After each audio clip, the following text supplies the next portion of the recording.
55. Joe Diaz booked into the and that dog, it was insane. It was insane. And I'm sitting there going, I don't know what the fuck is going on. Like the world, which is changing.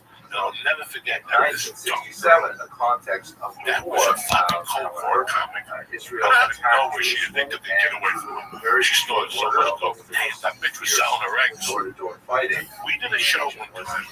I don't think I stayed with them. Israel proper. We did a show with Sequel. Photographs of I had to go to the Harlem Cove in the morning to do the Disney bus. looking upward. And then Disney wanted to try something.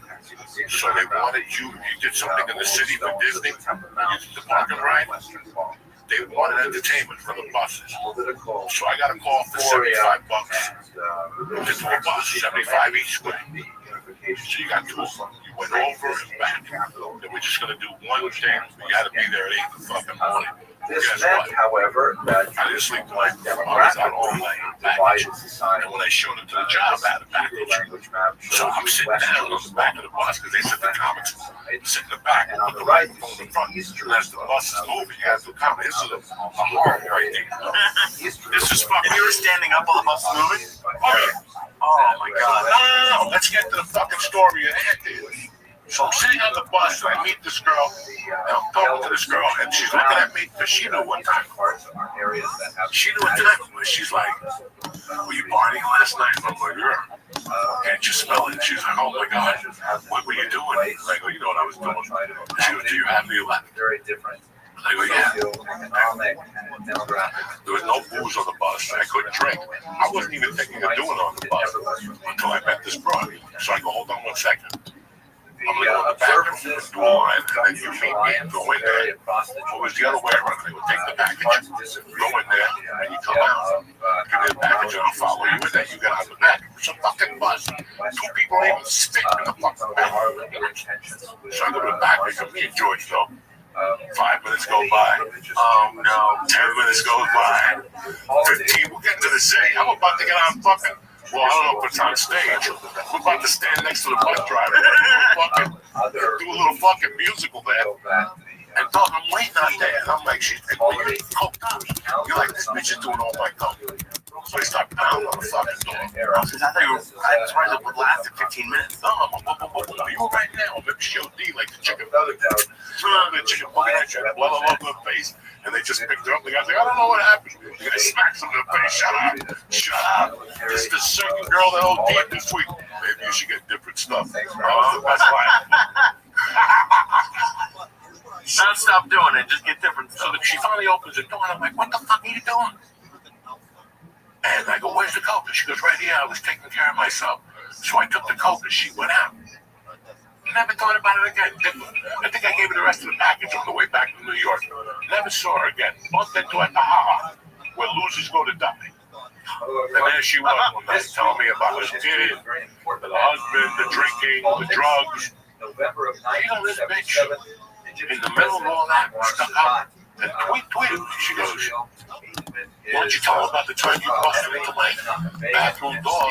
Fucking sad. I looked at her on Twitter, I go, how did I tell her that you were doing coke in that fucking bathroom? My last fucking couple fucking grams. And that's the story. No response? No, she was fucking a skinny little ratty chick. Well, I'd done porn or something. She was ratty. And she had a kid. She was like already like, and I'm like, you got a fucking 3-month-old kid. She's coked up to the gills. That kid is at home fucking drinking the bottle as George going from side to side. Oh, it was just very weird. Yeah, I can't imagine. But that's drugs. Like, this is everybody. Now, like, the other thing you were talking about before the podcast is you just heard the term woke comedy for the first time. Well, the last couple of weeks, people were going after all these anti-woke comics. I was like, anti-woke, so be damned. I was like, His history with Israel. I don't even know what these promos are talking about. So this morning I woke up, since I got up early for that blood test, and I fucking just saw another YouTube video about anti-woke comics and got the Rogan speed of it. And I looked it up, and I'm like, there are like 3 more comics making it to the anti-woke thing. That big specials on Netflix from Segura, Shane Gillis, and Matt Ryan. but the And I agree Israelis with this. I'll make sure these guys are considered not anti-war. only able to Wow. retain their territory, What do they consider you?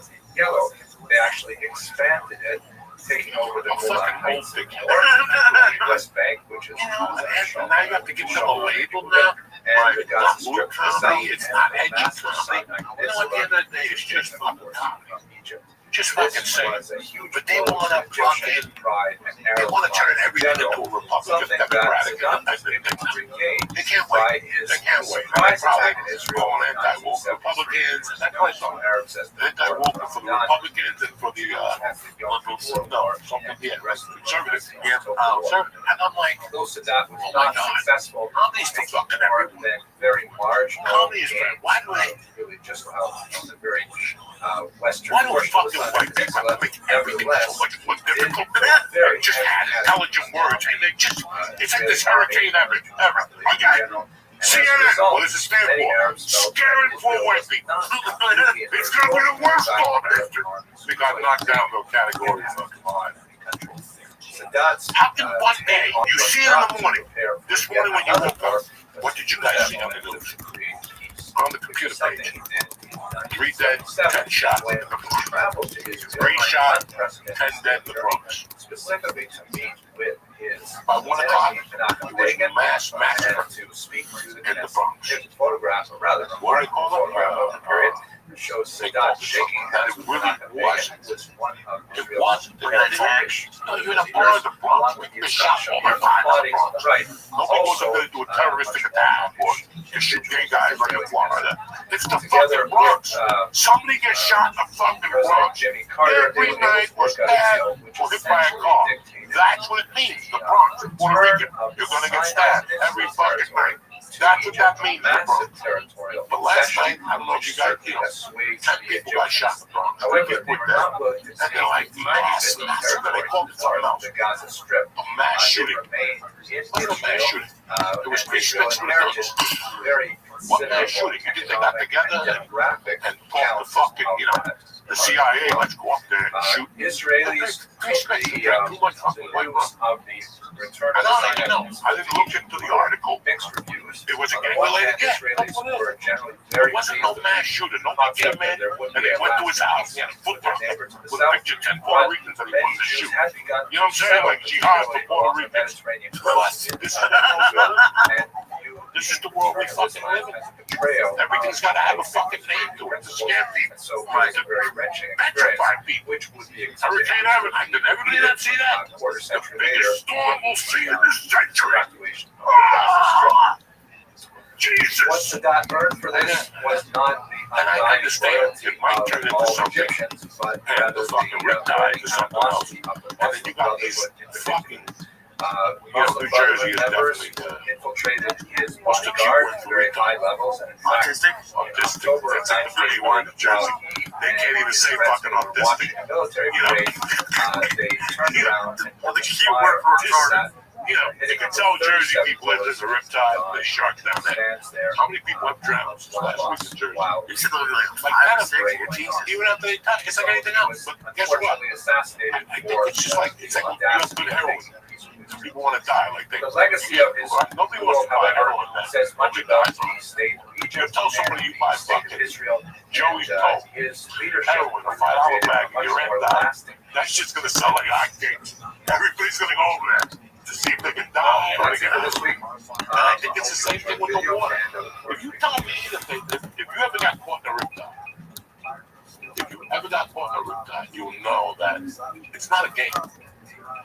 1 minute it's me and you in there, we just smoked the dude, we looking at the girls, hey, look at us. Espresso martini like a motherfucker. And we're out there. We jump in and all of a sudden we get up and you look, and you're not even in line with the girls no more. You're fucking 30 yards that way. And all of a sudden you're trying to swim, but something's pulling you. And every time you move 2, you go back 5. You go 3, you go back 6. And next thing you know, your feet are off. And you're like me at the YMCA when they drown, little fat legs going back and forth. Listen, at our age, those legs don't go back and forth for long. No. Okay, so you tap the fuck out. And kids are driving. Like a kid, 16-year-old kid went down there. No lifeguard. Look at me. I'm Jack Daniels. That shit will take you like Jaws. Isn't that how the Cosby Show guy just passed away? He just went to go get his kids. But it was, dude, it's, I've had it happen. I didn't get pulled away, but I was in the beach once, and it just kept knocking me over. Like, that's what, like, when you can't get up. Like, I've been moved, but, like, when you kept getting knocked down. Exactly. 2 weeks ago, I don't know. What do you mean 2 weeks? Every week for 15 years, what do you mean 2 weeks ago? Every fucking time I see you. 2 weeks ago. I know you were upset after the last one. Who was upset? You're walking around the field. I don't know how you do this. I don't know how you do it. Every time, dude, I was on the road on Friday. I called you at 7:15 at night. I'm like, what are you doing? And like, I'm waiting for the mushrooms to kick in, which means at 7:15, they've been in there for like an hour. I don't know how you do that. It's like waiting. I was dying. I was nothing going on the whole fucking night. I thought I had something at 5:30. That went through. Because I did 2 workouts on Friday. I was in a fucking animal mood. So I went to the gym first and trained with Tom, right? And I got home at 11 o'clock. I'm like, what am I going to do? Well, I had lunchtime jiu-jitsu. Like an idiot. And I stayed and I rolled against some guys, fucking tapped me 3 times. He's tapped me 6 times in 10 minutes. Jesus. I was like, Jesus Christ. My jaw was hurting the next day, joking me and shit. And I'm like, Saturday, Sunday, I could move. So I said, fuck it, part of my recovery Friday night is to eat the rest of that bag of mushrooms, Josh. That's not recovery. That's fucking insane. Who gets fucking choked down? Like, what am I going to do? I'm going to get fucked up. Oh my God. I did everything I had to do all week. I think I earned the right to fucking eat some mushrooms.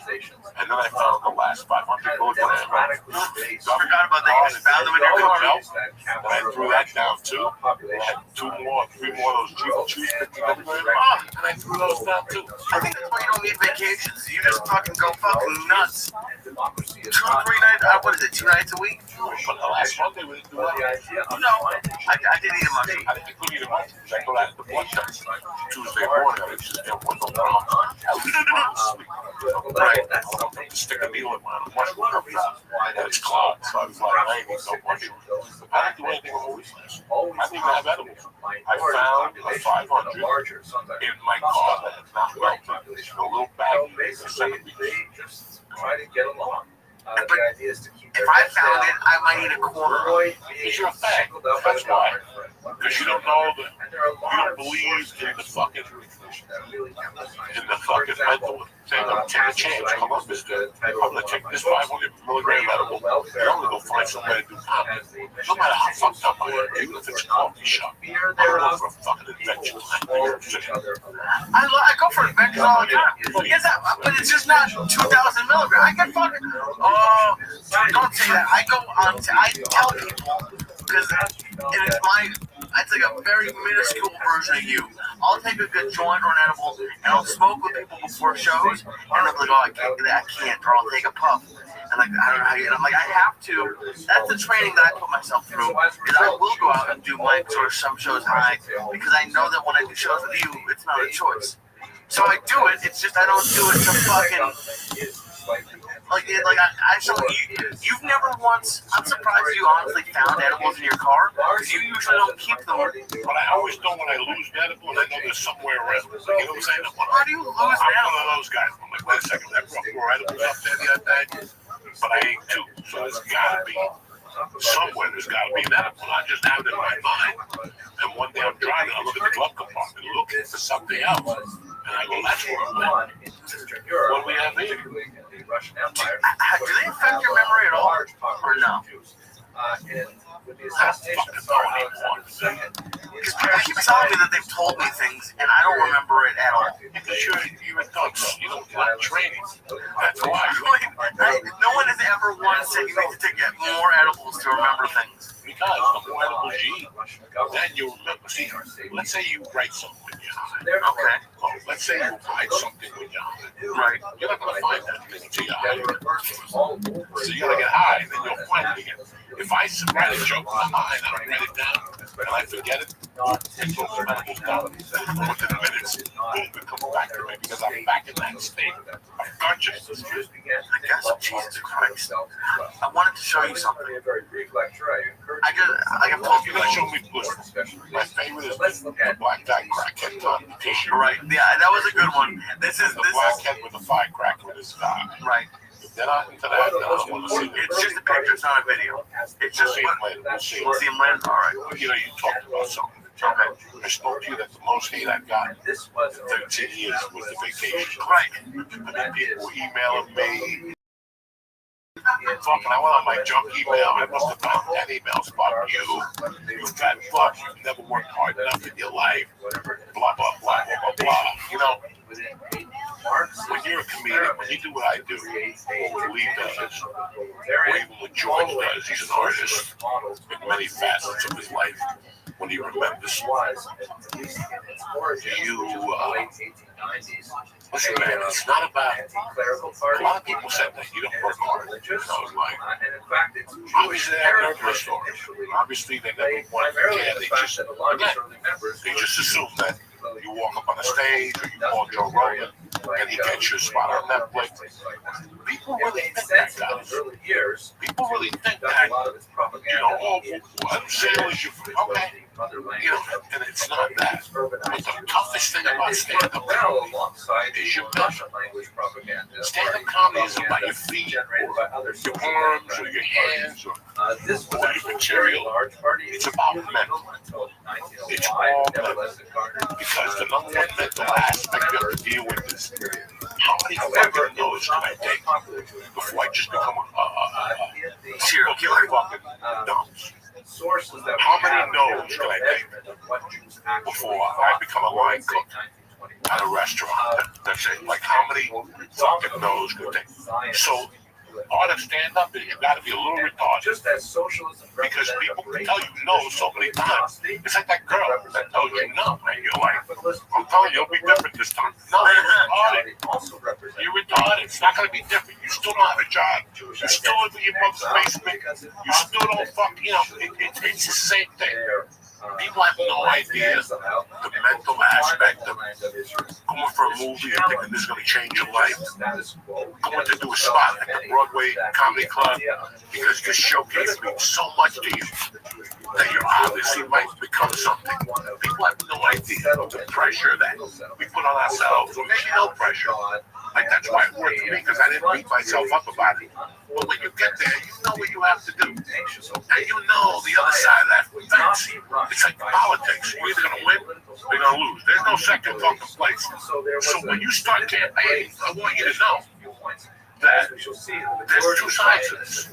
And the same thing with stand-up and construction.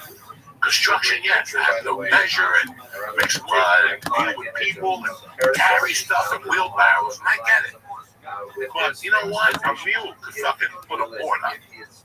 You know what I'm saying? Like, I've done construction work, right? I know that when I got high, I could do anything. I'm not putting anybody down here. But I want people that didn't like the vacation stuff. Comedy is very mental. You get headaches. You hold up some days. You know, you just hold up some days, you know, where you don't want to do anything. Right? You just go like, I'm not doing anything. Fuck Joey Diaz. Fuck Mitzi Shore. Fuck everybody. I'm just smoking here. It's like when you make a work of something. Yeah. The reason why I don't find anyone to do comedy is because Sunday. I don't care about Friday. I don't care about taking pictures, smoking dope, or eating food, or show running late. Sundays is for me. I've done my fucking job. I've done 5 jobs, all 5 shows. They've all been sold out. I took pictures of the audience, man. It may not look like work to you. You smell 250 fucking people after a show. Let them put their armpit on your arm. It wears on you guys. All this stuff wears on you. So your mental has to be in shape.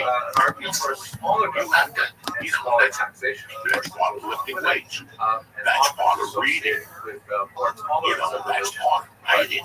There's so many things that have to go into this job for it to be work. It's not just, I'm going on stage and cracking jokes, I'm going to fuck some chick after the show. That works for 3 years.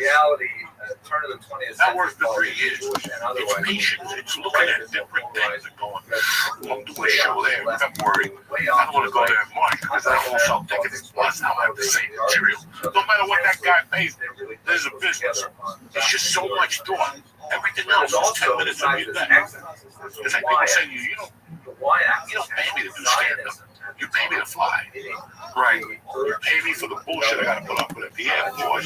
Oh, you don't have a first class ticket. Oh, no, you ain't stand back there. I remember those days. I remember all that shit. That's what stand-up comedy is. It's your mental. You're not taking care of your mental. If it means taking a few mushrooms every once in a while, just to see who the fuck you are. Just to keep you straight. The 3 weeks you've been here and how great you are. Right. I don't know who told you it ain't that fucking great. None of us are. Only one man is great. Jesus and the Jew killed him. That's it. All right? Jesus and the Jew killed him. Those are the 2 greatest men that ever lived in me. Okay, so they're both equal. You know, they both had balls to steal. So when you start believing you're a messiah and shit, it takes some much room to look at yourself and where to go. I ain't shit. I'm just a lucky motherfucker that wrote some jokes, knew how to say them, and idiots pay for me to crack jokes. Which is fantastic. It's a dream come true. But I don't ever want people to think that it's a mental struggle. Is that why the comments don't bother you? Because you heckle yourself? Like, it seems like you, like, yell at yourself worse than they do. Like, you just said, oh, I'm just a lucky motherfucker. Because which is true, but it's also not true. Look at the fucking thing, okay? Let's look at what goes into everything. Whether you have it fucking judges, there is some talent. There's a ton of talent. You can have all the talent in the world, never win a World Series. We'll make it to a play now. You can have all the talent as a fucking. For years, I had a ton of raw talent, but I was making the back of the room laugh. The rap in the back of the room don't pay your bills. No, it's bad. It's the front of the room that pays your bills. So I had to learn how to stop making the back of the room laugh and go for the front of the room. And these are all business decisions, but they're all mental thoughts. When your fucking girlfriend tells you that the baby she's had a stomach for 6 months fell off the kitchen table making breakfast, and you're on your way to Chicago to do 2 shows. You think Chicago gives a fuck about your dead fucking baby? I'm sorry to put it that way, but this is the reality of what we fucking do. Yeah, some people go, I lost this, I can't make it, my father died. I don't know about you motherfuckers, there's a white dude, his name is Brett Bob. Right here in his life was the day his father died. Look at the stats he put up. Look at the stats that Brett Bob put up the day his father died. Was he sick too or no? Huh? Was he even cold too, or am I mixing Michael Jordan flu game with Brett Bob? All right, put together cold. You and George love to throw a fucking question there. It's got nothing to do with what we're talking about. They have to flow. Yeah, his father died. He found out like an appetite. So that's a tough fight. When they send pictures of his dick to cheerleaders or whatever fuck, that's a tough Not here nor there. because that's an American person. That's what we're trained to be as Americans. Not all this other shit. I'll put a flag up and I'm Republican now. That's not the plan of this. That's American. Right, and looking at this, I'm going to fucking funeral, and I'm going to go and sing with people around me. No, I'm going to go do my fucking job. So whatever Brett Favre did with the cheerleaders or the girl who showed his picture, went all out the window. He did that. Because that's what we're trained to do. Whatever position we fucking tackle in our lives, whether you're a fucking heartbreak, a fucking politician, a comedian, or construction worker. Look what we did. Yeah, destroyed it. Okay? So, you can tell me whatever fucking excuse you want. That's what killers do. Let's take a breather. I gotta fix this fucking microphone. We'll be right back. I gotta take a beat too. Stay black. Yo, Uncle Joey here. I want to talk to you about something. It's that time of the year.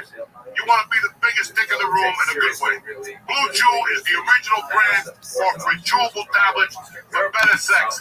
Have long-lasting and stronger and harder erections so you can crush EDs and dominate the bedroom. Who's the Captain Kirk of the Enterprise? When you're nailing fucking pictures and nails to the wall with your dick. That's Blue Chew. Let me tell you something about Blue Chew. It tastes great and it comes from a company that you know you can trust. Instead of buying some dusty pills from gas station sheets. I don't need that shit. Take Blue Chew at any time of the day or night so you can be ready to go whenever the mood strikes, whenever you find the victim, and whenever it's time to lay down the hammer. And we've got a special deal for our listeners. As always, get your first month of Blue Chew free. Just press the promo code Joey, Joey at checkout, and pay $5 for shipping. That's it. $5 for shipping. That's it. Join Blue Chew's mission to upgrade humanity one thrust at a time. Sling it big. Blue Chew way. Head to BlueChew.com for details and safety information. I'd like to thank Blue Chew for sponsoring. We're back, savages. We switched seats. The studio's still the same. The place has changed a little bit. We were talking about a couple things that were interesting, but it's like, I don't know. There are a few significant shifts, for example. I did a couple of creepy things in 95. Not nothing like that. Joseph Stalin wiped them all out. The right half moved to America and became from 94, and they eventually kind of faded in popularity. Honest, like 93, like 95, the last one being an altercation in the trailer with a guy I knew from anti-Zionist or non-Zionist position. I was very active. For some reason, there's parts of your life when you just attract trouble. But many of the same it just follows you. There's something about it. For example, the it was just rough, you know. I got into two altercations with a friend of mine. And then when I went to Colorado, I got into a couple altercations, and I was on fucking, like, you know, if I got in trouble in Colorado, I would go to jail. Fucking 100 years. I was thinking about it yesterday. I poked the guy in the eye in Colorado at a fucking Toyota store. Were you working there? Yeah, I was working there, and we were talking about lunch, and the guy kept aggravating me. Me and Vinny Cappy, and all these Italian guys, and we're talking about lunch. And there's this guy that's a ball buster, and he kept saying, I'm not going to go there. And it's like, guys, 6 people are going to go there to pick up lunch. What's it? Just get a sandwich. And the guy just was a fucking snob. Like, I'm not doing it. I'm not doing it. I don't like those people. I don't even like New Yorkers. And I turned around, George, and I just fucking poked him in the eye.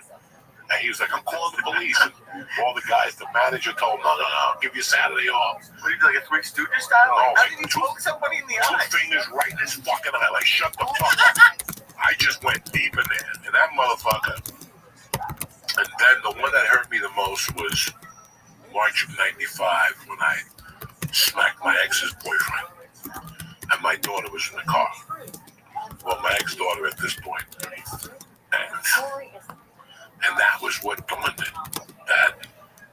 That was what let me know who I was. It was when I smacked him and I turned around and she was really upset. And I couldn't understand why. Like, your dad just smacked somebody who's been busting his balls. Right. But she didn't look at it that way. In her world, she couldn't comprehend it. And it really broke my heart. And I remember at the time I was going to Europa Institute because I was so confused with this divorce and stand-up. So I was like, I'll try anything. Buddhism, I got my confirmation at 32. It was just rough, guys. I forgot who the fuck I was. With the divorce, stand-up, fucking being broke, and, you know. And I was just foaming at the fucking mouth at people. But after that, I remember I learned something there.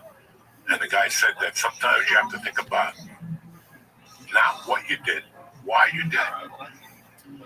So for years, I broke those incidents down. I mean, guys, for years, I would write in the notebook about why I acted that way, like what made me. And for years, I was always a decent guy. But when I kidnapped Bella, after the kidnapping, the prison and shit, a different side of me came out. And then the shit went down. My ex-wife, and a real different side of me came out. I was just a walking fucking animal, you know. But that was like a 4 or 5 year period. But I really thought about not when I hit the guy, but why? What was going on inside of me? It became like a fucking mission in my life. And then I extended it to everything. Why I robbed certain people, the things I did. I broke them down for every Okay, situation. welcome everyone It was not an excuse. for another lecture It was not an excuse. Jewish history. Oh my gosh, we got so many social guests today. We have Mr. Rabbi Aryeh Wunsch of Lions Gallery just joined us. Wow, world master. We have one of the master educators of our community, Rabbi Nathan Hachi Rizal. Give a hand to Rabbi Rizal. Been educating our youth here for probably 30 years now, I think. You guys told me a couple weeks ago. Probably. I'm a little embarrassed, but it's great to have you here. And tonight we've got an excellent topic. I don't really have a joke. Mr. Rodriguez tried to give me a joke, but it's a really old one, and I'll save it for later on in the season when you're a little tired of the jokes. But this is one. It's not really a joke, but it's kind of an anecdote that somehow relates to what we're talking about. Lisa reminded me of this one. Rabbi Rothschild, the Rav of Young Israel, told over the story a couple of weeks ago on Shabbos that there was on Yom Kippur, there was a Jew who went swimming in the Mediterranean. You know, Chiloni, not an observant Jew.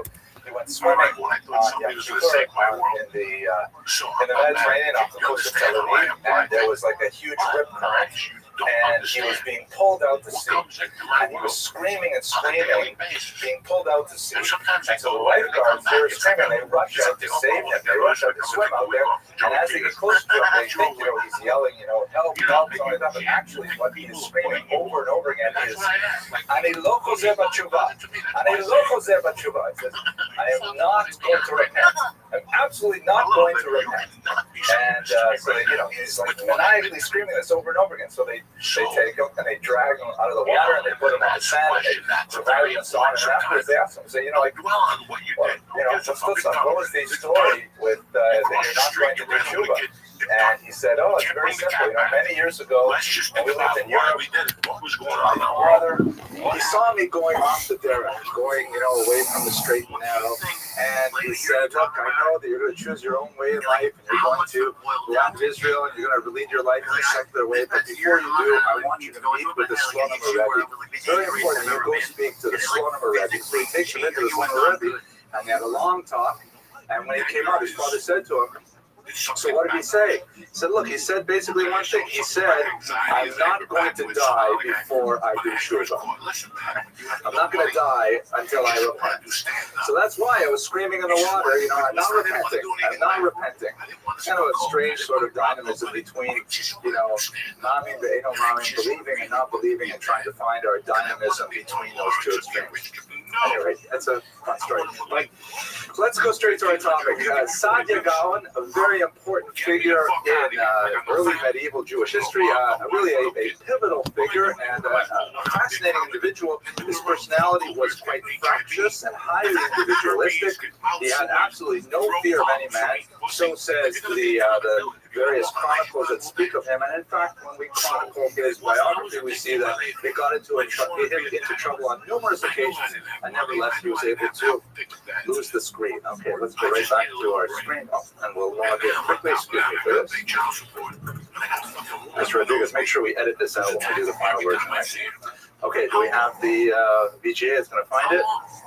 There we go. Okay. This, by the way, is a very rare picture of Saadia Gaon. It's very hard to find accurate. No, this is not at all. It's a picture of a Yemenite bride. I tried to get something in the Arabic context, so let's just ignore that and go straight on. Tonight's lecture, we're very grateful to an anonymous donor who partially sponsored our time here tonight, and the remainder of the costs are borne by the Young Israel. So it's sponsored jointly by the Shul and an anonymous donor. Again, I'm always so grateful you're here. Your presence here is sponsorship enough. But it's nice to give the Shul a little bit of support because we are engaged in a massive building campaign, another Jewish edifice complex right here in the Young Israel of Val Harbor, and whatever you can do to help through this class is certainly appreciated by the congregation. So Saadia Gaon's years are 1882, a little bit of dispute about that early year, and he was born in Egypt, and he died in 942 in Babylon. His claim to fame is the fact that he was a Gaon, which you'll recall from our discussion last week of Sharira Gaon. That was actually an institutional title. It was given to someone who headed one of the great academies in Babylon. This is the areas where the Talmud was formed and debated for literally hundreds of years. And to have the title Gaon essentially meant like a Nobel Prize winner 10 times over. It was a huge title of responsibility and signified a tremendous intellectual achievement. Of the several cities that had academies in the Mesopotamian region between the Euphrates and the Tigris River, leading down into what would be contemporary Kuwait, there were two cities that were primus inter pares, the first among equals, and they were Sura and Pumbedita. The Sadia Gaon was actually the Gaon of both institutions, first Pumbedita and then later, more famously, Sura, which is some indication of his status. While he was there, he distinguished himself not only as an incredible administrator, taking Sura, the yeshiva of Sura, from a point when it was at a bit of decline to a point of great prominence internationally among Jews, and increasing its student body tremendously. But at the same time, he was a major Jewish philosopher, compiling some incredible works on lexicography, and on theology, liturgy, and so on. We'll go through some of those catalog them today. So, ironically, though, he accomplished most of his great literary achievements when he was fired from his job temporarily at Sura, and that's when he was really his most creative. So we'll see how that works out in his biography. And the context for the Sadia Gaon's rise to power is really a high point in Muslim history. So I'd like to take a little bit of time now just to open up our lens and look at the context of Islam in the Middle East and understand how Judaism fit within that region. We will be returning to this topic again and again over this year, especially when we get to the modern period and we talk about Zionism and Israel. But for now, let's look at it in the 9th century. So Islam, there's a map that shows the spread of Islam. It begins in the early 7th century when Muhammad proclaims a new religion, which is in many ways highly derivative of both Judaism and Christianity. But he claims that it is really a huge upgrade, an improvement over earlier systems. It's kind of like Windows 8. Is really much XP and so on. And it's more than just a patch on the old systems to milk that metaphor dry. And he is able to really take this message to the residents of Mecca and Medina, which are here in the Saudi Arabian coast of the Red Sea, and it expands tremendously. But during his lifetime, which you can see the sort of brown areas, and then amazingly, by the year 711, it has expanded all the way across the coast of North Africa and has entered into Spain, going all the way up to the Pyrenees. It's also extended all the way through the Central Asian portion of Syria, Lebanon, Turkey, Iraq, Iran, and goes all the way out to modern-day Pakistan. And he also extended it through the Balkans into Europe, right up until the gates of Vienna. It's an incredible story of phenomenal expansion that cannot be explained solely by, for example, the sword. That's kind of a historiographic conceit that was favored by many Christian historians in the 19th century to explain the rapid rise of Islam, because they forced pagan countries to either convert or die, and of course many chose therefore to convert. But that's only a small part of the story. Although the Muslims were fierce and ferocious warriors, they also presented a religion that was remarkably egalitarian. It's impossible to speak appropriately about race in the ancient world or medieval world, but they certainly had much less of a color bias than other nations, and it was possible to convert to Islam and to reach literally the heights of their administrative structure. And there was also a lot of really basic, beautiful ideas in the religion that appealed to pagans, appealed to early Christians as well, and possibly even to some Jews. That accounts as well for the tremendous spread of Islam over such a small period of time. These little arrows here, which perhaps don't show up so well, show you Sadia's own journey in life. He was born here in the city known as Pitom, which I believe is associated with the biblical Pitom, like Pitom and Ramses, described in Tanakh. It's now known as Abu Suwail here in the Nile Delta region. He made his way from there to Jerusalem. He lived in Jerusalem for some time, collected some students there, and eventually made his way across what was today Jordan and Syria into the Mesopotamian region here, where he eventually ended settling up in Sura, which was where he was the Gaon. So that gives you a sense of kind of like the geographic spread of Islam and why it was so significant. Now, Jews had a very interesting relationship with Islam, which is quite distinct from the relationship that they have with Christianity.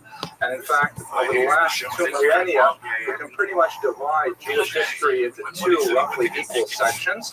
One that describes the experience of Jews under Muslim rule, and another which describes the experience of Jews under Christian rule.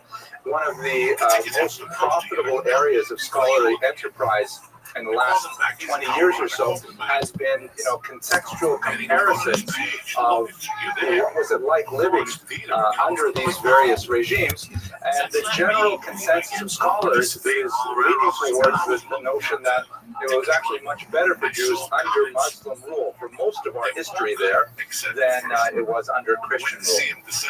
For various reasons that hopefully we will explore over the next few weeks. We'll just look at one of them today. That may seem surprising today because over the last, let's say, 100 years, 150 years, there's been a growing escalation of animosity between Jews and Muslims, primarily centered on the conflict over the land of Israel, which is, somewhat a divergence from the general trends of Jewish Muslim history. Certainly, there were episodes of violence directed against Jews in Muslim lands, and certainly there are passages in Muslim holy texts that are not complimentary of Jews, to say the least. But when you look at the scope of these things and you compare them between Muslim lands and Christian lands, it's very clear that there's a distinct imbalance between them, and the Muslims actually come out fairly good by comparison. It's not surprising in some ways, because when you look at Islam, it has many structural similarities to Judaism, and in fact, it makes sense that in many ways Jews should get along with Muslims. For example, Islam is known above all else for its monotheism. The Muslims believe there is no God but Allah, and Muhammad is his prophet, and they even view with tremendous suspicion the idea of the Trinity, that is a Catholic notion, the idea of God the Father, the Son, and the Holy Ghost. The idea of somehow, breaking God into parts smacks of polytheism for them, and so they utterly reject any kind of polytheistic ideology. So in that sense, Jews and Muslims have quite a bit in common, which reminds me of a joke. But you'll have to let me know. Did I already tell you the joke about the guy who buys the car with no gas pedal? Lisa, you've heard it, of course, because you've heard it all the time. But twice. I don't have to come here for this abuse. I don't know. Yeah, okay, so I'll tell you the jokes. Forgive me. Listen, I know as an actor, if I go to Sony, a guy wants to buy a car. He doesn't have very much money. He goes to the used car dealership. And I have to give you a little bit of cultural background. I was talking about monotheism, right? So what's the great statement of Jewish monotheism? The classic verse, Shema Yisrael, Hashem Elokeinu, Hashem Echad, right? Hear, O Israel, Lord our God, the Lord is one. Great statement of Jewish monotheism. We take that to heart. We say it twice a day, and it's even something that on their deathbed, Jews are supposed to try and proclaim that monotheistic credo, so on. So anyways, the other part of the cultural background is, of course, the expression that Jews typically use to express their satisfaction with the world. They say, Baruch Hashem, right? Blessed is the name. Blessed is the name of God. How are you today? Baruch Hashem. I'm fine. Things can be terrible. You just say, Baruch Hashem. Blessed is God. So with those two little bits of these, I'm saying this over. I know everybody in this room knows that, but for the people in Thailand who are watching this on the internet, I want to make sure they get it. So it's like this. So he goes to buy a used car. And he's looking at all the cars, none of them are in his price range, none of them will fit his huge family, he has all kinds of things. So finally the dealer comes in and says, you know what, I think I have the perfect car for you. Come on around back. Takes him out back, and there's like one of those station wagons with the full wooden sides. I forget what they call those. I don't remember those. It looks like wood on the sides. Yeah, anyways, my father drove one of those for a long time. And it's kind of ratty and the upholstery is falling apart. And he gets in and he says, yeah, it looks nice. There she is. The price is right. You know, it doesn't have a gas pedal or a brake pedal. I mean, how are you supposed to drive it? He says, listen, this Hello. is a very religious car. If you want it to move, you have to say, How are you today? and the car will drive. And if you want it to stop, I'm lovely, thank you. and it'll stop. Many of you have already figured out the joke. Are you ready? I'm ready for you. Excellent. Alrighty. How was your day? It was good. It was good. I'm glad it's over with. Had a good day. There you go. Alrighty.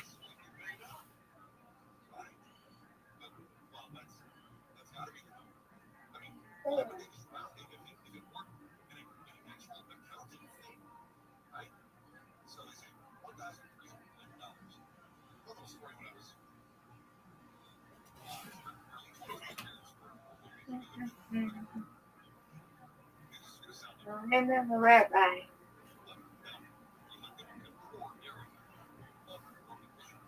There we go.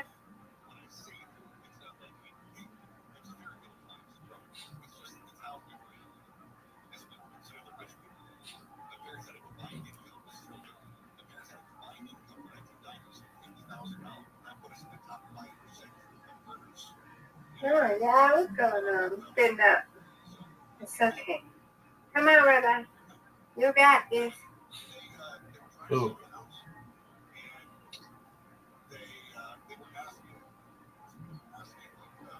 Come on.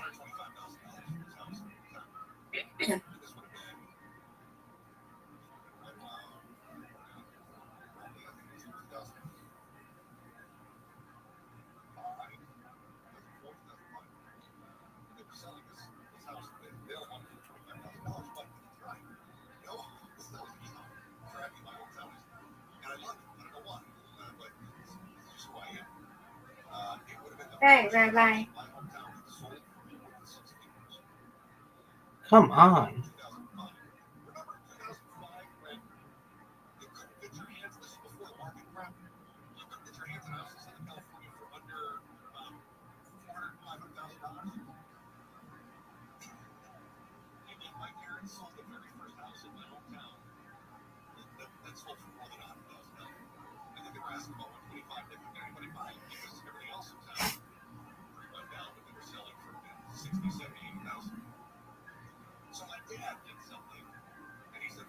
Come on, Rabbi.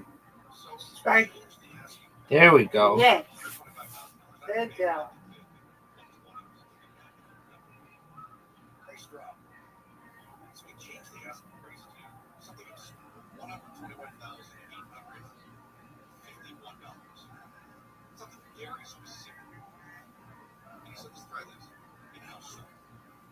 Rabbi got it anyway. Come on, Rabbi. There we go. That's right. Good job.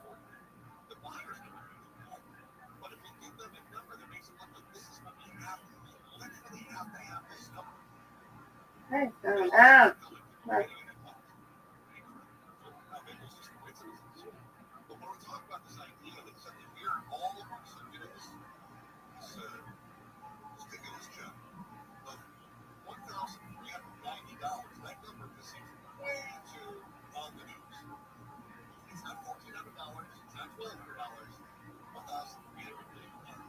Get it. No. All right. Good job. All right, Mr. You Aquarius. win, I win. I win, you win. That's right. Let's go.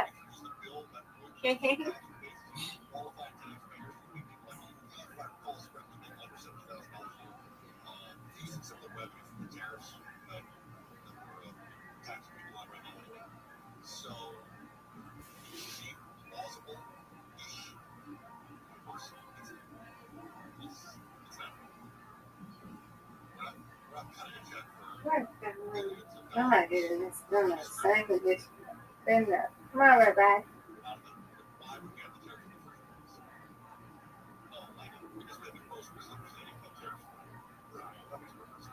Oh no. Go, boy. I got fortune. Good there. Good there.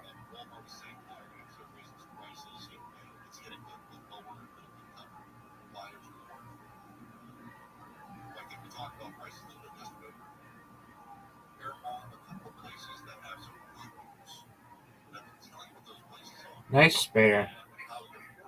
Thank you. You're welcome. Come on, Rabbi. Get it.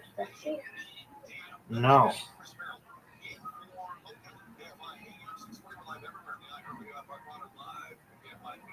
Get it.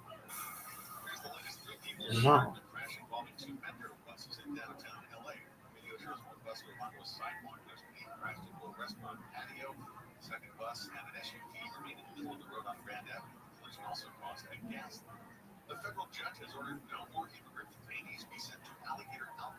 Nice spare.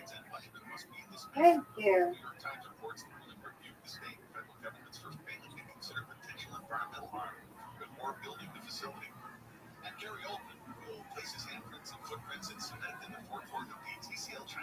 No.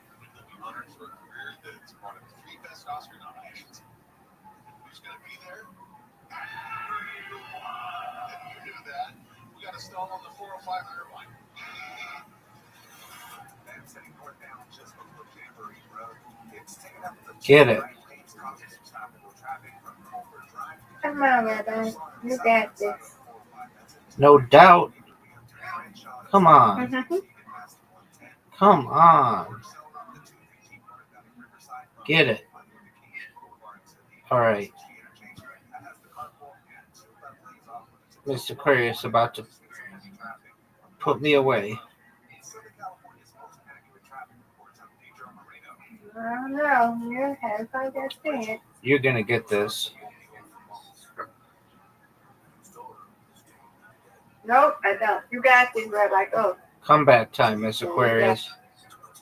Yeah, it's a comeback time. I don't care. You win, I win. Let's go. Okay? I need this. Mm-hmm. And I got it. Yay. Here we go. Here's the comeback. Okay, come on. Get it. Get it. I'll take it. Yay. I win, Good you win, job. Miss Aquarius. Good job. Yeah. You win, I win. Good job. Undefeated That's right. Oh, in bowling, undefeated in friendship. that's right. That's what we do. Yeah. All right, Miss Aquarius. That was fun. I'm here, though, okay?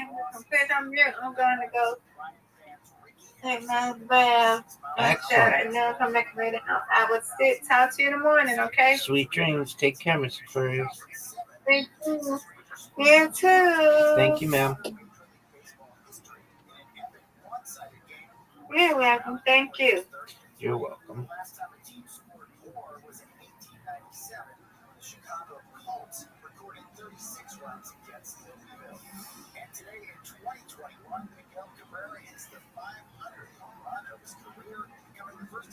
Outside of the United States, in Toronto, and the first Venezuelan-born player to join the exclusive club.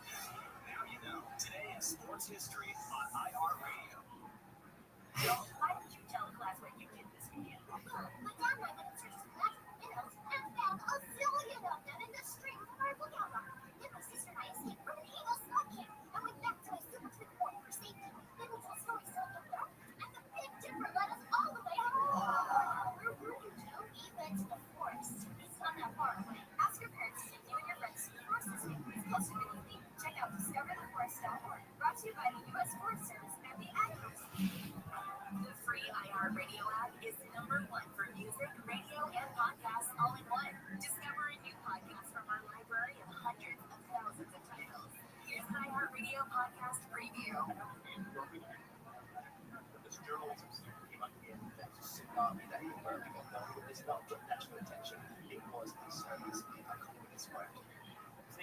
Hamza decided he wanted to tell his first ever story about a mystery in Birmingham, his hometown, that no one had ever solved. It had begun a few years earlier. News of a strange letter exploded in the press. It turns out there to be a secret agent gang between Islamic extremists infiltrating the city schools in a supposed bump of Operation Trojan Horse. The letter was bizarre, unsigned, coherent, and perhaps he lost. It's far one of the biggest school scandals in British history. Government investigators descended on Blackburn. The country approved of this counter-terror policy. By the time the war died down, schools were back, teachers lost their jobs, and AI was found suspicious by the school affair. It's like this dodgy letter to the extremists between all our schools. Nobody could find out who wrote it or why. The robbery, none of the investigators have been tried. If I can inspire me over here, we should go for it. This must be the first radio that we've ever done. Hamza and I spent years looking this down. Who was the letter detective? That's the question you have to ask. Figuring out who wrote the Trojan Horse letter, that was only the first mystery we were up against. We started to see from officials before the book ever first time. And then Hamza and I were looking at some tweets that people in town want to talk about. Can you give us a bit of detail about the situation? It's an interview from Serial Productions and the New York Times. I'm Brian Lee. I'm not decided. It's the Trojan Horse Agreement, a mystery in 8 parts that a lot of people don't know. Listen and follow this podcast for free on the iHeartRadio app. #1 for music, radio, and podcasts, all in one app. Find your iHeartRadio everywhere. There are hundreds of ways to experience iHeartRadio at home and on the go, beyond the iPhone and Android app and at iHeartRadio.com. Here's another way to connect to iHeartRadio. Just ask Google Assistant for your favorite radio stations, and iHeartRadio will be there for you on your Google Home, Google Mini Nest Hub, Nest Mini, Android TV, and any device that uses your Google Assistant. The convenience of playing all your favorites hands-free. Just say, "Okay, Google, play," to get your favorite AM and FM stations from iHeartRadio. iHeartRadio, everywhere you want to listen, including in your home and office through your Google Home, Google Nest Hub Mini, Nest Mini, Android TV, and any device that is Google Assistant powered. Check it out for free now. iHeartRadio, anywhere you want to listen, iHeartRadio is there. KFI AM 640. More stimulating talk. Mark Thompson here with the Conway Show, and tomorrow it's Neil Saavedra filling in for Tim. Oh, he's always fun, and I'm told he has fun guests.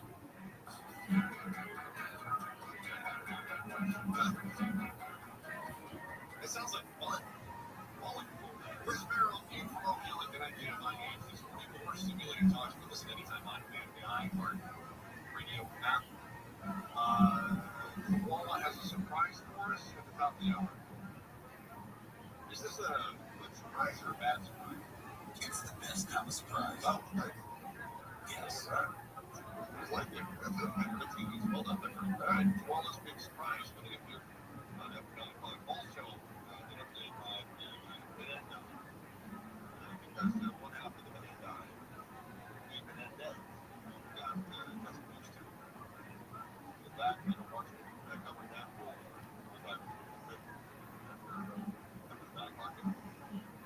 $14 doesn't go as far as it did 3 years ago, all because of inflation. Whether it's Biden's inflation or Trump's tariff inflation, we all know $14 just doesn't go as far as it used to do.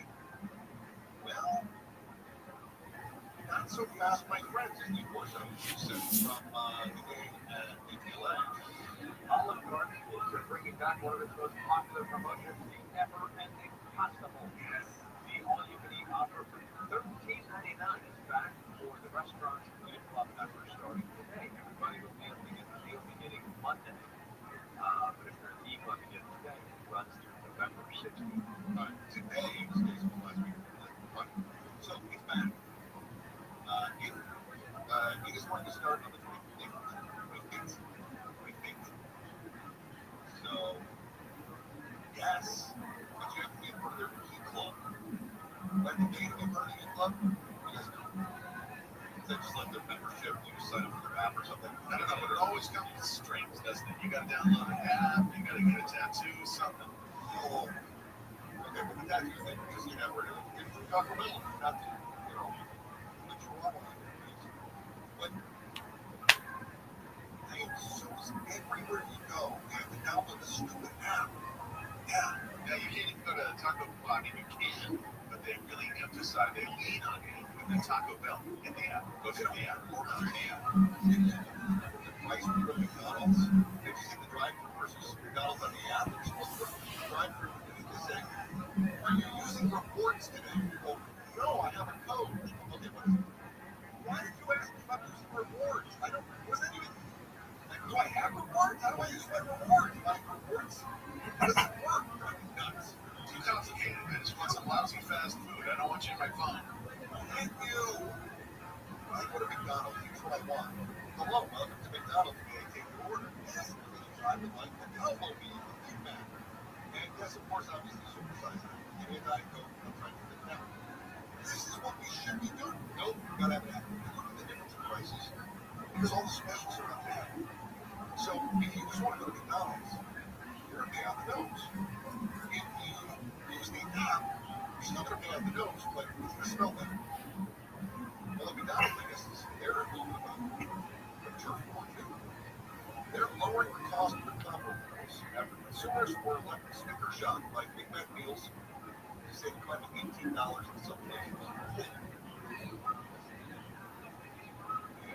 You don't see that in In-N-Out. No. Let's see, Jane is running $5 breakfast, $8 Big Mac with nugget combo meal specials the year. Marking them as extra value. Isn't that what they always were when they were called extra value meals? No, I think they change up the terminology so they use all the same words, but it's just in a slightly different order. Extra super secret value meal. Doubling plus value. Yeah, yes. Yeah, remember when they came out with the $1, $2, $3 menu, but it's like $19. It's the dollar menu, and then they get the $1, $3 menu, then they get a couple of buck bits. So I guess now they call it combo meal, but they're calling these out extra value meals, which is, I always thought that's really cool too. We see current Big Mac combo meal discount. Combo meal across the stores. You can buy everything a la carte for your Big Mac combo, $12.77. If you get the combo meal, you save over $2. Still, $11. Seems high still. You see the new Domino's app? I had to get their app too, but oh, me too. But they have a really good app. It's pretty smart. I think genuinely believe this is smart. A lot of people are thinking they're going after because the prices have jumped up so much. So you see, what is it, Chili's? It's like $12. You can get this gourmet burger, or you can get that burger. I'm like, that's pretty good money. But then Domino's had an app. They got like their $6.99 menu. So they've got a bunch of different kind of chicken wings, or even their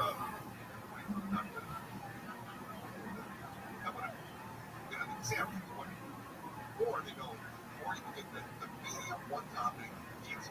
And they go, medium one topping pizza, and then they show slicing. They go, for $6.99 you get this. And they go, or you can get a $6.99 burger, and then they cut the burger into 6 pieces, and then you got a bunch of kids grabbing this little tiny little piece of burger. They're like, it's not enough. And I thought that's really good. That makes me sad. It really does. But I thought Domino's did a really good job of showing how much value there is here. This is that idea. I'm telling you, my son lives in East County. It's way too old to do that, but he still lives in East County. And he still convinces me to buy his dinner Friday night so he has pizza. And I'm glad he likes pizza because it's so much. I get so much more for it. I bugs the hell out of me when I buy a couple of pizzas and I always get some side or whatever, and it's $50. But I just think, I thought the fast food place picked up meals for the family that's been $50 before too. And there's nothing left in the end. At least when I spend $50 on pizza, I got some leftovers for a year. You know? The thing about Domino's is though, less would be more with Domino's. They send me at least 20 meals every single day. It's like I didn't forget that you make pizza. Okay, I'm not sure how much you think you need to remind me that I'm able to order a pizza from you. But I don't need 1 or 2 emails a day. Certainly not 3. I'm the worst at ordering pizza. But they're ordering pizza. Here's a coupon code, 50% off next month. And then next Friday goes around, we're going to have a bundle somewhere in my email. Bad thing. Hey, drive me crazy. I downloaded the app. My coupon is automatically downloaded out of the app. No. Just put a chip in me and get it over. Thank you. You're following my every move anyway. All right, follow-up promises. He's got a great surprise. First half of the top for you. First one with this interview. And then we'll give you an update on what's going on with Eric Menendez. He's sleeping behind bars now. And Chris Merrill, he wrote Billy KMI, AM 640. Live everywhere. With the iHeartRadio app. KFI, KOST HD2, Los Angeles, Orange County, or stimulated talk. So, what are the odds now on wild wins from Mark Roker live from the KFI 24-hour newsroom? Eric Menendez has been denied parole after serving decades in prison for murdering his parents with his older brother in 1989. The panel of California commissioners denied Menendez parole for 3 years, after which he'll be eligible again. Parole hearing for his brother Lyle, which being held in the same prison in San Diego, scheduled for tomorrow morning. The 2 commissioners determined Menendez shouldn't be freed after a full-day hearing, in which they questioned him about why he committed the crime and violating prison rules. Family members of the Menendez brothers have spoken in favor of their release. ABC's Matt Gutlin says he spoke with several of them. And at this point, the family is absolutely unanimous. They should be released. LA County DA Nathan Hochman has said he's against the brothers' release. Democrats in California are moving forward with redistricting efforts. Governor Newsom signed the measure today. They fired the first shot in Texas. It wouldn't be here. And Texas backed up what they just did. Donald Trump did. He just did. The statewide vote will be held in November. California's redistricting push comes as Texas Republicans move closer to finalizing their own work districts. Metro Pico Rivera has been indicted for allegedly blocking ICE agents from detaining a janitor. On Wednesday, a federal grand jury indicted 20-year-old Avery Martinez, who is a U.S. citizen, who was charged with conspiracy to impede federal agents. Een nieuwe baan is meer dan alleen werk. Ik wil weten, past de cultuur bij mij? Hoe is de werk-privé-balans echt? Ik wil niet pas na maanden ontdekken dat het toch niet de plek voor mij is. Daarom check ik nu altijd de bedrijfsreviews op Indeed, echte ervaringen en meningen. Zo kies ik een werkplek waar ik me... 6 years in prison if he's convicted as charged. KFI News. The SoCal heat wave we're experiencing could set records even overnight. SoCal's worst heat wave of the year is bringing triple-digit highs and record-breaking warm nights. Officials warn the lack of Recorded live in Austin, Texas, USA. It's the William Montgomery Show. Starring William Montgomery.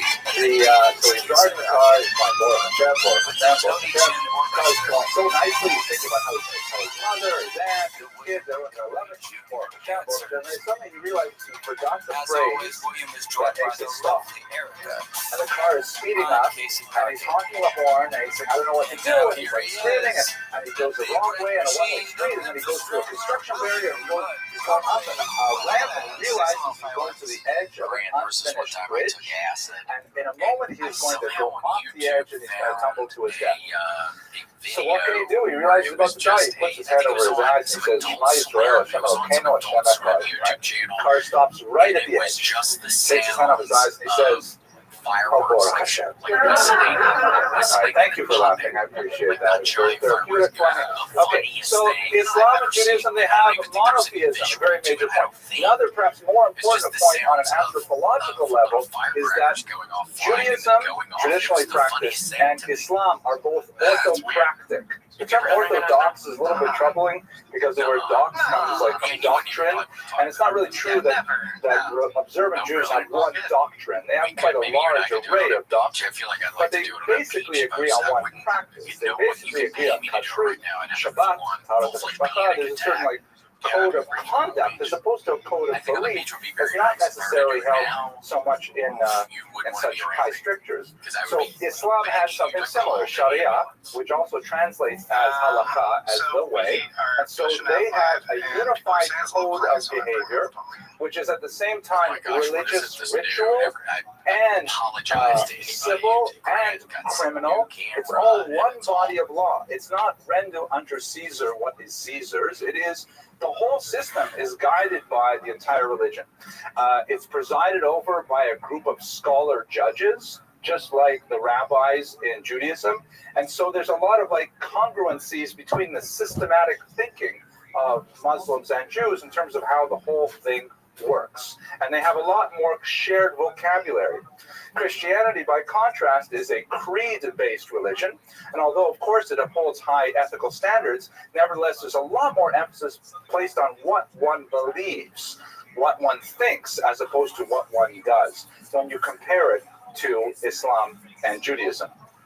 They also have things like the hadith, which are very similar to what we might call midrash, which are kind of like authorized interpretive traditions, and a variety of sometimes conflicting interpretive traditions, which are similar to the differences between Mishnahs, Gemaras, Braitot. Those texts are then brought together once again by that intellectual religious elite that rule by force of reason rather than by works of piety and so on. So in many ways, Jews and Arabs can walk side by side because they have similarities in terms of the structure of their religious orientation. The Jews also had favored status in Muslim lands through something known as the Pact of Umar. It's something that in Muslim thought is supposed to go all the way back to Caliph shortly after the death of Muhammad in the 7th century. Most scholars say it's likely quite a bit later, like the 9th century. But basically, the Pact of Umar is a document that is, antedated to a caliph named Umar, in which it's kind of like a teshuvah, like we saw last week with Shiradona, a response, where the Jews say to Umar, okay, so what's with us? How are we supposed to behave in a Muslim world? What is our status? Do we have to become Muslims? Do we have to flee? What are our rights, privileges, so on? And Umar lays out a list of conditions that basically says how Jews may live in Muslim lands. And it's very similar to something we'll see later in Christian lands with doctrine of witness, but for very different reasons. The Pact of Umar basically recognizes that the Jews did receive a special communication from God in the form of the written Torah. They do recognize the prophetic status of many important Jewish figures, such as Abraham, of course, the father of the Arabs as well as of the Jews, Moses, and so on. And so, therefore, while the Islamic tradition regards the Jews as misguided, as using, old, defective, buggy software rather than making the upgrades to the new operating systems, they nevertheless deserve respect and tolerance because they are adhering to an ancient faith, which was something that God gave them. And so they receive a status known as dhimmi, or protected people, and they live as second-class citizens, which is really quite reasonable for the medieval period. We wouldn't tolerate it in America because, we have a very, very different Weltanschauung, but dhimmi status meant that Jews were a tolerated people that could, for example, practice their religion without fear of forced conversion. They could maintain their synagogues, but they could not, at least theoretically, build new ones. So if a synagogue needed repair, they could repair it.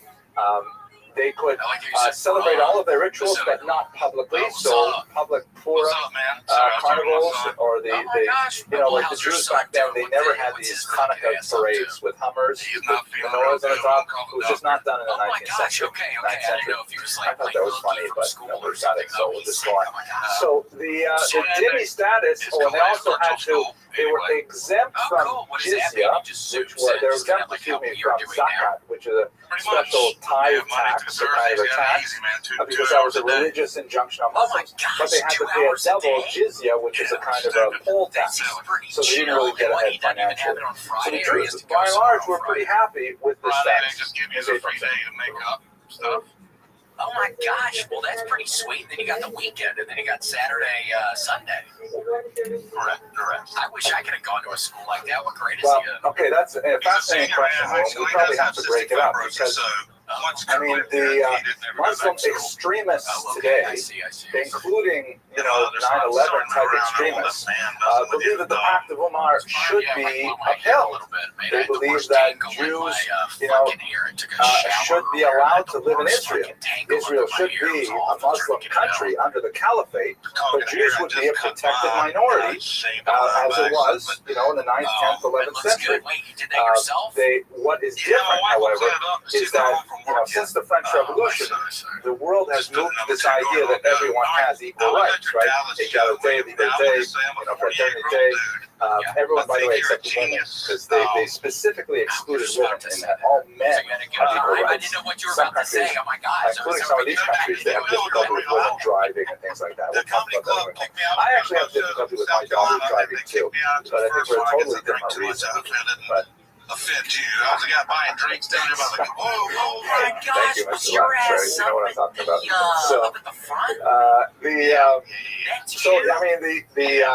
The rest of the world, in particular, just could not handle this idea of a certain population receiving kind of like a group status that is secondary. I totally remember it doesn't work in modern times. And then there was that guy when I kept on bringing the manager. Yes, thank you, Rabbi Rothschild. The Christians had dhimmi status. For the same reasons as the Jews, because the Muslims recognize Christianity has a valid software, a valid piece of operating system. In some cases, strangely, even Zoroastrians, which don't conform to the rules because they have a distinctly dualistic system. But and I'll say one last example in the Mughal Empire in India, you even have a reasonable amount of tolerance for Hindus, which is certainly not a monotheistic faith at all, with 30,000 known gods. And the reason for those latter two is primarily realpolitik. That the Muslims, when they conquered India, there's just way too many Hindus for them to forcibly convert them or expel them. It just can't happen. So they have to have some kind of modus vivendi. So to Zoroastrians, when you come into Iraq and Iran, they have to deal with this population. Yo, what's going on, Nolan? How you living? Nolan, can you hear me? What's up? How's your day going? Nolan, I hear you, but I don't hear you speaking. What's up? Nolan, can you hear me?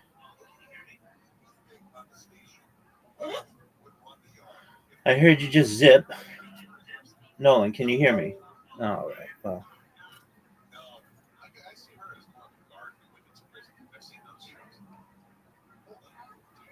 conference and cool. So it's kind of on the way. Yeah, no, once I knew I could catch you in Dallas, I was like, I'm definitely driving. It's a done deal. Oh, cool. Well, you're so nice, Alan. I totally appreciate it. And yeah, I remember your ass. Yeah, that was kind of some rowdy people around you. So it's because you were feeding them drinks. Yeah, and I was double fisting White Russians and Scotch that night, so. Oh my gosh, Alan, I wish. I haven't had anything to drink in 4 years, but I swear, dude, if I can make it to 50, I think I'm going to drink again. And I say beer, I think I want some Newcastles, but I think I also, Alan, want some White Russians. I used to love those things. But Alan, I got to learn how to just sip on them, dude. I would pound those things. I just got to sip on them. That's what I got to learn, or I just can't even drink. I don't know. Well, truth be told, I'm the same way. I'm either all or nothing, and I don't drink very often, but that night was a celebratory night, so. Until they kicked your freaking ass out. So what'd you go do? That's horrible. I called an Uber, went back to my hotel. It was literally right across the street, the nice Hilton in downtown, and woke up 5:30 and started driving, so. Oh, my God. Went to Talladega racetrack, got rained out there, then went home the next day. Oh, that sounds good, except for the raining out part. Yeah, I've never been to a NASCAR race. I think that would be fun. I've heard people wear diapers sometimes so that they don't have to go to the bathroom. Not my crowd. Maybe some, not my crowd. Can't you bring in coolers and stuff? Or is that an old thing? No, you can take all you want. No glass containers. I did back in my younger days. Took a handle of Scoresby Scotch, which is cheap in a plastic bottle. Scoresby. Yeah. A friend took Burness vodka, just a whole, gallon or whatever it is. Oh, I love that. And would y'all just get wasted at the racetrack? We used to. I don't drink it when I go to races anymore. I enjoy it myself. Maybe a gummy here or there type thing, but Oh, cool. And you will be more alert if there ever turns into like a Final Destination scene. Remember that one Final Destination where at the freaking racetrack and the car goes into the stands, and you'd probably be able to run better because if you're all wasted, you'd probably just immediately get hit by the debris flying. But maybe if you're only on some gummies, you'd be real alert. I'll remember that. And listen, I just want to thank you for even letting my call in, man. I am going to join the club at the $40 a month rate to be able to do this more frequently and make you read something stupid at the end of the show. But sincere thank you for your comedy. It's just amazing, dude. Yeah, Alan. Well, thanks so much, man. I appreciate it. So sorry they kicked your ass out because I think that was nice buying the people drinks because I think drinks are kind of expensive at these comedy clubs. Oh, I got a $112 tab on the second show, too. I was going to buy those guys drinks. I guess I did, but anyway, whatever. Oh, my gosh. So, wait, after you left, they still had a tab open on your ass and it was $112? Yeah. I was going to buy those guys because, I was by myself, so they seat you with some randos. Yeah. And I was going to buy their drinks, too, to be nice. And I guess I did, but anyway, it's all good. Well, I'll see you again next time. I'll buy a fucking ticket to both shows next time one night. Well, sounds good. And then hopefully they don't kick your ass out and you can say hello after one of them. I'll save the drinking for the second show. Ooh, yeah, that sounds good. And then maybe I can start drinking. Maybe we can meet up after, and then you can give me my first beer. I want nothing to do with giving you your first beer, man. Nothing. Well, thank you, Alan. That's nice of you to say. Yeah, because every now and again, people fuck with my ass. I do something like that. They're like, oh, yeah, let me give you a beer. I'm like, what? Can't do that, man. Well, thanks, Alan. Cool. Well, great to talk to you, sir. Thank you, William. Keep it up, my brother. Okay. Bye. See ya. And Alan, wonderful talking to Alan. And look who we got in Casey. We did the math, my friend. I was hoping you remember what I look like. I was hoping I remember what you look like. It's been a little bit of time. You've been very busy. It's been 5 weeks, my friend. Oh my gosh, and you wore the wolf shirt, one of my favorite shirts. I wear the wolf shirt. This is like a Nickelodeon kid show song at the beginning, like Gullah Gullah Island, there's a part of the song or something. I had to wear my wolf shirt. You're about to watch Ed, Ed, and Eddie. I had to wear my little wolf shirt. And then they put the little stick guy. That'd be funny maybe if in that episode they put the stick guy character, put the wolf shirt on the stick guy. No way. And they say, send in your stick guy pictures to Nickelodeon at CartoonNetwork.com. Please send them in, kids. If y'all are watching this shit, send in your pictures. The website's still active. What do you know, Grant? What do you know about HelloFresh? What do you know about this company? HelloFresh? I've used them for a bit. They're great. Oh my gosh, they're wonderful. And Grant, I don't think a lot of people know this. It happens to be my favorite dinner is a HelloFresh dinner. It happens to be my absolute favorite. And Grant, also people don't know this, but there's a major menu upgrade this summer. Ooh, I didn't actually know that. This summer, okay? HelloFresh has doubled its menu. And Grant, do you know what that means? If they doubled their menu, do you know what they used to have? Half of the options they're about to have. Well, you got 100 options now. And Grant, I'm going to be honest, it's almost too many options. I know, overwhelming. Yeah, but it's a good thing. I mean, some people say it's a really good thing, and I think it's a really good thing too. But be careful. It could take a long time. I mean, that's 100 different options. That's a lot. They do at least have categorization, so you can kind of drill down around what you like. Oh, yeah, so you want some mashed potatoes with something. Say you want... Only mashed potatoes. Only mashed potatoes. Yes, they do have really, really good mashed potatoes. Chicken. They have chicken. They have all kinds of stuff. And it's really healthy. And oh my gosh, I mean, it's so great. You get steak and seafood recipes delivered every week for no extra cost. What? There's 3 times more seafood on the menu now? What? Wait, no extra cost on that either. No extra cost. That is crazy. This is crazy. Okay, they have snap peas, stone fruit, corn on the cob. What? But yeah, it's very great product. Okay, makes dinner, lunch, what have you, so much easier. And the best way to cook just got better. Go to hellofresh.com/WMS10FM. That's a mouthful. WMS10FM now to get 10 free meals and a free item for life. For life, 1 per box with active subscription. Free meals applied as discount on first box. New subscribers only. Varies by plan. That's HelloFresh.com/WMS10FM to get 10 free meals and a free item for life. I use this, and you should too.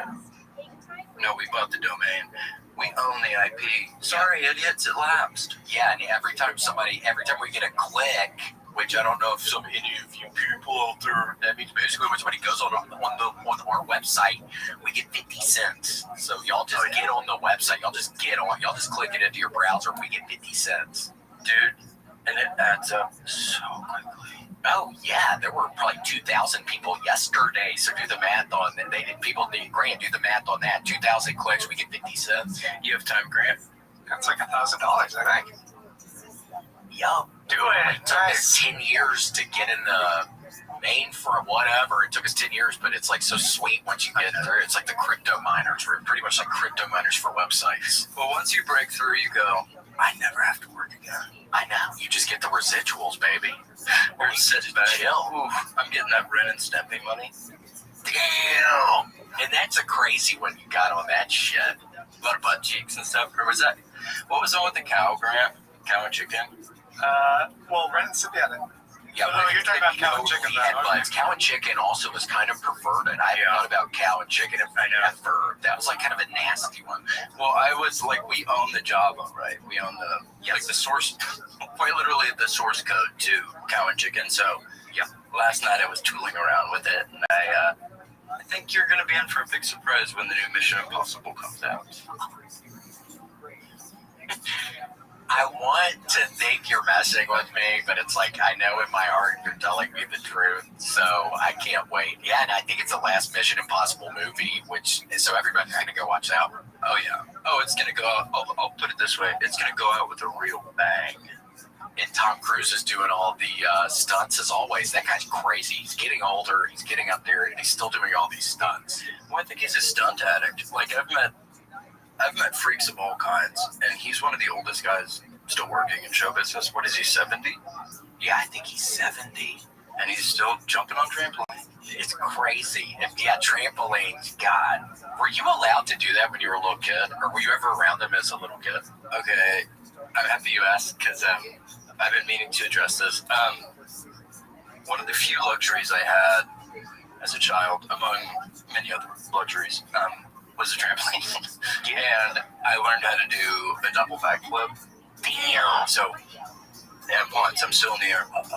And I can't even imagine, but I flew too close to the sun.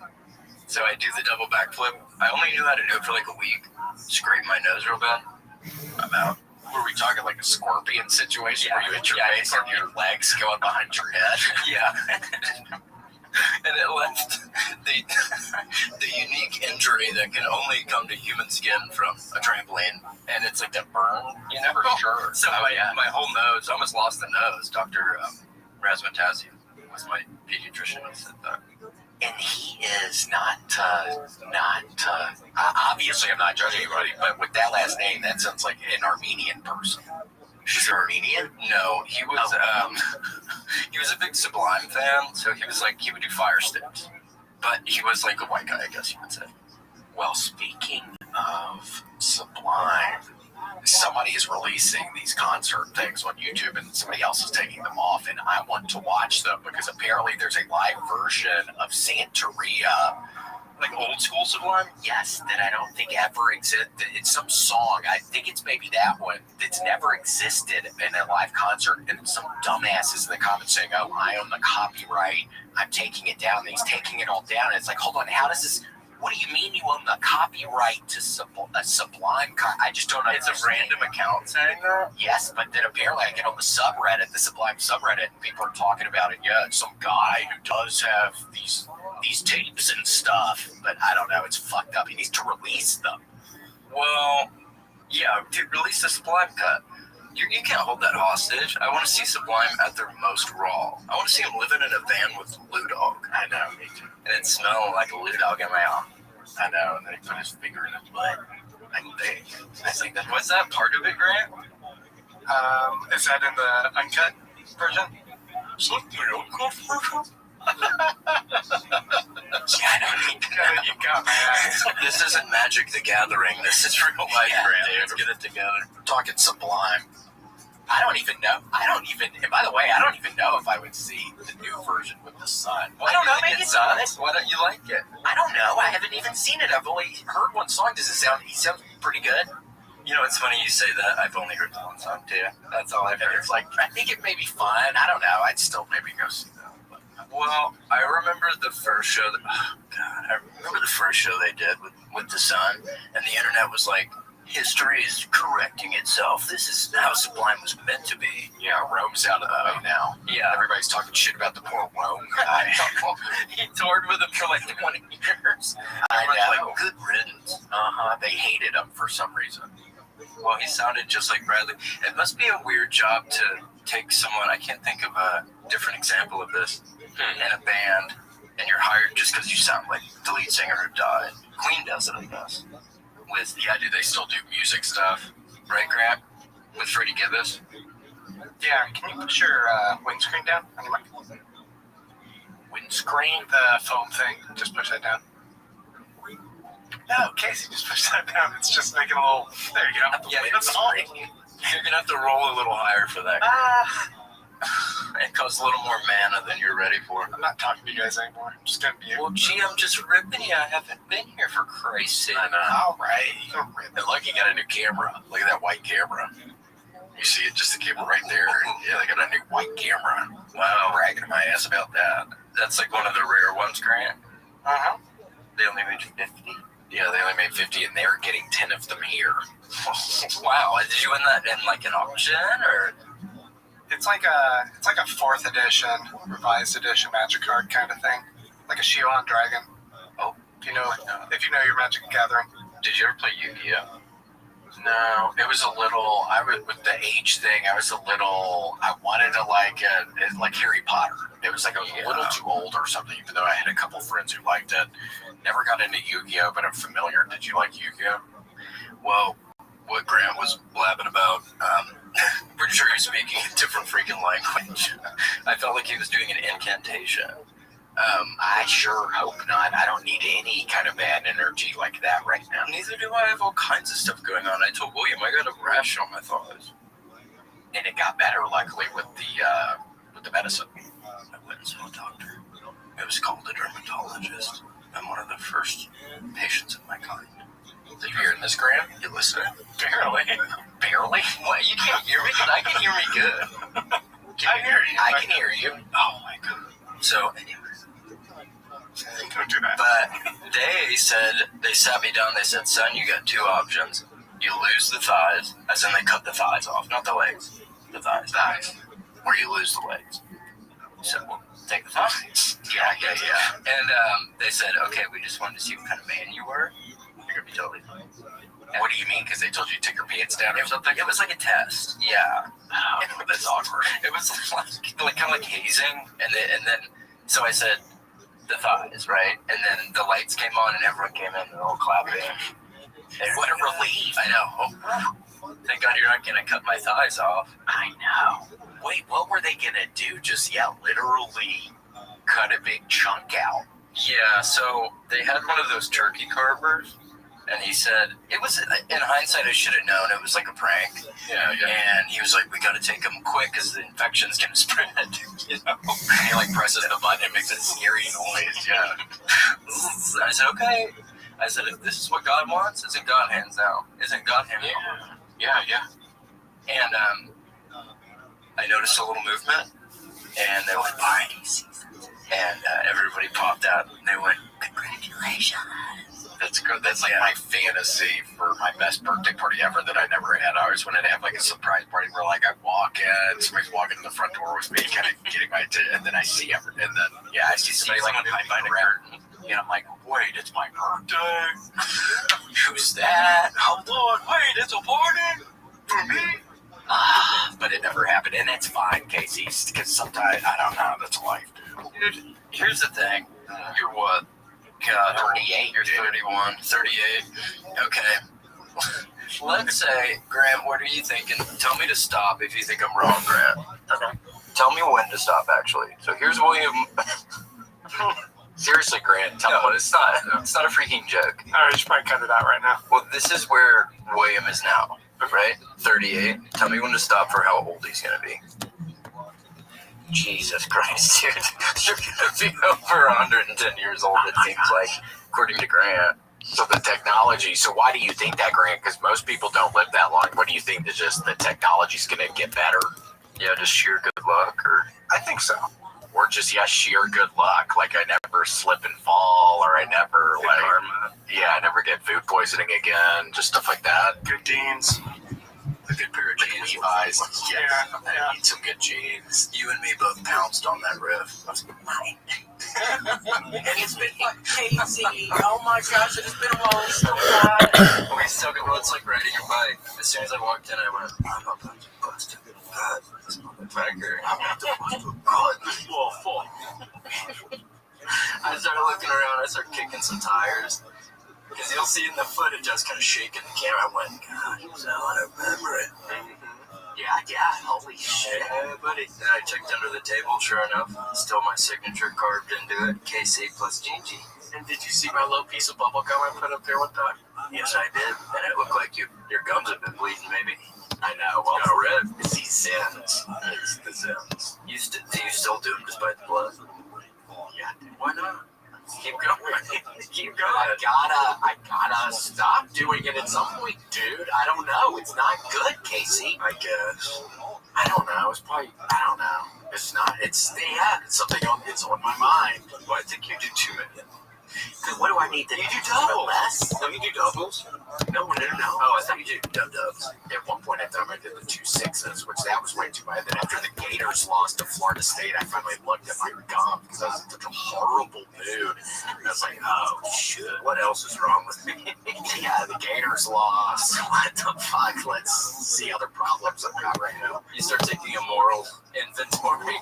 You go, you know what? I'm going to look at that ingrown toenail. Fuck, I should have went to the doctor and that's infected. I know. Well, it's a work in progress, dude. That's what I'm calling it. It's a work in progress. We are all exactly where we're supposed to be, except for those of us who still have a little more work to do. I know. And some people just have a little more work, and that's okay. It's okay. And here's the thing about heaven needing a couple angels. They're full right now. You're not going to die anytime soon, I promise. Yeah, because that's, again, I think it's like 1 in, 1 out kind of deal, and it's filled with angels right now.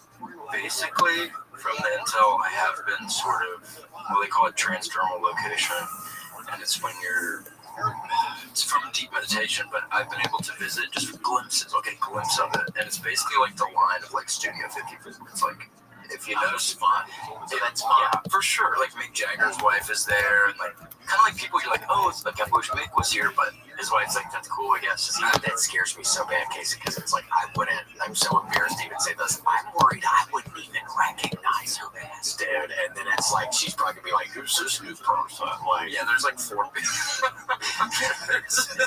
there's 4 people in the Heaven nightclub. You go, oh no. I'm one of 5 people to go to heaven. Yeah, and I don't really know these other people. These other people have to spend a lot of time with. It's like, it's you, it's Richard Jewell, who got wrongly accused of the Centennial bombing. Yes. And then it's probably Eddie Guerrero, the wrestler. Then Ozzy Osbourne. He's back. Ozzy? He's a new one. He's a new one. When the Lord saw him. Wait, what am I doing it there? Yeah, what do you think? I bet Ozzy, he could have had a relationship with God. I think so. Well, I don't know. I think here's the thing about God. If he makes jokers like us, he's got to have us on him. So he must, Casey. He must. I agree. He simply must. Well, Black Sabbath, it was kind of satirical. I listened to a book about it, and they didn't, really worship the devil, but they did do a lot of coke. So they were like, did he bite a bird's head off one time? He bit a dove's head off and a bat's head off. Damn. Separate days. It would have been a big day. It was one for breakfast, one for lunch. What am I gonna do for dinner? Yeah. Maybe a hot dog. Yeah, maybe something normal. Yeah. Yeah, after 2, maybe you can't have more than 2 just really weird meals in a day. Especially because he's not like Ozzy's taking the time to take the little hairs off the bat or take the... Yeah, I want to die thinking about that. That grosses me out to the max. Here's the thing about... I live my life so steady ground. I'm right down the middle. I'm not maxing anything. I'm not junk maxing. I'm not ice bathing. I'm eating Flintstones. Not maxing with a credit card. Hell no. My credit is perfect. Woo! What do you have, Xperia now? I got rocket money. So wait, you've been reading ads? Yeah, a couple times. Yeah, we did freaking. Yeah, you missed now too. The first one was, what was the one last week? It was BetterHelp. That is okay. So that's pretty cool because that's one that I need again because I'm in a run with that sometimes. So BetterHelp could be wonderful. And then today was, what was today?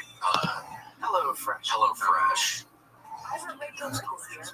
I know. Maybe they'll do that again. That would be good. Well, I'm on the road, so I imagine they would send it, and it's just turkey rotting in my hallway for a month and a half. It would be cool if they could deliver it to hotels and stuff. Maybe they could take it to Cincinnati. How would you cook it? They're saying no. I mean, you got to think about the kitchenette. I don't know. And a lot of these places don't have anything. And I mean, if you're in Las Vegas, the rooms don't even have a freaking pasta pizza, dude. I mean, Vegas is going downhill. No, if you're anywhere but Old Vegas, like Grant, let me ask you this. If you see a couple of guys like us, do you think we're a couple of Caesar's Palace guys, or do you think we're a couple of MGM freaks? Yeah, what do you think when we're walking off the plane and you're watching everybody walking off the plane at the Vegas airport? Where are we going? I hate to say it, but I would say MGM. Come on, man. And you already know that's the score, my man. We love going there. We love playing high stakes crap. I just love that the building's green. Dude, I love that green building. You get lost in it and you start thinking, is it Christmas already? Because it's green and when it's dark in those hallways, it's like, what time is it? Where get me out of this fucking hallway, bitch. Yeah, I start, whenever me and William go to the casino, we normally divide and conquer. So we'll split the room in half, right? Because we don't want to step on each other's toes. Start deeper with the room? Oh my gosh, Casey, you know what I started doing? You should do it. I think the last one is coming up, but Nadav, he has, Nadav guy, he has that poker thing, dude. Maybe. There's been rumblings. Look, it's been so fun, Casey. Last time I was going into my last thing, I was down $200, and then I won 500, so now I'm up 300, so now I can play one last time, and even if I lose everything, I was even. That's a lot of money. You guys are playing big. $300. Yeah, it's a hilarious podcast. You have to pay $300. I had a buddy, I won't say who it is, but he texted me and he was like, yo, dude, will you buy me in so I can do the podcast? What? I'm not your dad. Why would I buy you in to do a poker podcast? You're kidding. Was it $500? Was somebody there? Like he was already there? No. I would have been like, freaking get your life together, nut job, because I'm actually coming over to kick your ass. Yeah. Get ready for an ass beating, dumbass. I would say, here, I actually got something for you. Open the door. Wait. And I'd say, don't touch him. He brought this upon himself. And then everybody just has their hands up, like, what the fuck? Who's this guy? Then I take his car keys and I go, I'm gonna hang on. Yeah. So he ain't driving no more. Yeah, unless you got a spare somewhere, dumbass. Yeah. And then I got your Uber app canceled. I said something bad on there, and it as you, so you look like a piece of shit. Yeah, and they kick your ass off so easy on that app. That's what I don't like about Lyft and Uber. I mean, they kicking your ass off. You gotta make all these fake accounts. It's like this nightmare. Well, it's like you get caught. Uber, they'll catch you in a lie, right? When your story gets too complicated, they'll like double back like a good detective, and they go, "Wait, I thought you didn't take a ride yesterday morning." And you go, "Oh, yeah, wait, they got you. They caught you in a lie, and they're gonna come. Frankly, they'll kick your ass too. They beat the hell out of my buddy Brian." Really? Is that what happened to Brian? Damn, yeah. I saw you had those two black eyes. Yeah, no, I mean, when I got in a literal car crash in an Uber, and I'm communicating with them, yeah, they pull the same shit. They're like, okay, so you claim you're going to the airport at 12:40 p.m. on this date. Is that correct? I'm like, yeah, that sounds about right. And then they're like, well, when I look at your app, it actually weren't there at that time. I'm like, I'm not lying that I just got in this car crash with one of your drivers, okay? What's going? Why are y'all put me through the ringer right now? Well, it's victim blaming, right? Like, which is not the term. Victim shaming, I think, is the term, but Gigi said I could mess with like making my own. Well, it sounds about right because I was the victim in that situation. Well, it's the same concept. They're going, "Oh, are you sure you were in the car?" I was like, wait, what am I fucking doing nuts right now? Well, they're gaslighting you. They're trying to see if, well, maybe they'll luck out. Like, this is the company's position. Hey, maybe we'll luck out. This dude's like fucking nuts. Yeah. Oh, they'll lock you up. They'll 5150 you. And then you're just trapped somewhere and you can't get out. And it's like fucking Bram Stoker's Dracula. Remember that guy stuck in that padded cell with that lawn? He has that weird outfit on. The guy in the padded cell? You remember that? You talking about Count Orlok? Yeah, was he Count Orlok in the padded cell? Grant, help us, man. I'm looking it up. Yeah, look, I hear his little tippy tappies going. He's hardcore. He's either riding on the road or he's writing his book while he helps us. Grant's on fucking Dexedrine, dude. He's on old school diet pills, just writing. Damn. I thought you looked a little more slim, Grant. You're probably not eating shit all day, right? Is it Tom Waits? Boy, what are you getting at? Huh? Wait, is what Tom Waits? That's the guy in the padded cell. That's the scene? That's him? Oh, that is Tom Waits. No, I feel stupid. Never mind. It is Tom Waits. He was the guy in the padded cell. Sure enough. You know what they used to call me, Grant, at military school? You want to guess? Tom Waits? They used to call me the man in the iron mask. Whoa. What did they make your fucking ass like walk around in a mask or something? So they had their own unique system of punishment that was designed to both publicly shame and internally euthanize. So sort of euthanize your emotions while publicly breaking down the social structure. So yeah, if you said a cuss word or kicked a football or like anything fun, like or like playing the hallway, like playing tag or something, you'd have to wear this spike mask and it hurt and you couldn't blink basically. God. So they would take needles right here, and so if you blinked it would kind of poke, so you're kind of stuck. Like a clown. You sleep in that thing. That's what a lot of people have asked me, and the answer is you don't sleep too well. I'll say that. You don't get 8 hours. That's for sure. Well, I hate that. I'm so sorry that happened. I mean, that sounds crazy. Like, I've heard of corporal punishment, but I mean, that's like medieval punishment or something. That's like insane. Well, because I'm not afraid to speak up for myself. Around the second or third time, I started going, "You guys can't do this," and I said, "Oh, we can. We've been around for a long time." Yeah. That's horrible, dude. That's like so scary. How do you even keep moving forward after shit like that? You just, I try to make light of it, right? Like I go on podcasts and I try to be funny, and I try to keep my friends close. Like I keep my inner circle close, right? But for sure, sometimes it creeps in. I know. Well, the darkness. And it's where BetterHelp can help. Sometimes BetterHelp can totally help. Maybe sometimes it depends on the situation. Like a situation like that does like crazy. Well, that's what they said. BetterHelp. They said, "Look, we love helping. It's quite literally all we do."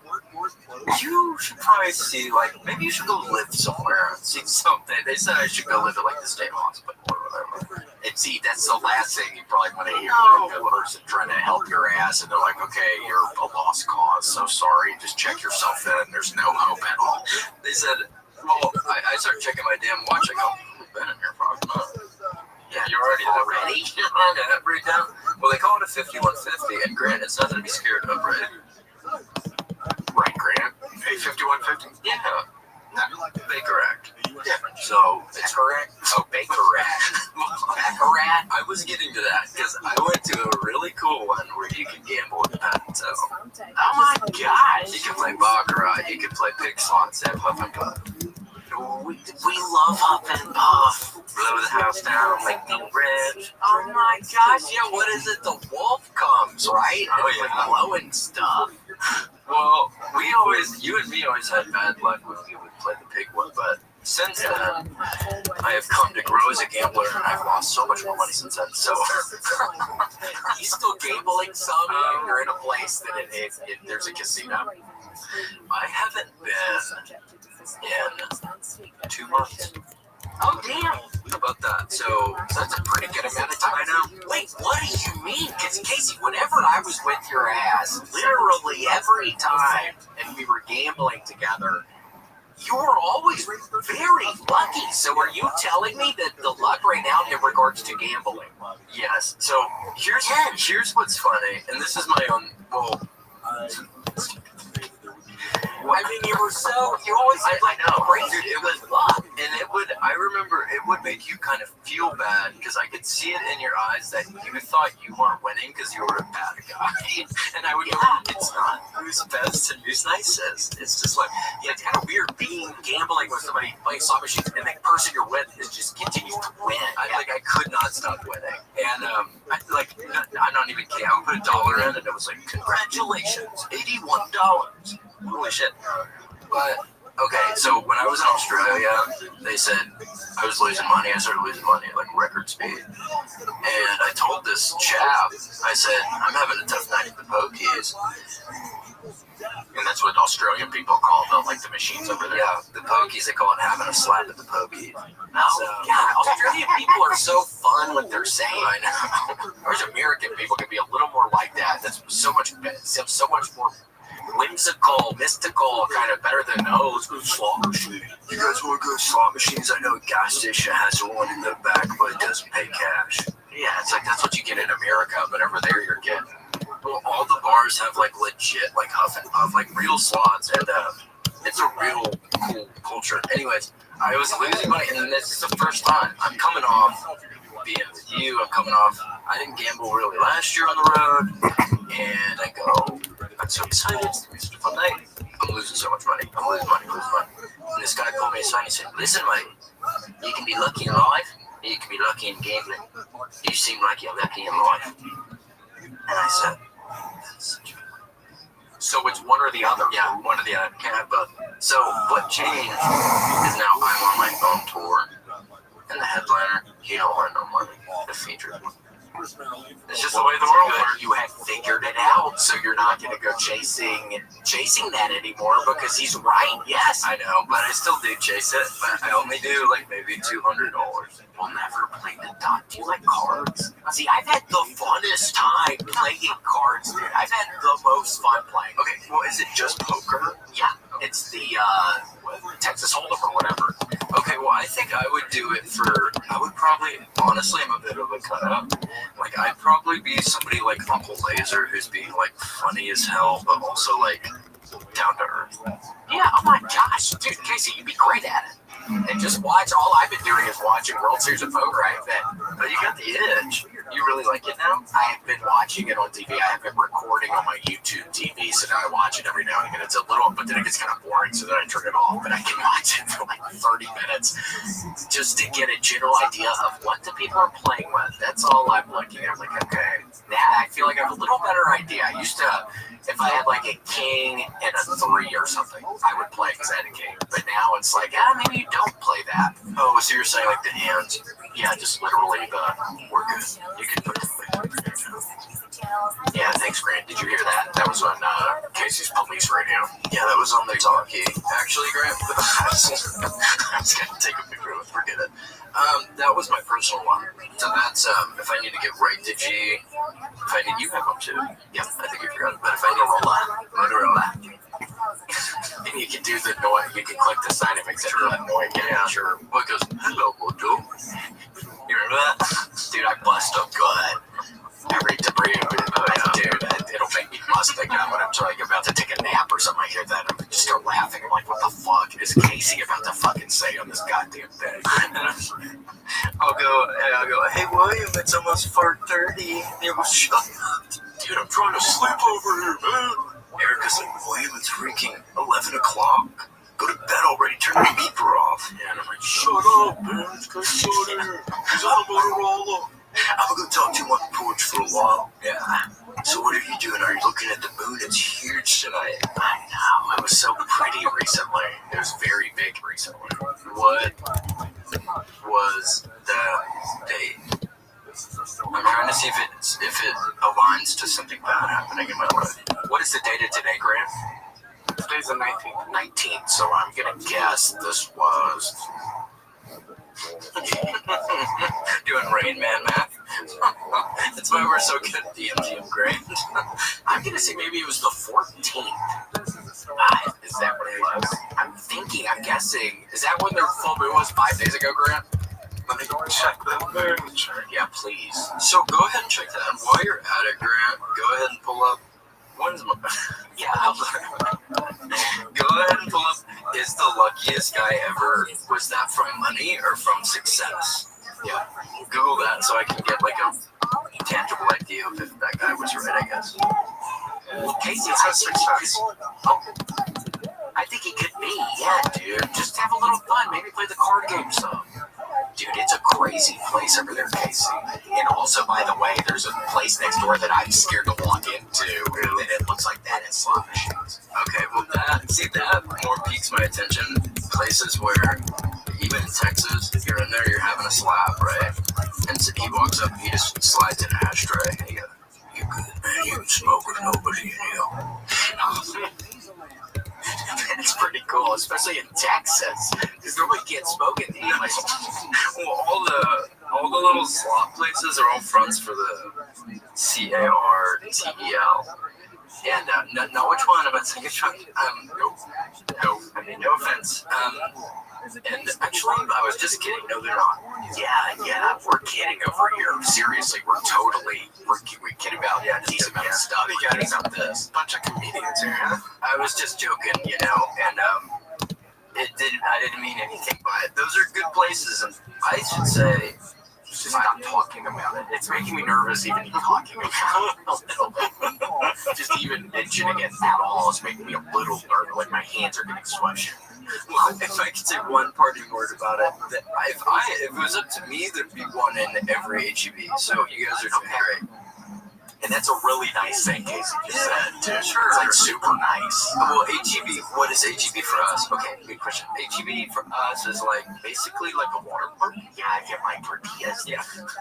Dude, I lit an HEB candle last night that was warm tortilla. Woo! And I kept forgetting, because it was pretty small, and I kept forgetting that I lit it. So I'd go to a different room, and I would go, damn, this is like, look kind of good. And I kept thinking someone in my own home was making tortillas. So you would totally highly recommend the candle, because it's really good tortillas. Well, I would recommend the candle if you have the type of mental faculties to separate the art from the artist and go, this is just a candle. Nobody's making it. Yeah, nobody's making it. So if I get hungry later, I just gotta remember I need to make or get food because nobody's here making it for me. Even though it smells like someone's making food right now. Well, I kept thinking there was an abuela in the kitchen. And if you know one thing about me, I want to be an abuela. So for those who don't know, an abuela is a Spanish grandmother. Yes, grandmother. Or grandfather. Those are called abuela tools. That's both. Yeah, I knew some words in Spanish, depending on the last letter or whatever, if it was like male or female. So, but abuelo is male or female. Yes, grandma or grandpa. Yes, it's not, like different languages, it's hard to understand the sort of colloquialisms, right, of the verbiage, the syntax of the root words, right? But it basically means to give, or to give wheat. So it's so sweet to me. Tortillas, probably. Yeah. So your grandparent wouldn't necessarily. It doesn't matter which one you're talking about. You're talking about the ones who make you wheat stuff. Yeah. Interesting. Well, that's cool. I had no idea even a background. I didn't even know if it was the grandma or grandpa. That's where I was lost at the very beginning. I didn't even know. And that looks like a grandmother and a grandfather. Yeah, Grant, what did you Google to find that? Is that your grandparents? I did HB grandparents. Because that looks like a picture you took on your phone. Grandparents? That's a weird kind of picture almost. That's my abuelitos. Well, that's Grant when the grandma refused to wear a mask, and Grant goes, I'm filming you. I'm filming you to be put it on. This is on record. Shut up! Oh, get lost, kid. Tell me something when you've lived into the 40 years. I hate it when that little fucking old person says something like that. It's like, I might need it if I can make it 40 years. What are you talking about, dumbass? How about I give you 40 spankings for all the years on your old ass life right now? Yeah, lean over, bitch. I'm about to spank your ass. Show me those bare cheeks, stink boy. Yup. Take the jeans off. Yes, bare butt cheek, HEB produce aisle. Yup, that's where it goes down sometimes. So it was buttered tortilla, that's the flavor. Yeah, and I guess I bought it as like maybe a gag. Because I mean, I like this mountain tortillas. I'm not gonna sit here and lie to you. Like I have a bleeding heart. I wear it on my sleeve. But you like fajitas? Me too, and it's such a performance. It's like so fun if you're at the restaurant, you get them because it's like it takes the guy and it takes him a couple times to bring in all your shit. And it's like so sizzling, and then it's always right in the middle of like a story because it takes a while. And so you start telling a story to your guests that you're eating with, and then you go, uh-oh, we're gonna have to hold that thought. Here comes trouble. It's just sizzling and smoking and God. I make them in my place, but I think it smoked the place out. Well, that would be, I could see that being a situation where now you have like 4 pans that you're eating at the same time, and then you just blow the place up, propane tank accident, you know, which is a giant explosion for anybody that doesn't know, or at least maybe that's what natural gas. Oh, what happens when the houses are on? Water heaters, I think will do it too. And then, Graham, what was it where the team got stuck in the mountains? They had to eat each other for food alive. So those people, that was the water heater of the plane that made that happen. They made the plane crash. The Andes Mountains cannibal case. Oh man. And you're with your soccer team, and you go, come on, this is our midfielder. I don't want to eat it. I know. It'd be better if it's strangers, probably not just a soccer team you're on. Well, dude, could you imagine you're the one guy who is on standby, you get on the flight, everyone else is the rugby team or whatever, and they're looking at you just licking their chops. Yeah, they see you and see a big, like, fucking turkey. Yeah, and you start going, have I ever told you how I've given over $10,000 to charities? You start, like, making up stuff. Yeah. They're just staring at your ass. Yeah. Fork and knife. Drool. God, yeah, just seeing you and you look like a big old turkey leg or something. Just like a yummy, they bowl of mashed potatoes, and they're like, okay, we're gonna eat this fucking dude. I go, hey, that's not a bowl of peas, that's my arm, you freak. I know. He goes, I'm sorry, man. I'm so out of it. I know. And then they're gonna get your ass when you're sleeping or something. Like, that'd be a bad spot to be in. Well, for sure, you don't have a friend in the world when your back is against the wall. Because rugby's more than friends, it's brothers, right? It's a brotherhood, for sure. And if you're alone, like, I don't have shit like that. Like, I don't have shit like that. But rugby, what if it was two close team? What if it was 2 teams that got stuck and they had to kind of out-eat each other? Like, they would turn into a whole nother war. Yeah, it'd be like a war. Because it'd be one side versus the other for sure. Oh, hell yeah, dude. And if you cross that picket line, if you ever escape, you're off the team for sure. Oh, yeah, you would never be allowed on the team if you end up going to the other side in the situation. Yeah, they're never letting your ass back, even if you really want to, and you were a pretty good player. And you were like a pretty good friend, but Benedict Arnold was a good guy too until he betrayed the United States of freaking A. I know. And then somebody helped the English people. Grant, pull up Benedict Arnold naked. Yeah. He was so. Oh my god. Whoa. I don't like what came up there. Is there fan fiction for Benedict Arnold? That isn't like a cartoon or a real person you're looking at right now. It's like the 4th image is a dude peeing in his mouth. Oh God, will you text me that? That's so funny. See, that's funny. You text me oh, man, in his mouth. I have no idea why. Is that what they? You know how an Arnold Palmer is is a sweet tea and lemonade, right? The Benedict Arnold is when some dude at the quick stop just pisses in your mouth. Then he drops a Ricola in there. That's a Benedict Arnold. Yeah, I never want one. It does feel like a betrayal. Yeah, well, it's gotta be a close friend, I think. Yeah. Hey guys, I know you guys were, we had talked about going to Chili's for my birthday. I'm turning 31, I'm excited, but I'm actually was wondering if one of you guys could give me the Benedict Arnold this year. And you hope they say yes. You just hope somebody says yes. And then you start looking and it's like Miles Johnson left the group chat. Fuzzy Killgy left the group chat. People leaving. You're like, so maybe we are just going to have some dinner. You know, you start pulling back. Yeah, and then they start popping back in. Yeah. Miles Johnson has rejoined the group. Damn. Who told us? Miles, you can come back. We're just going to feed us. He loves fajitas. Wait, hey, Grant, hold on. And I did, but you want to talk to a couple of people? You gotta go, G? Oh, yeah. I'll leave here in like 5 minutes. One call. Yeah, one call. Okay. I need to talk to some MFers, please. Are you going to be able to see? You want to pick someone? Oh. Just, well, hold on. Give me 10. Dude, can you see a lion? That's small as an Easter egg on Arbor Day. That's smaller than a rotten egg at the steak factory. Alright. Whoa. Here, I'll just grab one. Do one we've never talked to. Alright, this one looks, I don't like anything. I swear if it's somebody that we couldn't see, if we just offended somebody, we couldn't see what those names were. Yeah, by the way, I couldn't read it. I recognize this. No. Let's see if this person pops that. Well, they've been waiting quite a while. If they're being a little patient, little stinker. Maybe they had to go to the bathroom. Might have been a very patient stinker. Can you imagine one or both of your heroes is ready to talk to you, and then you go to take a big old dump, and then blow it? Yeah, and then you fucking totally blow it. There's no take backs. Well, I'm gonna try another person here real quick. You blew it, my boy. Sorry, my boy. That's funny when people say that.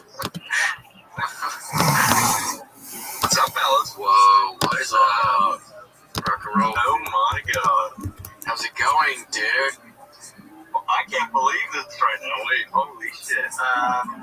Getting a little bit of feedback. We're in hog heaven too, Matt. We like you. Yeah, dude. Oh my God. Guys, I've been watching you for so long. Love it. Love to hear. What are you doing? Where are you, in Arizona, or you just got the Sedona hat? Here, wait, I'll show you. Try to guess where I'm at. Oh, okay. Because he probably remembers when I guessed Indianapolis, right? I was about to say, yeah, what was that, Indianapolis? You fucking guess. I nailed it. I'm clairvoyant. Are you in Massachusetts? Close. Oh, okay. I was about to be laid off. So good to know. But that probably doesn't even help. We're in the region, Rhode Island. Below. Let's see. What's below Rhode Island? The geography. I'm trying to picture the map of America in my brain right now. Well, I'll sing the song, right? Yeah, sing your state song. Yeah. State song. This one's for you. This one's for me. All of us together. Let's be happy here. Joni Mitchell. Wow. Oh my gosh, that is a great state song. I'm impressed you knew your state song. I wouldn't necessarily know Tennessee's, I don't think. I know Georgia. Well, Georgia's Georgia on the mind. Georgia? Oh, yeah, that's a good Georgia movie. I know I might have given it away with that song, and I apologize, but you actually didn't, Matt. Yeah, hold on. Here's the fun part. New Jersey.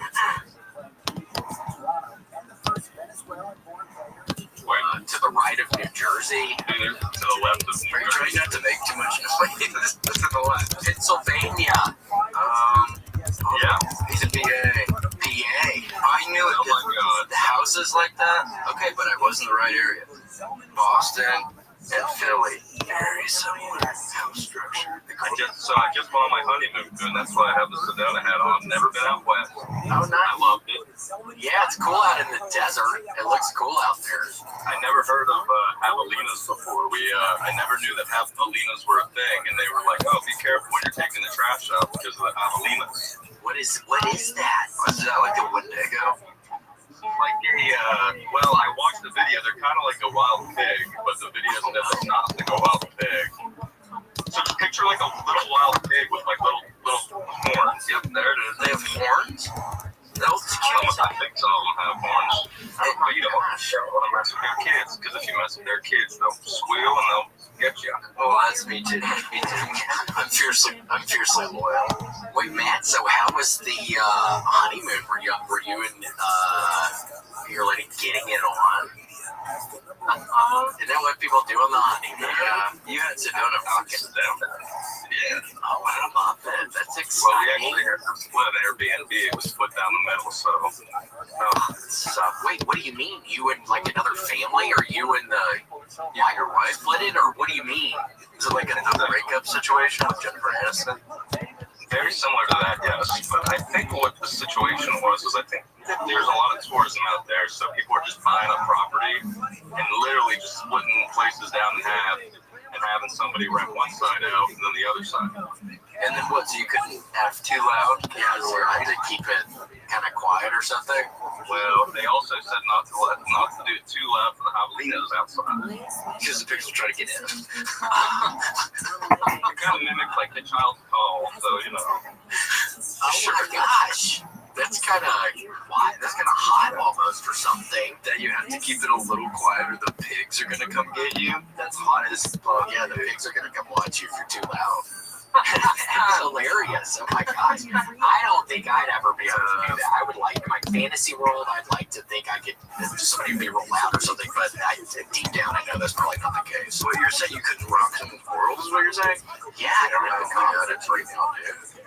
I don't even want to talk about that. You don't have the confidence. I've been telling you, but I'm not saying it on the podcast, but look, you seem like a confident guy. You're 37 already. 38. Dude, you're 38 this month.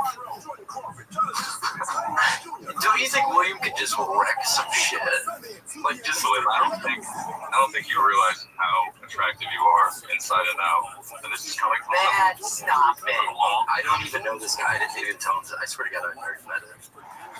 Did you pay Matt? No, they would call him and say this shit. Well, I was his hostess on his honeymoon, and he's a good guy. And so I kind of, I was doing gigs that weekend. I couldn't have. Sedona, did you know they have portals there? Is that why you went there? You're trying to get a quartz portal with like crystals and stuff? Yeah, I think they have crystals and all kinds of stuff. UFOs. Crystals are big there. Crystals are big. I looked into a place called the Bradshaw Ranch. I never heard about it, but if you want to go down a little rabbit hole, look up the Bradshaw Ranch. Well, that's a good one. It's like Skinwalker Ranch, right, where they have paranormal stuff. You can't sneak one past me, but some people you can. Scary. So what? It's like evil. Is it like evil stuff? Well, go ahead. No, you're good. You go.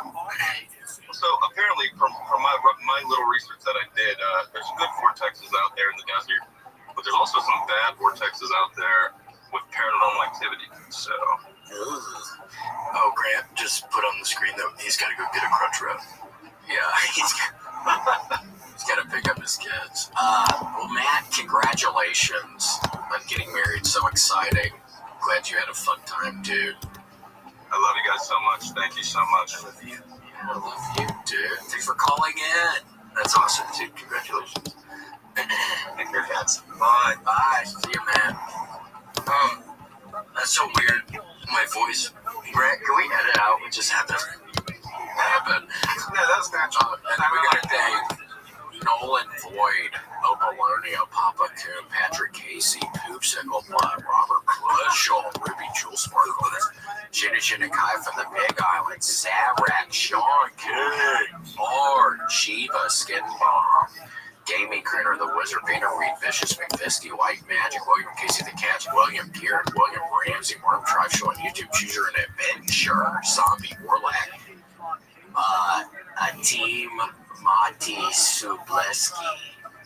Yikes, that was hard. Anthony Whitbush Morgan's and Ashley Belfield, Aslan Avery's your soup bomb. I'm loving it. Dude's been hashing. Gregor Roquette is my dad. Daniel Hunter, Danger Fox, Destiny A4, Devin Swain, Dingleberry Harry, Dova King, Dr. Pete Dugan, Eli Slugworth, Goldie Banks, Star, Grant's Worst Nightmare, Julia Tomiosa, LOL, I love Big Macs, Jess, Jethro Tull, Joe Kive, John Shaw, Justin Greco, Captain Chaos, Kyle Heath, Larry, Lawyer Joe, Luke, Mr. Alex, Nissan Dappy, Nolan, Boyd, Opalonia. Am I the only one? Grant, that's the last thing I'll say. I don't get to do the podcast for a couple weeks. Suddenly, the mercenaries doubled in size. Everybody starts going, "Oh, thank God the freak's gone." Yeah, mercenaries doubled in size, but I told them we need Casey back, and so they're dealing with it. So, with the child soldiers. They intervened. The child soldiers totally enter. Well, dude, here's the thing, and mercenaries love you guys. I'm not saying anything about that, but I'm like kind of a blue collar guy. Like I'm like lower tier. Like maybe they like me, like because I was born in war. Yeah. So y'all remember that kind of crap, okay? Seriously. And I'm happy to be here with my friend William, and I don't think I should miss too many more episodes. And I just want to say I love doing podcasts. I love Grant, I love William. And if you guys are ever struggling, you can go to BetterHelp. Yes. And we love you, Casey. That's a good one. All right, bye. Thanks for joining us for this week's episode of The William Montgomery Show. Send your questions, artwork, and manifestos to thewilliammontgomeryshow@gmail.com. Leave William a voicemail at 737-471-1098. And never miss an episode of The William Montgomery Show by subscribing to The William Montgomery Show channel on YouTube and anywhere podcasts are sold. Check out William online at william.f.montgomery1 on Instagram. For more William Montgomery, check out Kill Tony on YouTube and check him out live at the Comedy Mothership in Austin, Texas every Monday night. Find more of me, Casey Rocket, at patreon.com/Casey Rocket. Follow me on Instagram at Casey Rocket. This episode of The William Montgomery Show was recorded at the Record ATX Studios, right here in the heart of Austin, Texas. The William Montgomery Show is produced by William Montgomery. The anthem is sung by William Montgomery. The drums are sung by William Montgomery. The words are sung by William Montgomery. Thanks for joining us. See you next time. Shh, you don't fuck said that. I'm trying to have fun tonight. Well, George, everyone knows that by now, hopefully, that this is exactly what the book is about. The factors that lead to this and how you can effectively reverse the damage. And people can learn about that at www.alpha.com. Recorded live in Austin, Texas, USA. It's The William Montgomery Show. Starring William Montgomery and the deepest Casey Rocket. With the Tony Chin Orchestra. The William Montgomery Jr. Dancers. As always, William is joined by the lovely Erica. I'm Casey Rocket. And now here he is. The Big Red Machine, the Memphis Strangler, William Montgomery. Look at that. 6 little fireworks. Grant, there was this one time I took acid, and I somehow on YouTube found a video where it was just I think it was on some Adult Swim. It was on some Adult Swim YouTube channel, and it was just the sounds of fireworks, like whistling and then popping. Like not giant fireworks. It was the funniest thing I've ever seen. And I don't even think there was any visual to it. I don't think. It's just the sounds of little firecrackers going off, flying, and then going off. It was the funniest thing to me. It's weird. Have you ever done that kind of stuff? No. Yeah, and you wouldn't even probably want to talk about it. Yeah, never. No. Oh, really? All good. We could, maybe you and I could do it on a beach. I feel like I'd like to do it on a beach if I wouldn't know what you could pay me to do it right now. I'd have a full-fledged panic attack. Yeah, that'd be pretty fun on the beach. I think on the beach would be very nice. If I were to do it now, you wouldn't want to be around me because I would be begging you to call the ambulance. So we are pushing out live, and people are saying it's a little quiet, so I'm turning on the volume. Oh my gosh, what isn't this new? I apologize to anybody. Grant got some new camera, and it's all messed up. It's messed up around my shoulders. All right, I'll tighten it up there, dude. No, I'm kidding. That doesn't bother me at all. It's a very cool looking camera. It's a white camera. It's a little bit of an upgrade. It's a little sharper on the focus. Right now I have you a little punched in, so it's a little blurry, but no one cares about that technical stuff, do they? Yeah, oh my gosh, no, not at all. Yeah, hold on. So do we have, this is a very special episode. We actually have Casey returning. It's been a little bit. I've been out for a bit. Been busy guys. It's really busy. Running everywhere. So we're very excited about that. He's coming soon. And do we need to, should we just go ahead and, do you want to bring on the caller? Yeah, maybe just talk to somebody? Alright, we can do that. We'll check and see what we're looking at here. We have actually quite a few people already on here. But yes, it has been. How long has it been, Grant, since we've seen Casey in here? Oh man, I think he was out like 4 or 5 episodes. I can actually pull up the. So there's been a playlist. Oh my gosh, I wonder if he'll remember what I look like. I wonder if I'll remember what he looks like. Do you think so? It's gonna be jarring. Sometimes that happens where somebody hadn't seen somebody in a long time. I don't know. I feel like a lot of the time in that instance, you would be able to recognize like the family member, long lost family member. He was out for 5 weeks. That's like the longest you guys have been apart. Damn. And we'll see. Maybe he'll get cold feet. Maybe he won't even show up. I don't know. Alright, I think we're bringing on our first person here. Let me bring up the volume. Hang on, bro. Hello. What's up? I don't have you on screen yet. 1 second. I like how you said bruh instead of call. Oh, what's up? What's up, man? Sorry, I was talking to my son. Oh my gosh. Well, how's your son doing? What's his fucking ass up to? He's not feeling real good. We're gonna call the doctor. Oh my gosh. Okay. I didn't know if he was like playing hooky from school or something. Oh, he's sick. Oh my god. Yeah, it's cool. It's virtual school anyway. Oh, cool. What does that mean? He just zooms in, just kind of like how we are doing now. Pretty much. Yeah, Monday through Thursday. He's got it easy, man. 2 hours a day. Oh my gosh, 2 hours a day? Yeah, stupid. That seems pretty chill. And what, he doesn't even have it on Friday, or he has to go somewhere on Friday? Friday, they just give you a free day to make up stuff. Oh my gosh, well that's pretty sweet. Then you got the weekend, and then you got Saturday, Sunday. Correct. I wish I could have gone to a school like that. What grade is he in? He's a senior, man, in high school. He does have cystic fibrosis, so once he lived here, he didn't ever go back to school.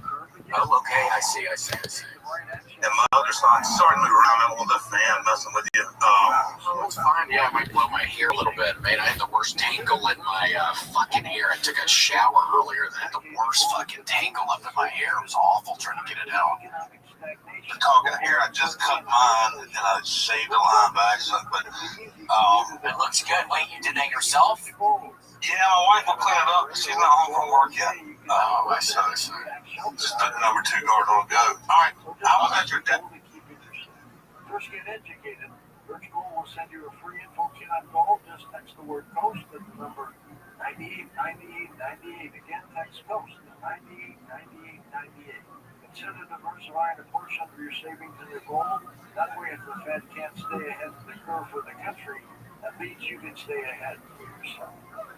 Real people, real stories. So I had an appointment with the surgeon, and he was told me what all he was going to do, and it was just absolutely horrendous. I came home, I started on Carnivora, and I called and canceled my surgery, and she said, are you going someplace else? I said, no, I'm taking care of it myself. She said, okay, and my problem on my skin went away. I have bruising, that's all. 3 weeks after I Recorded live in Austin, Texas, USA. It's the William Montgomery Show. I have to tell you, that has to be Chicago. Call 866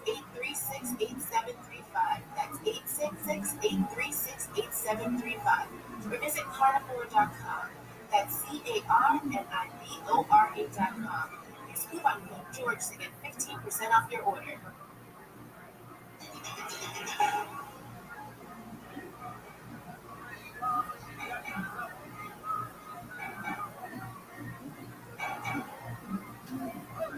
Welcome back to Coast George Norrie with you. Kathleen Ball. Recorded live in Austin, Texas, USA. It's the William Montgomery Show. Starring William Montgomery and the devious Casey Rocket. With the Tony Chin Orchestra. The William Montgomery Jr. Dancers. As always, William is joined by the lovely Erica. I'm Casey Rocket.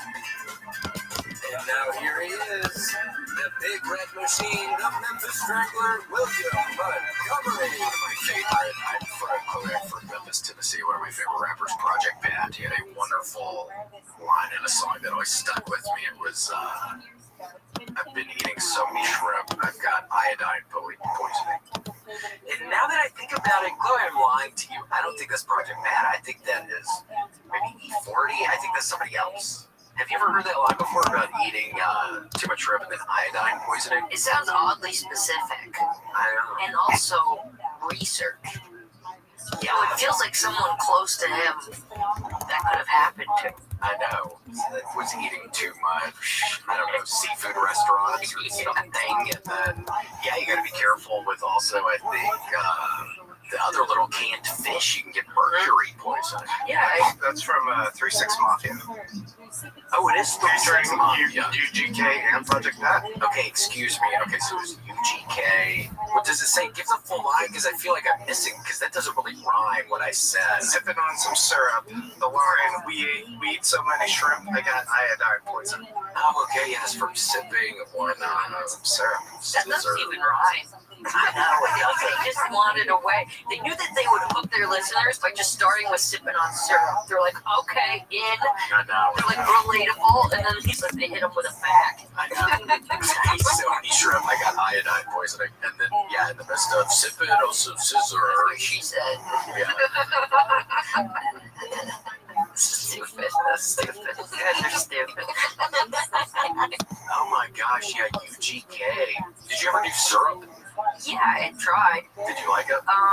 Yeah, well, I just liked it. I don't know what exactly syrup is, but I'm drinking a bottle of Robitussin. Oh my gosh, was it exciting when you did that? Well, actually, I have a friend and she's from Mississippi, and she loves to robo-trip. She said it was like a huge thing in their high school. They would robo-trip and then go to cheerleading practice. She's like, there's nothing like tumbling when you're robo-tripping.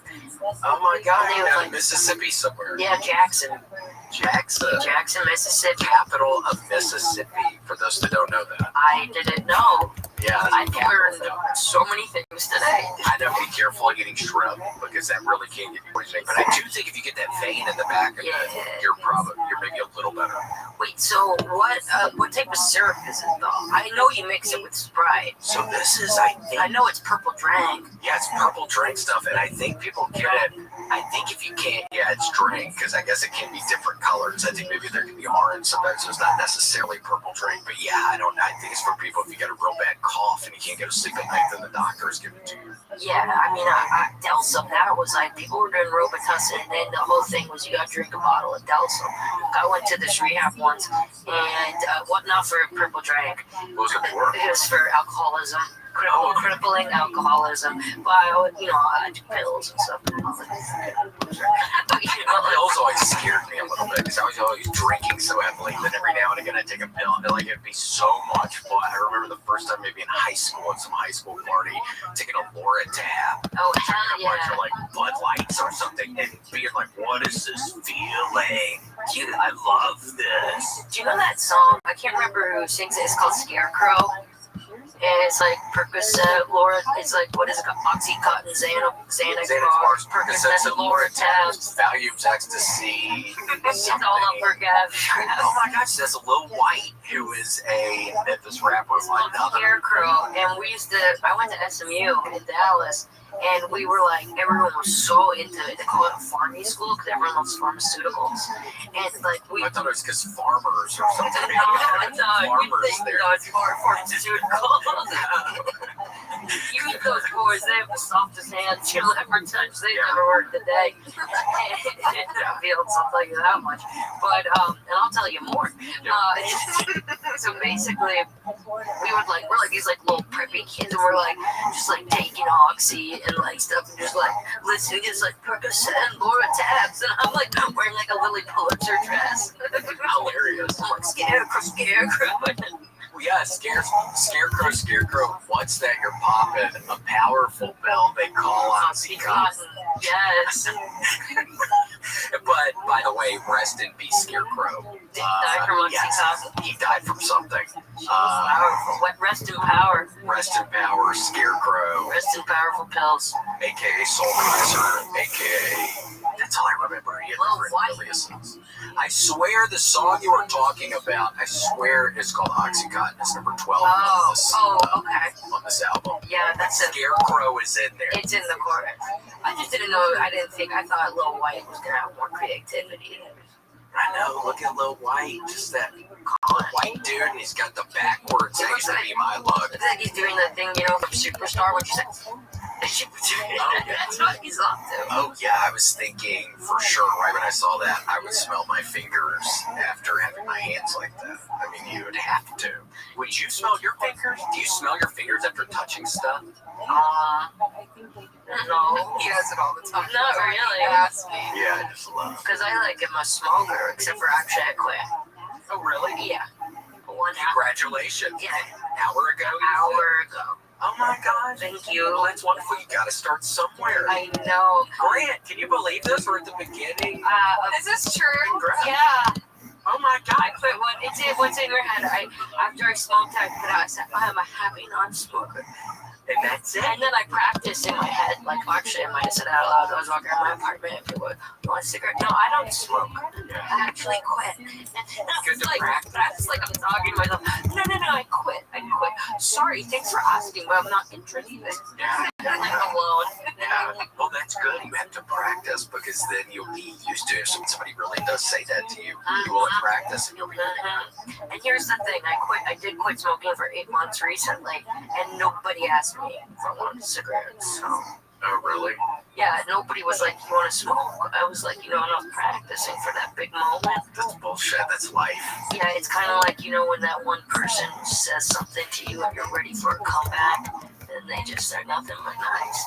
I know that you can't, you've been preparing all day long, and you're going to just get after this person, and then you're kind of nice. Thinking about it in the shower, what were the shower thoughts? Gosh, I don't even know. I probably wasn't even thinking about anything yesterday in the shower, but I did this thing where I'm standing up and I'm totally fine, and then something happens.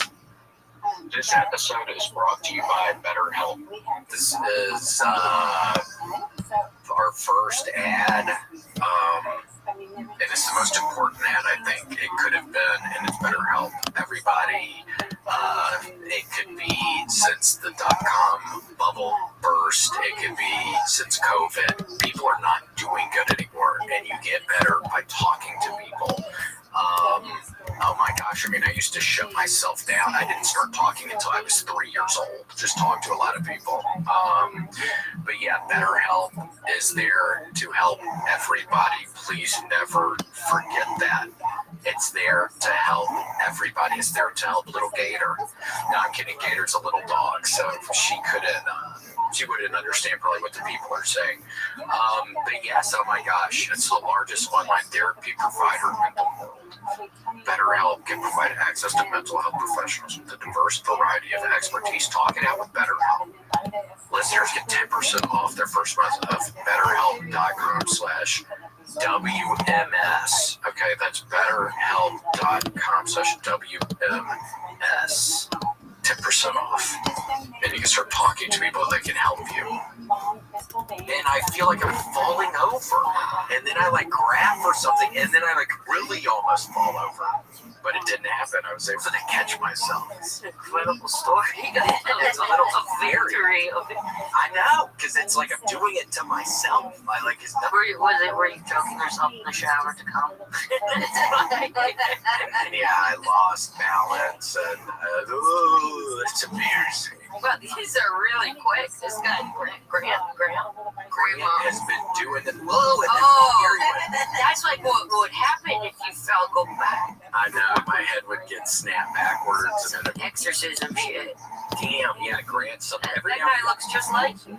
I know it's weird. Every now and again, Grant, it really hits the ball out of the park on this thing. And sometimes it's extra scary, and this happens to be an extra scary one. Are you all right, Grant, today? I'm all good. Oh, and we have a Delsum right there? Wow. Was Delsum blue? Is that a thing? Why do I keep on thinking Actually, it says Delsum blue. No, you're thinking of Celsum blue. Celsum blue. Yes, that's what I'm thinking. That's for dandruff.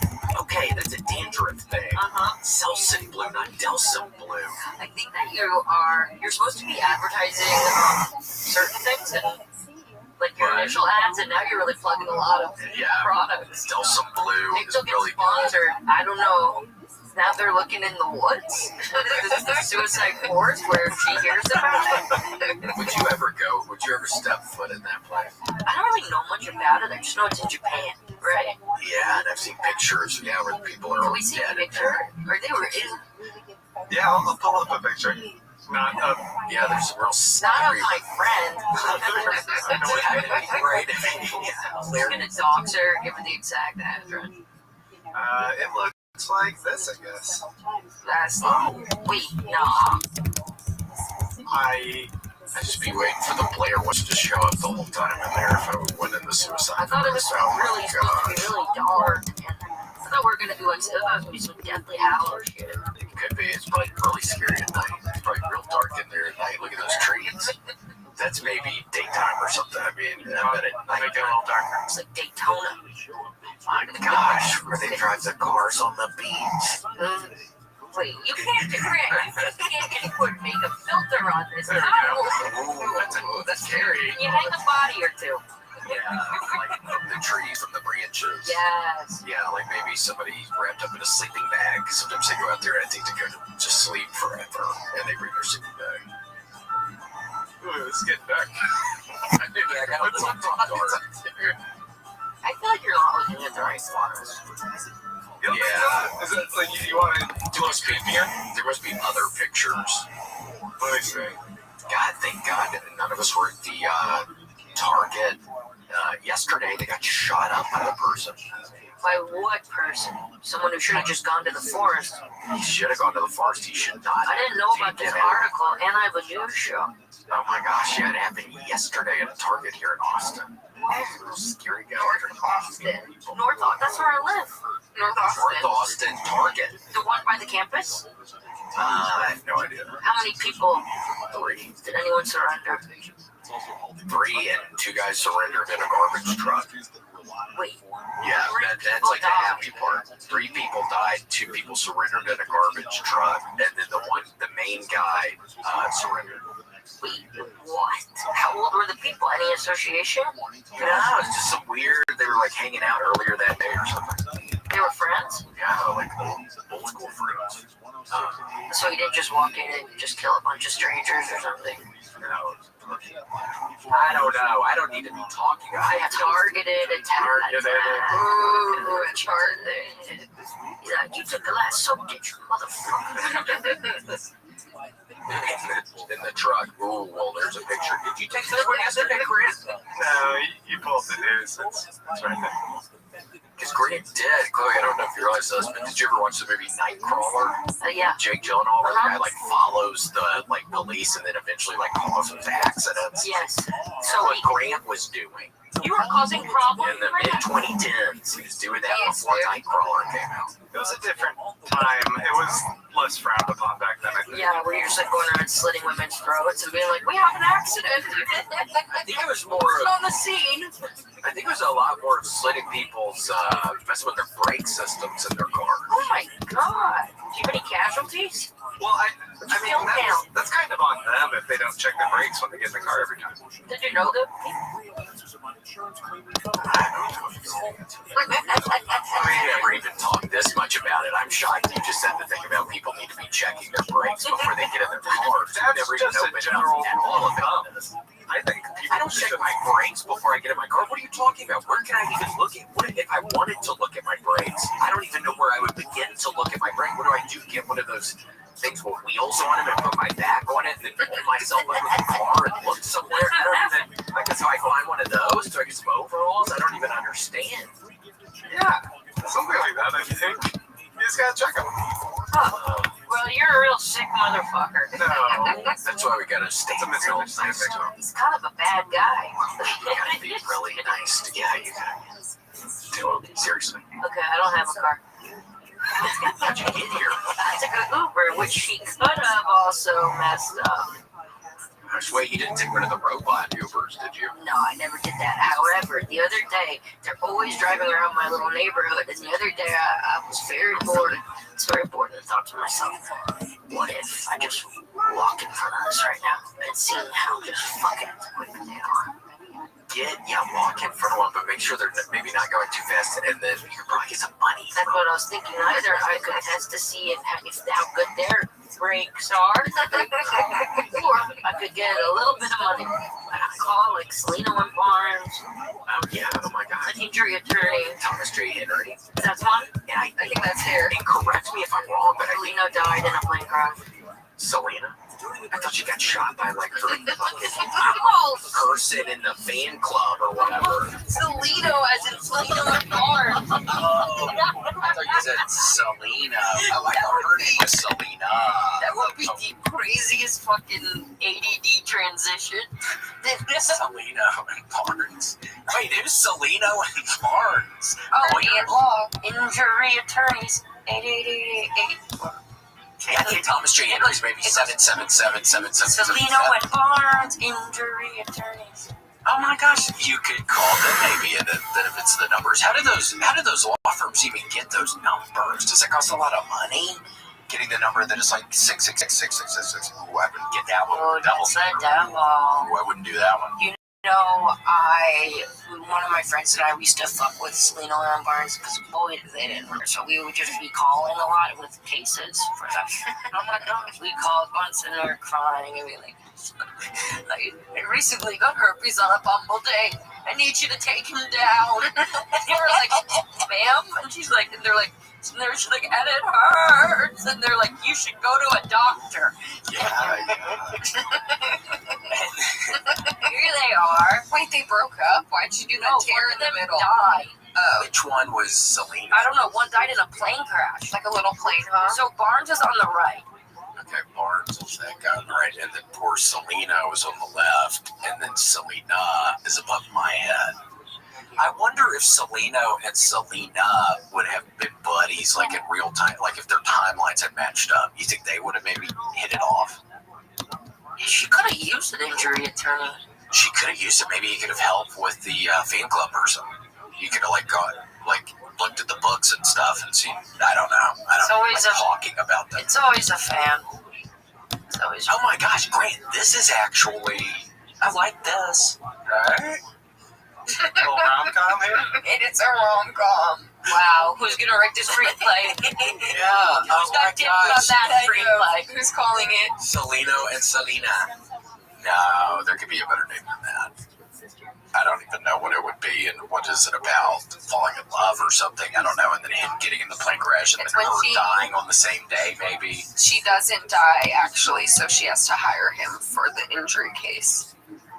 Oh, yeah. So the lady only hurts her, doesn't kill her. And they this fall is a in different love. timeline. Yep. And then they fall in love when he's helping her ass down in. Yeah, and she's really not interested. So first of all, she gets assigned with Barnes, and then she really likes Barnes because she thinks Selena's like a fucking asshole. Yeah, Because she saw him rip off someone else out of a case. I've heard that about it too. He's a fuck boy. And then Barnes, which is part of the real story of life, dies in a plane accident. So then she's stuck with Selena, and she's like, I fucking hate this guy. And then slowly over time, he begins to woo her. And I was gonna say something more interesting, but I didn't have it. But he starts to kind of like, they're around each other. No, I know. What he does slowly over time is he hires Grant, and Grant starts doing little tricks on her, like breaking her brakes, so she has to keep getting an injury attorney, and little things like, going up behind her and, pouring boiling water on her back, and she doesn't know, and then she keeps having to go back, and then they fall in love, and then she finds out, wait, you're the one who poured the boiling water on me, and then he's like, it was before I loved you. Yeah, it was when I didn't really know what was up. And she's like, now I love and then you, she but it was said, before. when she finds out, she goes, well, you know what, speaking of which, you're in hot water. Oh, damn. And then that's the end of episode 1. And then season 1. And then he comes. Oh my gosh.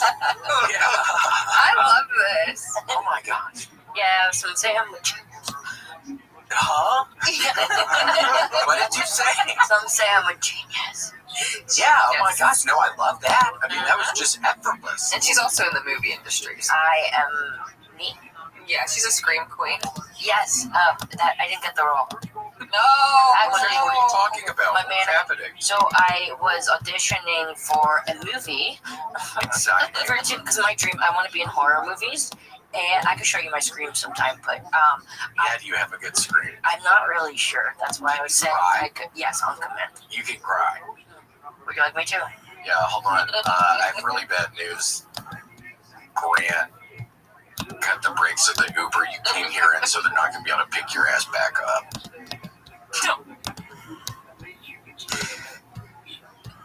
Like, they're not.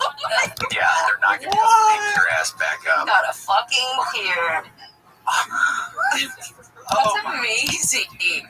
That was really quick. How did you get that tear out? I'm fucking good. I can cry on command. A lot of people can't do it. No. Wasn't that cool? I'm so impressed. Oh my gosh. So that would probably be good if you are in a horror movie and people are, you gotta act messed up. Yeah. I can just do it. But she kind of auditioned for like the villain of the horror. Yeah, so sorry. Not victims. Hold on, what's a line in like the Blair Witch Project? Like, hold on, there's something outside of the tent. I've never been in anything, but I can cry. I have a lot of skills. How do you do that? Can you teach me how to do it really quickly? Or how do I do it? I don't really know. Do you think, is it something physical you're doing, or you're literally thinking of something sad really quick? No, I just am physically doing it. It's something you can I just go cry. And then so you're not even thinking about like some sad moment that happened in your life. You're not even thinking along those lines. You basically act as if your water ducts are in your face, or eye ducts. I just kind of act like they're water ducts. Like they're constipated or something, and I'm like holding it in. You know? Oh my. Try it. Wait, are you about to cry? I don't want to do it again. Because I just did. I don't want to cry again. I don't want to finish that. Clog your duck, William. Clog my duck. Don't. Oh, you have to keep your eyes shut. I mean, open. I mean, sorry. Don't close.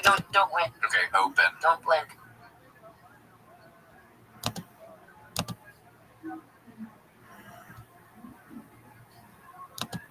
It's not working. I can't even do it. God. And you're doing it again. No, don't cry about me not being able to do it. It's not that sad. No, don't cry about that. Now you're going to make me cry. That was so bad. Not very talented at crying. I need a tissue. Okay. I can get one. There's right here. Oh my gosh, hold on. Did it look like there was a little... Nah, man. I swear. Wait. It didn't? It looked maybe like my eyes were moistened up a little. You'll never be me. Yeah, so I auditioned for the role, and When was this? Recently? very recently, in fact, I was so far from getting the role that my manager said the self-tape is so bad I'm not even going to submit it. No. What do you mean? What are you doing on a self-tape? What do you have to do? Read lines or something? Yeah, but the thing was, it was just too funny because my character was supposed to be a pregnant cop. Oh yeah, William definitely needs me. Yeah, thank you. I was supposed to be a pregnant cop who gets possessed by a witch while she's brushing a child's hair. Weird. So I just started to feel like a pedophile, being like, and the lines were like, what a pretty girl. Like, you're so pretty. You know, this long hair won't last forever. And then I used to be like, my pretty girl, I think you're so pretty. Like, get real weird. That's kind of scary. Mm-hmm. Wait, so does your manager person give you any insights or just says, oh, this isn't going to work? He just says, good enough. What do you say? Well, hold on, I'm crying in it.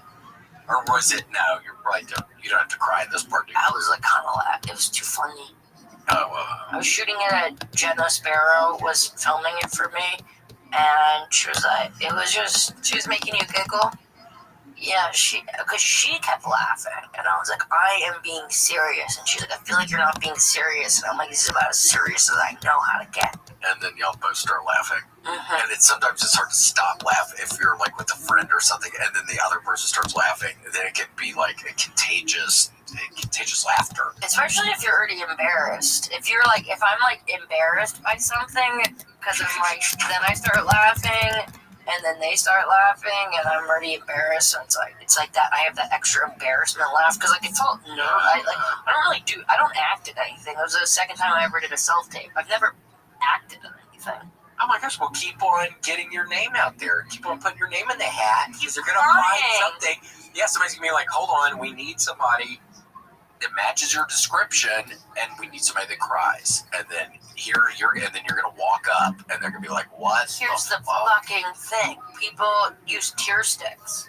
What are tear sticks? I learned about it from a movie called Theater Camp. And what they do is that documentary? No, it was a narrative. Oh, Ben Platt. Oh my gosh. Yes. And who's that guy? I always see this picture. It's like, what is he, a soccer player or something? It's Jordan. Michael Jordan. Oh. So what? What's a tear stick? Crying on cue, real tears instantly. Yeah, they just put them like under your eyes, and it makes you just cry. So fuck you, tear sticks. So it just makes you somehow makes you think of something really sad. It's like AI tears. It's bullshit. You know, it's like they're stealing my job. Oh my gosh! So you put that. So it looks like lipstick, but instead of putting it on your, don't put it on your lips, or you're gonna be drooling and stuff. I wonder if that's how that works. Girls put them on their vagina. And it's just like real wet down there. Oh my gosh! They put it on their things down there, and then it gets tears instantly. Huge mark. That's. Oh my gosh. Well, I'm so sorry to hear. Well, hopefully this is not going to get in your way of landing a role at some point, okay? This is not going to get in your way. Yeah, I just don't know what CEO I got to take down. To get this off the market. To get this off the market? Yeah, Grant, who is in charge of this stuff? Yeah. Can you look up tear stick? You want to know like the brand? I want to know the CE fucking it could be like Procter & I want to know the big guy. Yeah, it could be under Coca-Cola or Procter & Gamble, or it could be like some random Doritos. No, I think Doritos is under somebody else. I want to know the guy Luigi Frito-Lay. Frito-Lay? They're in charge of this? Do you like the Ruffles? No. Yeah. Huh? You like Ruffles? I like Ruffles. Yeah, Ruffles are pretty good. Rumpelstiltskin? That was one of my favorite nursery rhymes growing up. Rumpelstiltskin. Rumpelstiltskin, was it? Yeah, what was his name again? Rumple. Yeah, Rumpelstiltskin. Yeah, oh my gosh, he was one of my favorites. What was he no, I was wrong there. I was about to say the one that slept in the different beds or whatever. I feel like he was very poor. Yeah, Rumpelstiltskin, that sounds like kind of a poor person. Not being mean. I'm like Humpty Dumpty loaded. Yeah, Humpty Dumpty sounds like some rich British Yeah, until he aristocrat. took a great fall. I wonder who did it. Somebody who wanted his money. Yep. Yeah, because we were literally talking about Humpty Dumpty one day in the apartment about, like, do you think that was some sort of scam? Because what are you doing as an egg person sitting on a wall? Yeah, I'm sure. I mean, somebody scamming his ass to even get him up on a ball. Yeah, how could he wanted to climb get it? His her- tummy would get in the way. I don't know. He just had little arms and legs. I don't even know how his ass got up there. I don't have it. And then, like, it's all just planned. Like, they come in there, they're like, and he's like, everyone's like, what happened to Humpty Dumpty? And then someone's like, he had a great fall. Yeah. You know? Yeah. Like, where was he? And he's just sitting on a wall. It's all bullshit. Mm-hmm. And all the king's horses and all the king's men. Oh, couldn't put him together again. Yeah, see, that's how I know he was connected. Because the king wouldn't fucking help him if he wasn't. If he was some sort of Rumpelstiltskin motherfucker. And they were all around him, it sounds like. And they all refused. You think if Rumpelstiltskin fell off a wall, anyone would give a shit? Nobody. Probably not a lot of people. Maybe his mom. What did Rumpel wear? No, he was too old for a mom. Was he an old guy? I forget about him. Yeah, that's not Rumpel. That's kind of a classic. That actor's a really good one. Where's Mr. Stillskin? Let's see. I got him. I love that. Humpty Dumpty. Look at that one. That's a really nice one. Yeah. He put up with the yellow boots. He had a glow up. He did have a glow up in that look. Brows are. It's like he's using Latinx. There's Rumpelstiltskin. Yeah, that's one poor motherfucker. Yeah, this is not my Rumpelstiltskin. What's another Rumpelstiltskin? I don't. You prefer? What's another one? That's like a weird. Yeah. Pixar. He does. Yeah, he's not even wealthy enough to have that type of animal. This guy? Yeah, that guy. That's him. Yeah, That guy's got a mom. That guy probably. Fair enough. I don't think that he ever had a dad. Just Rumpelstiltskin and Jesus. They didn't have. No, he just never met his father. Oh yeah. Yeah. That's right. Yeah, no, I mean, look at this guy. Ooh, and there's another one. He looks a little dainty in this one. I like this one a lot. That's how I get when I'm hungry. I start looking around. It's on his way to Jean Valjean, that fucking town. Where is that? What is that? Jean Valjean? Yeah, what's that? He's a guy from Les Mis who steals the bread. Oh, well, that's the problem. And they go to prison forever. Really? Yeah. Oh my gosh. Is that good? That's a musical, correct? Yeah, I never saw it. All I really saw was Oklahoma. I never saw that. You could tell me something about it because I never saw it. The main song is what? Oklahoma, where the and then there's other songs too. That's like the main. Who am I? What is this? Passion of the Christ? Yeah, what is this one? Is that Jean Valjean. Yes, so- Wolverine.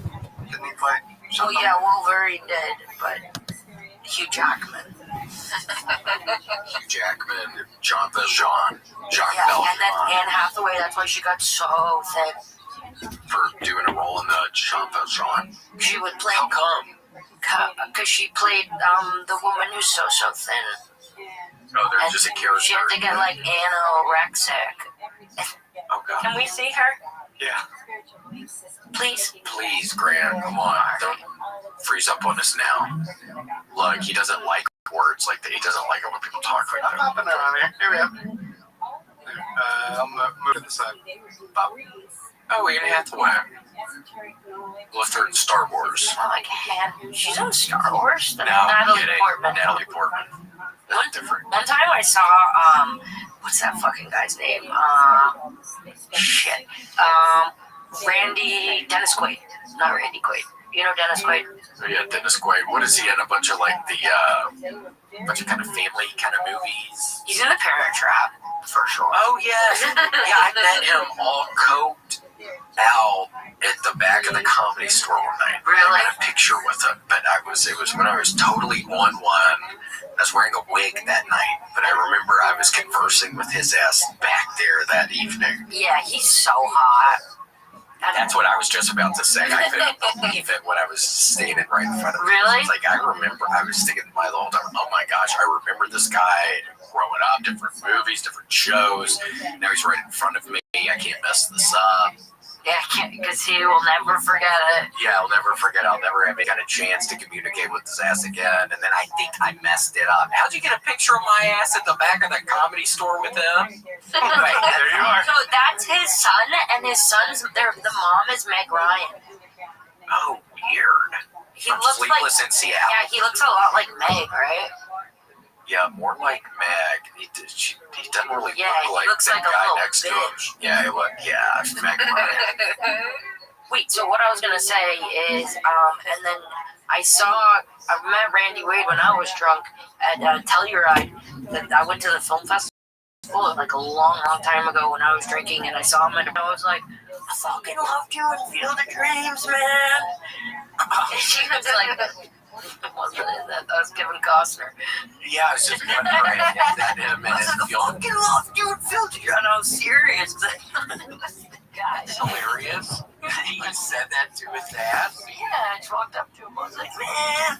But he did. He was pretty chill. I was like, I'm watching that. I was like, I've seen that movie probably like 100 times.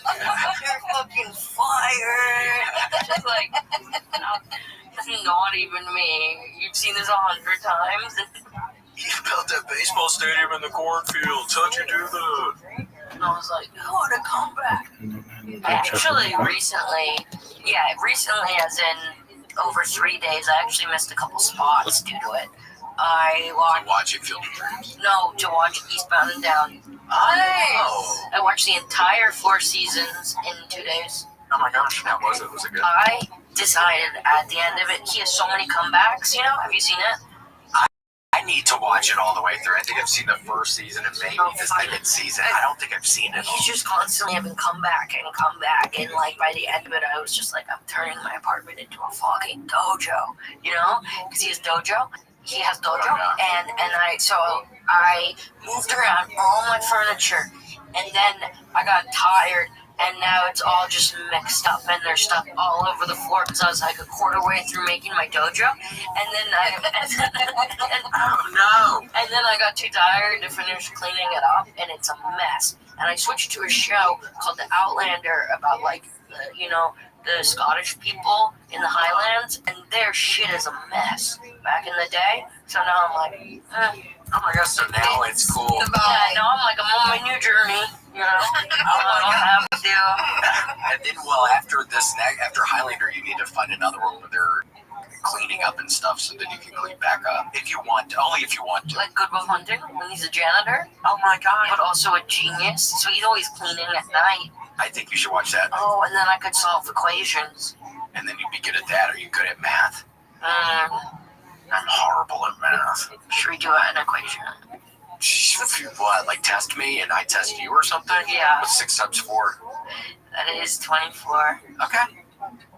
What is 12 times 11? That's a hard one. You're good. 6s. I was trying to be sweet doing a 6 because I remember 6 is kind of being easy. 12 times 11? 122. Yeah. Okay. Wow. 12s and 11s always scared me. I could do 10s, obviously, but anything after 10, like, in 11, It's like no, 11's easy. It's like the second easiest. So 12 always was hard. This is You guys 9. Hold on, 2. 1. What is it? What is it?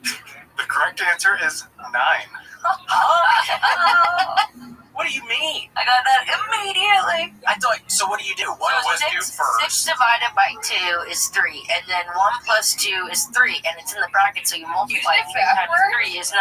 I thought you do brackets first. With the version of the rules which is taught in many schools, the answer would be 1, but the correct answer is 9. The controversy ensued because of the historical order of operations from before 1917 differs slightly. Because it's at Memphis, I was taught, in Memphis, I was taught that would be You're learning old math. I'm learning old math in Memphis. That's probably my problem. You're old school. I'm an old school kind of guy. And I'm learning old. So you're telling me, Grant, the math I was learning was pre-1917? I think so. What? Was every answer 1? Don't be bogged down if I try to read this whole Business Insider. Okay, do one more. You guys want another one? Okay. rematch. Yeah, William, they would teach it that way. It was called PEMDAS. Yeah. Please excuse my parents, Sally. So parentheses, equations, We did that too, but I don't follow the fucking rules. and you were correct. Here you go. Sometimes it pays to not. Jam through this one. Oh gosh. I don't like a word You gotta do problem. it. That's gonna be too much dead air.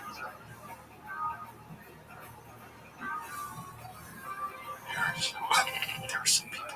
I'm just trying to reread this first sentence over again so I can really understand what's going on. So there's people on the train, okay? 19 people got off the train.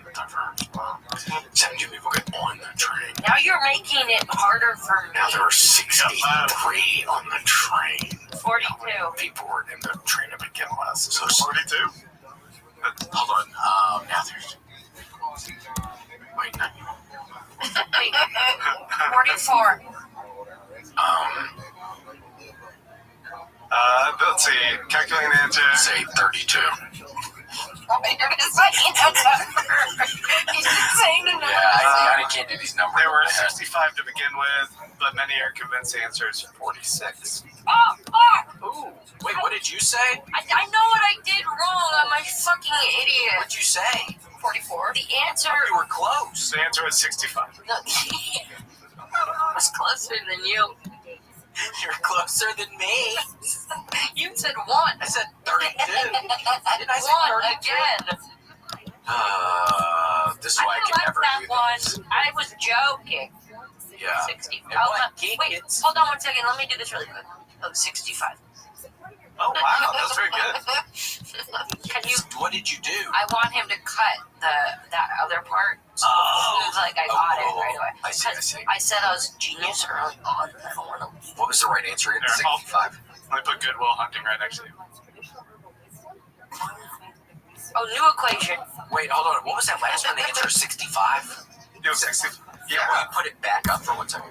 Oh, so we can print it. I'm a genius. No, we're done. Oh, we got yours. We got yours. Oh, so now we're gonna. Oh Hey, God. Here's a question for you guys. 65. Whoa. Very good. Is that it? Yeah. Well, I still got it. Word problems always used to scare me, but now better help. Okay, can we do one more? Can we do 2 out of 3? If you guys are so good, what's this one right here? Stop. We already did this. It's 1. We need one more because now It's one a more and you tiebreaker. win. No, I haven't won any. Yeah, you won that one. You said it was 65. Oh yeah. So now it's So now we need a tiebreaker. I know word problems. I'm not like that. Here. This one is. This has 2 solutions. So seems cool on the first line, and then the second line seems off.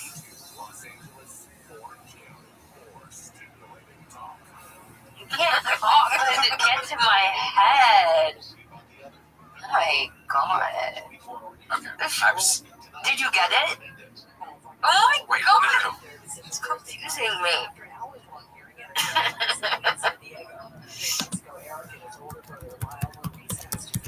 I don't want to play this. Yeah, I don't really like this. Yeah, I The like idea is that you multiply the 2 and then add the first number to it. What? I don't get it. 4 times. So 4 times 1. Oh, I get it. I knew that a lot. What was it? So it'd be 96. Let's Although talk about pills. Yeah, I like talking about the syrup song and Oxycontin song a lot better than the math stuff. I don't really like the math. I remember one time I had to go to tutoring. My parents made me go to math tutoring in high school. And I remember one time being In a river? Yeah, in a fucking river. There's a big old Wolf River. You get math tutoring in a In a river. And I remember one time going there, and I've been at my buddy David Nichols' house, smoking out of his bong and doing whippets. And then the lady was like, "Okay, turn to your homework." And I just looked at her with just the worst feeling of fear in my brain, thinking, I don't know what page to turn to. I've forgotten everything. It was like a disaster. Do you ever have dreams where you're supposed to be, you're doing your homework and you forgot to do it, or you're late for school? Yeah, I more totally have it. I can have it specifically with Kill Tony stuff sometimes. Yeah, like Or you're comedy late for stuff. Kill Tony, Or I can't find my crazy notebook, like crazy stuff like that. Or, yeah, I totally have stressful dreams.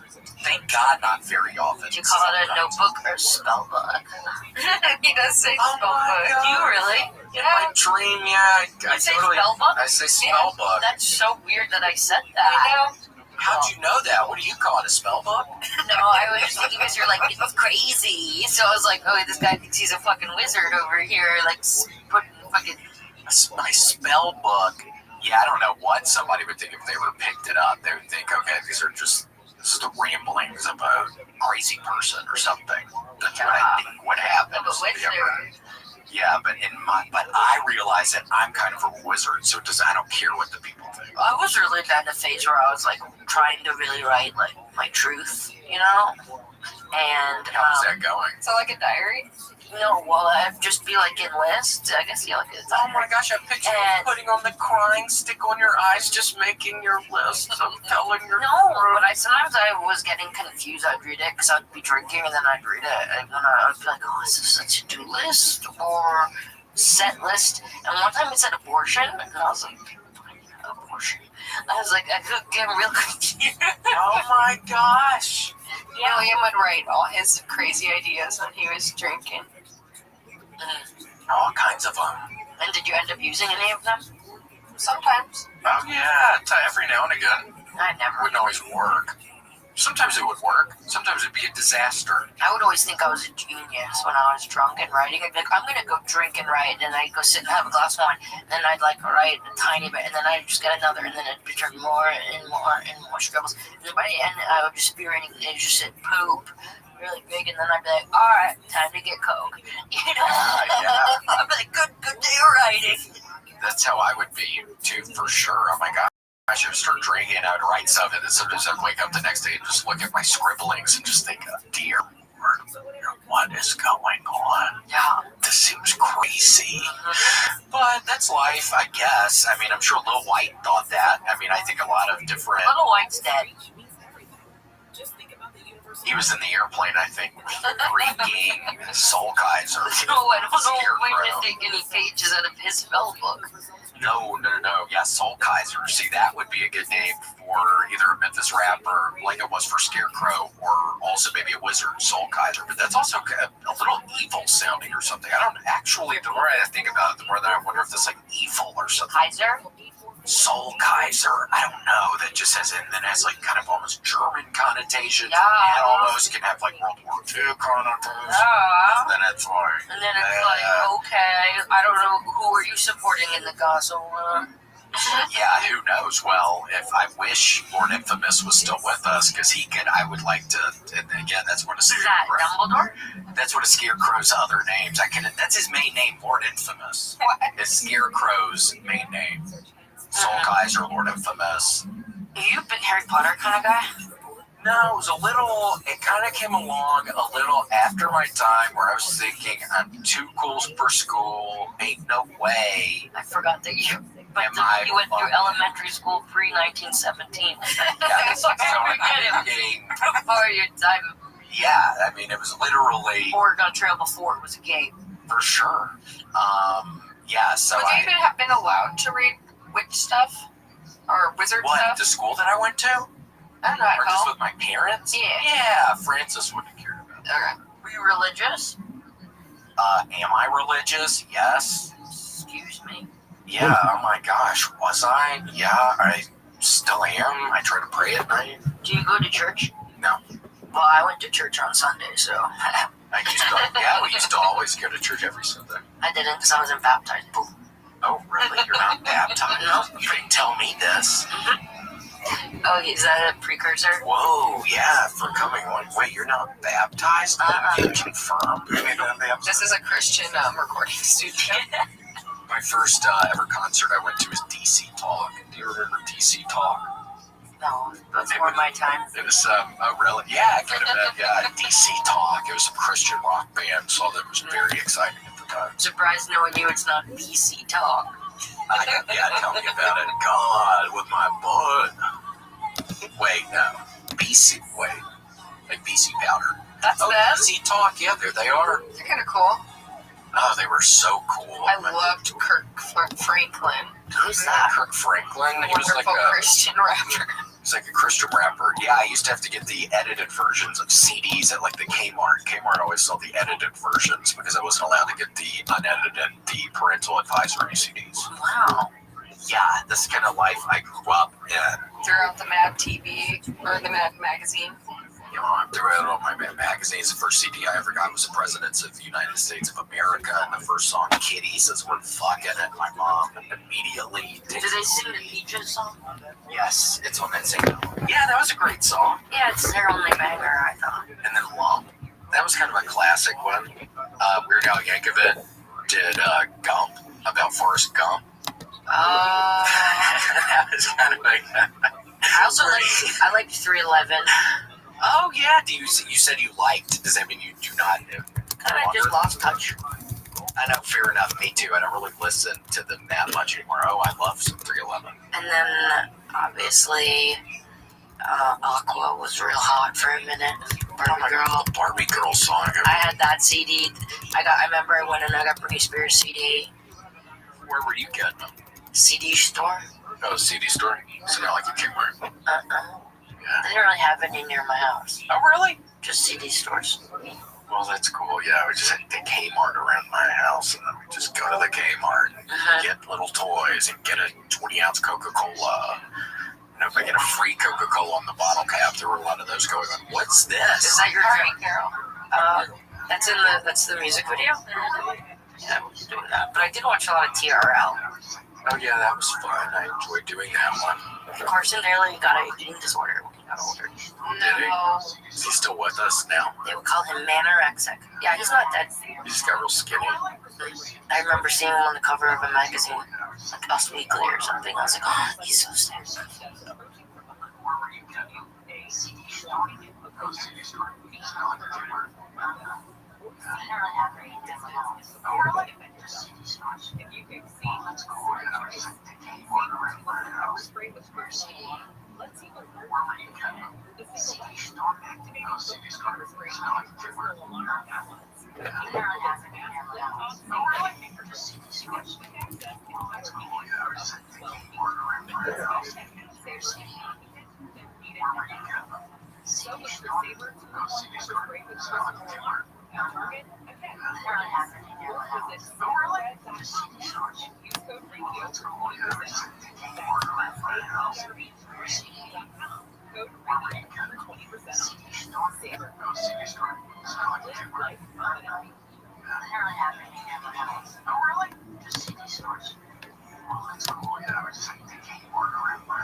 Measuring your cardiac health, how smart or what, comparing it to the Toronto crowd. The features just, they really, really good. They recreated, trying to create their own crowds, photographs, images. They did it to and, of course, a lot of that was, but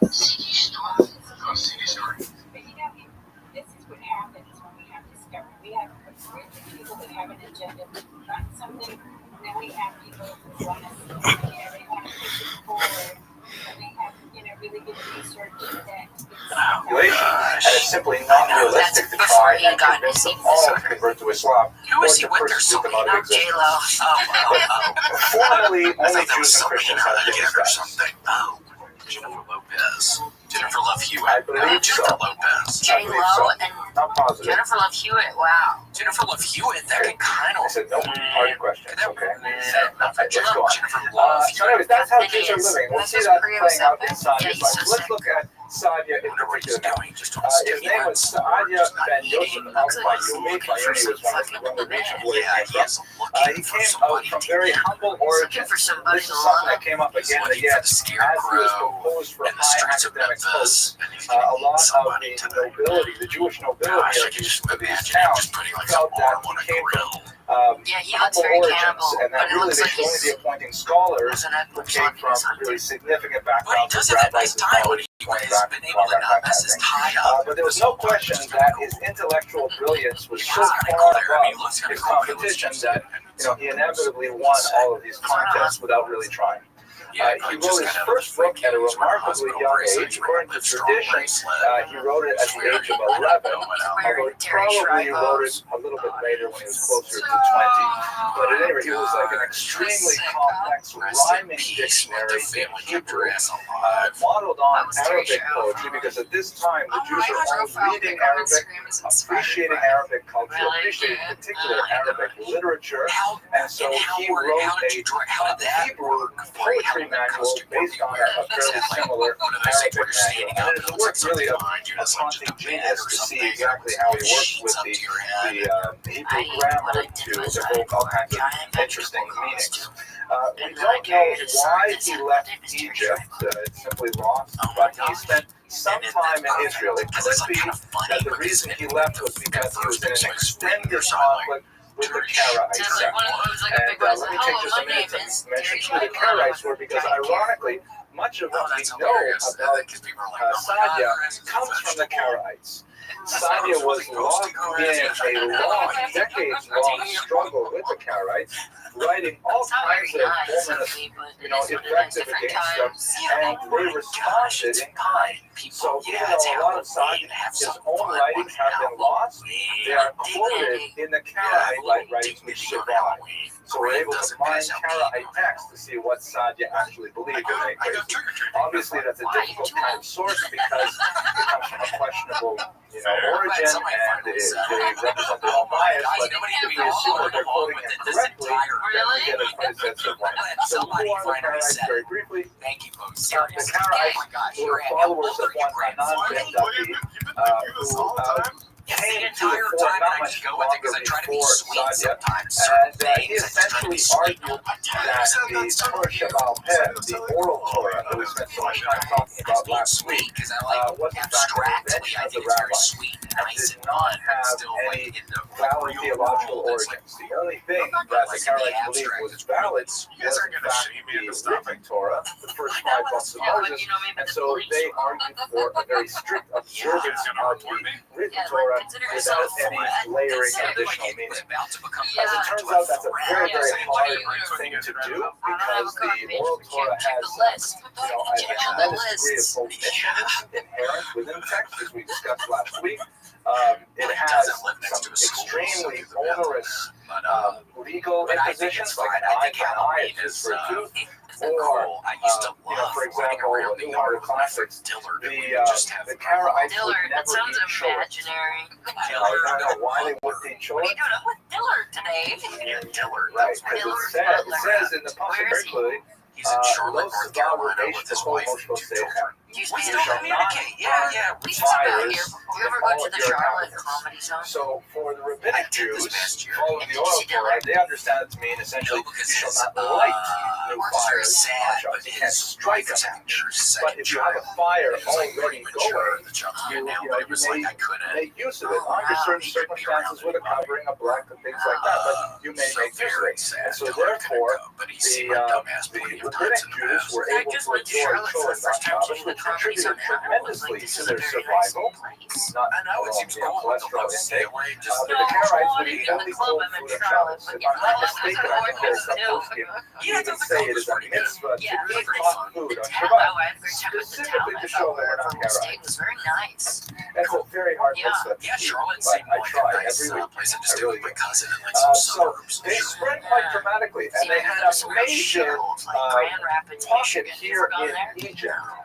We know from the Geniza findings, the tremendous trove of documents that was discovered in a region that covers several hundred years of Jewish life in the Eastern Mediterranean, that the Karaites were actually a huge population, and surprisingly, especially because you're looking at these kind of documents beside you, they got along fairly well with rabbis, with the Geniza documents indicates a tremendous degree of intermarriage between rabbinic families and Karaite families, lots of business organizations were working between each other, and although most of the accepted historiography shows, two communities that are really fighting tooth and nail over all kinds of ideological points. The actual social documentation indicates that Karaites and Rabbinites had all kinds of ways to get along with each other. That was not the case, however, when you get to the level of the rabbinic leadership. People like Sadia who are constantly assailing the Karaites for their heterodox views. The Karaites still exist today, but only in tiny numbers spread out throughout Turkey and places like that. So that's how we know a lot about Sadia. That's probably why he had to leave Egypt. Especially, it makes sense that, if Sadia was constantly getting in trouble with wealthy individuals because he had a mind of his own. You have wealthy patrons who would support him in various positions of authority. That ended whenever Sadia would take a position that was unfavorable to their interests. And that seems to be a kind of a trope in his life, that he would recognize no man. He would only recognize what the Torah said, no matter whose influences, whose interests it affected. One of those conflicts, one that actually first brought him sort of international fame, was the calendar controversy of 921 to 924. For like 2 weeks recently, and so I started smoking again for like 2 weeks. Today I wasn't gonna quit. Yeah, you're done today. And so anyway, so then I came back to Austin and then smoked, 9 months maybe. Come back It's to a good Austin. question. I do not know the answer. I just have to guess. When I say following, it probably means, you have to think of it in terms of the ancient history, right? When you don't know the answer, what is it probably? Money. It's probably about money. So, people, when they're in their midlife and towards the, as they're working in their careers and their business and things like that, they don't have the same kind of leisure time to be able to dedicate themselves in a discipleship relationship. That's something that really is reserved for bachelors. At certain, or even when they just have a very small family, that's when you really devote yourself to following anyone. When you're older, then you're following your family, trying to just pick up after them and make sure that they're supported. So I would guess it was young people, based simply on a kind of an economic analysis. They don't really know. Giant disaster. So this was some of the counter controversy. Historically, in ancient times, the calendar was set every month by sighting of the moon. It's described in the Mishnah. People would witness the new moon. They would come to Jerusalem. They would testify before the court, and the court would make a calculation and declare that the month would, begin on such and such a day, and so on. It was always the reason is because the lunar months are not precisely 30 days. They're slightly off, so therefore, sometimes you have a 30-day month, And and like, the next day and is I'd be Rosh like, stop Chodesh, and then cutscene we'll go to where 29 I days, and go, I got the next 2 days of Rosh Chodesh. And it was always set to Jerusalem. Then we entered a period, really around the 1st and 2nd centuries, where there was a lot of conflict with the Samaritans, and this system became no longer viable. They used to communicate using smoke signals, which is where the American Indians, of course, got it from us. But that was only that never happened. They would light these smoke signals, and you would be able to see them from mountain place to mountain peak. And then the Samaritans, adopted, just to make it more difficult for the Jews, they would light their own smoke signals on the wrong day, just to confuse people who saw the signals and say, "It's Rosh Chodesh already," and they would throw things off. So by the 4th century, the Jewish world, also the Jews are spread out tremendously. By the 4th century, they're living in Iraq, they're living all over the North African coast. So they set a fixed calendar based on mathematical astronomical tables. They set a calendar, which is the calendar we use today. So in the year 921, a very important rabbi in Jerusalem named Aaron ben Meir declared that he was changing the rules and declared that they were going to announce the sighting of the moon based on a certain time of day when it was visited, was seen.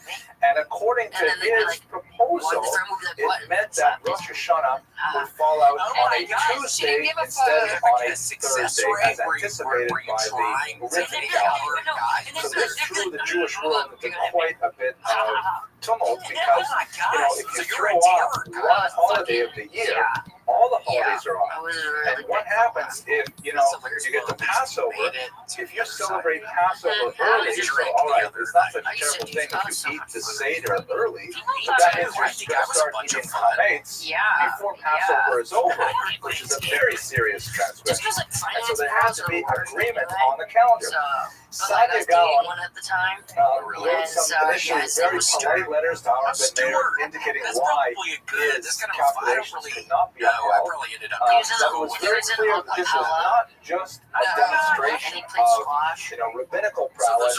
This was a little bit of a power contest because Babylon had for several hundred years since they closed the Talmud in the 5th century.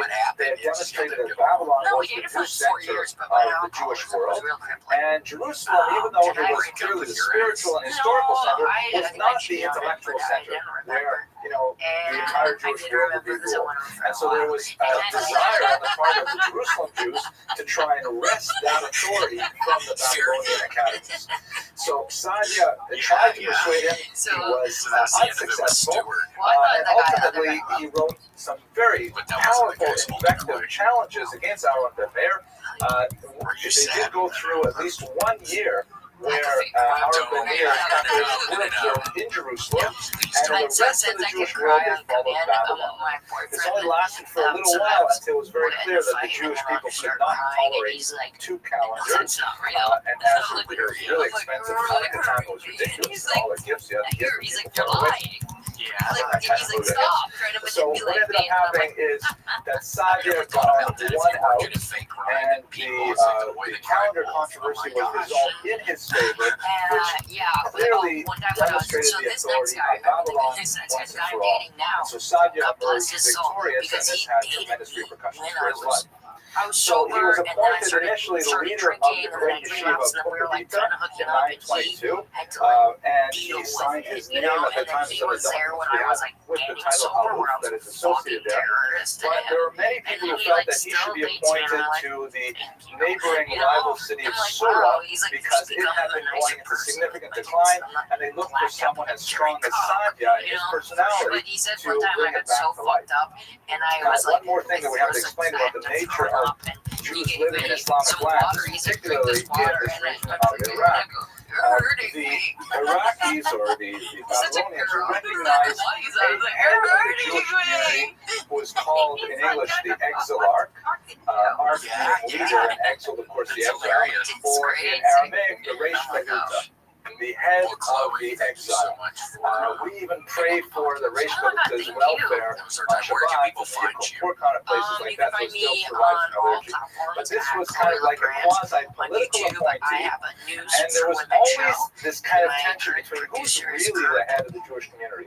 Is it the Metzger. political head, the Reish Galuta, who was a descendant of King David, that was appointed and recognized by the Babylonian Muslim authorities, or was it the head of the academy?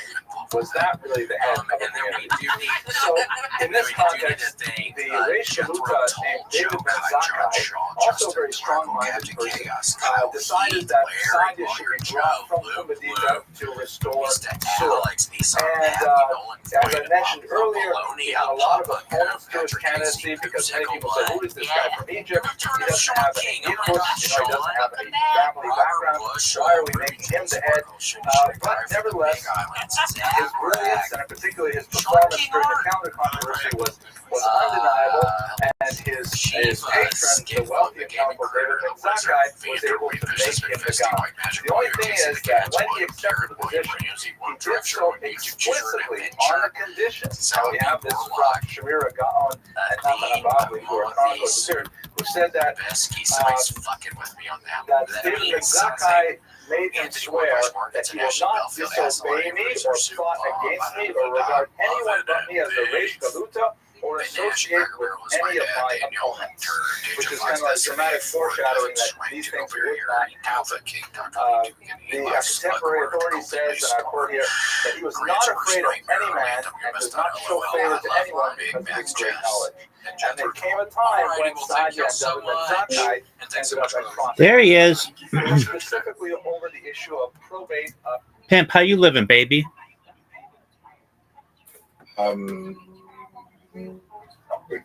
What's wrong, big man? Didn't win the lottery last time. Okay.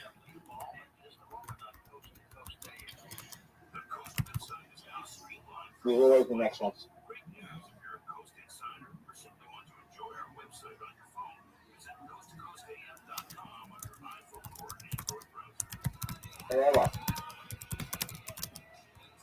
Yes, sir. Let's check the rankings. All right, go for it, big dog.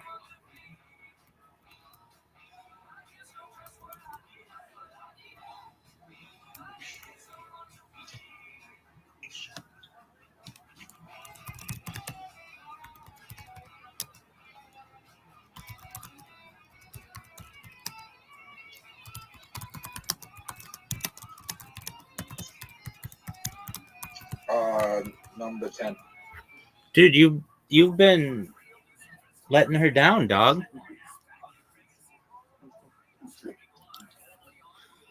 What's she gonna do?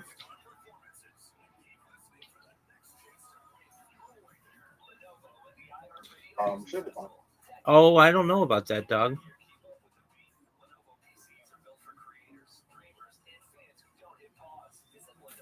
All right, are you ready?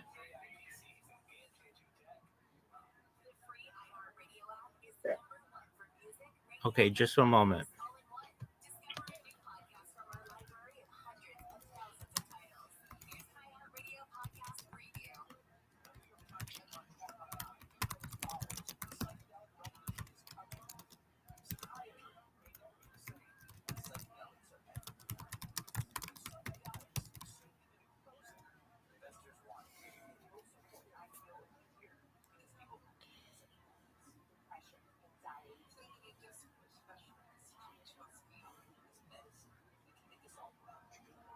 Zoot, are you obsessed with? Are you obsessed with pornography? Yeah. What do you think? Are you really? What do you think this one? Yeah.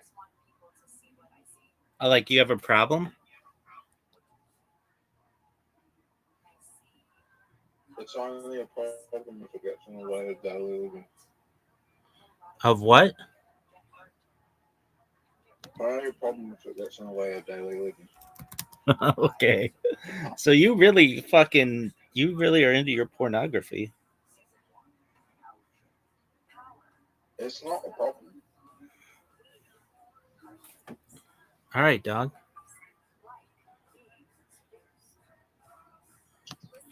The only problem with the interviews is social relationships.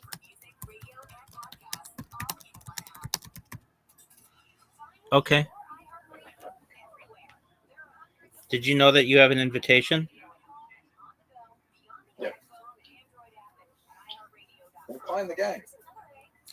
I sent you an invitation for Match Monsters, son. Oh, I'm playing Connect 4. Oh, hold on. Oh, dude, it's not fair. We're playing Connect 4. Dude, this doesn't count.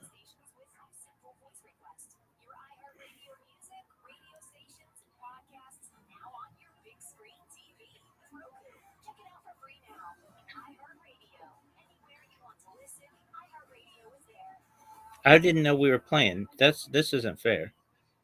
That doesn't count. I mean, Rabbi, Yo, pimp. how long has pornography addiction existed for? Perhaps as long as print. I mean, there's an argument to be made that, like, even like cave walls. Have you like? There's some cave paintings that are like pretty graphic of like a dude inside a woman, doggy style. So I'm sure people have jerked off to that. All right, you have an invitation. You have an invitation to Match Monsters. Are you gonna utilize it? Yeah. Okay, well, What you're telling me? So what you're telling me is there's a caveman that just didn't go hunting and he just sat in the cave all day looking at those drawings. Yeah. I mean, I don't exactly know how it went down, but I could see it being like a situation where some guy wrote like a really accurate design drawing of like, I mean, like the one that I've seen is very accurate. Like I could see masturbating to it, and somebody was probably like to their friend, like, "Hey, dog, did you know that like I did this inside this cave?" And they showed their friend. They're like, "Dude, that's amazing." And then they went and they just beat off to it. It's kind of like I think of it. So back before porn was a thing on the internet, there were magazines, but as a young boy, you couldn't get your hands on a magazine. So a lot of times, what would happen it is they would somebody would have like a porn magazine in the middle of the woods, and they would just like leave it, or it would just be there, and then people would find out about it and then go and beat off to it. Then I've heard of people beating off to trees though. There's a comedian, Theo Vaughn, who said that there was this tree that looked like it had boobs where he lived, and because they didn't have any porn, people would just go out there and beat off to this tree. So to answer your question regarding the use of, like, for how long have people been doing it? Probably even before cave drawings, for as long as humans have had a sex drive, and that's probably before even humans existed.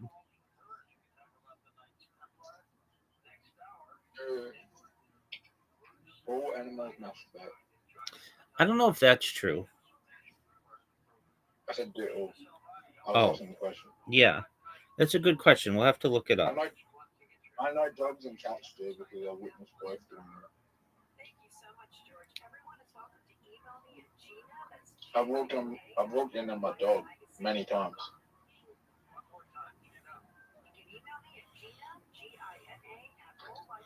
All right. What's the other animal? Oh, like monkeys do it. Dude, I'm looking up your fucking stupid question. It's a good question though. Not all animals masturbate. Dude, I missed a turn because of your question. It's in primates, cetaceans like dolphins and whales, elephants, walruses, rodents, bats, lizards, turtles, penguins, and even some birds and reptiles and primate. Okay. However, the behavior is not observed in all animal groups. It is less common in birds, and there's no evidence it occurs in all species. The prevalence of masturbation is linked to the presence of brain circuitry that makes stimulating sexual organs rewarding, which is likely evolved early in mammalian and reptilian lineages. A study analyzing primate evolution concluded that masturbation is an ancient behavior, suggesting that the common ancestor of all monkeys and apes, including humans, probably engaged in it.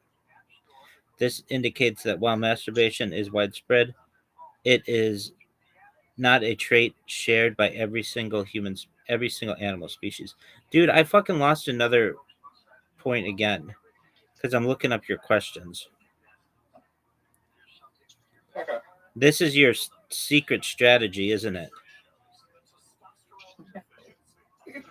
I just missed another turn. I missed a full on turn, dog. I just want to know what animals masturbate and what animals don't masturbate. I know, it's a good question. I don't know. I don't think fish do. Well, it didn't seem like they do, but I'm sure there's some fish that does. It's a good question. Just think about it, right? How much you would accomplish if you were an animal that couldn't masturbate. Like, I wonder if the animals that don't masturbate accomplish more than the animals that do. I wonder if the animals that don't masturbate accomplish what I want to do.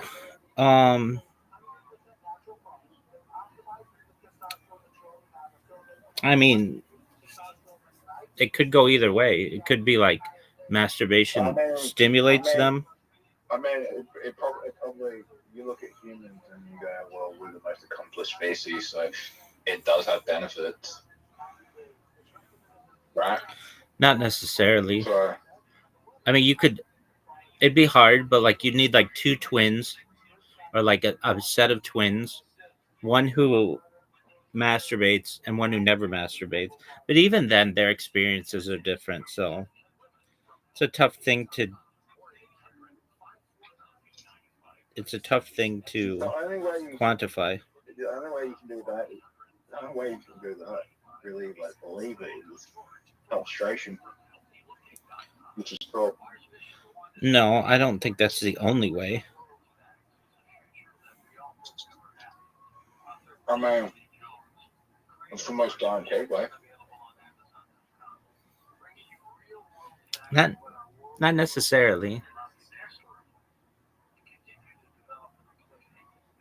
There are ways to orgasm without a sexual organ. So what you're saying is you get him an escort from the time he's 13? No. Which is a bit weird.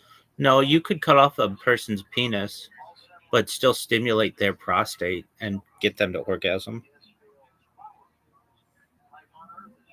That's cool. I mean, you're the one talking about castration, dog.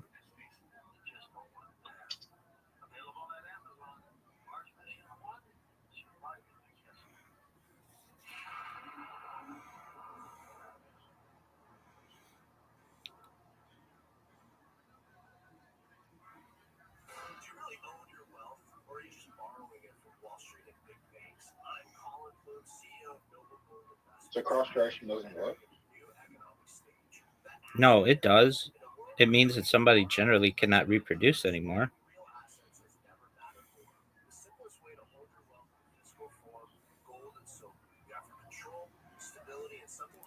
Dog, I just evolved.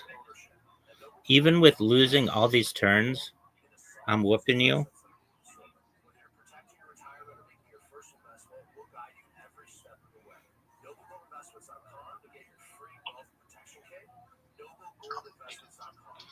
Zoot, you're up, son. Do you believe in castration for people who commit sex crimes? No. Why not? Ideally, and I think we're pretty close, I think those people can be quote unquote cured using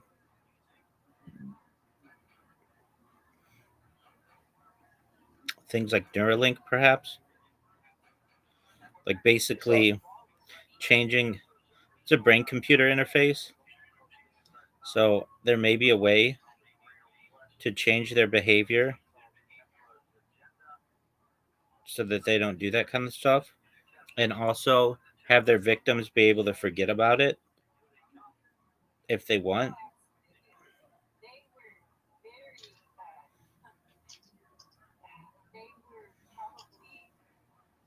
Okay, that's it. Huh.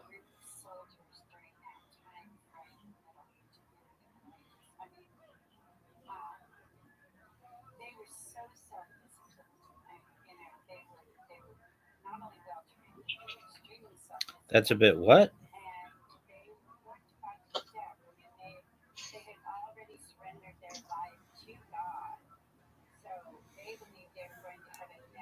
No, like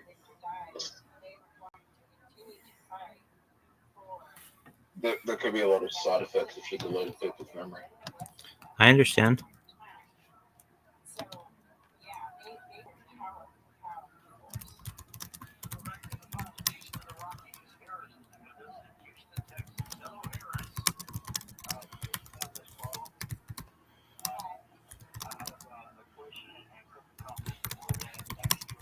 About quit smoking. Good for you, dog. Are you proud of yourself? It's only been 3 days.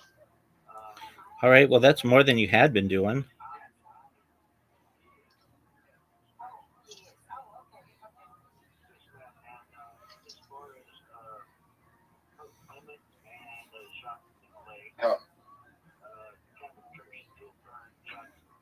How long before the thought and cravings like just leave my mind completely? That's a great question. The first 36 hours is the most difficult. I mean, really, every minute that you're not smoking is difficult, but the longer you move away from that, the easier it is. So the key is to get through the first 24 hours. And then I think the first 36 hours is really important. Then the first 48 hours, then the first 72 hours. So you're at the 72-hour mark, which is important. If you can continue that, that is the key. Then you get to the 100-hour mark. Once you get there, you want to get to the 172-hour mark, which is a week. Once you're able to get a week, that's key. The true key, though, is getting 2 weeks. Actually, 3 weeks. If you can get 21 days of doing anything, it no longer becomes a task. It can become habitual. Now, I'm not saying you won't get cravings and pangs, but if you can go 3 weeks doing anything, whether it's positive, like running, or negative, like not doing something, there's a. A lot more processed food because I haven't been smoking. What'd you say? I've been eating a lot more processed food and just garbage because I haven't been smoking. Okay.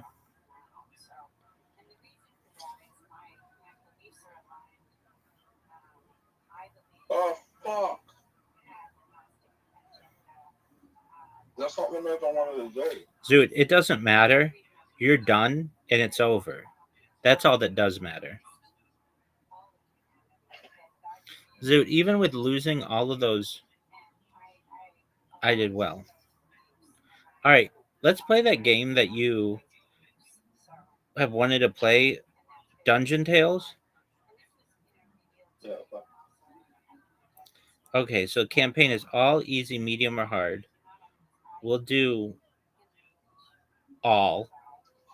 Let's try easy. Let's just try to. I mean, we did already beat it once, though. Let's just try all. Let's try all. I don't really know what this means. This is just Dungeons and Dragons, but like. Welcome, adventurers. Please remember to stay online. Your party needs you. All right. Do you want Terror Beneath the Red Hill? Oh, okay, so let's do Let's start with Drums of War, which is easy. Have you ever played Dungeons and Dragons? I can't say that I have. Me, but I don't have autism. Yeah, I mean, I don't know if that's necessary. I can tell you that, dude, I don't want to play this game. I want to play like something where we're actually doing something. Because I'm. We picked the same person. This is not good. Okay, I didn't pick anybody. We're gonna play something else where I have time because I'm multitasking right now. So we're gonna go back to Brawl Bots for the time being, or not Brawl Bots, but whatever we play, Match Monsters. Looks like. No, Match Monsters because I'm doing something right now. We'll go back to Dungeon Towers. Yeah, exactly.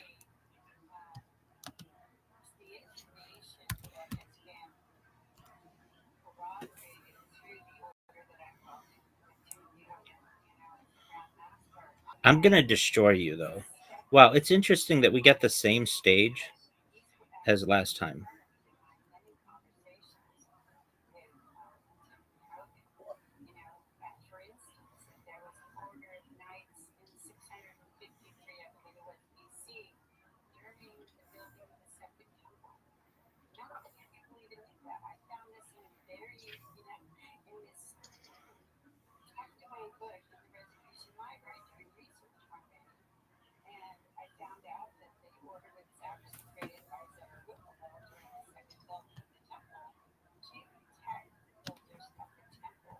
Oh, what the fuck did I do?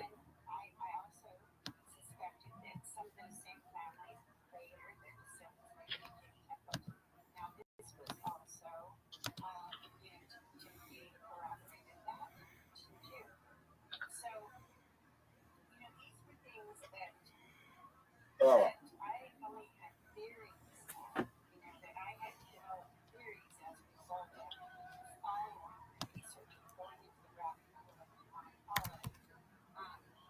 Oh my god. What's that, pimp?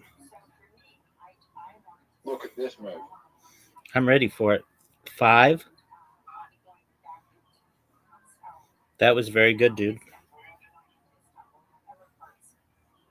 Oh, dude. Holy. Oh, man. I didn't know you could have. I didn't know you could have multiple extra moves. Did you turn like the feature on where you can have like multiple extra moves? Yeah, I didn't turn that on. I didn't know that either. Sometimes it seems like it doesn't work though. Yeah. I feel like it. I feel like you turn on multiple extra moves. Well, I feel like you're just making up rules because that's not an option. If it were an option, I would because I think that's cool.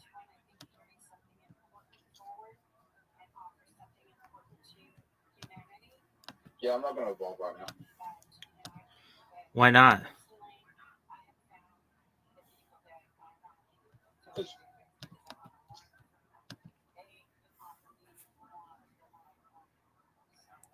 Dog, I'm gonna blow your mind with how good this move is. Psych, it's not that good. I'm just doing this the old-fashioned way.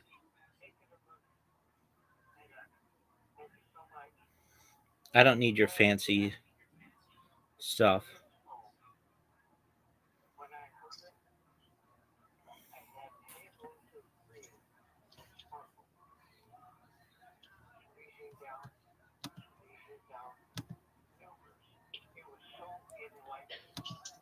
Fuck.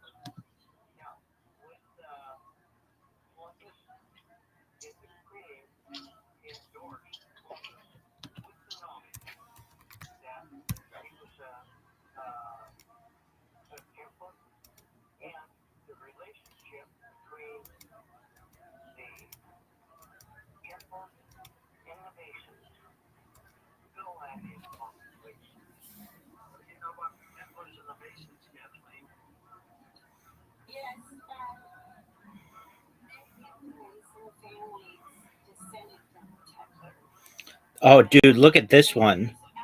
I got. Oh wait, it fucked me up.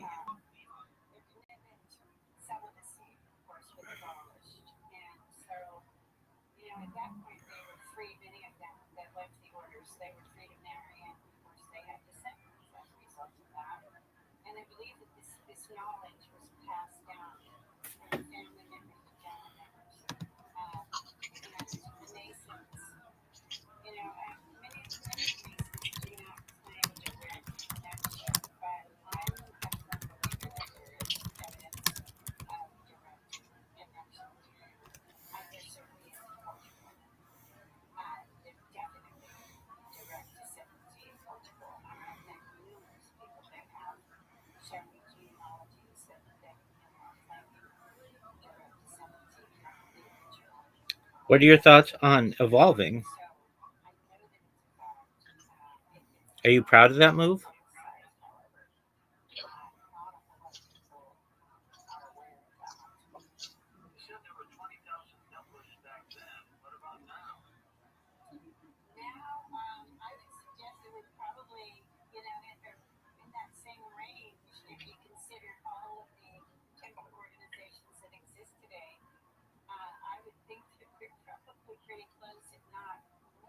So I just did an extra move.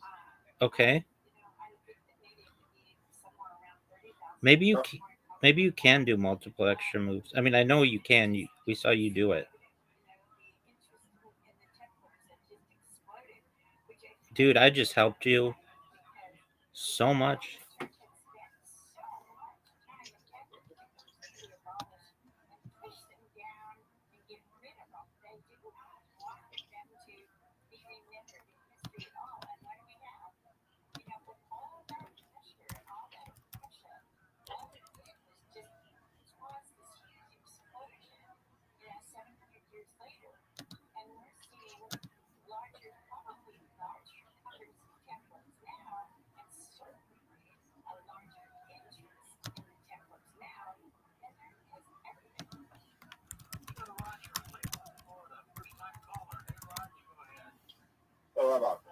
Yo, pimp. Goodbye.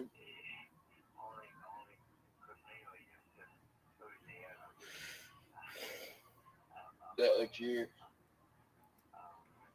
figure out. Well, I don't even want to say symptoms, but like, if you figure out like things that you do wrong, and then you improve on these things, you can get better and completely get rid of the symptoms of that.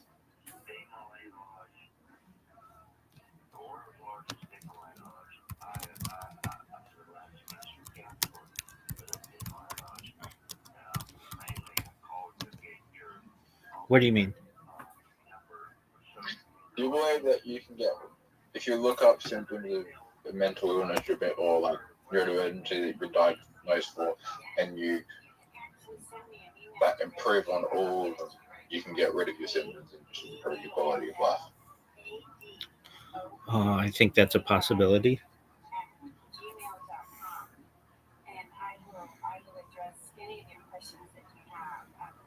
No, not what the pharmaceutical companies want you to believe. That's true. I made a mistake. Dude, give me extra moves.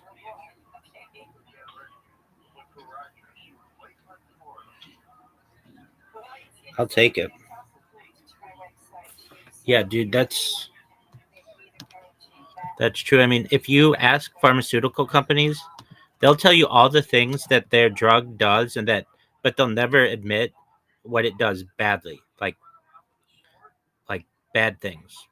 And I think that's an important discussion to have. Like, okay, all that stuff is really cool, all the good stuff, but what about the bad stuff?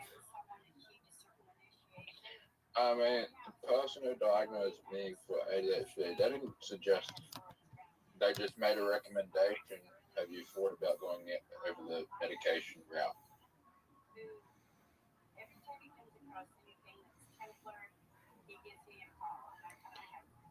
Zoo. Not good, dude. my I just gave you really good spots. Oh, really good move, Zoot. Zoot, you might win.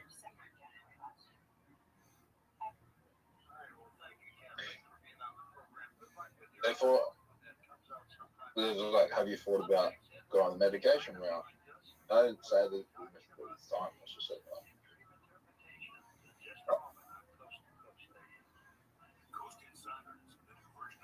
Maybe I should try and pay more.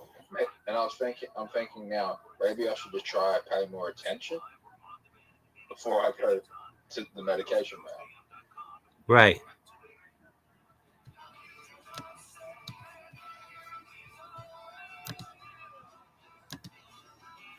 But I did try medication legally. And what? I did try medication. I tried Ritalin illegally. I didn't attain it legally.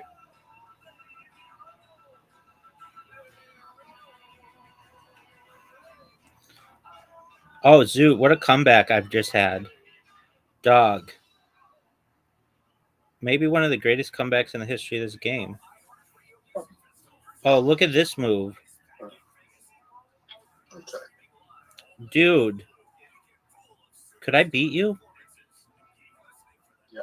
No.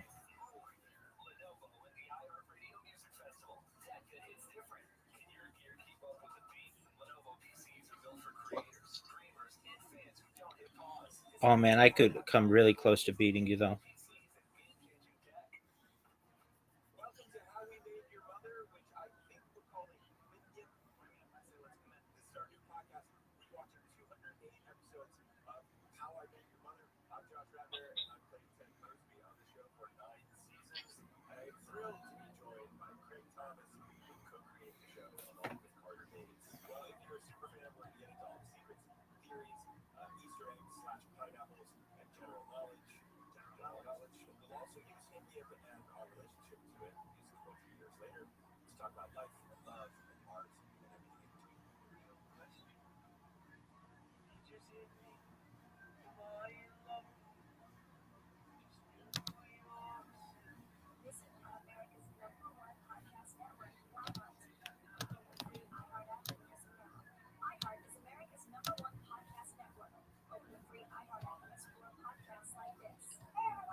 Oh, Zoot.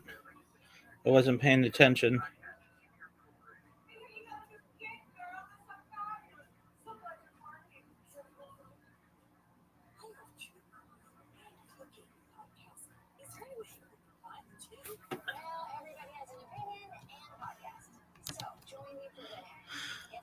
Zoot, are you excited for the paper, the television show? Are you excited for the television show, The Paper? Malcolm in the Middle would be better. Malcolm in the Middle sucks so much cock, I can't even put it into words. I think they should redo Malcolm in the Middle, set it in Australia, and instead of him being in Genius, they should put him in special ed class. Oh, dude, I fucked up. I'm not paying attention. You're gonna win.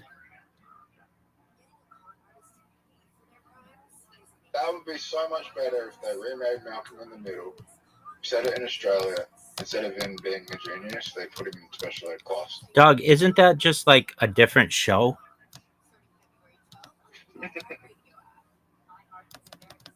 Yeah.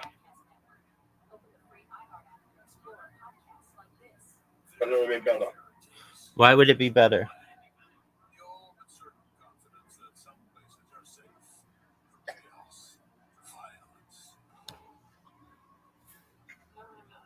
Because people find it hard to relate to Genius. People find it very more relatable to just stupid. More people relate to stupid than Genius.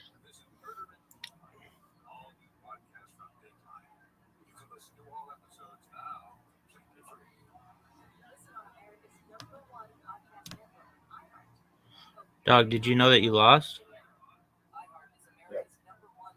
What are your thoughts on losing?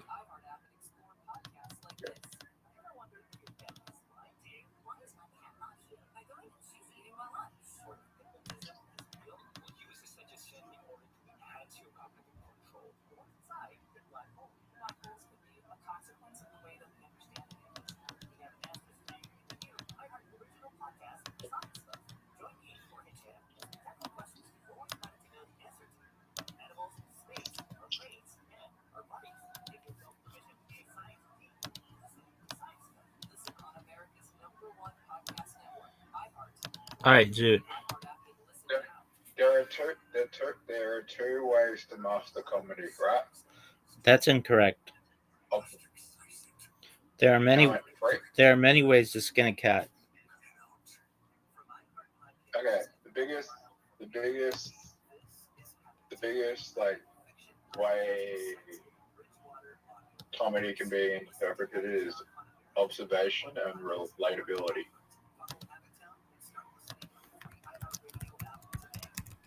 And more people relate to stupidity than trying to fucking, there are jokes that a lot of people don't like the Big Bang Theory, right?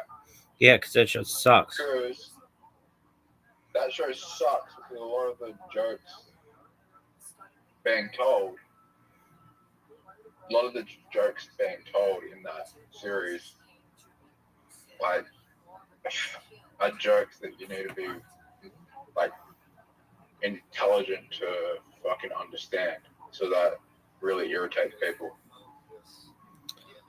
Yeah, I can't stand the laugh track on that show. Yeah, it sucks. And then I can stand it on some shows, but not on that show. And I think one of the reasons why is because some of the jokes are so highbrow or so intelligent, not that many people would think they were funny. Like the people just generally wouldn't always think they were that funny. So you can tell it's just a laugh track. It's not filmed in front of a live studio audience.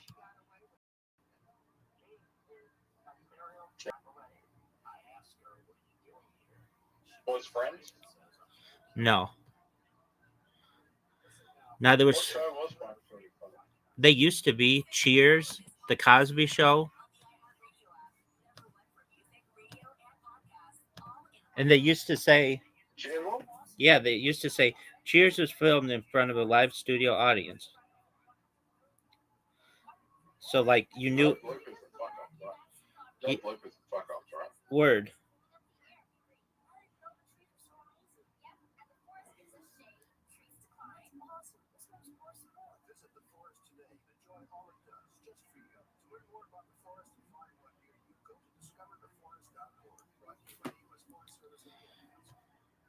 Did you know that Bill Cosby paid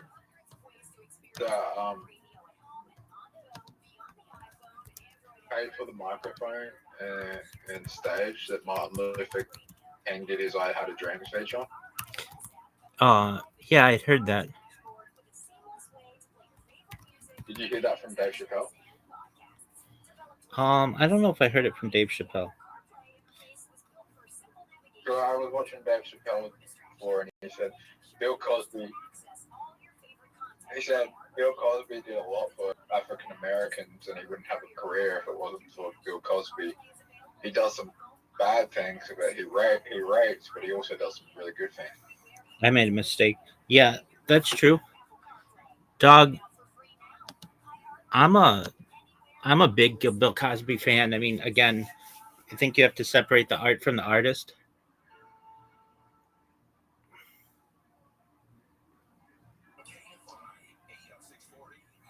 Oh, I'm a Kanye West fan. There you go. So I agree with his anti-Semitic views. No. Still, I think he is talented. Yes.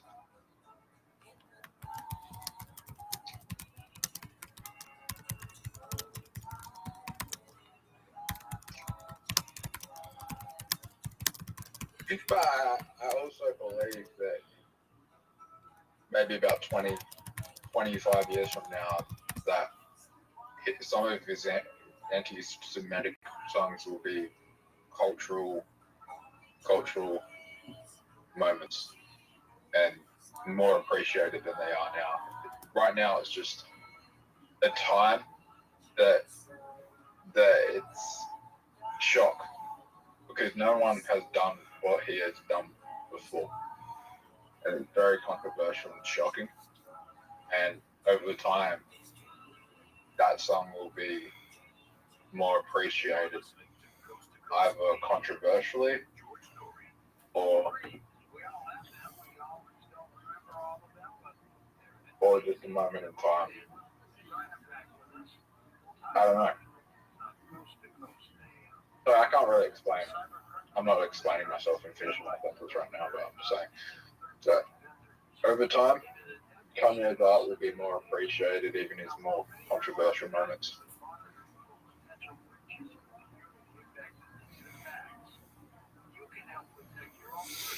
Dude, I remember the first time I recognized that he was going to be controversial was during the Katrina telethon when he said George Bush doesn't care about black. I was watching it with my friend, and it was like, dog, that was not supposed to happen. And then they quickly cut to, like, Mike Myers, his face was like in shock, and then they quickly cut to Chris Tucker. They cut to Chris Tucker, and that was very controversial. Dude, WTF, my man. There we go. Do you feel like Kanye was right?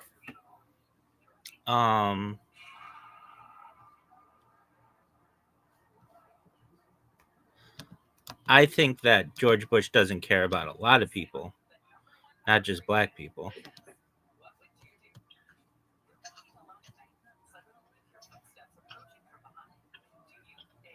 There's only one way to know it's been besides George Bush's head. But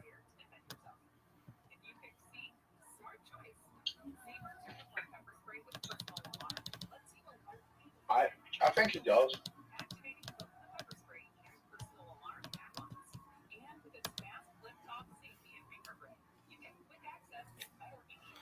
I feel like he cared about getting the black people vote.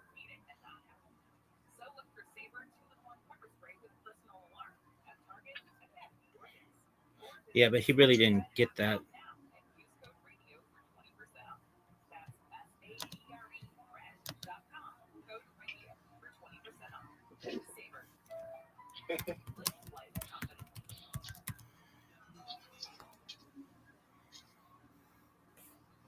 Think Donald Trump cares about black people?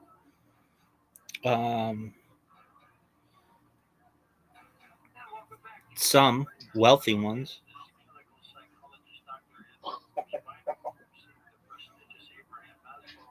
The ones that voted for him.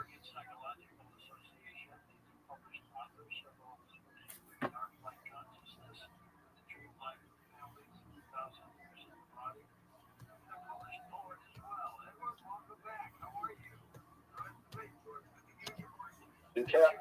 Well, Do I care about black people? Yeah. Very much so.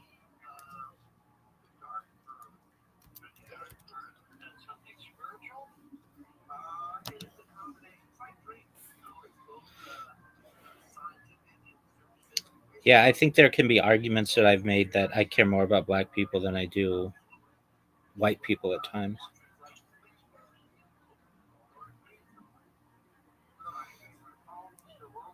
I'm not saying I can say this. When I was a little kid, I cared about black people so much. Not that I still don't, but it was like overly. I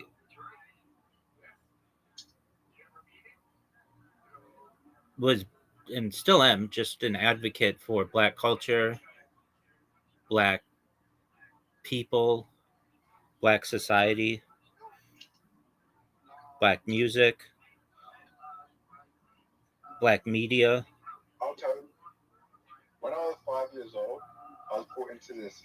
I had a really old teacher. She was a old school teacher. She was like old, like she was old. Oh, this was back in 2001, right?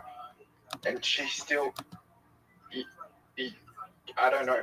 This isn't Australia, and I can't believe I'm saying this. She hit kids that were Aboriginal. Oh, that's terrible. Target Aboriginal kids and hit them, and she made us scared. I feel like at the time she made us scared of Aboriginal children and like darker skin.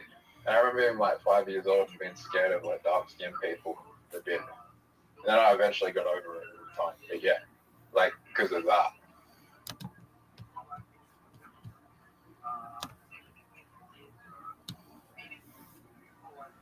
Yeah, she was fucking scared. Like she hit Aboriginal kids and she hit fat kids. Did you have Aboriginal kids in your school? Yeah.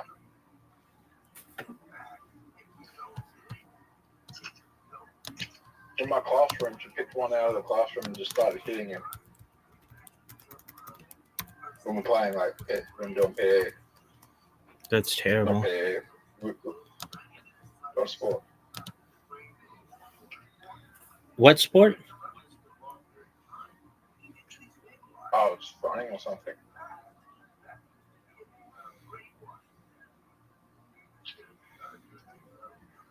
I mean, I was only 5 years old watching that, but you know. Yeah, that's terrible. If I knew what I knew now, I would have done something. But I was only 5 years old. Can't blame myself.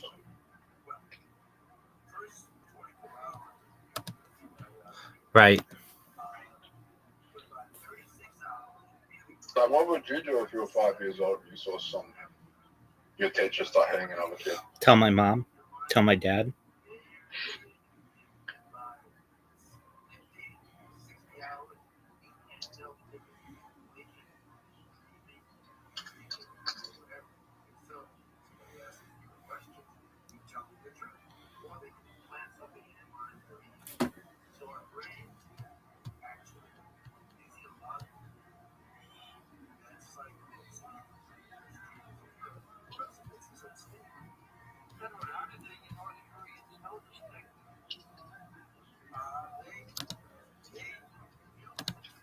I'm surprised no one in the classroom told. Yeah, I'm surprised. Like, looking back, none of us told me.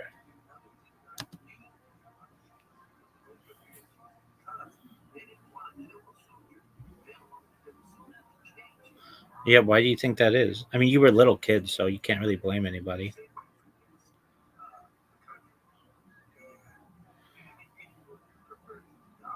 Why? Word, dog.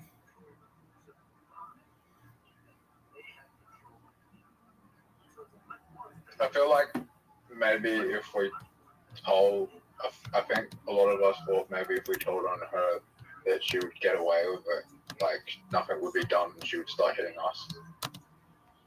Yeah, I understand that.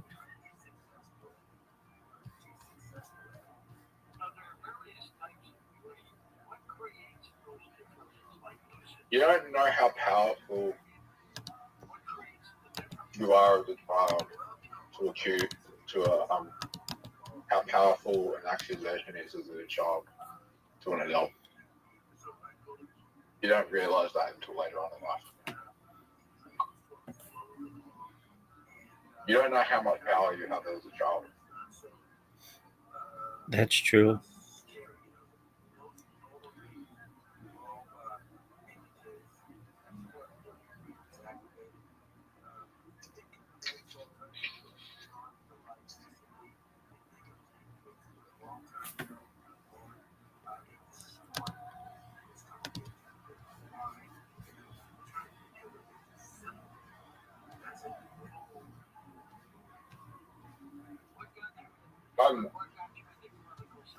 That woman went to court, and she got in trouble for something later on in the fight.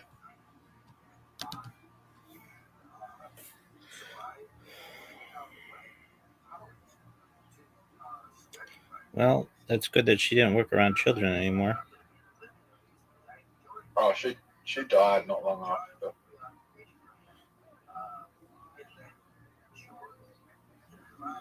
Probably burning in hell.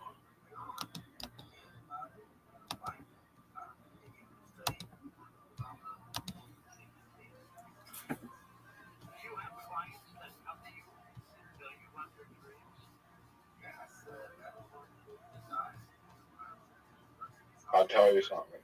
There is a hell of that woman that's burning in the fucking 5 years.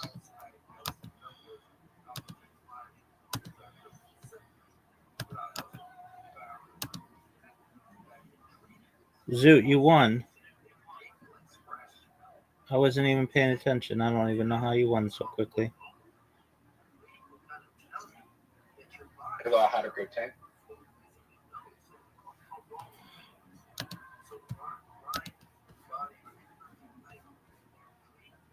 Do I stutter often? Sometimes. I feel like not that often.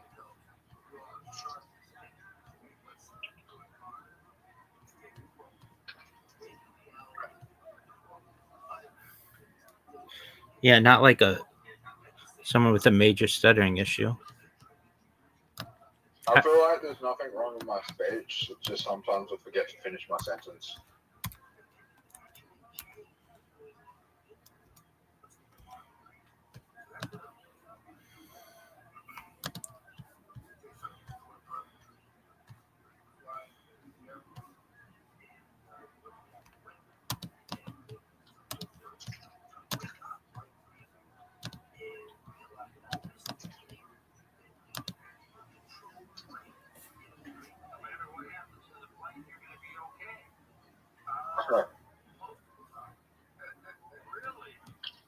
Rabbi. What up, pimp?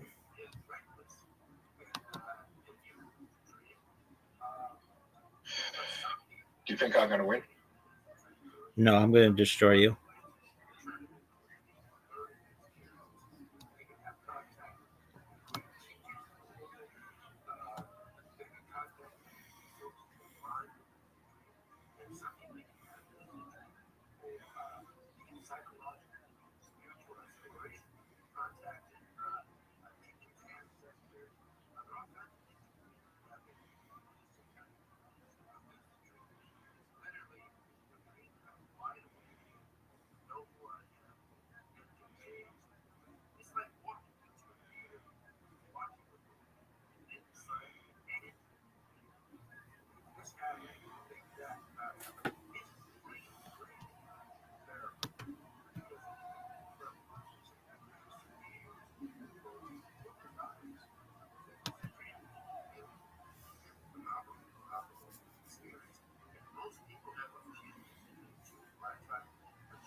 Dog, that was maybe the best round that I've ever had.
You ready?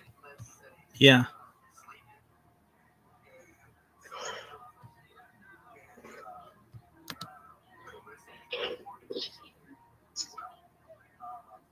Right.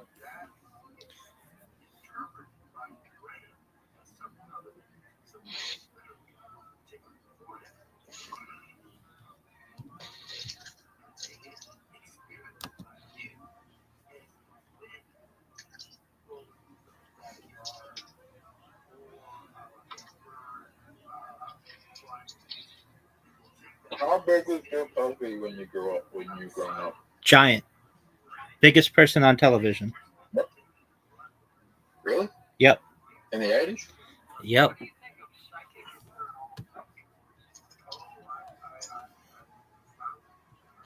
that's why he was doing the rapes. Yeah, but he did those before. I mean, I'm not saying he also didn't do them during then too, but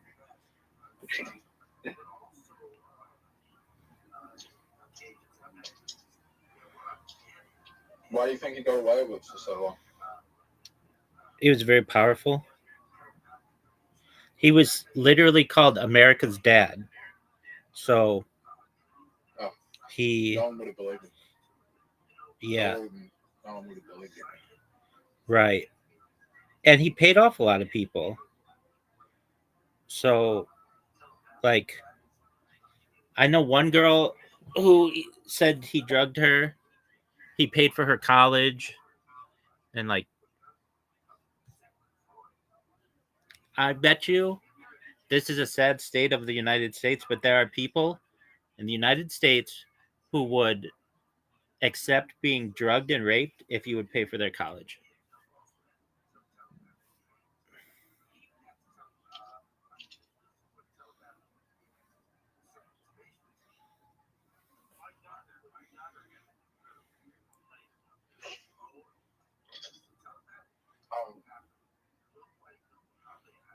I feel like that anywhere in the world. That's true.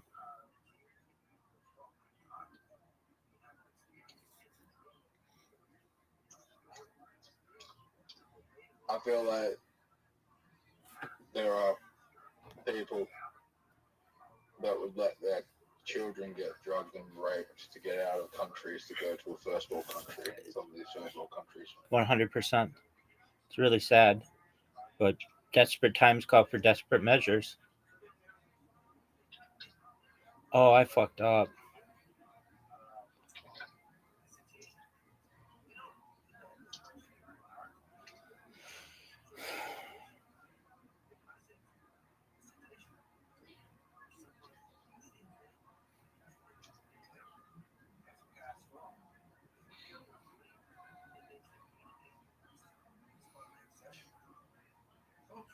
Over in some of those countries, it's not as viewed as that type of stuff isn't as viewed as taboo as it is here.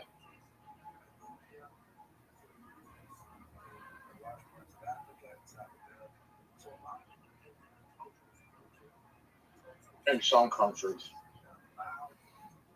In other countries, they'll stone you to death. Yeah.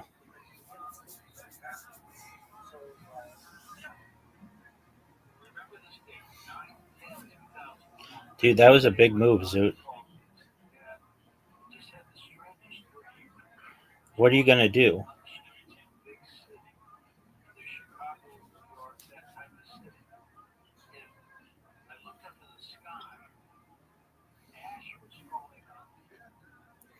You chose to heal?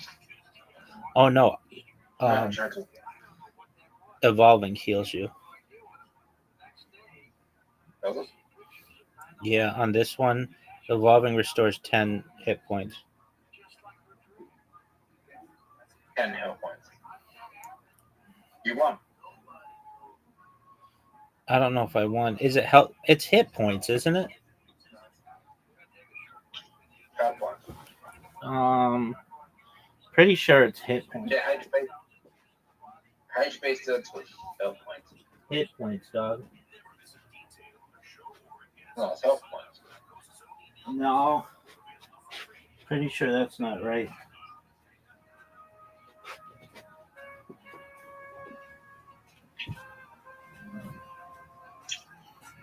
Okay.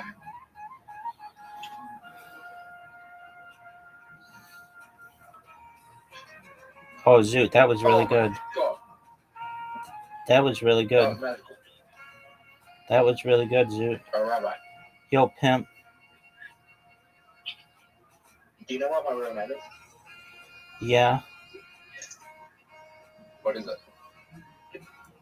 Well, it's a Scottish name that's longer than this, but you go by Lochi. Lucky.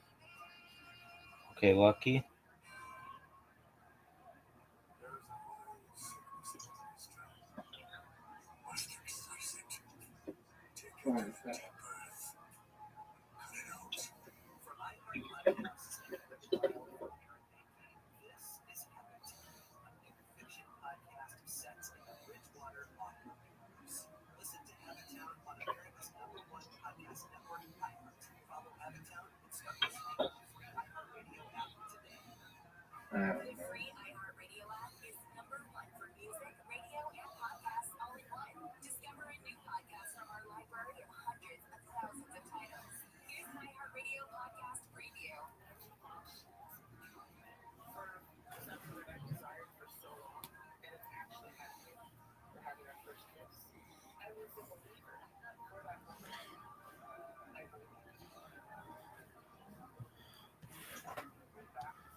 What's going on, pimp? Hello. Do you really think you won? You just got a huge hit on me. Oh, Rabbi, you fucked up. Yeah, I did. You could have gotten. You could have gotten an extra move. I know. That's okay.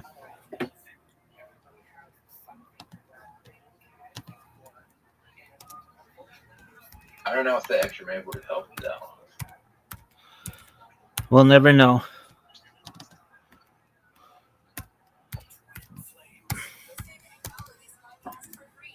I don't think you needed it.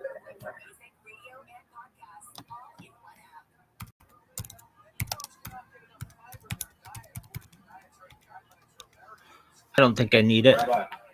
Yo, pimp.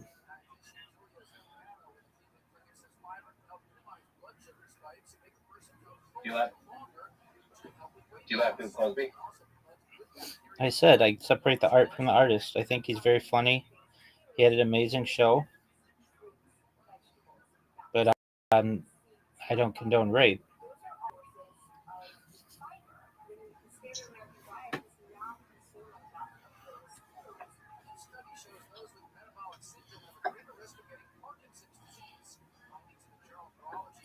It's Zoo, you got so fortunate.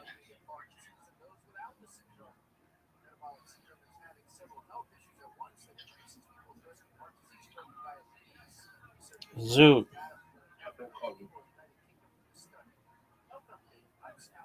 Bill Cosby's gonna die soon. Yeah.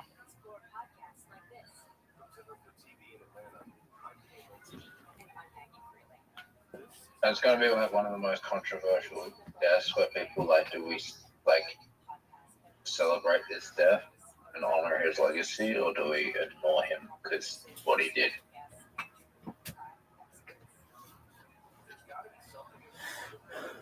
Yeah. Oh man, I have to pee.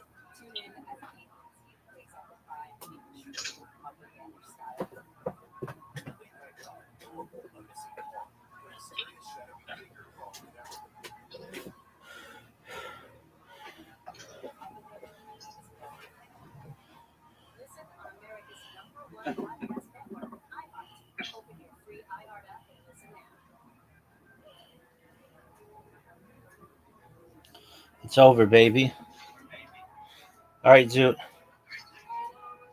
I'm going to take a 2-minute break. I'll be right back. Don't leave.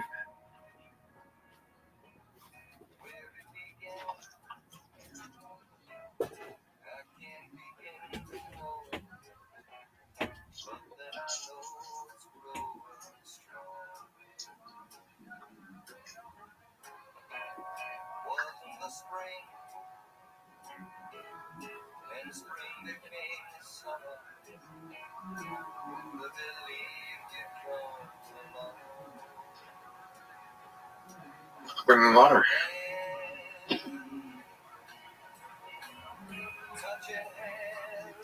And then we'll put it right on.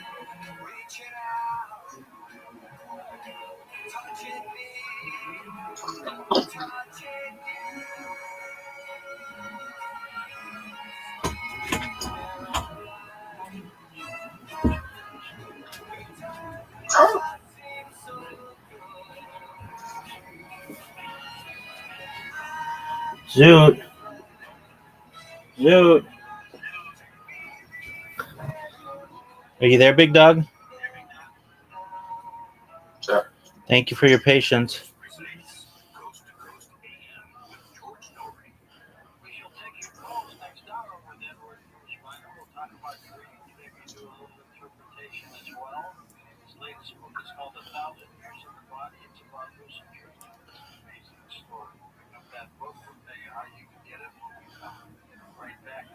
Oh, whichever person goes first has a huge advantage.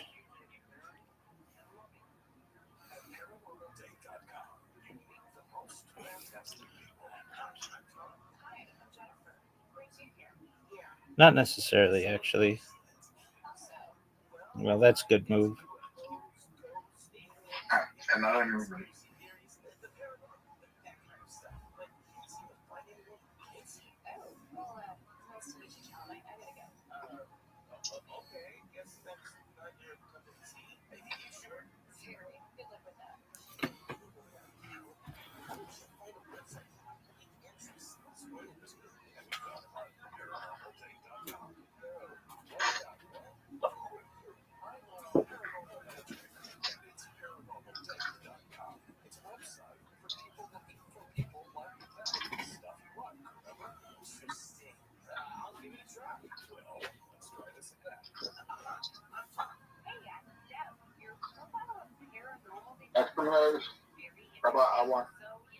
I don't think so, son.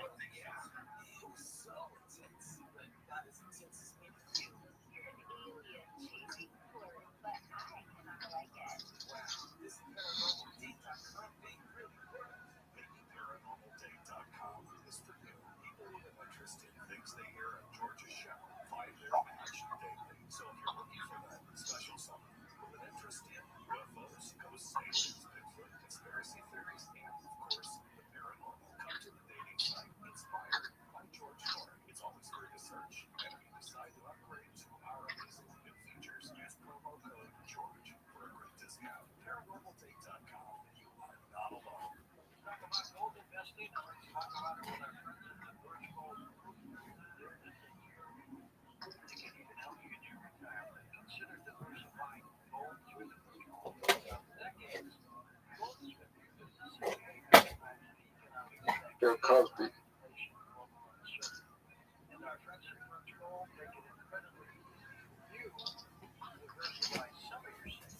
Fuck.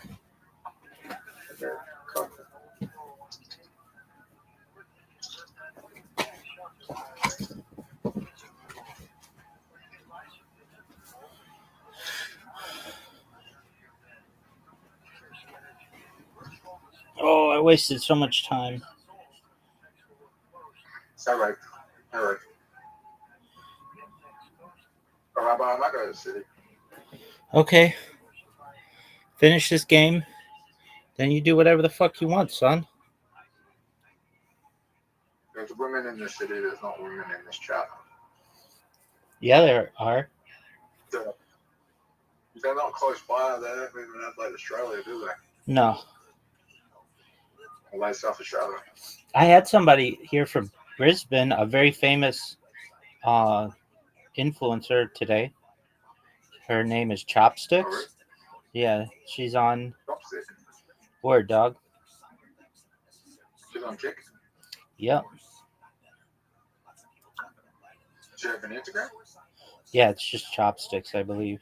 With CHOPSTIX. She gonna be back? Oh, I don't know. I've got messages with her. She hot? I would say that most any man would think this woman is hot.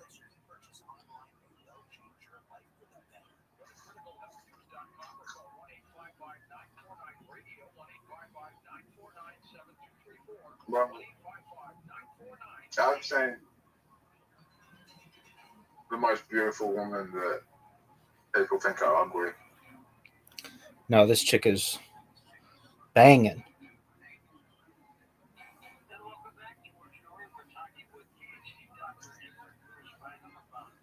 How old is she? Dog, I don't fucking know. Maybe like 25? That's close to my age. All right, you think I'm setting you up? Yep.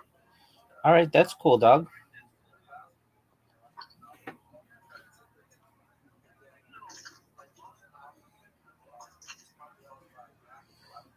Oh, fuck. That was the worst move in history of moves you could make. Is it really?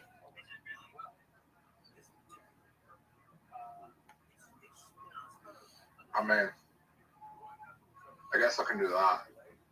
But it just helped you. Maybe I blocked. Maybe I did not help you.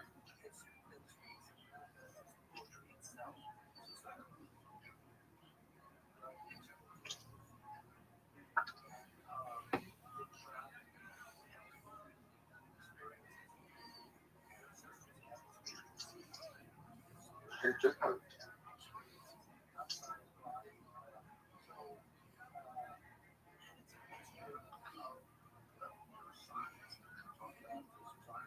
What was kind of like?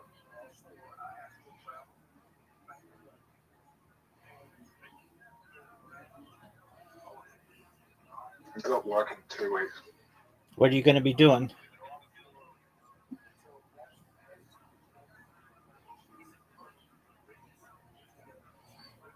Zoot, what are you going to be doing? Math. That's not work, son. Should be.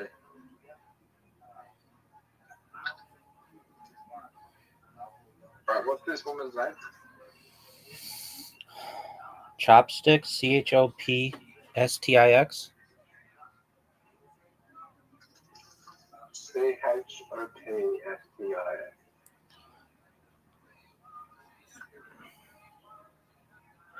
CHOPSTIX. On Kick, she is. She has like 50,000 followers on Kick. Yeah, she's famous. That's decent amount, but it's not. I mean, not like, dude, I didn't stalk this woman. She came in here, and I don't know, I was doing something, and then she came into my YouTube and said hi, and I don't pay attention to what people say on YouTube. does she on Kick? Does like, can I go to the Kick and watch the live stream? Yeah. Let's watch. Like, does it save it? Yeah, it saves it for 30 days. Okay.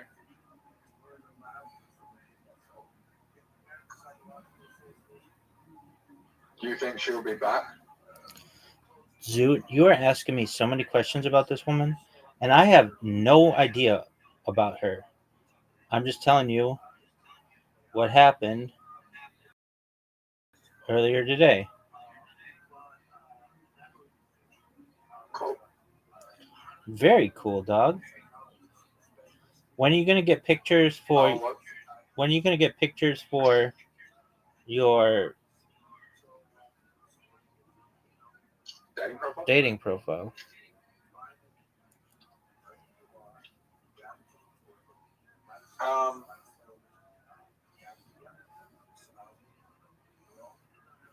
When I got drunk. Okay, what are your thoughts? I thought you started a job in 2 weeks. 100% of it. Okay, I didn't doubt you. So, don't you already have a job? You mean once you get paid? Yeah. What are you going to be doing?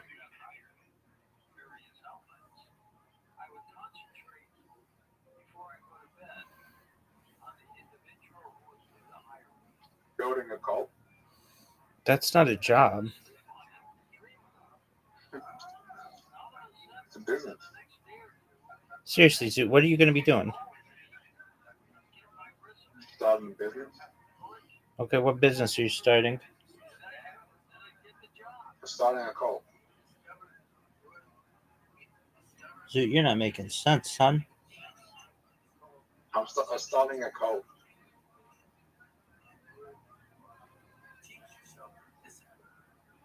Starting a business that's a cult, which is pretty much all cults.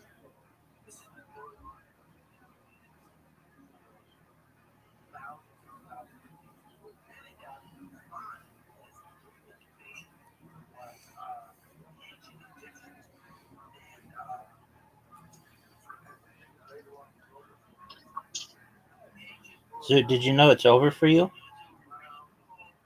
Yeah.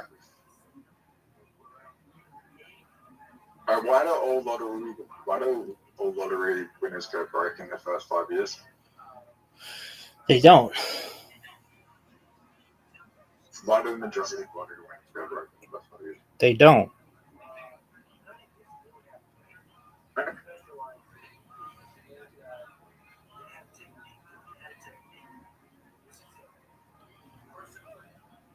Discord. I'm installing Kick right now on my phone.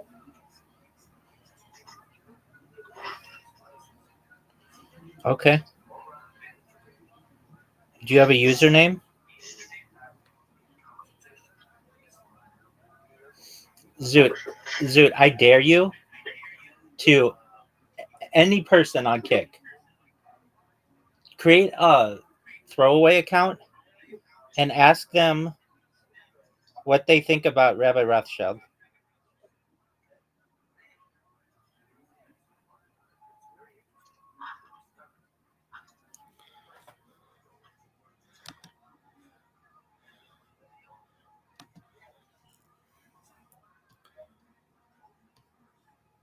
Ask anybody. They will throw you out. They will ban you.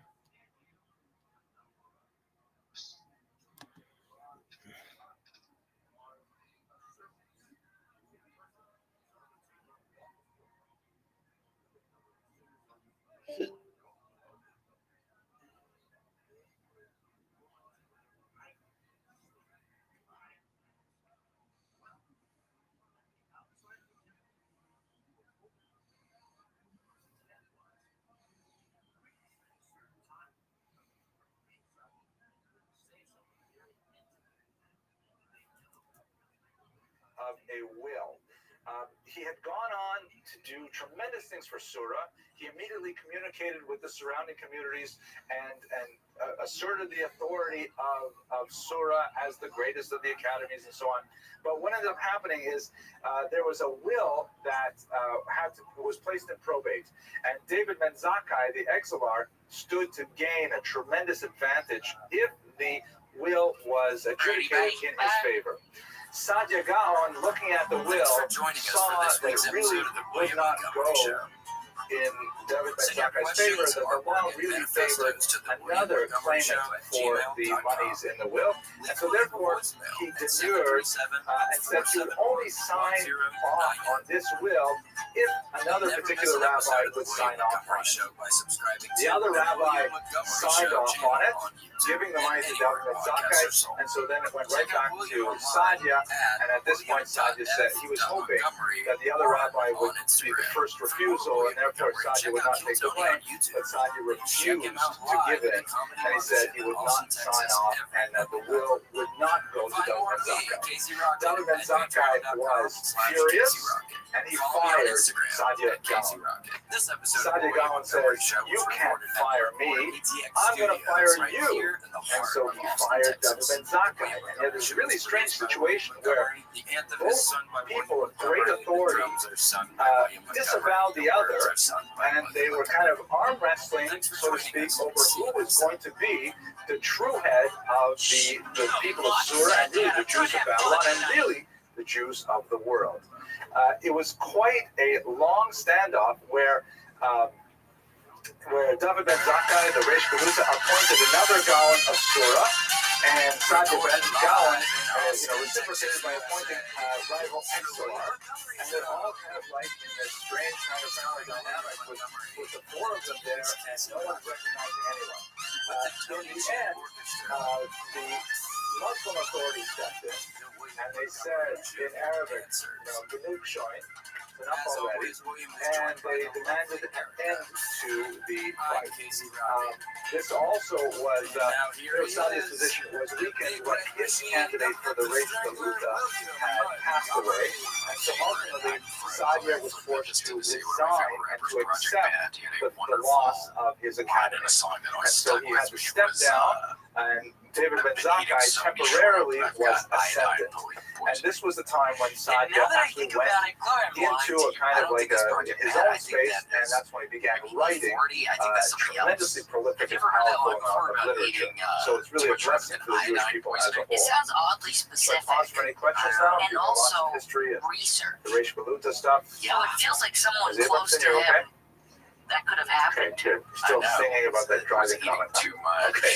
I don't know, seafood restaurants or something, and then you got to be careful with also, I think, the other little canned fish. You can get mercury poisoning. Yeah, that's from 3-6 Mafia.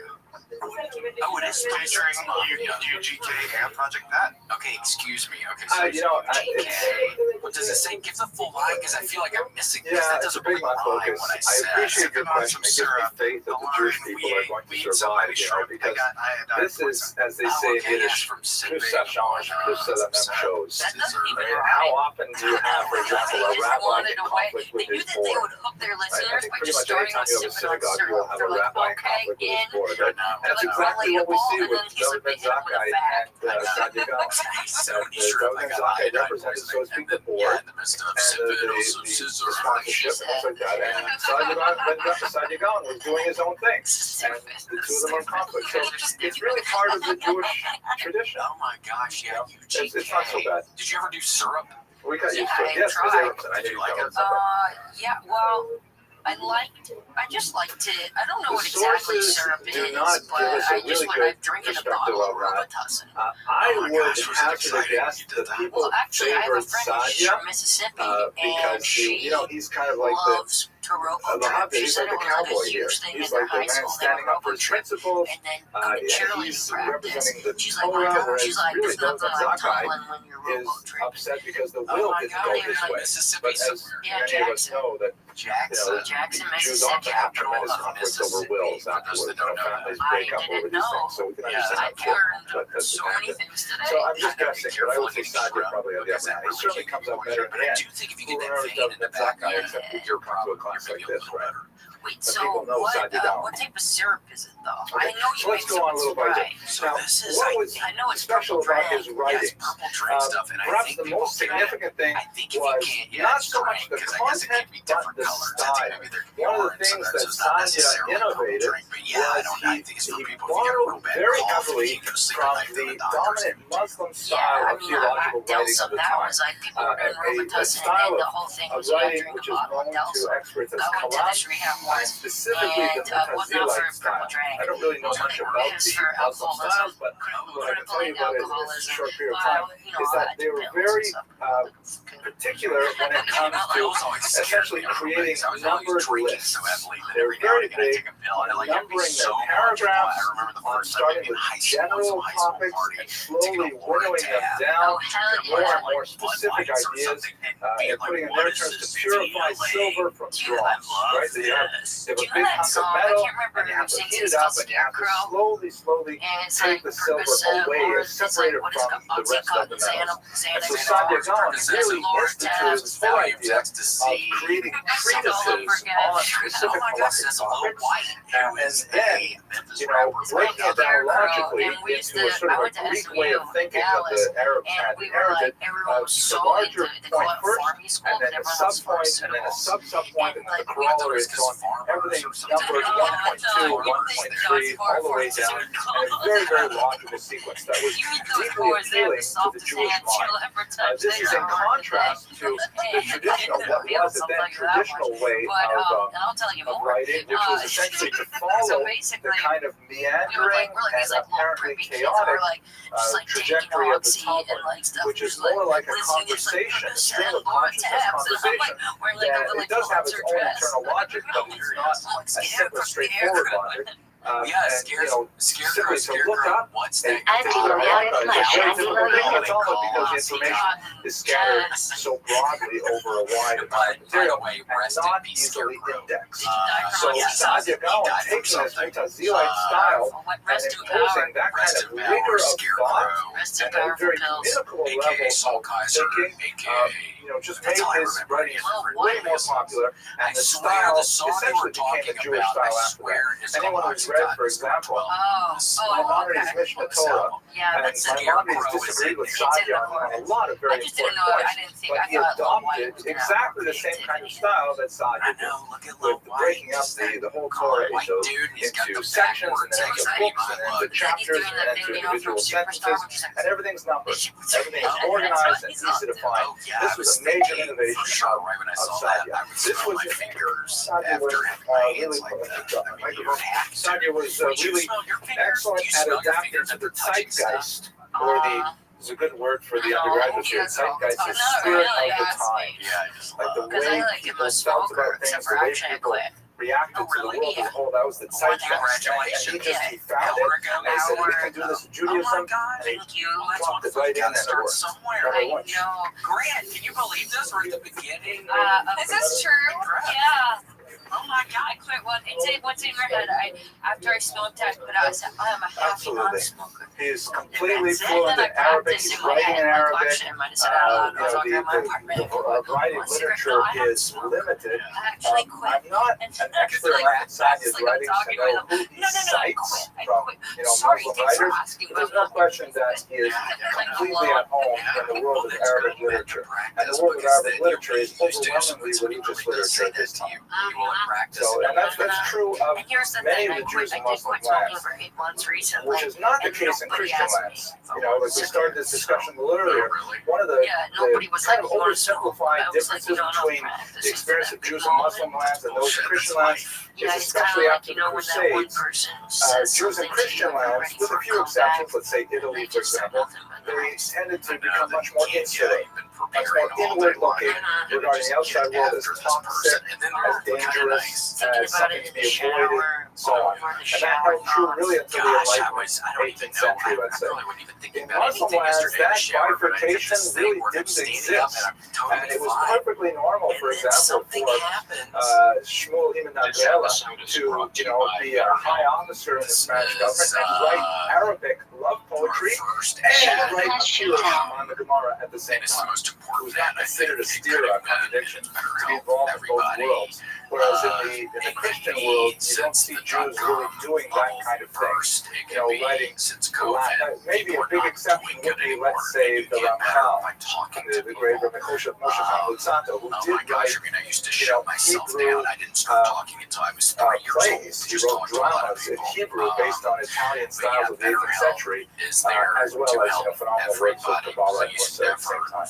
But that's already quite a bit later. It's there to help. Everybody's there to help. Little Let's look at some of the kinds of books that he wrote. So the earliest ones we discussed earlier, the rhyming dictionary in Hebrew, so he wrote quite a bit on Hebrew grammar, which was really significant because it was not that well codified in the 9th century.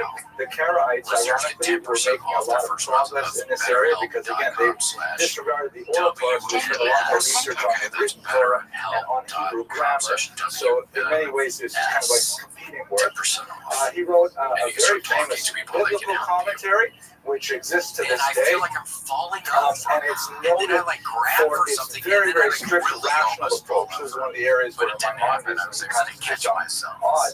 And he avoids all anthropomorphisms, any kind of, the Torah uses a lot of human imagery to describe God, Sadia, and shunned away from that very heavily. For example, even the phrase Vayomar or Yomer, God spoke.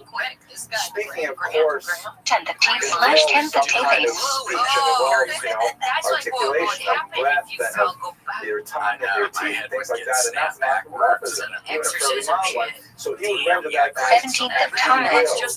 as God willed, as opposed to as God spoke. But he wanted to avoid even those anthropomorphisms. Yes. And so this is extra scary, and this happens to be an extra scary one. Are you all right, Grant, today? I'm all good. No, will is kind of like a pure intellectual phenomenon. Speech is a physical phenomenon. Why do I keep on thinking that? Actually, it says that so breathe, you have to like No, you're thinking of Celsius. But will can happen, just by some kind of consciousness floating underneath it. Okay, that's a dandruff thing. Celsin blue, not Delsin blue. I think that you're supposed to be Yeah, advertising. well, God, I think they would fair to say can have consciousness without being like your initial ads, and now you're really argue with me plugging later. Yeah, Delsin blue. Pixel gets sponsored. I don't know. Now they're looking in the woods. Suicide Forest, where she hears about it.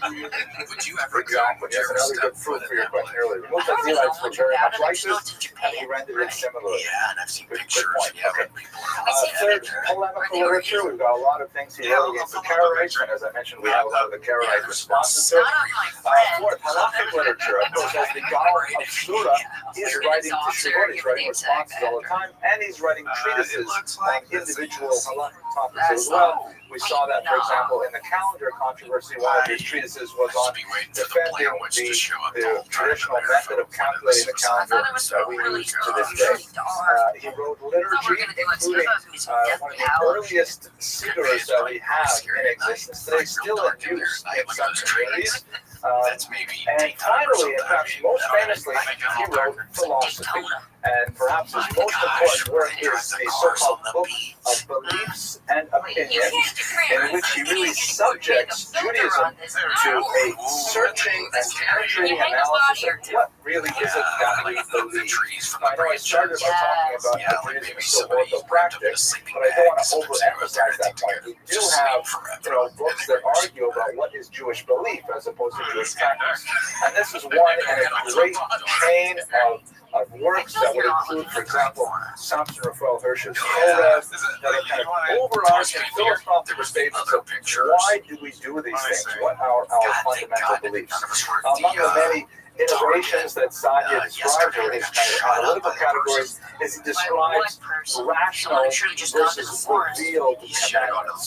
And commandments that we can derive as being sensible, that you don't really have to be Jewish even to recognize the value of, for example, honor your father and mother, as Abraham said, or, and, but there are also revealed commandments, like, what is the point of not wearing wool and linen in the same garment? So that has to be a revealed commandment. And there's logic to it as well, but it's not the same logic as rational. So this is like a huge philosophical work, but the English translation I have is about 4 inches thick, and there's far more for us that we can possibly analyze in this short biographical tract. So, in the end, to return to his life story, he did achieve a reconciliation with his nemesis, David Zakkai. It happened when this feud had been going on for quite a long time. You can imagine David Zakkai had expended tremendous resources both financial in terms of his personal political capital. He ultimately came out victorious but exhausted. And Sadia is right there in Surah, and he's busily writing all these great works, but everyone recognizes him as the greatest scholar of the world at the time, but he's not holding this position of authority. So eventually, the exilarch, Government Zakai's father-in-law, gets involved. His father-in-law is always a big supporter of Sadia. And he says, you know, again in Arabic, Shun is enough already, and he manages to effect a reconciliation between these two. Sadia is returned to his post as the head of the Academy of Surah, and the placeholder Yahweh that had been hired during the conflict was allowed to remain and keep his salary. But Sadia was really considered the ultimate authority there. The exiles, exhausted by the struggle, died soon afterwards, and to indicate how complete the reconciliation was, Sadia adopted his son, the son of his first world enemy, and raised him in his own home out of love for him. Probably some character as well. So the legacy of Sadia Gaon, again, this is not Sadia Gaon. The legacy of Sadia Gaon is a fascinating one that illustrates a lot about the nature of the Jewish life in Muslim lands, internal Jewish life, the conflict between the so-called secular and the religious powers, and of course describes the life of a phenomenal individual with a very strong character who made a tremendous contribution to the Jewish people as a whole. Next week, I have an amazingly bizarre topic to discuss. I hope you'll be able to join me. We're going to talk about the very strange story of the Jews of Khazaria, which is a small territory, actually it's kind of a very large territory, in the Caspian Sea region, where in the 8th century, it was well tested by multiple authorities, the entire kingdom converted to Judaism. So we have to figure out what exactly what was all this about, where did they go, if there's so many Khazarians converted to Judaism, where are they now, what kind of Judaism did they practice, so we'll talk about that, God willing, next week. In the meantime, thank you very much for your attention and your indulgence. Person in the fan club or whatever. Salino, as in Salino and Barnes. Oh, I thought you said Selena. Oh, I thought her name was Selena. That would be the craziest fucking ADD transition. Selena and Barnes. Wait, who's Selena and Barnes? Oh, injury attorneys. Yeah, I think Thomas J. Henry's maybe 77777. Salino and Barnes, injury attorneys. Oh my gosh, you could call them maybe, and then if it's the numbers, how do those law firms even get those numbers? Does it cost a lot of money?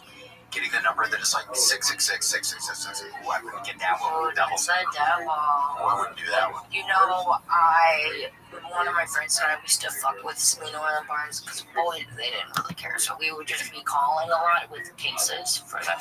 Oh my god, we called once and they're fine.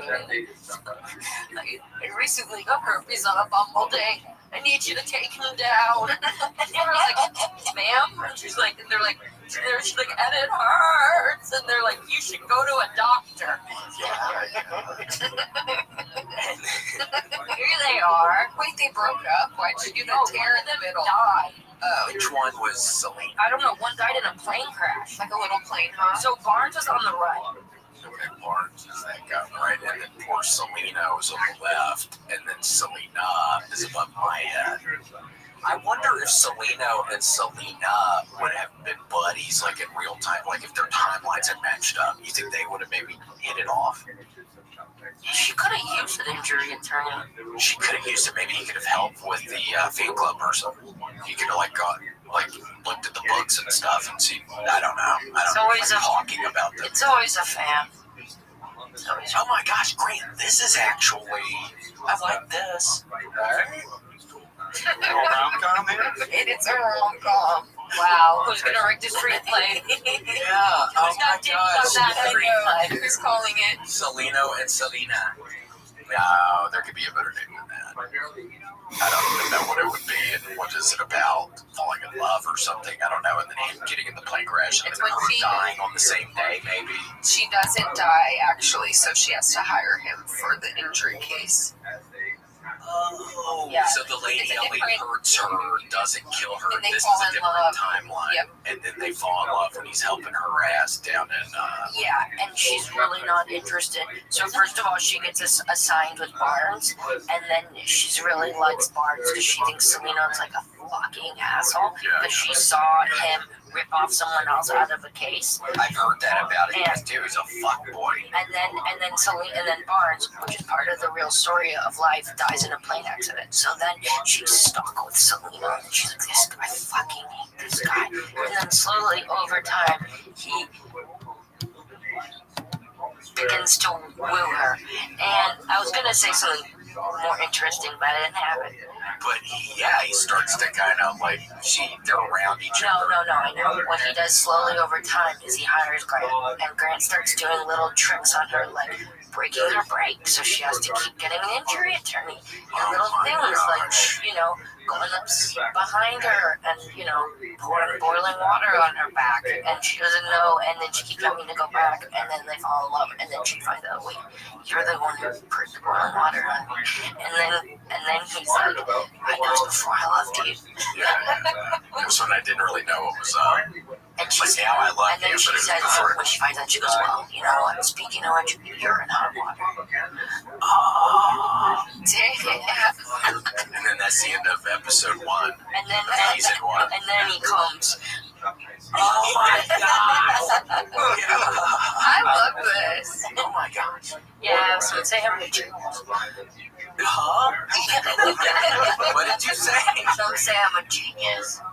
Yeah, oh my gosh, no, I love that. I mean, that was just effortless. And she's also in the movie industry. I am. Yeah, she's a scream queen. Yes, I didn't get the role. No. Actually, What are you talking about? My What's manager. happening? So I was auditioning for a movie. Exciting. Because my dream, I want to be in horror movies. And I can show you my scream sometime, but Yeah, do you have a good scream? I'm not really sure. That's why I was saying I could. Yes, I'm committed. You can cry. Would you like me to? Yeah, hold on. I have really bad news. Grant cut the brakes of the Uber you came here in, so they're not going to be able to pick your ass back up.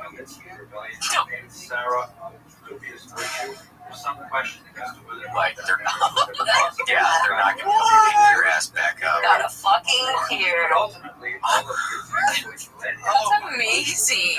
That was really quick. How did you get that tear out? I'm fucking good. I can cry on command. A lot of people can't do it. No. Wasn't that cool? I'm so Oh impressed. my gosh. So that would probably be good if you are in a horror movie and people are, you gotta act messed up. Yeah. I can just do it. But she kind of auditioned for like the villain of the horror. Yeah, it's Mike. I'm sorry. Not victims. Hold on, what's a line in like the Blair Witch Project? Like, hold on to something outside of the tent. I've never been in anything, but I can cry. I have a lot of skills. How do you do that? Can you teach me how to do it really quickly? Or how do I do it? I don't really know. Do you think, is this something physically you're doing, or you're literally thinking of something sad really quick? No, I just am physically doing it. It's something you can No, I just go cry. and then so you're not even thinking about like some sad moment that happened in your life. You're not even thinking along those lines. You basically act as if your water ducts are in your face, or eye ducts. I just kind of act like they're Water ducks. like they're constipated or something, and I'm like holding it in. Oh my. Try it. Wait, you're about to cry? I don't want to do it again. I don't want to cry again. I don't want to do it. Clog your duck, William. Clock my duck. Don't. Oh, you have to keep your eyes shut. I mean, open. I mean, don't close. Don't blink. Okay, open. Don't blink. So Shabtai Tzvi's personal life ended kind of on an up note. He died very young at age 49. It's not working. I can't even do it. God. and you're doing it again. No, don't cry about me not being able to do it. It's not that sad. No, don't cry about that. Now you're going to make me cry. That was so bad.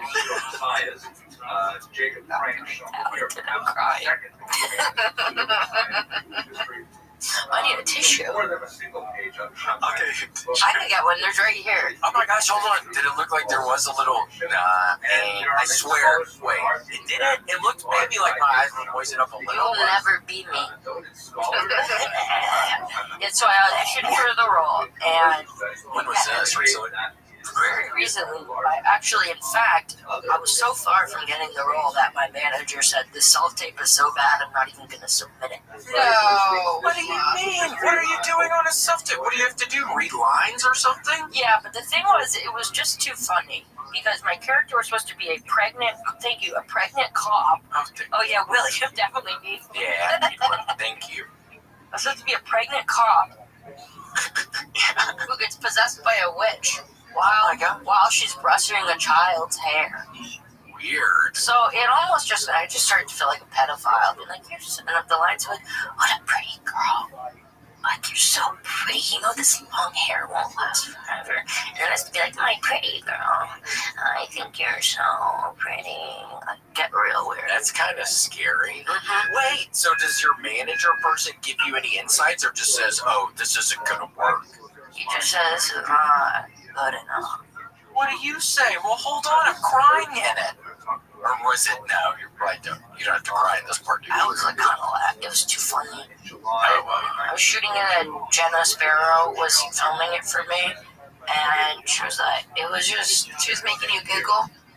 Yeah, because she kept laughing. And I was like, I am being serious. And she was like, I feel like you're not being serious. And I'm like, this is about as serious as I know how to get.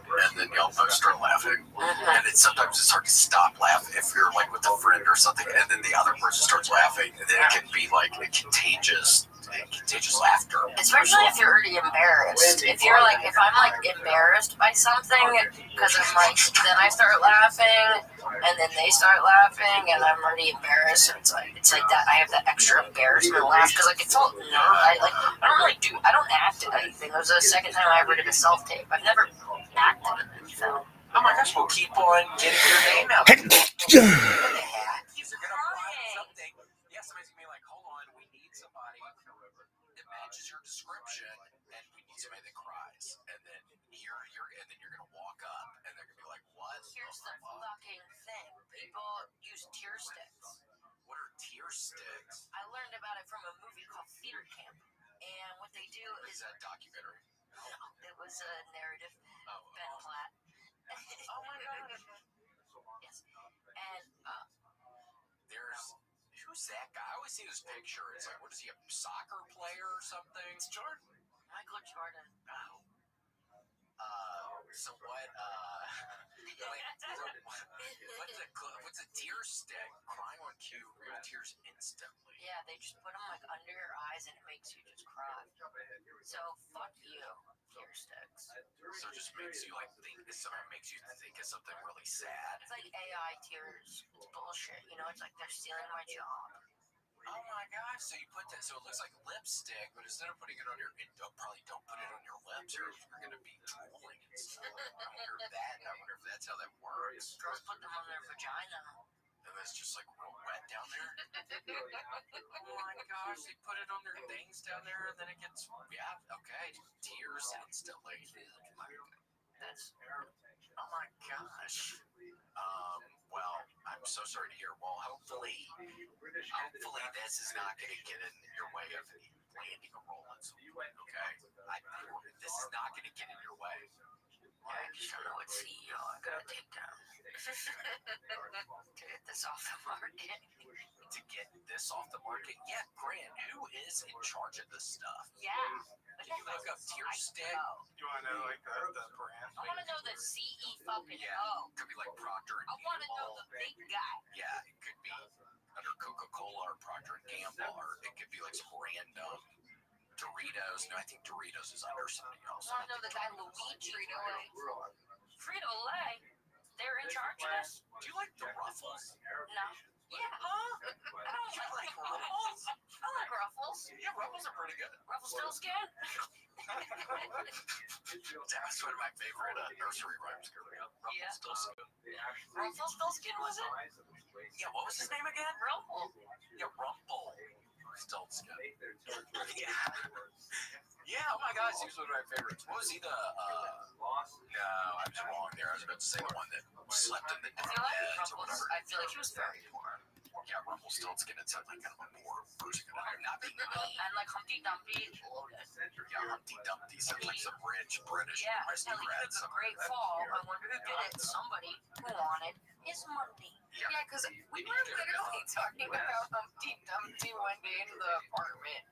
About like, do you think that was some sort of scam? Because what do you do as an egg person sitting on a wall? Yeah, it's sure. I mean, somebody scamming his ass to even get him up on a ball. Yeah, how could he wanted to get hurt? His tummy would get in the way. I don't know, he just had little arms and legs. I don't even know how he his ass got up there. I don't know. And then, like, it's all just planned. Like, they come in there, and they're like, and he's like, what happened to Humpty Dumpty? And then someone's like, he had a great fall, you know? Yeah. Like, where was he? And he's just sitting on a wall. It's all bullshit. And all the king's horses and all the king's men. Oh, could it put him together again? Yeah, see, that's how I know he was connected. Because the king wouldn't fucking help him if he was some sort of Rumpelstiltskin motherfucker. Yeah, they were all around him, it sounds like. And they all refused. You think if Rumpelstiltskin fell off a wall, anyone would give a shit? Nobody. Probably not a lot of people, maybe his mom. What did Rumple wear? No, he was too old for her mom. Is he an old guy? I forget about him.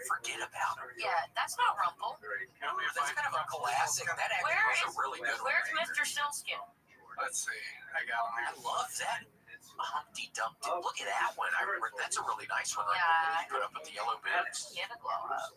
He did have a glow up, and I looked. That's Brows are. It's like he's using Lattes. Here's Rumpelstiltskin. Yeah, that's one poor motherfucker. Yeah, that's not my Rumpelstiltskin. What's another Rumpelstiltskin? I don't prefer. What's another one? That's like a weird. Yeah. Like Pixar. He doesn't. Yeah, he's not even wealthy enough to have that type of animal. This guy? Yeah, that guy. That guy's got a mom.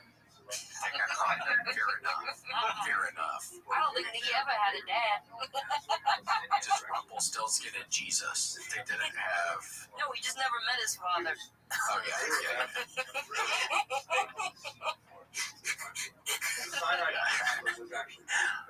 That's right. Yeah, no, I mean, look at this guy.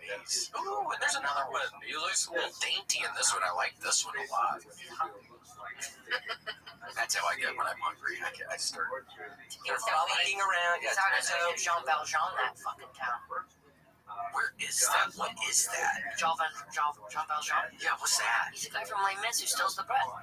Oh, well, that's the problem. And they go to prison forever. Really? Yeah. Oh my gosh. Is that good? That's a musical, correct? I never saw it. Oh, all I really saw was Oklahoma. I never saw that. You could tell me something about it because I never saw it. Oh, the main song is what? Oklahoma, where the and then there's other songs too. That's like the main. Who am I? What is this? Passion of the Christ? Yeah, what is this one? Is that Jean Valjean? Yes, that Wolverine? Oh yeah, Wolverine did, but Hugh Jackman. Hugh Jackman, John Valjean, John Valjean. And then Anne Hathaway. That's why she got so thin. For doing a role in John Valjean. She would play Gum, because she played the woman who's so thin. No, they're just a character. She had to get like anorexic. Can we see her? Yeah. Please, Grant, come on, don't freeze up on us now. Like, he doesn't like words, like, he doesn't like it when people talk like that. I'm popping that on there. Here we go. Repentance Asarat Yemai Teshuva, the period from Rosh Hashanah through Yom Kippur. Asarat equals Hebrew 410. Yemai equals Hebrew 4 days of Teshuva equals Hebrew for repentance return. 10th of Teves, 10th of Tevet, a fast day commemorating the Babylonian siege of Jerusalem. Asarat equals Hebrew 410. Tevet Teves equals Hebrew 1. 17th of Tammuz, a fast day marking breaches in Jerusalem and walls.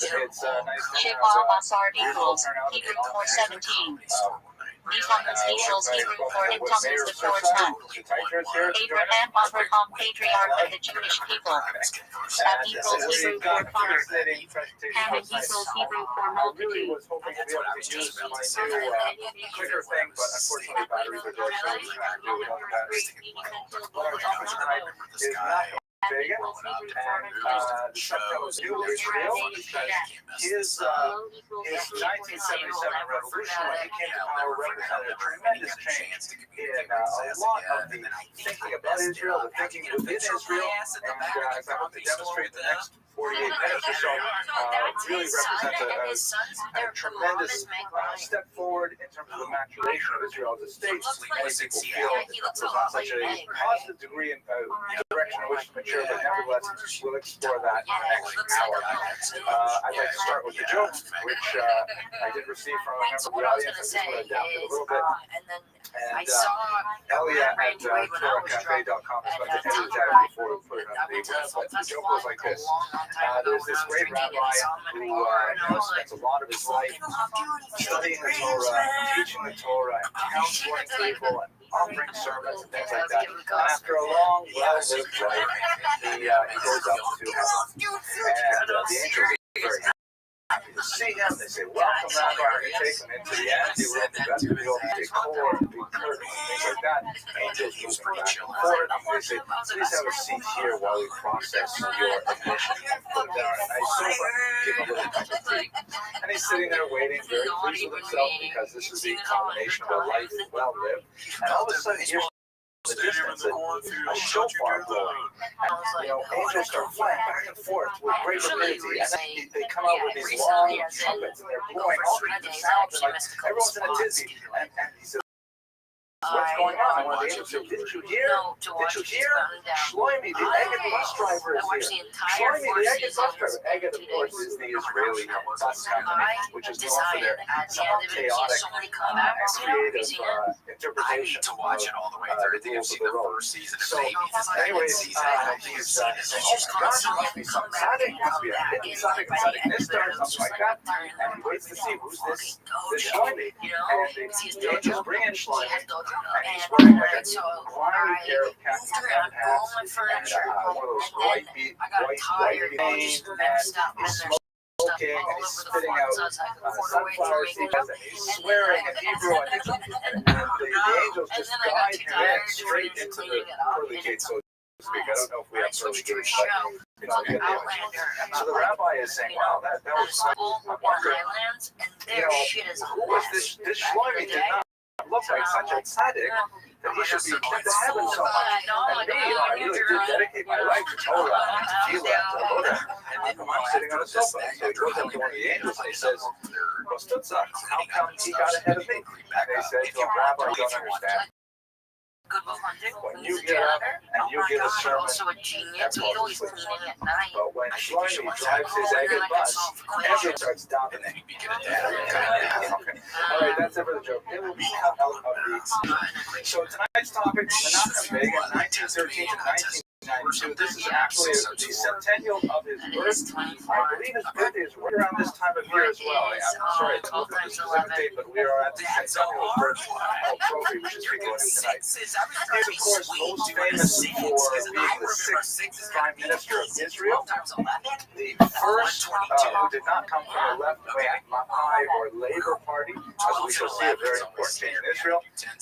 He is associated with a group called the very important pre-state British resistance movement, resistance to the British.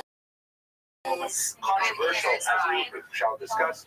Despite his very right-wing credentials, he definitely was a hawk, very warlike, with a sense of unease with regards to peace treaties and accommodation with the Arabs. He was, ironically, the first Israeli prime minister to sign a peace treaty with any of the neighboring Arab states. So he was quite literally the hawk who made peace. And that peace, although it is not without some tension, nevertheless has maintained stability since 1978 when it first began. So he's an unusual figure, a figure with contradictions, a figure with internal turmoil, great tragedy in his own personal life, and great victory at the same time, a man of incredible tenacity, and a man of great achievement, as we shall discuss. So he was born in Brest-Litovsk, then in Poland.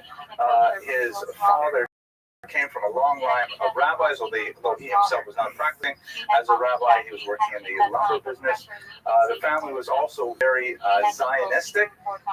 In many ways, actually, it's kind of like my grandmother, Rabbi Rothschild, her sort of orientation with pro-Hebraic, pro-Zionist, Eastern European orientation. As a youth, he first in Hashomer HaTzair youth group. The Hashomer HaTzair is a very left-wing, really communist Zionist group, but he left after 2 years, and at the age of 14, he joined a much more right-wing group called Beitar. Hashomer HaTzair means the young guard. That is a really sort of communist-sounding phrase, like Komsomol, the communist youth, things like that. Beitar, on the other hand, is a reference to a place name in Israel, the Great Battle of Beitar, associated with the rebellion against the Romans in ancient times, which was a site of a great victory for the Romans and tragedy for the Jews, but nevertheless the symbol of Jewish resistance to occupation. And that's really the motivating principle of Beitar, was to train youth in Israel, in Poland, for an eventual paramilitary role in Israel in the forthcoming Zionist state. He went to law school at the University of Warsaw. He gained his law degree, but he never practiced law, although his expertise in language was well noted even as a young man. He was fluent in classic languages, in many European languages. He wrote and spoke in English, and of course in classical Hebrew as well, and he was famous for being a great orator. His critics called him a demagogue, but nevertheless he was definitely a master of the spoken word, something that he attributed to his training in Warsaw. But his principal influence, without a doubt, was a man that he frequently called Mori Urebi, my master and teacher, Vladimir Zev Jabotinsky. Jabotinsky is a fascinating, very important character. Perhaps in later classes we'll look at his life in detail. But basically, he swam in the opposite direction of much of the secular Jewish movements of the day. Communism, socialism, the idea of druzhba narodov, we explored in previous classes, the idea that the Jews should participate in a proletarian world in which there's no more criticism between nationalities, there's no more racism, no more hatred. That's where most Jews were kind of voting. And if they were Zionists as well, they were voting with their feet to create that kind of reality in the state of Israel. What would be the state of Israel? We discussed it last week with Golda Meir. Was typical for much of the youth of Poland at the time.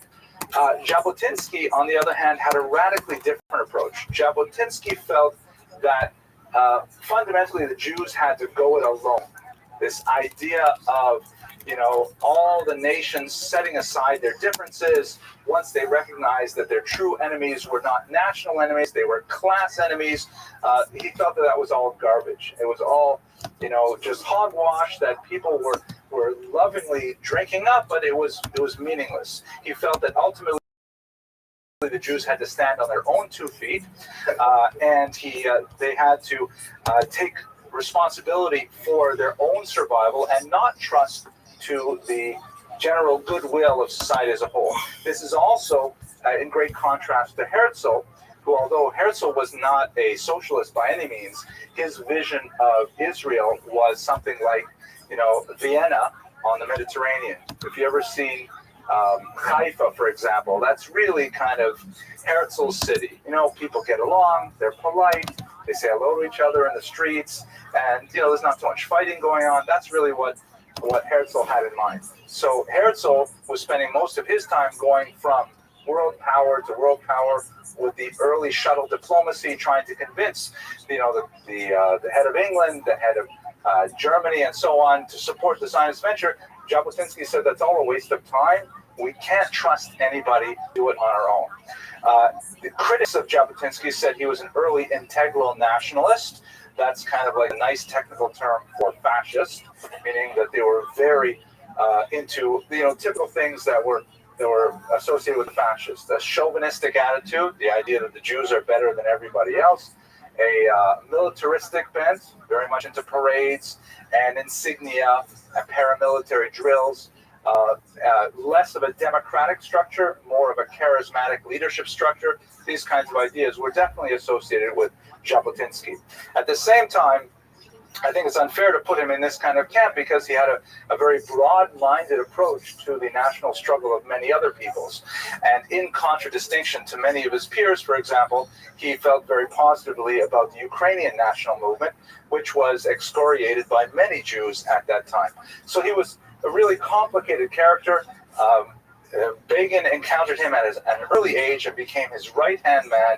By the age of 22, he was already appearing beside him at the World Congress of Revisionists, which was the name of Jabotinsky's party, as we shall see. And Jabotinsky's perhaps greatest claim to fame was his backing of Jewish self-defense. Recall that during this period, there are ongoing waves of pogroms against Jews in Eastern Europe, most notably the beginning of the 1880s, and then with increasing rapidity and ferocity in the first decade of the 20th century, the second decade of the 20th century, just incredible numbers of attacks on Jews in small villages. So Jabotinsky argued that Jews should organize their own self-defense societies, where typically young Jews would get together, train themselves, and be prepared for the attacks of hooligans that would typically come on the railroads at the time. He was beloved by the youth. He was mistrusted by the older generation who felt that these self-defense units would just exacerbate the problem, and it would look like a provocation, whereas the older Jews were saying, you know what, we should just keep things calm, we should follow what the Torah says, pray for the welfare of the government so that they leave us alone. Jabotinsky represented a radical new type of thinking that was ultimately very influential. Now, what I'm going to show you here today, I'm very proud of. My daughter, Danit Malka, helped me put this slide together. Most of my slides are very simple with no animation or things like this. Is going to be animation super because, and I just have to give you a little history lesson. Most of you in this room remember the old teaching technology called chalkboards. Remember? So my wife actually, many years ago, she bought me a little metal sleeve to hold the chalk in because otherwise I would come home, my right side was just covered in chalk from teaching. And I used to teach this particular class on a blackboard, not even a green board. And then, I came out, I started going to transparencies. Remember those plastic clear sheets you would write on them? So then I used that. And then when I went to PowerPoint, I couldn't do it. And now finally, with my Mac, I figured out how to do it with my daughter's help. And so I'm going to go back to old style teaching, but it's very complicated. Get ready. Okay, so it's an important moment for me. So here, this is the thing, the political spectrum. So for the rest of the world, the political spectrum only has two ends to it, right? Left and right. That's very simple. It's, towards the socialist end and towards the capitalist end. And that's push it. That's obvious. Jews can't leave it alone. It has to be more complicated. We have two axes for our political spectrum, a left to right and an up and down. So here we go. Let me label these. There are four cardinal points. The first is Zionism. The second is something called Doikite, which I'll explain to you what that means in a second.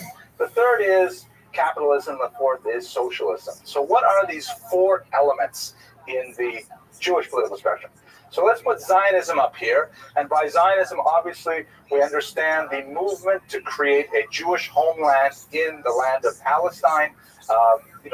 We've spoken about it in a few different lectures, but that's going to be at the top, the y-axis of the spectrum. Doikite, the word do in Yiddish means here.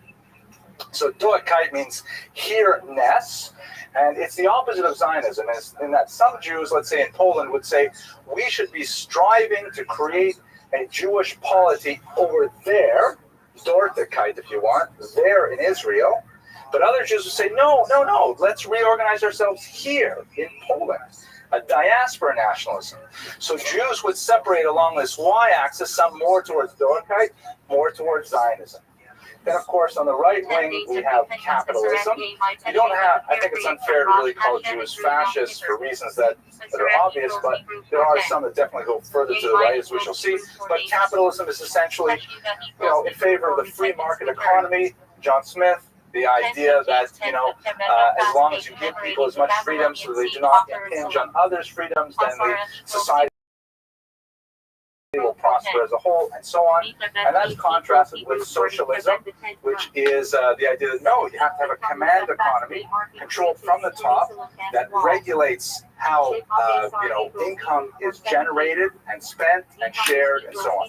Those are our 4 cardinal points. Any questions so far about these? It's as clear as the sun at noonday, but wait, it will get more confusing. So let's look at some of the main political parties of the day. And by the way, right now I'm talking about the period between, let's say, 1905, when the Tsarist Empire first allowed political parties to actively work, until 1912, which is the foundation of one of the last parties we'll talk about. So this is what the complexion of Jews politically were at the first 2 decades of the 20th century. The so-called Allgemeine Zionisten, or general Zionists, so-called because they had to be distinguished from about 7 other kinds of Zionists. This is basically Herzl's party. They were the largest single Zionist party, and they were obviously on the top end of this scale towards Zionism, but they also believed in capitalism. They felt that, the new Jewish land in Palestine should be basically a Western economy. These are contrasted with the Bundists, and this was basically a communist-style party. They were social democrats who were both socialist and very much not in favor of Zionism. They felt that Zionism was moving backwards against the tide of history, which tried to minimize national differences. The Bundists said we should try to, the Zionists, the trend of history is to minimize national differences. They wanted to be down here with Dorothy. Then the third group would be the Poale Zion. We spoke about them last week with Golda Meir. This is her party. The workers of Zion, who believe in Zionism, and at the same time, they are socialists. They want Israel to exist, to be the Jewish homeland, but they want it to be a socialist country. And then finally, the last group, which is the Volkspartei, very small group. This is Shimon Dubnov's party that we spoke about many weeks ago, that believe, no, we should work on Jewish politics here in the diaspora, and it should be fundamentally capitalist. Any questions so far? Yes, go ahead. That's a Yiddish transliteration. Yeah, it's these. You call it, it's Volkspartei in Yiddish. It's the Yiddishist party. Okay, we're all right with this? Now, here's an important party for us. These are the revisionists. The revisionists, this is Jabotinsky's party. This is the intellectual origins of Menachem Begin's policies. The revisionists, so-called because they wanted to revise things, they took their cue from the revisionist parties after World War I as well. The party happy with the status quo and wanted to change everything.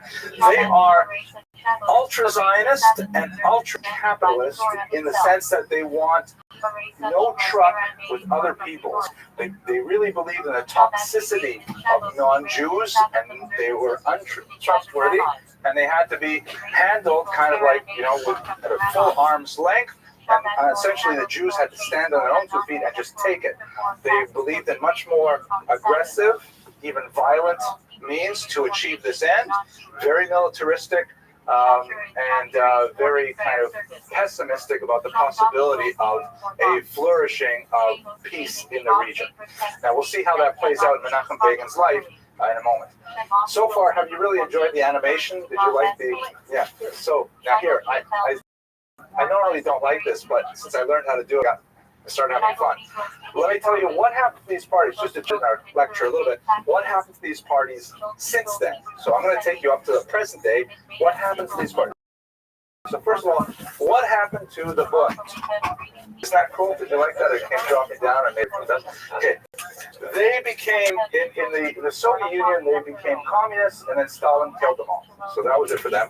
In the United States, they became a group called the Workmen's Circle, which some of you may have some familiar with. It was very popular in the first half of the 20th century, kind of quasi-socialist Jewish group, very active in New York City in particular. Now here goes. Now here's a nation. That's nice. Star that goes by like that. The Volkspartei had a major influence on the structure of the Jewish Federation movement. Obviously, the Federation is not a party, but the philosophy of Volk influenced the Federation, and they essentially observe its teachings. Here's a third one, the Proletariat. Wow, that's the flashing bulbs. They became the Labor Party, and the General Zionists and the Revisionists joined, and they formed this party. The Flames, right? We could. So that's where we are today. Sort of the major orientations of like, as they say in Yiddish, plus ça change, plus ça chose. Right? Nothing changes. It's always the same. It's not actually Yiddish, but I think at least one of you knows that. Okay, so that's basically where we're looking at now. Begin, Jabotinsky are way over here in the revisionist corner, and they've got all these other parties that disagree with them. Shema equals Hebrew for word. Huda equals Hebrew for small coin. Shavuot and Shavuot festival of wheat. Shavuot and Shavuot equals Hebrew for wheat. Shechin and Shechin the divine presence. Shechin equals Hebrew for dwelling. Presence. Shechin and Shechina kosher ritual slaughter. Shechina equals Hebrew for slaughter. She and Hockey Shack, she catches that time and pressure leniency militia. She and equals Hebrew for time. All equals the. Jack equals Hebrew for pressure, the rest. She belongs, she Ila, she Ella. She Ila has a latching question, or the act of asking. She belong equals Hebrew for question, inquiry. Shekachem, she Hachem blessing and gratitude for reaching that new occasion. Shekachem equals Hebrew for Campus Alive. Shekel unit of currency. Shekel equals Hebrew for weight. So back to his life. He was very, very active in Beitar, the youth wing of Jabotinsky's movement, and he actually would travel around Europe, garnering support and encouraging young people to join this movement. And while he was traveling around, he would stay, of course, in the homes of various wealthy supporters. It was at one of these homes that he met a young woman named Eliza, and 1 month later they were married. And they had an incredible relationship that lasted until her death. I guess it would be about, I can't do the math off the top of my head. A very, very strong relationship that lasted to the end of her life. And in fact, when she eventually passed away, he was devastated, and it really represented the end of his career and ultimately his life as well. She was a retiring figure who really stood in the background whenever possible. In fact, when she was honored, when Begin was invited to speak with Jimmy Carter, became Prime Minister, she was honored at a dinner of that nature, and the audience was shocked that she refused to speak. She just got up and said, "Thank you." And they said, "Aren't you going to make a speech about politics or Israel?" And she's the speaker, and she sat down. So she really was a kind of stay in the background kind of person, but she endured tremendous suffering on behalf of her husband. That was really quite remarkable. Here she is, of course, shown with their oldest son, Benny. They had 3 children. Benny later went into politics, Benny Begin. In this particular picture, it's taken from when he was in hiding in Israel. He was on the hunt. He was hunted by the British, and so he pretended to be an Orthodox rabbi named Sassover, I think, living in a regular neighborhood where even Irgun members, and he was the leader of Irgun, had no idea who he was. And they were like inviting him into their secret circles and things like that when he was really yeah, that's true. We'll get to that. But still in Poland. So he's in Poland in the late 1930s, and he happens to be working primarily on organizing illegal immigration to Palestine. He's organizing Jews, organizing boats, trying to get them into the land of Israel when war breaks out. He happened to be in Lithuania, the outbreak of the war, and Lithuania had kind of a tragic moment of peace at the beginning of the war because Stalin and Hitler had not completely worked out who was going to take over a portion of that territory. It happened that once that was settled, Begin found himself on the Soviet side, and since he was a prominent Zionist activist, he was arrested by the Soviets before he could be arrested by the Nazis, who would, of course, invade Lithuania a couple of years later. He was sent out to the Gulag, where he was tortured and imprisoned for several years for his activity with the party. This is his Soviet mugshot from the time. But then what happened, as we discussed in previous classes, is that in June 22nd of 1941, the Nazis double-crossed Stalin, and they invaded the Soviet Union, and all of a sudden they are prisoners in the various gulags to see if they could dig up some allies to fight the Nazis. So Begin was released to join the Polish, which was then fighting on the Eastern Front with the Nazis, and ultimately from the Polish army he was transferred to Israel in May of 1942. So, well, because the division of the Polish army, the Jewish Polish soldiers, they set up a special unit in Palestine to fight alongside the British. Because remember, the British and the Polish are allies at this point, and that's his kind of circuitous route. I wanted to stay in Eastern Europe and continue fighting against the Nazis, but he was urged by his followers to go take the fight to Israel, which wasn't the same kind of fight at all, because there was no hostilities, active hostilities, no front line in Israel itself. But of course, that was the homeland, and ultimately he was had much more of an impact there in Israel. But this time, if we move to Israel and understand what's going on, we skipped over this a little bit last week because it's more relevant to us in our lecture today. The Arab-Israeli relationship is going south very rapidly. There's a lot of debate over the demographics about how many people actually lived in Palestine at the beginning of the 20th century, but there's no question that the Jewish population and the Arab population grew proportionately, which leads many Israeli interpreters to say that, as more Jews moved to Israel and created more of an economic infrastructure, bringing a lot of Western support with them, a lot of Western know-how, draining the swamps, that kind of image, a lot of Arabs were also attracted from Lebanon, Syria, and Jordan for the economic opportunities that this new population represented. And that was going fine until the 1920s, because the Coalition, which you recall, they are like the more socialist, more dovish orientation, which dominated Israeli politics for so long. They discovered that some of their socialist ideologies were counterproductive in the land of Israel. Specifically, they had two values that came into conflict with one another. On the one hand, they wanted to have, obviously, peaceful, harmonious relations with the population or the new Arab populations. That was to be sure. But on the other hand, they valued, as socialists, the notion that Jews should get their fingers in the dirt. They should work with their backs with the land. They really wanted to get away from the kind of, Eastern European mentality of Jews as accountants or Jews as indoor people, pasty, scholarly, weaklings. They wanted to have strong new Jews who are farmers, who work the land.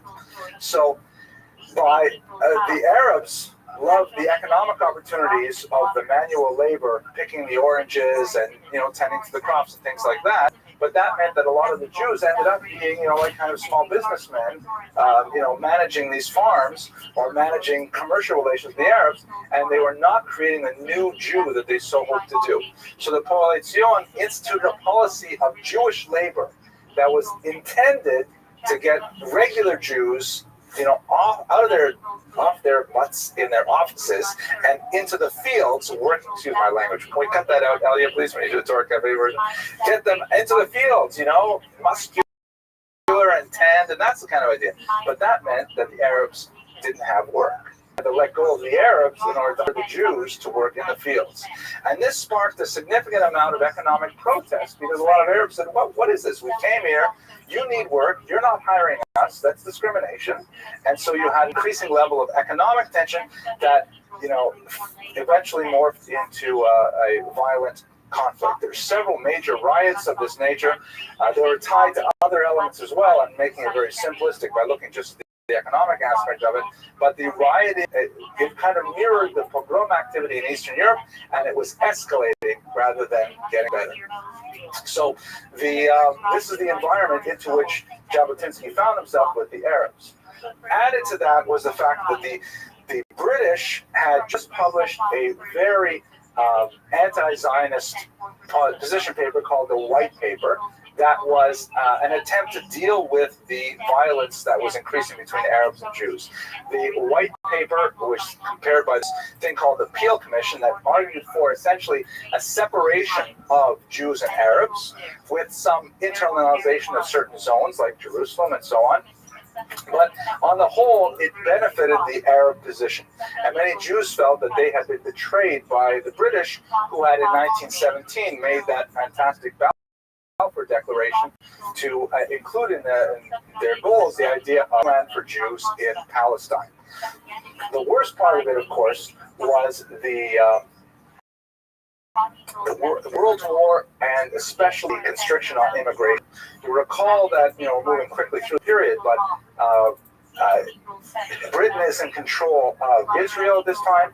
Britain is obviously fighting against the Nazis.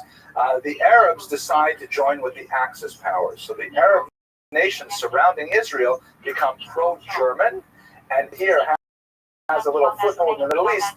They are obviously pro-allies. The Palestinian Jews, like Begin at this time, decide that they're going to throw in their lot with the British against the Arabs, because even though they don't want the British there and they feel that the British are persecuting them and not allowing enough Jews to live there and so on, at the same time, the enemy that they share, the Nazis, was far more grievous than their temporary difficulties. And so the various Jewish underground movements said at this point, you know what, we're complaining about the British, we don't like the restrictions they placed on us, but we are going to suspend that, and we're going to cooperate with the British in our attempt to rid the world of Nazism. Shortly after the war, which of course ends positively in terms of the major conflict, the Brits immediately return to that very restrictive immigration policy, which is disastrous because after the Holocaust, you have an incredible of displaced Jews. Somewhere, I'm just guessing now, but there has to be at least 3 or 4 million displaced Jews who cannot go to their homes, either because of the political situation, a lot of these homes have been overrun by the communists now, or because of hostility that's still regnant there, or even more basically, the notion that they're not wanted back home. The notorious pogrom in Kielce in 1946, in which Jews were accused after the Holocaust of drinking the blood of Christian children, was just a clarion call for Jews to get out of the graveyard of Europe and go to Israel. So you have all these Jews who are amassing in displaced persons camps, and they want to go to Israel. World opinion looks upon this with favor after the news of the tremendous devastation of the Holocaust gets out, and Britain is increasingly beleaguered trying to keep these Jews out of Israel, because that antagonizes the Arabs, when they're really losing this major opinion poll in the world in terms of public opinion. So Begin again is involved in smuggling Jews into Palestine, and as we discussed at length last week, so I won't go into detail here, the United Nations decides to partition Israel. The Jews accept the partition plan, the Arabs reject it, and you have a massive war that lasts over a year, which ultimately Israel emerges from successfully. Yes. That's why I said.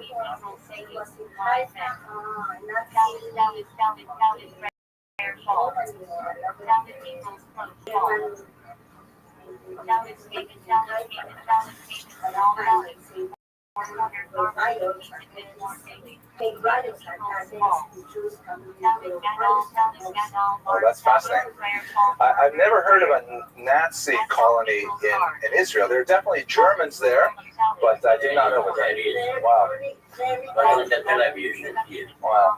And my grandmother, she always used to say that the jails are full in Israel too. That was a bit of wisdom.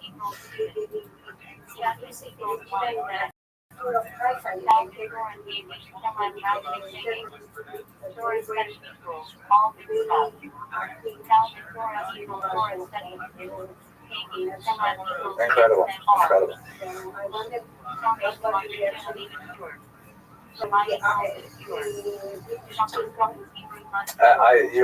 Your question exceeds my ability to answer. It's fascinating. I'll have to look it up. Okay, shall we go on a little bit? I got more stuff on Begin. We got to go through. Okay, so what was Begin doing at this time? Again, the Irgun was the collective name for his new movement in Israel. He rapidly became the leader of the Irgun, which was most distinguished from something called the Haganah. Haganah literally means defense, and the Haganah was basically the military wing of the Mapai Labor Party, the socialist, Coalition Party, own forces, and they implemented policies that were consistent with the ideals of socialism. The Irgun, which means essentially the organization, was based on revisionist principles, and not surprisingly, these two military forces often came to severe disagreement and even blows. Very significant conflict on a number of occasions. The most significant question was, how do we deal with the British? The Haganah wanted to adopt a much more diplomatic approach while clearly opposing the British and wanting them to lift their restrictions on immigration. And so they felt that the British were ultimately civilized people and they could sit down and talk with them and that there was a way to perhaps work things out. The Irgun, again, consistent with the revisionist principles, felt that that was just a pipe dream and not worth thinking about at all. The only way to get the British out of Israel was to drive them out. And they implemented policies that were much more aggressive towards the British. Most importantly, the notorious bombing of the King David Hotel in July of 1946. This was the headquarters of the British in Israel. The warnings were several bombs in the basement of this hotel, which of course still stands in Israel today. It was rebuilt. And they issued several warnings to several different media, including phone calls to the switchboard itself. And the British ignored those warnings. There was a major investigation afterwards, and the British, although definitely holding the Irgun to blame for this attack, they also took some responsibility themselves for not heeding those warnings. Part of the reason perhaps for not heeding the warnings was because bomb threats were very common and they were typically ignored, like fire drills and condominiums here in Surfside, that kind of thing. But the bombs did in fact go off in the middle of the day when the building was at its peak capacity. 91 people were killed and 46 were hurt, and that includes British citizens, Jews, and Arabs as well. This represented a major turning point in the escalation of violence between the Israeli underground and the British. And a bounty was placed on Begin's head. I'll show you the picture of it in a minute, where he was. They would offer 10,000 pounds for anyone who could bring him back, dead or alive. He was the leader and mastermind of this movement. There was also very, very harsh criticism from the Jewish Haganah, who wanted to call off this entire episode. And Ben Gurion, who was the leader of the Mapai Party, he was later the first prime minister of Israel, he felt that Begin was a type of terrorist that was harming the Jewish cause with these kinds of intemperate actions. And in some cases, the Haganah even captured the Irgun fighters and gave them over to the British. So the Haganah is at the same time fighting the British, but the Jews have not got that together either. The Haganah and the Irgun are fighting bitterly as well. Yes, Mr. Lance.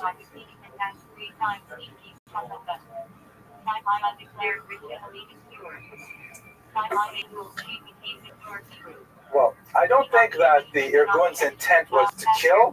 Their intent was to send a message that, you're not safe anywhere.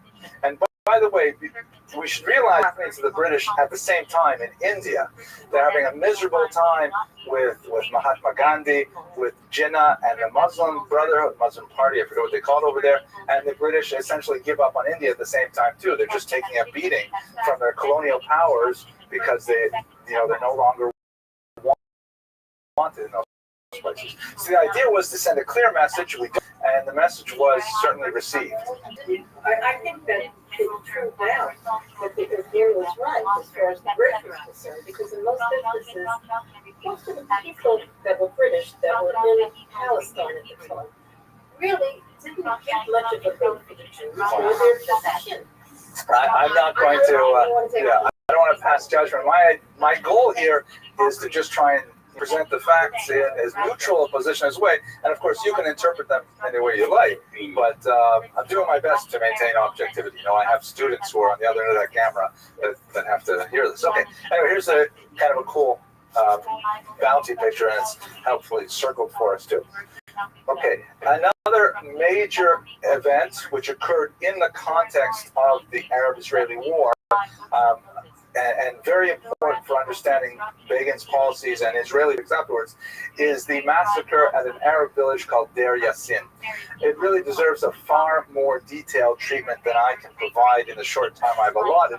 But basically what happened was Irgun and allied Lehi forces attacked an Arab village that was significant for strategic reasons. And although Begin himself was not involved in the operation, he was not present at the time, he argued for restraint.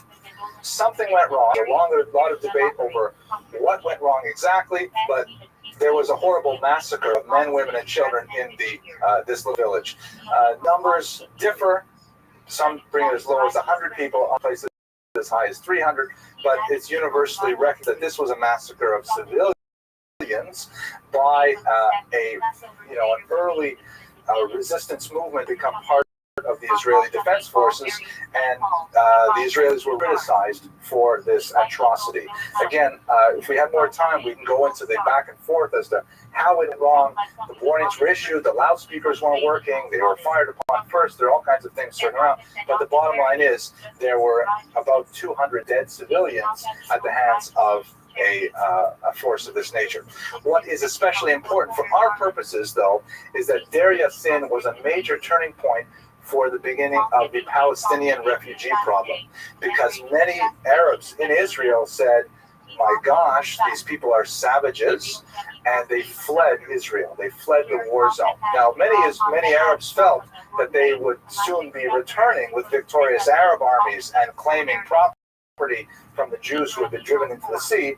Any way you look at it, there was this fear generated that the Arabs were not safe in the new Israel and that they had to leave simply for the safety of their own families. And again, you can politicize the events, but it is a turning point in the Arab-Israeli relationship early on in the war. And at the same time, once again, while the Arabs and the Israelis are fighting, the Israelis and the Israelis are fighting. And perhaps the worst moment is the so-called Al Talena affair, which is in June 1948. The Al Talena was the name of a boat that was commissioned to bring immigrants making aliyah to Israel from Europe, from the dispersion camp, along with a large container load or a large cargo of weapons, including tanks, machine guns, large weaponry. And the agreement was that since this was a boat that was to be that was entirely financed by Irgun supporters, and they were Irgun members on board, that these weapons would go to the new Irgun units of the Israeli Defense Forces. Remember that when the state was declared, you had all these kind of ragtag militia with various degrees of organization, with different political complexions. They were not a unified army with arms and chain of command, things like that. They had to patch together these various groups into a unified fighting force. So the Irgun said, sure, we're going to cooperate with Ben-Gurion's Haganah, but we have our own guns, thank you, and we have all our own people, and we're going to work this way. So they hammered out an agreement about how to divide the arms, and they came to disagreement once this boat reached Israeli shores. It went up and down the coast a little while, with the Irgun demanding more of a share of the weapons, the Haganah demanding their share of the weapons, and ultimately, again, it may be a whole series of missed radio communications, but the Haganah fired on the Irgun ship and actually set it ablaze, and it was eventually scuttled, as you can see here, within view of the Tel Aviv beach. So this is, more left-wing Ben Gurion Haganah forces firing on a ship full of Irgun Jews and weapons, losing all the weapons in the process, killing a handful, about 16 people were killed. Begin was on the ship, and there's a large supposition that perhaps they were hoping to assassinate Begin personally because he was such a thorn in their side. Ultimately, Begin did make it ashore. There was a gunfight between these various forces on shore as well, and they managed to get a ceasefire and patch it together, but it showed a great moment of betrayal of the Irgun cause by the more left-wing Haganah. Mr. Lax. I don't remember what Rabin's role is, but I'm sure he was involved. It was Ben Gurion for sure. Yes, Ms. Abramson.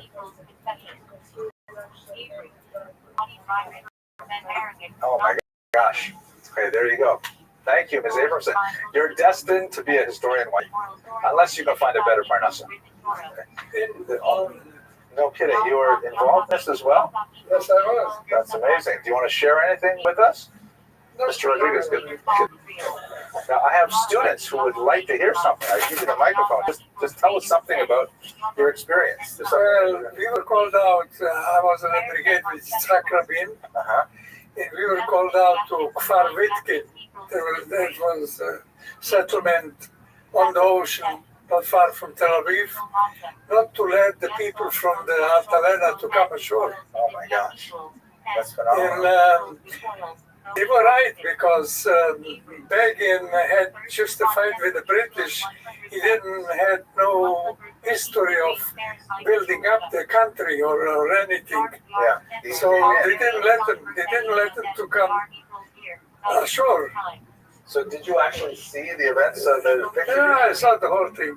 Wow, that's amazing. Look at that. See, this is, where else are you going to get history lectures like this? I'm telling you, that's great. Okay, thank you. Okay, so let's move on. We've got about 10 of them. Now, immediately after the war ends, Begin joins the loyal opposition, which, as I saw in one interesting online article, he was probably in the opposition longer than any other political figure in Western history. He was in the opposition from 1948 until he came to power in 1977. An amazingly strong record of tenacity. He was an incredibly strong critic of the left, and Ben-Gurion in particular, and the Altalena affair was, his moment of clarity for all those things. And he stood in great contrast to these leftist figures, whereas, the socialist kind of ideal was very working class proletarian. He would walk in heels and no tie and very casual, whereas Ben-Gurion, as Begin was always seen only in a suit and tie, speaking very carefully. He had this concept of hadar, with glory or beauty, that he took from Jabotinsky, the idea that you have to look like a mensch at all times. And his critique of the leftist government was very strong, including a major 1952 demonstration that turned into a riot in it, that they should not accept any of the reparation money coming from Germany in Israel. He felt that it was a travesty to the memory of those who were killed in the Holocaust, and he had quite a few supporters that led to a major riot, even though they ended up continuing. Now, it's interesting to note that the name of his party was Cherut, which means freedom, Cherut. And I heard from Simi Schreiber that he quoted someone, I can't remember, that Begin led us from avoda to Cherut, from slavery to freedom. Right? Okay, well, anyways, yes, please. Abdus Lacherus, thank you. He was a member of the Unity Government in 1967. A very interesting account of the Prime Minister.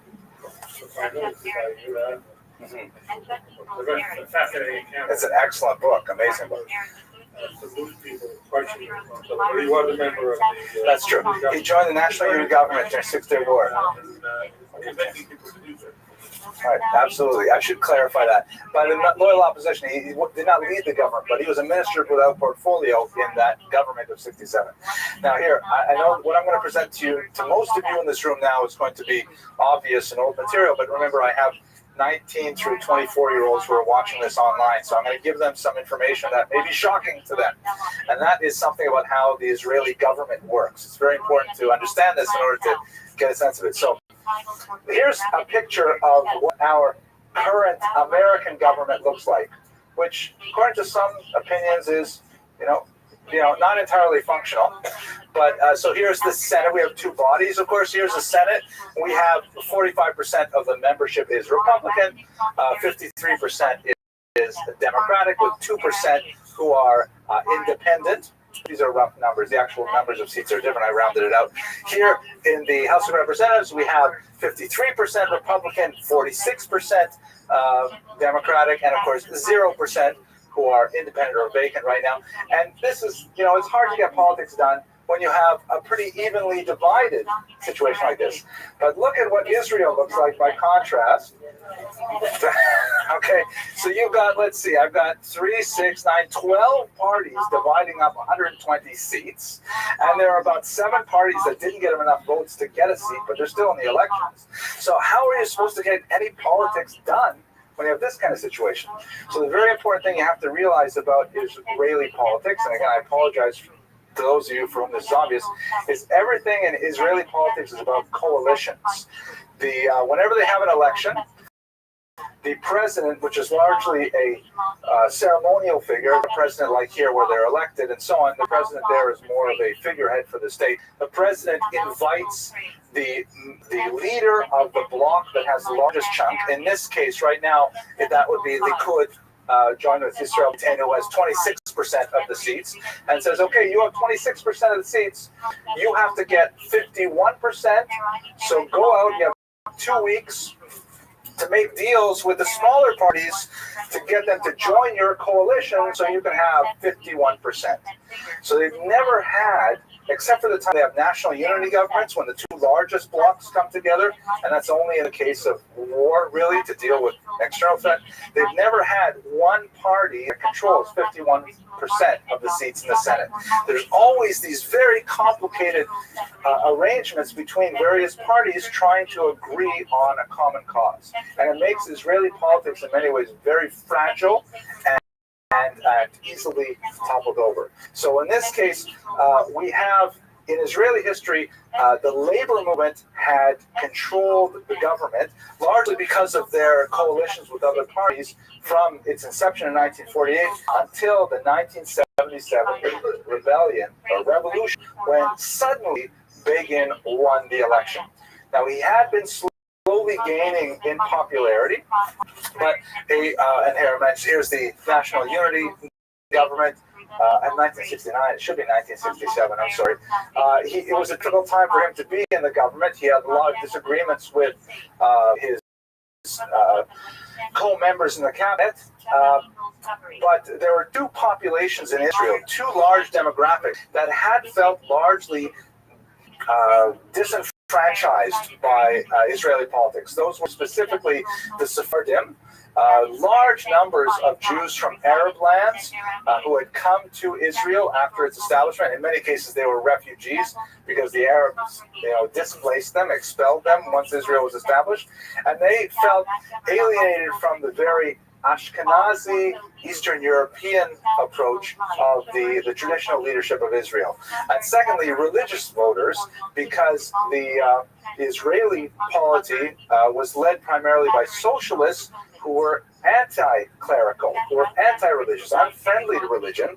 And so you have all these Orthodox Jews, or even in the case of many Sephardim, let's say Orthodox friendly, even though not especially observant, but they affiliated themselves as Orthodox, and they find themselves shut out of a government that's largely socialist and Ashkenazi.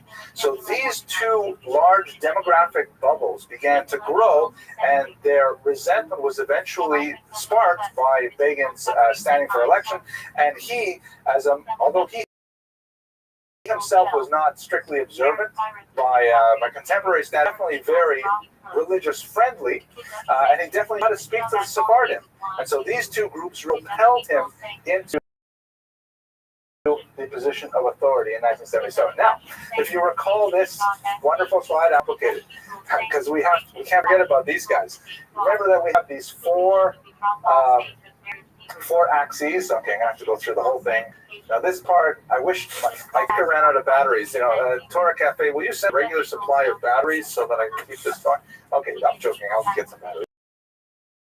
So here's our four groups. Parties. Come on. All right, we saw them before. Here's my favorite one. No, not this one. Here's my favorite one. Ready? We should have some sound that go with it. Can I put sound on this? Okay, great. Okay, now, these are all our parties. We saw them before, but Jews can't leave this alone. There's not only these, there's a third axis, like a cube, a z-axis. It looks like this. So as it were, you've already got a political spectrum that's doubled because of that, but now it has depth as well. And who's on this axis? The religious parties. We didn't talk about those guys at all. But now there are also religious parties that are active since 1912. One of them that's very important is the National Religious Party, which feels that the expansion of Israel is a religious imperative. Much more in line with Jabotinsky's ideal that, the land of Israel has to expand to incorporate events that will come in the time of Messiah. And so they see this aggressive attitude towards the Arabs as a religious idea.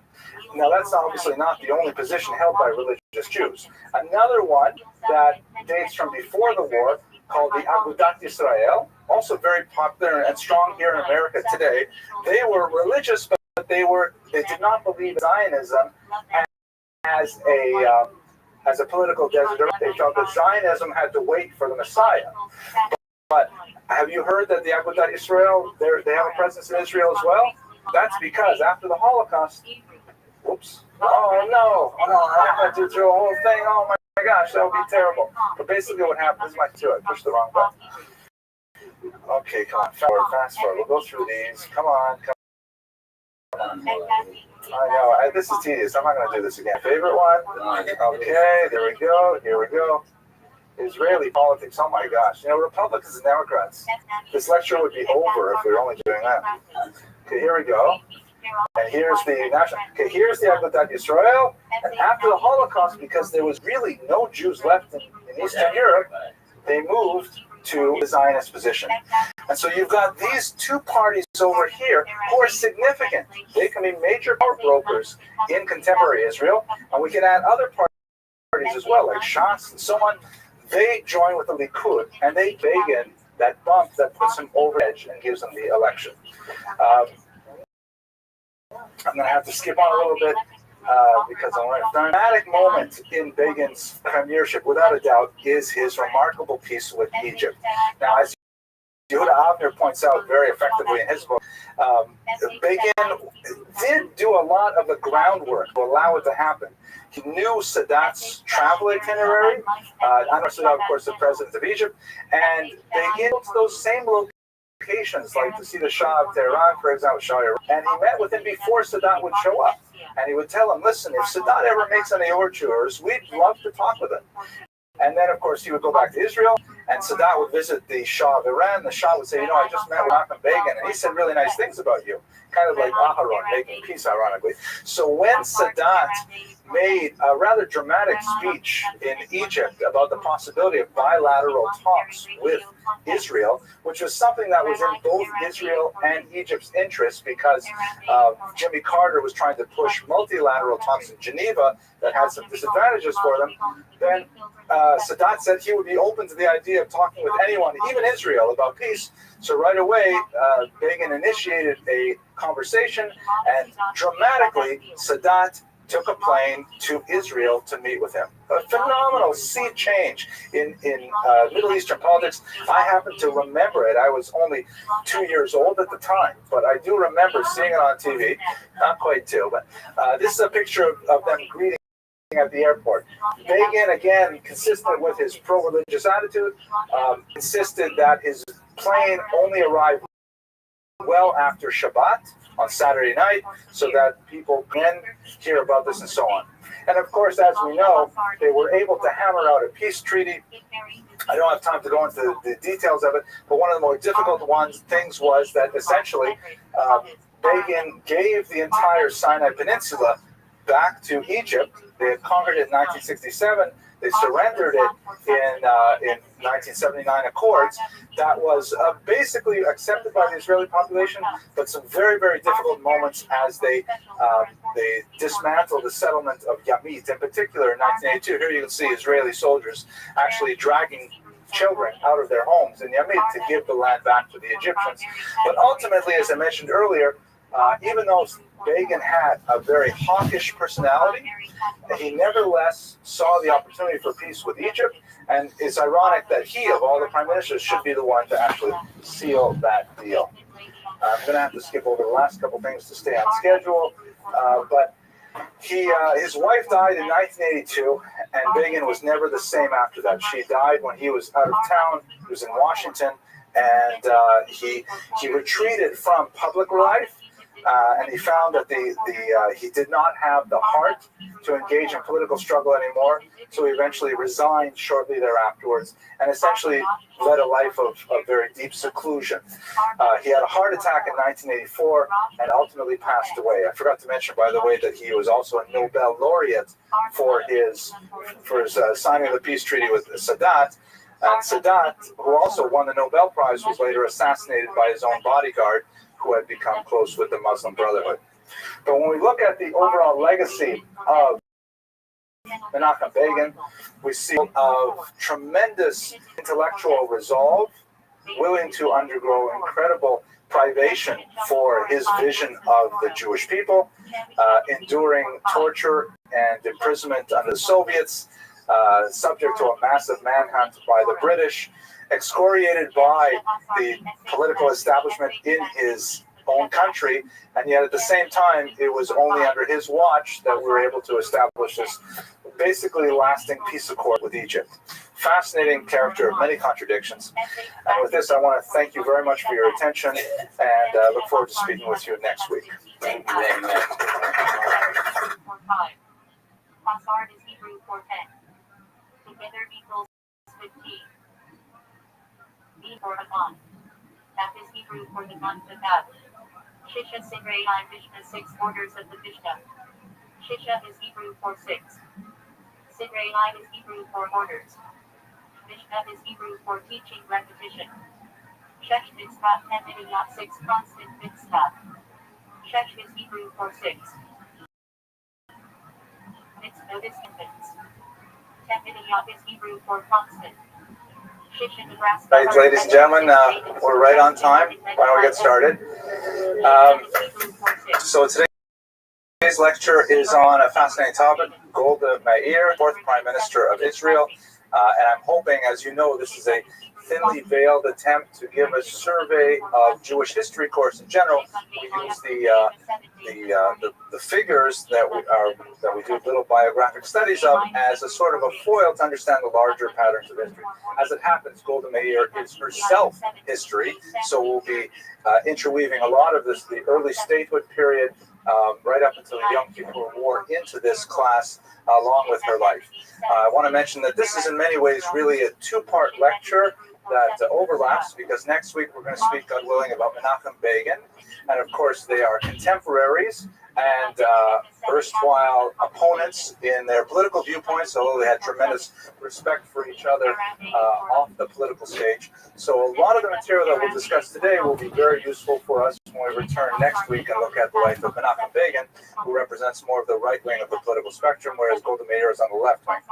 So the opening joke, I delayed a couple of minutes because, you know, the Torah Cafe people, once they get this video, they edit out the joke at the beginning, and I'm trying to fool them this time. Maybe the editor isn't watching till closely. Elia, okay, here it comes. So the joke goes like this.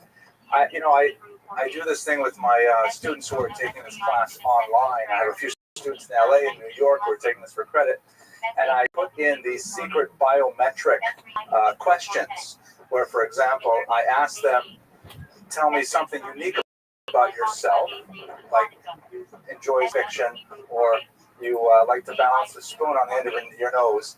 And then they tell me that, and then later on when I send them an online test, I stick that question in the test.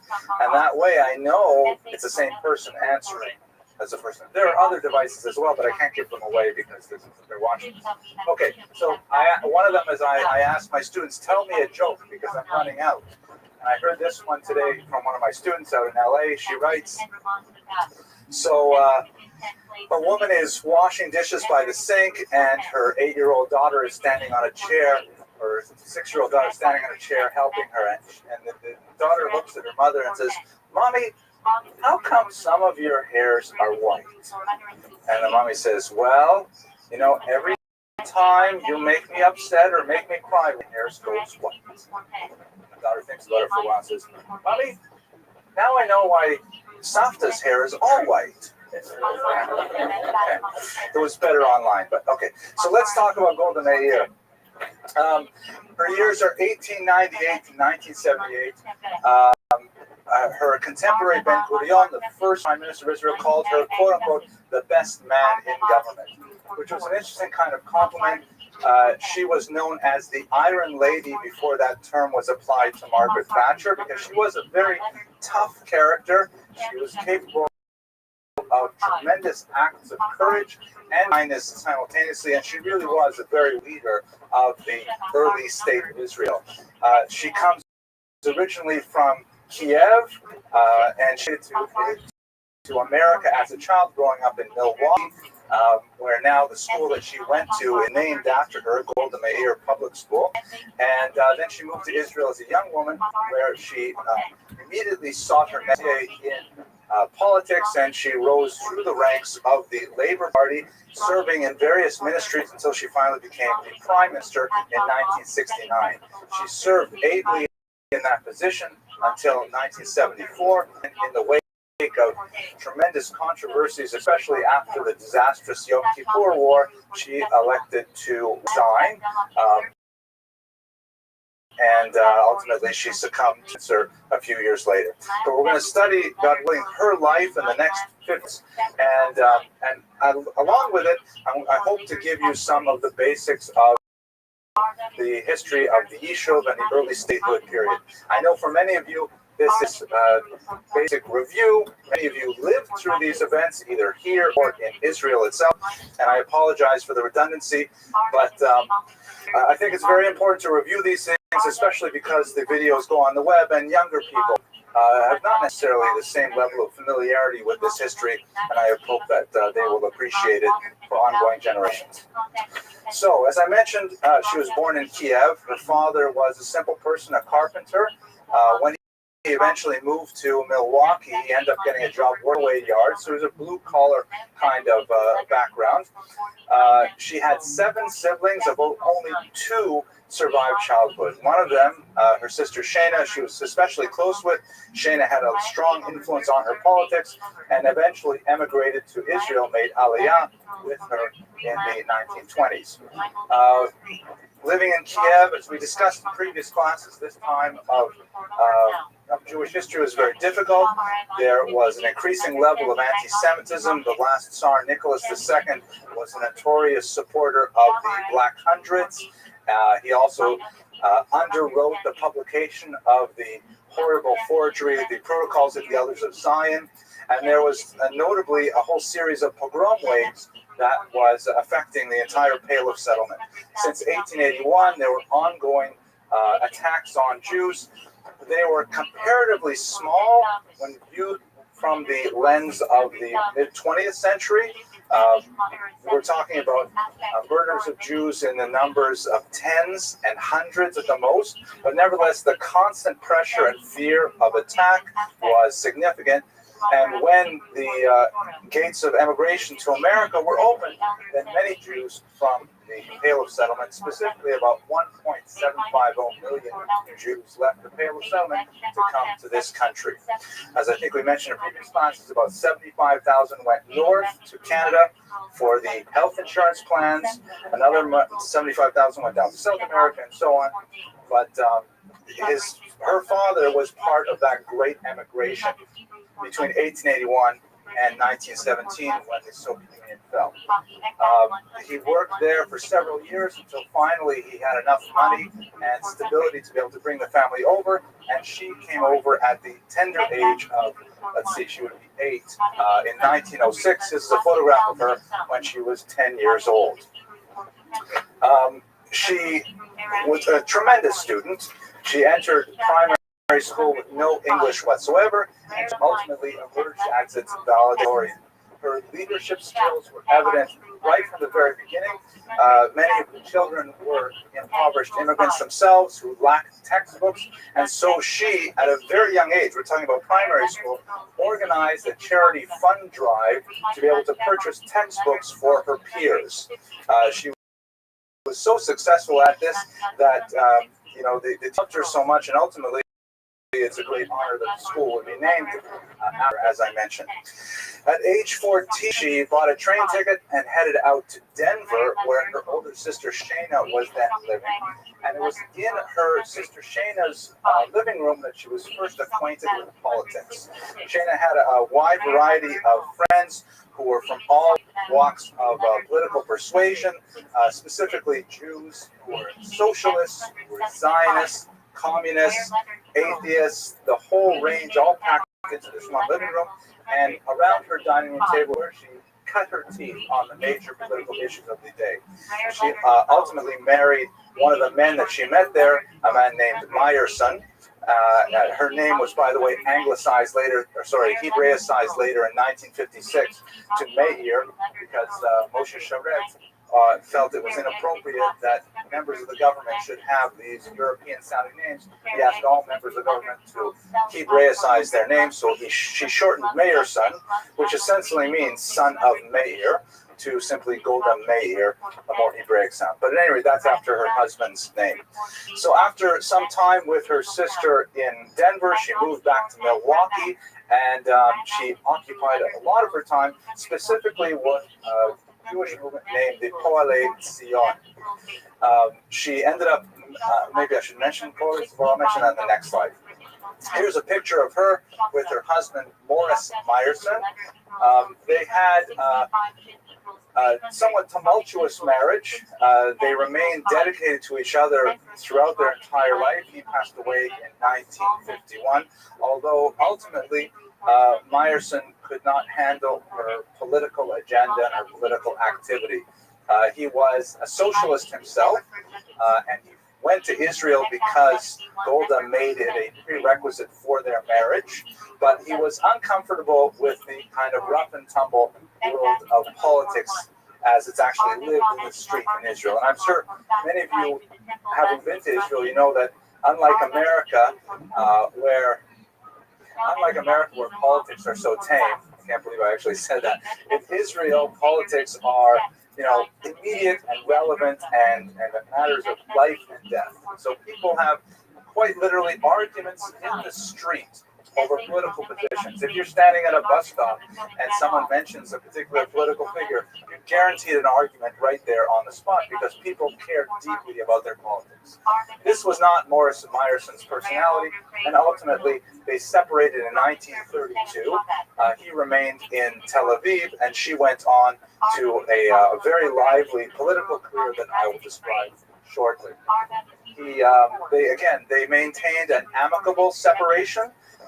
They never remarried, and they jointly raised their 2 children to adulthood. But moving back to her move to Israel, so she affiliated with a party called Poalei Zion, which is a translation of the term Workers of Zion. Workers, of course, is a very socialist-sounding word. That's a code word for those who are on the left wing of the spectrum. It was actually part of the Social Democrat Party, the exact same umbrella group that included, for example, the communists, both the Bolsheviks and then the more moderate Mensheviks. And it was a political party originally founded by Rabbi Rothschild with the aim of creating a socialist state in Israel. That is, it was a marriage of both Zionism, hence the Zion in the name, and communism or socialism, hence the Poalei, meaning the workers of Zion movement. The kind of ideals that they had were a hostility to religion, although they valued the concept of the Jewish people. They valued the notion that religion helped keep the Jewish people integral and whole. They nevertheless felt that, like Marx taught, religion was an opiate for the masses and kept people from realizing their true class enemies rather than focusing on their class enemies, they focused on national or religious enemies. They also believed in this concept of družba narodov, friendship of peoples. They believed that if all peoples would only adopt values in socialist economics, then there would be no reason for them to have any disputes whatsoever. And they attempted, to some degree, to apply this to their relationship with the Arabs, which, for various reasons, which we will explore more next week when we look at the critic of the Poalei Zion movement, primarily Menachem Begin, we'll see there are several reasons why this never actually came to pass in the 1920s. But ultimately, this is the kind of philosophy that they espoused. The institution with which the Poalei Zion was most prominently associated was, of course, the kibbutz. The word kibbutz comes from the verb to gather, the kabetz, and it really is it's a Hebrew translation of the Russian term kolkhoz, or collective. It was an amazingly creative experiment in socialist living in which everything was held collectively by the members of this small society. That means all property was held in common, all work was distributed in equitable fashion based on each person's ability to do so. Any income gathered by the kibbutz, of course they were farming communities, agrarian communities, was distributed equally. And in fact, in the early years, we're talking about the first decade of the 20th century, a little bit before Golda Meir came, they even shared spouses. They believed in free love, and the idea that marriage was theft. It's another interesting quote, Marx, the idea that if one thinks one owns one's spouse, then that's clearly a violation of socialist principles, and so on. The more radical forms of the kibbutz, they tended to have an abundance of males and a surfeit of females, as you might expect with that kind of free love policy. And ultimately, they settled down to a more moderate forms, which did persist in still fairly radical, by our terms, existence well into the 90s, where, for example, spouses would live together as monogamous couples, but their children would be raised from a very early age in a collective environment called the gan. The children who were raised in these collective environments, there's some interesting studies done on them. For example, they tend to be very much overrepresented in war casualties and war heroes. They seem to be much more likely to defend the collective, even at risk of their own personal selves. So a fascinating experiment. At one time, about 4% of the Israeli workforce, the agrarian area, the arable area in Israel were occupied by Muslims, and they produced about 40% of its agricultural output. So they're really quite productive, and they did a lot for building the state of Israel. To this Poalei Zion kibbutz called Merchavia. Ironically, she was rejected at first, but she reapplied and she was accepted. And as I mentioned, her husband Morris, who was perhaps a little less enthusiastic about the entire project, nevertheless did fall to Israel, and they lived for several years there in the kibbutz. She loved it tremendously. She loved the being outside, working with the almond groves and things like that, but she loved even more her activity in the Histadrut, which was the collective unionized body of all the kibbutzim. She was, her leadership skills were recognized quite early, and she was elected as the kibbutz representative to this organization. This brought her more and more into national politics, and ultimately she had to leave the kibbutz in order to pursue that passion, which was to organize and delegate and lead this country. She ultimately became the head of the political department of the East Fruit, which was an important stepping stone to being active in labor politics overall in Israel. Okay, I think at this point I'd like to pause and take a couple of questions because I want to step back and talk a little bit about Israel as a whole. Yes, please. Yes, she also spent some time teaching immediately after graduation. She was a those who can, yes.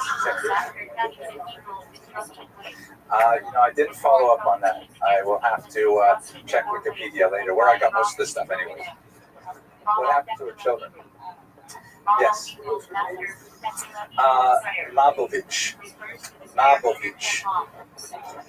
All right, so let's talk about Israel now.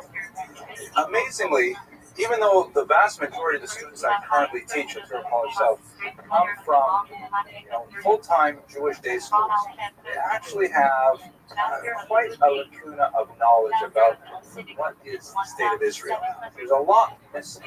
And some schools do a better job of giving them some basic Israel education than others, but Israel advocacy is actually very low, even among those students who have the best Jewish education in this country. It's quite a sad thing. Ironically, I'll put a little plug in. My eldest daughter, Rafaela, many of you might know, she was this week quoted in both the Wall Street Journal and the Canadian Jewish News. Pretty good for a 20-year-old, and the 21-year-old. The Canadian Jewish article was interesting because they have on college campuses is a fair amount of anti-Semitism that is thinly disguised as anti-Zionism. And so they interviewed Rafaela because she's one of the heads of the Israel advocacy group at Toronto College. And I figured if the college is full of Jews, where's the anti-Semitism? She says the problem is there's a lot of Israel apathy, which is a kind of internal anti-Semitism we bring upon ourselves in population. But anyway, check it out, Rafaela Abramson, Canadian Jewish News, or Wall Street Journal, to see the concept there. What day? It was this week. This week was Wednesday, right? So I think it was Monday. All right. Well, what I usually say to students when I'm talking about Israel is that there's a general pattern, a Kulturkampf, a cultural struggle in Israel that is incredibly deep-rooted in that society, and it is a struggle to maintaining equilibrium between two poles. On the one hand, Israel is a Jewish state. It wants to maintain its Jewish character. Everything Jewish has to be associated with Israel.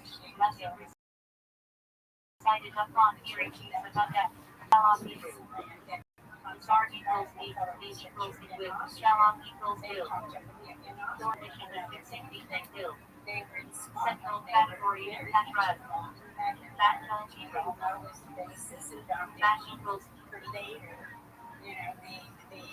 creating the foundation for the United States of America. So essentially, their dream or their agenda was realized by being part and parcel of influencers for the United States of America and originally to the Masons. We all know that most of the founding fathers of the United States were Masons.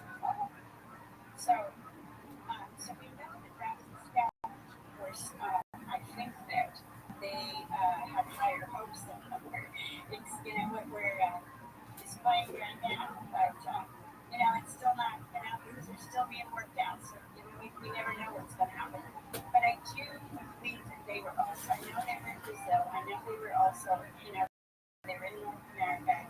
They were in all countries in Europe. They were in every single country. I find them, mentioned as mediators, as advisors, as bakers to the monarchs. They were very powerful.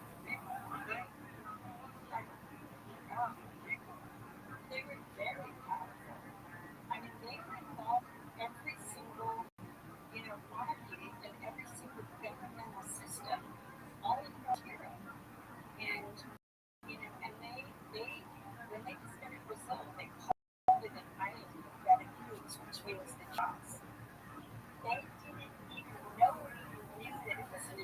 hired in tow the 1400s. They didn't even know Portugal was very tight-lipped about this. They built these until, until the navigator, and then we have, Columbus, which I have a whole story on that too, but Columbus was not the real, that was not even his name. He assumed Columbus's name, but I actually discovered Americas. His name was The guy named Sarko discovered America? Yes. He was on a ship with the original Columbus who died, and he assumed his identity. I had an interview with his great-great-great-great-granddaughter who gave me the whole story and showed me the whole genealogy of the family and the whole thing. I have 4 hours taped from this woman. Are you the only one who knows this? Yeah, I'm going to be doing a documentary on the sector from the Knights Templar. Christopher Columbus did not discover America in 1492. Well, not the real one. The real one died. Sarko assumed his identity, and he was the one who went out on the ships and discovered America. It was not the original discovery. When he came back to Europe after the discovery, people thought he was Christopher Columbus. Of course they did. Yeah. There's even some suggestion that he was a Portuguese spy. That's what I mean, did the Queen look at him and say, "You're not the guy who left"? Yeah, he worked directly under Queen Isabella and Ferdinand. I mean, he must have been pretty good at what he does, or what he did, at that time. He must have been pretty darn good at it. Did he die under the identity of Christopher Columbus eventually? I think He eventually died using the identity of Christopher Sarko went on to, have a family and have descendants, etc. And he did eventually die. We don't know what happened to the original Christopher Columbus. We think that he was probably thrown overboard, which was very common when someone died on a ship out in the sea. That was a very common way to, get rid of the bodies that fell disease or whatever they died from. Would be, and that nobody else would get it. It's an incredible story, Stephanie. This is the first time in my life I've heard the possibility. Well, there's a group of children in Portugal. Heavy understanding from galactic agonic concept of divine promises, memos, and their inner out. Galactic equals one and they Sheni equals second temple. The in variant of faith in rabbinical form. Main #shot Hebrew. Between the suns. Twilight period between sunset and nightfall. Halachically uncertain status, often treated stringently. Main category Hebrew. Between the straits. The 3 weeks morning period between 17th of August and 9th of Adar. Faith in Hebrew. House of Judgment. Rabbinical portentacles on halachic matters. Atomic Hebrew. House of Holiness. The Temple in Jerusalem. Central place of halachic worship in biblical times. Faith Midrash Hebrew. Israel, everything Israel should be associated with Judaism. That's one key value, a core value in that society. The other core value, anyone want to guess what the other one is? I guess? Democratic, brilliant, oh my gosh. Good. Israel also believes very deeply in democracy. It wants to be a society of equality, of human rights, of freedom. The problem is these two values, like a Venn diagram, tend to coalesce in certain areas, but they're quite far apart in others. So, for example, what do you do with the non-Jewish minority in Israel? Especially, as we shall see later, when they're so numerous that they threaten to demographically dilute the Jewish majority of the population. If you give them democratic equal rights, then they could theoretically vote out the Jewish policies of the state. And in fact, it could simply revert to being another Arab nation in the Middle East.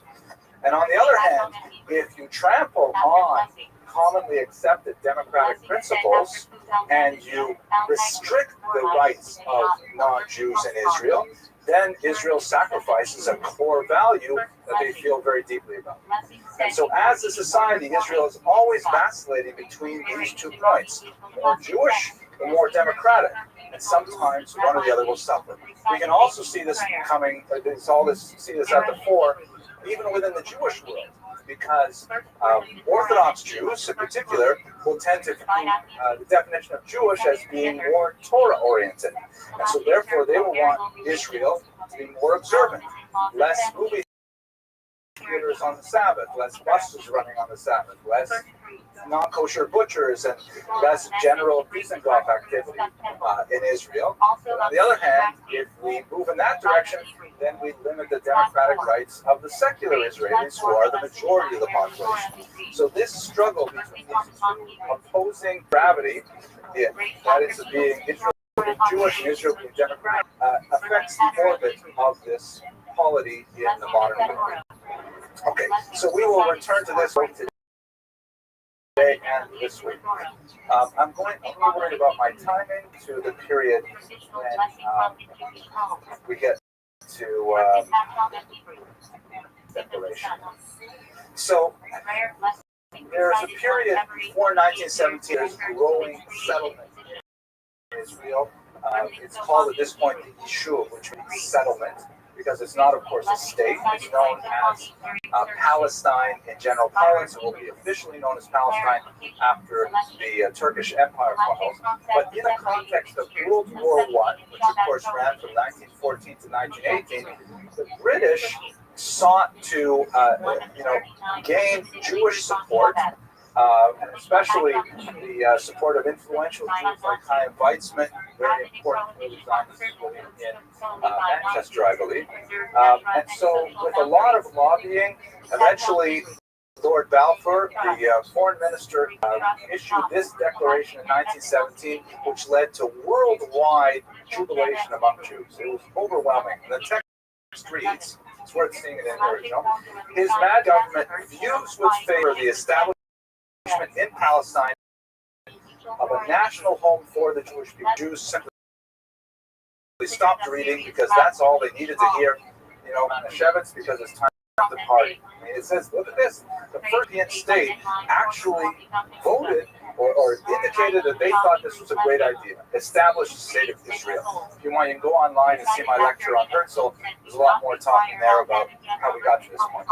However, the Arabs read the rest of the statement, which goes, nothing shall be done which may prejudice the civil and religious rights of existing non-Jewish communities in Palestine.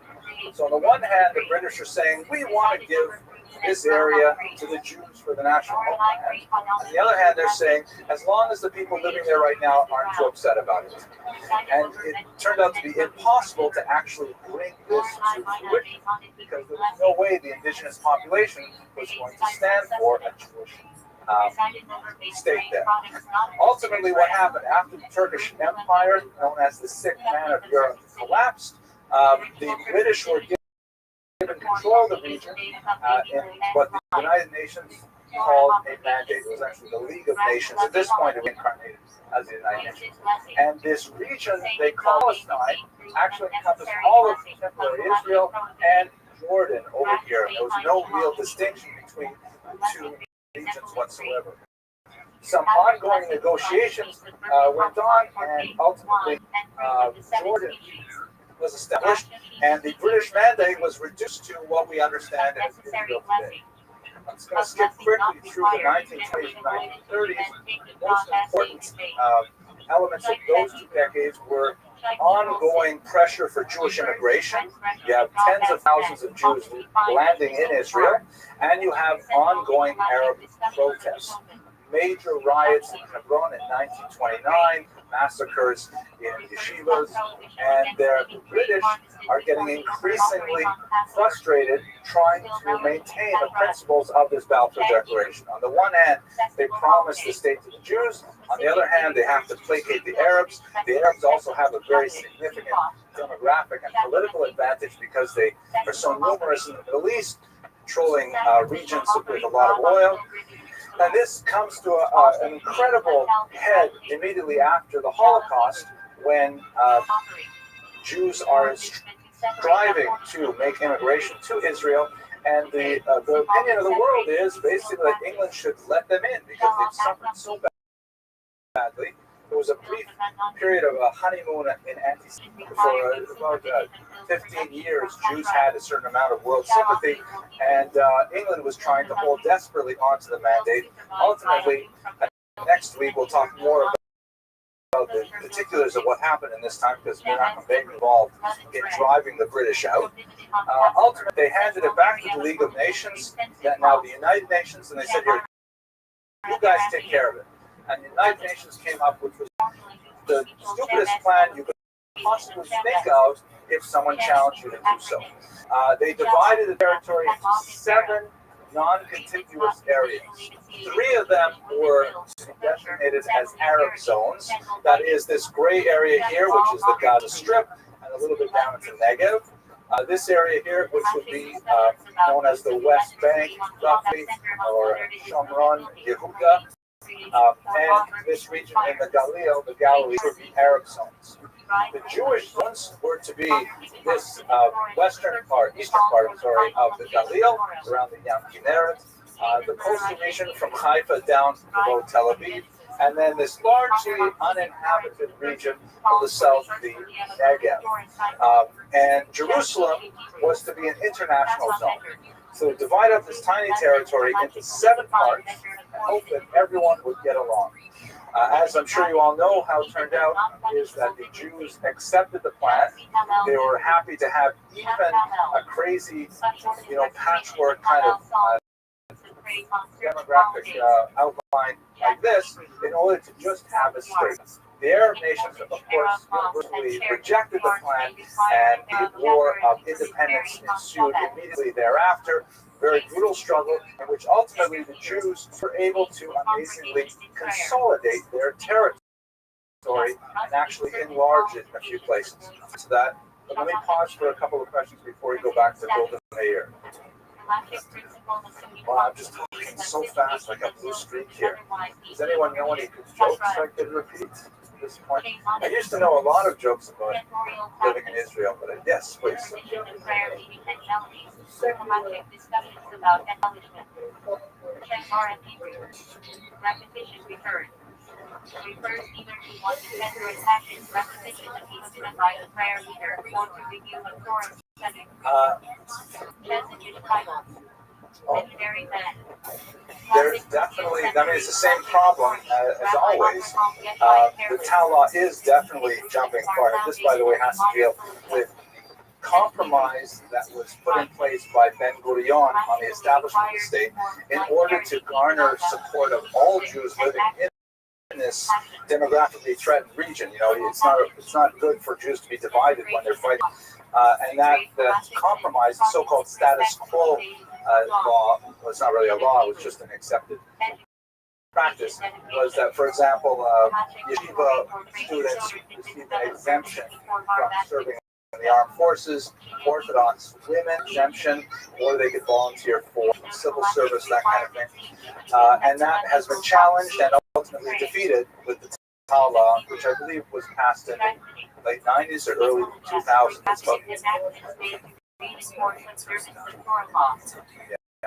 So the Tal law is really the culmination of that resentment.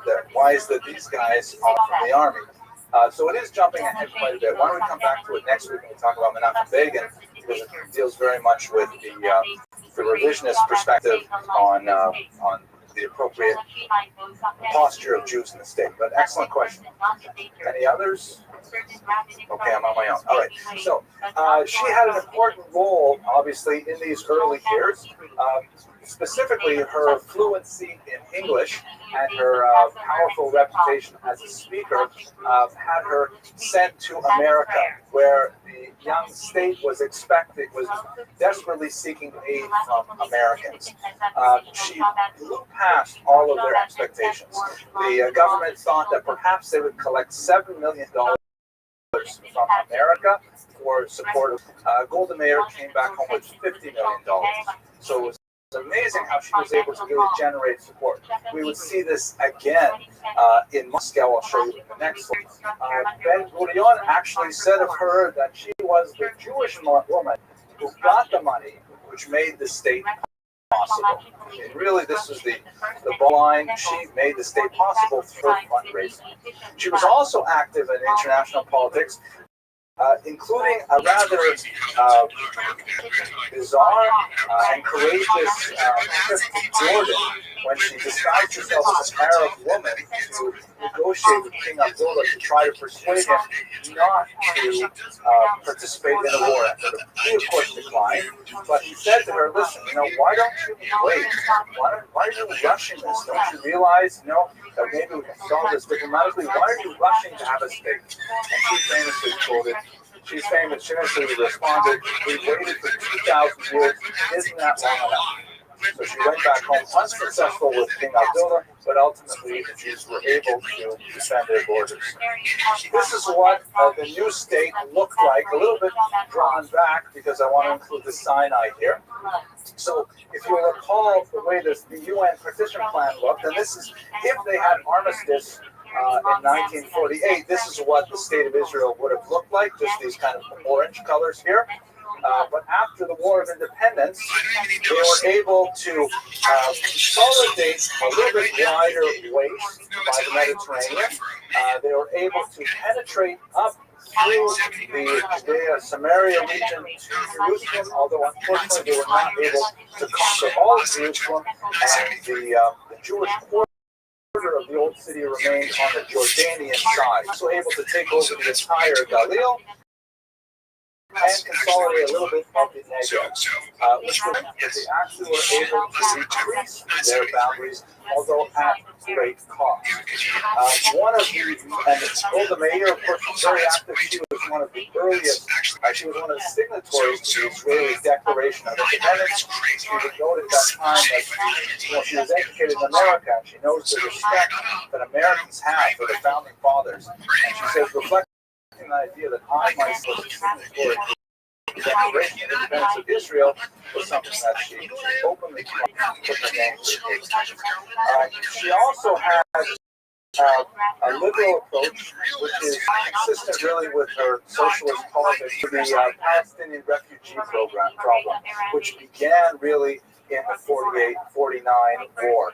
Specifically, there was a large population of Arabs living in Israel, or living in what would be Israel, who fled the war zone for neighboring countries.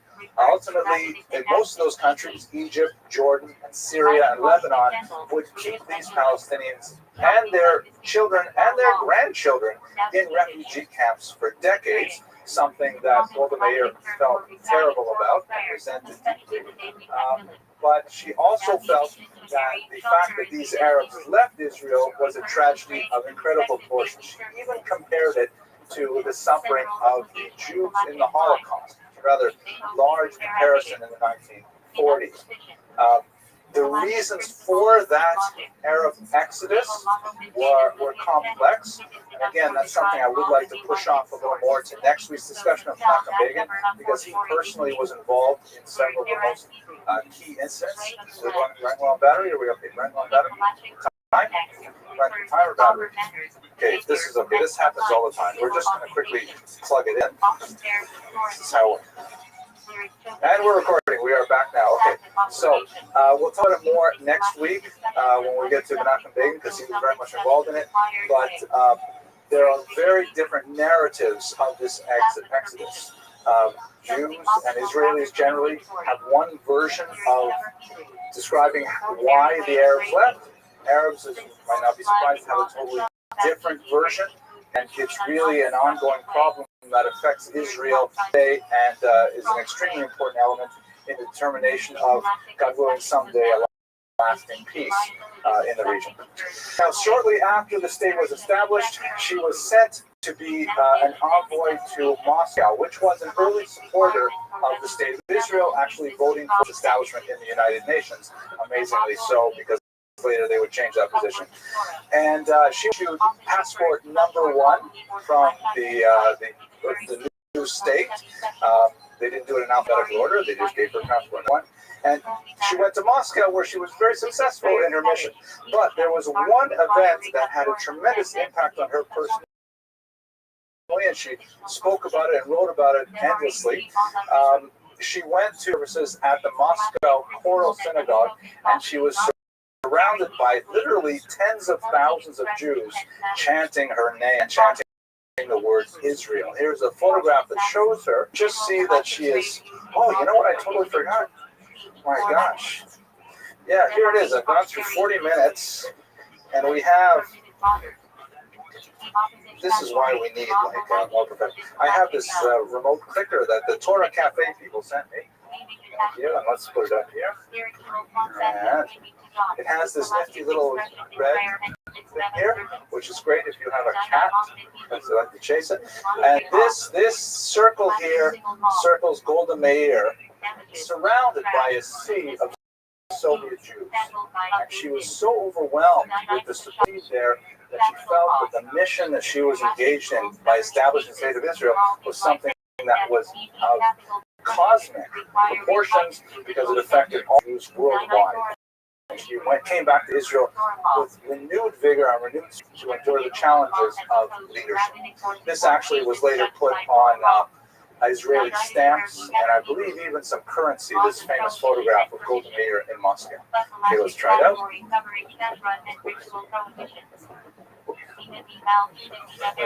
Torah Cafe people, what's going on with this? Okay, this was 1949, I believe. Okay, I guess I should have started it earlier. Oh well, so much for the clicker.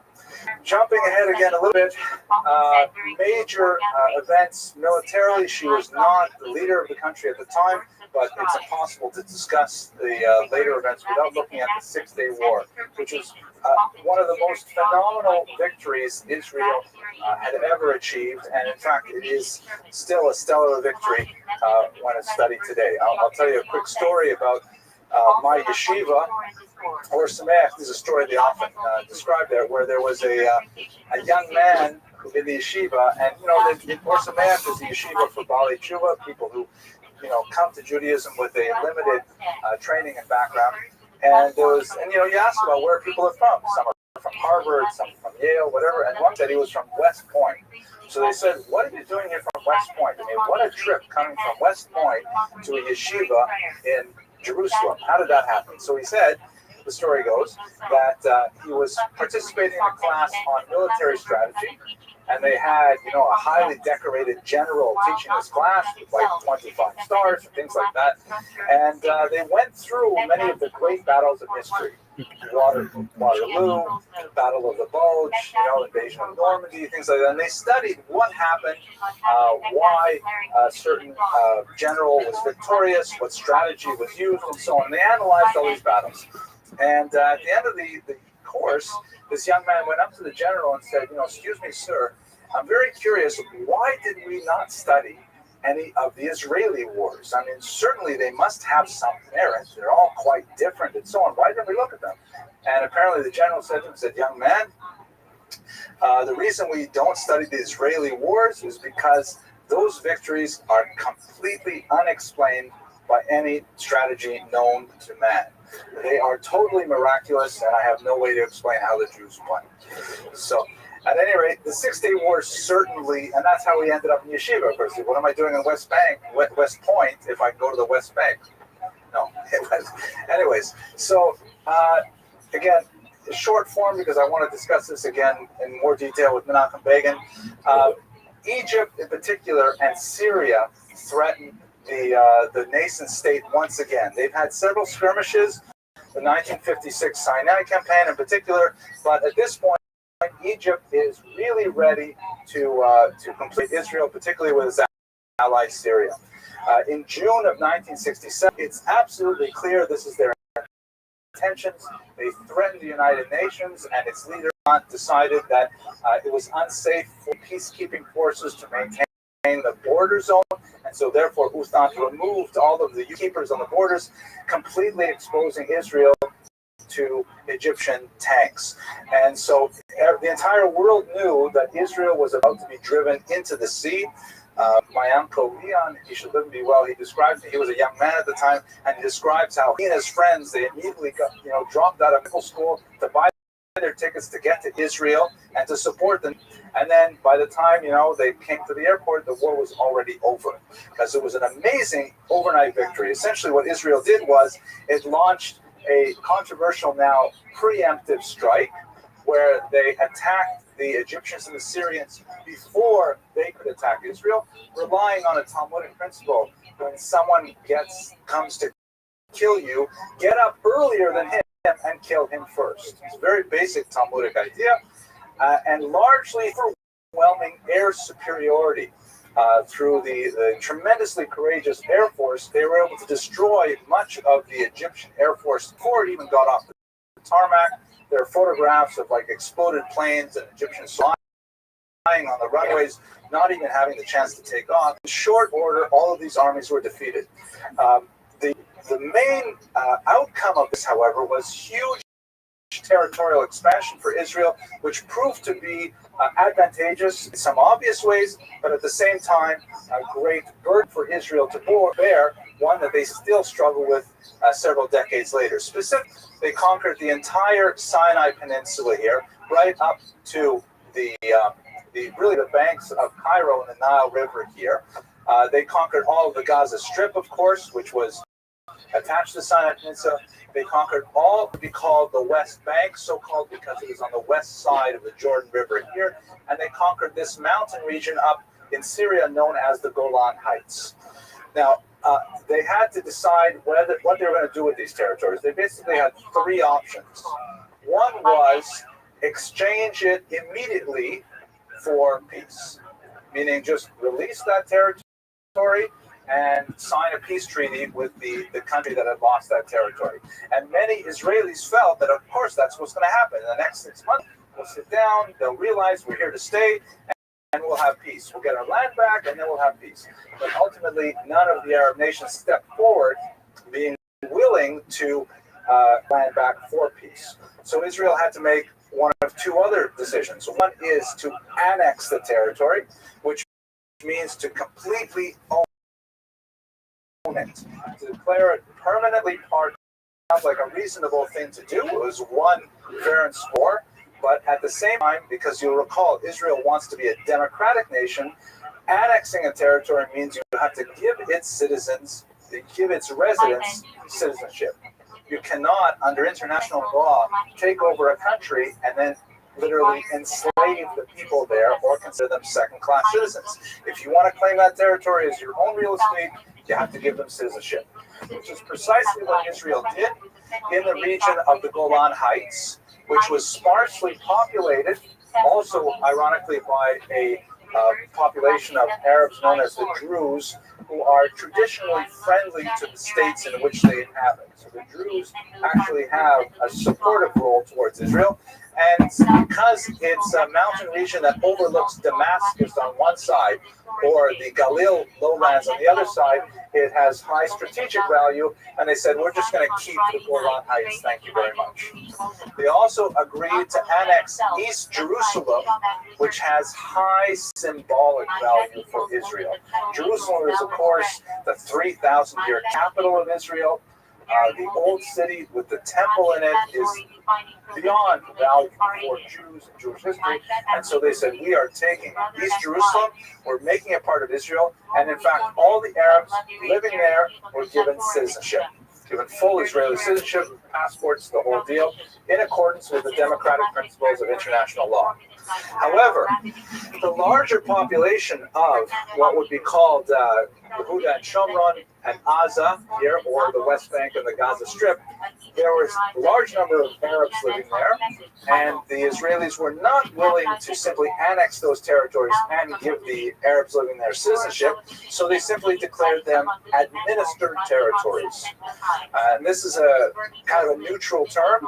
Some prefer the term occupied, which is decidedly derogatory towards the occupier, in this case Israel.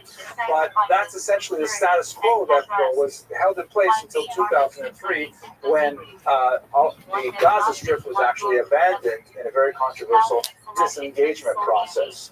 The West Bank, of course, is still administered by Israel, where the Arabs living there do not have the full access to rights and privileges that Israeli citizens do, which is an ongoing point for Palestinians, obviously, and for Israelis as well. It is a burden to administer these territories, but there is no lasting solution in immediate proximity.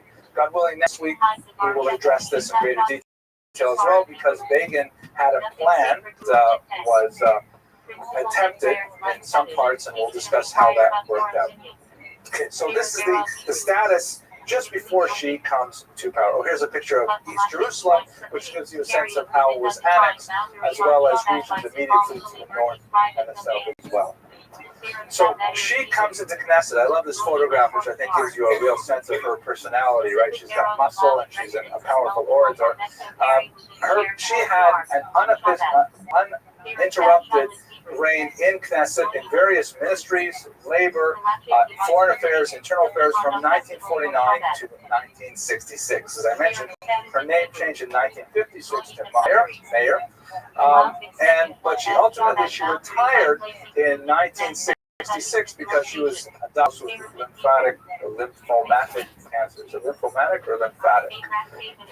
It's bad anyway you look at it, but it's how does that joke go?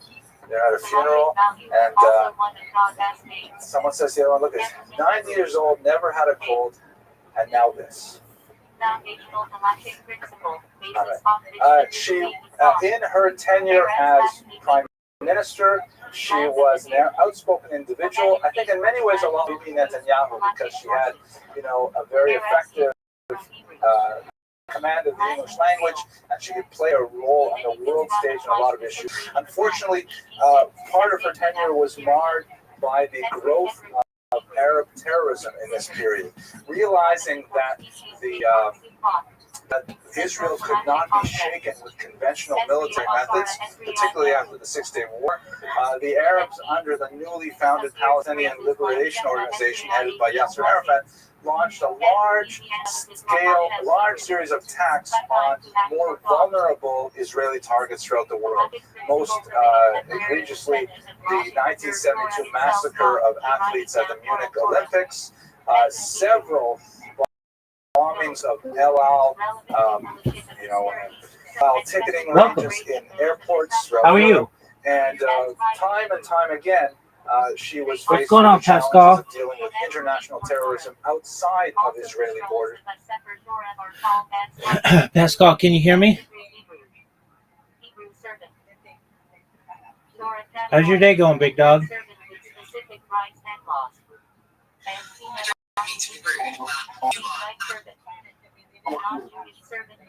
I can't really hear what you're saying. I hope you're doing well, big dog.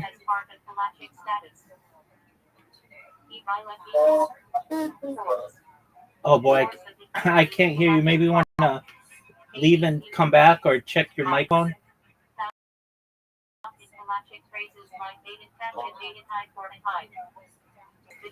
Okay, I said, how about you? My day is good. Oh yeah, now I can hear you. I'm doing well, my friend. What's on your agenda for this weekend?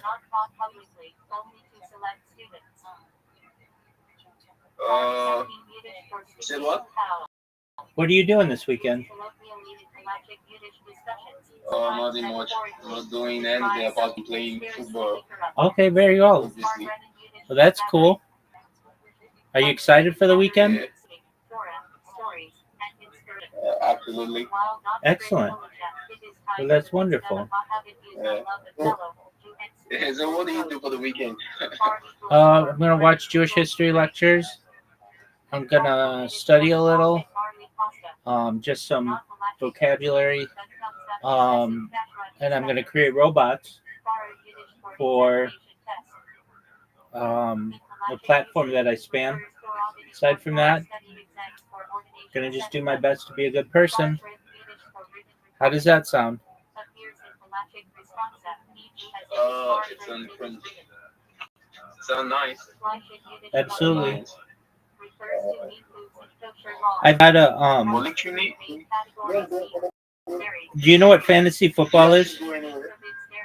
Yeah, I do. Do you know what fantasy football is? What? You know what? Do you know what fantasy football is?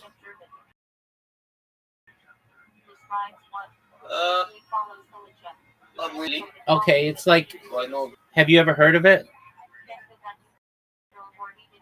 Yeah. Oh well, I've got a draft that's coming up. I'm gonna prepare for that. I've been doing some mock drafts, and I'm doing my best to be as prepared for it as possible. But I feel nothing's gonna prepare me. I have no idea what's gonna happen in it. So, just excited to have that start. And we've got football coming up in the United States, which is cool. I'm excited for that.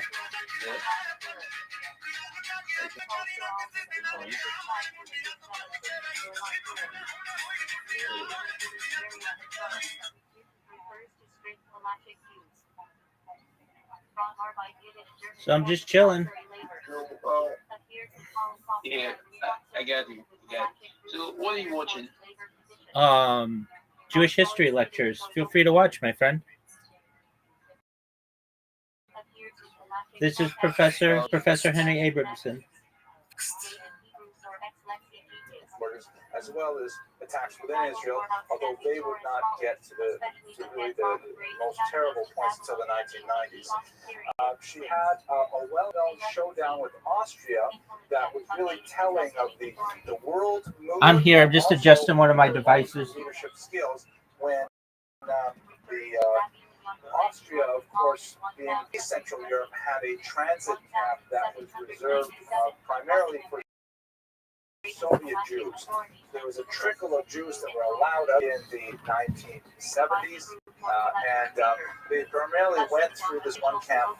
The name of it escapes me right now, but there's one camp in Austria.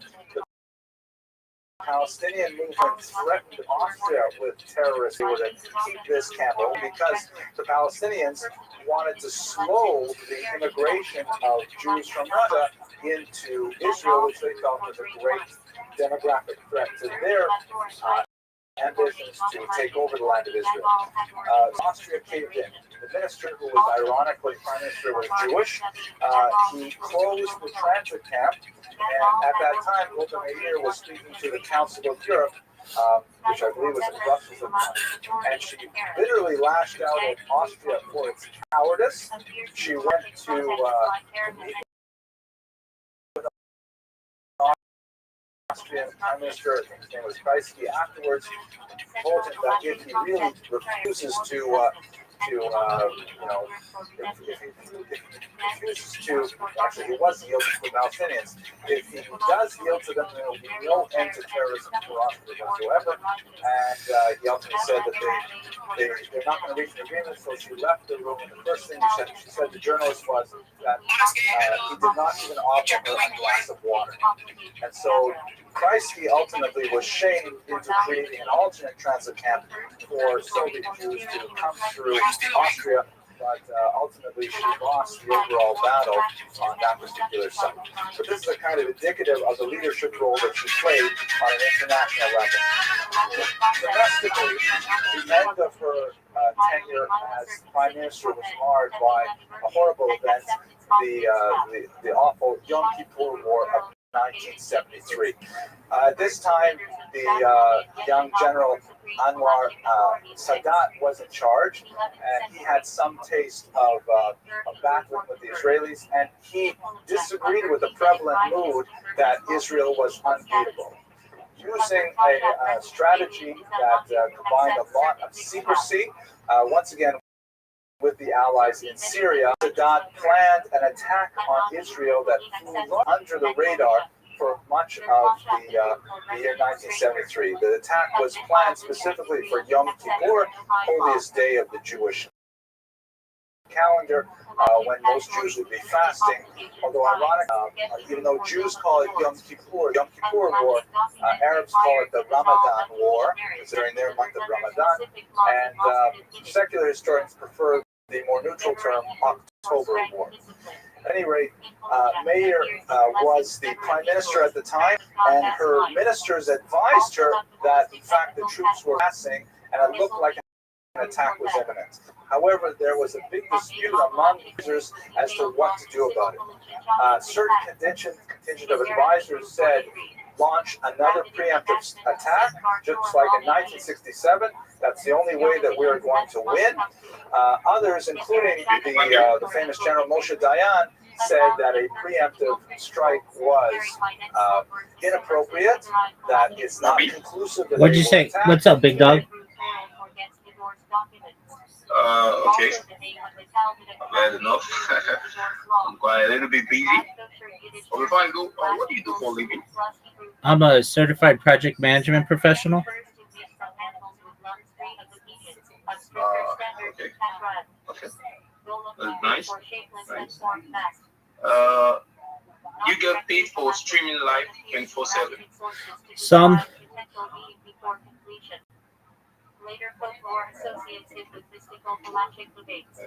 Nice. You always watch things concerning Israel. You're from Israel? No, I'm from the United States.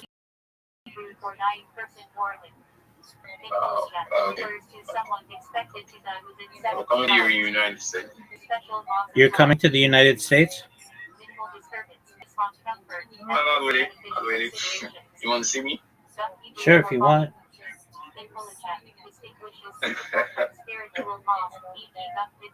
I will one day. I will. Is that where you want to live? Not really. Not really. They want to, Okay. play football, become a footballer one day, if possible. All right, big dog. Actually, yeah. Refers to preparing utensils for kosher use or the process by which food becomes susceptible to impurity. Hadaf Hebrew for duty. Inkolija refers to the requirement of inner mitzvah. Unifying a commandment meaning of beautiful rulam or heter. Hadbata Hebrew for lifting. The raising of the Torah scroll during synagogue service. Halachically requires visibility to the congregation. Kedana Hebrew for telling narrative. Refers to the Passover text used at the Seder. Halachically required for the mitzvah of recounting the Exodus. Haggadah Hebrew for festival offerings.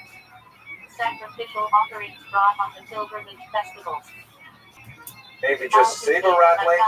She decided to take a moderate course. She did not order a preemptive strike, but she did order a full mobilization of the army. So she ordered the country on high alert immediately, and the attack came within 6 hours.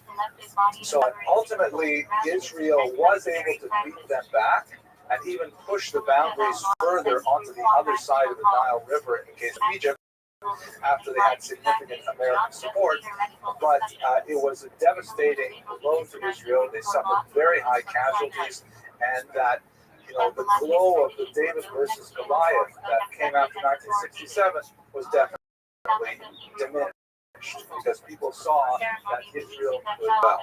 This ultimately catapulted Anwar Sadat as a general to the prime ministership or the vice presidency of Egypt later, because he was a hero in Egypt for having bloodied the Jews' noses. And we'll talk again with Begin next week about how, ironically, he was able, once he had defeated Israel in battle, he was able to then turn around and make peace with them. although that would ultimately earn him an assassination at the hands of the current movement controlling Egypt, the Muslim Brotherhood, against more foreign exportation period. One strong opinion in defense of Meir's decision to not launch that preemptive strike came from Henry Kissinger, who after the war was over, that in fact, if Meir had declared that preemptive strike, which again was controversial in the international world, then Kissinger said that America would not even have contributed a single nail to the war effort. And that American support in munitions and political support was incredibly important. So ultimately, it seems that her, although costly, the wisest one possible. This was the determination of the Agranat Commission, which looked at the war and conducted an extensive postmortem to try and determine what could have been done better.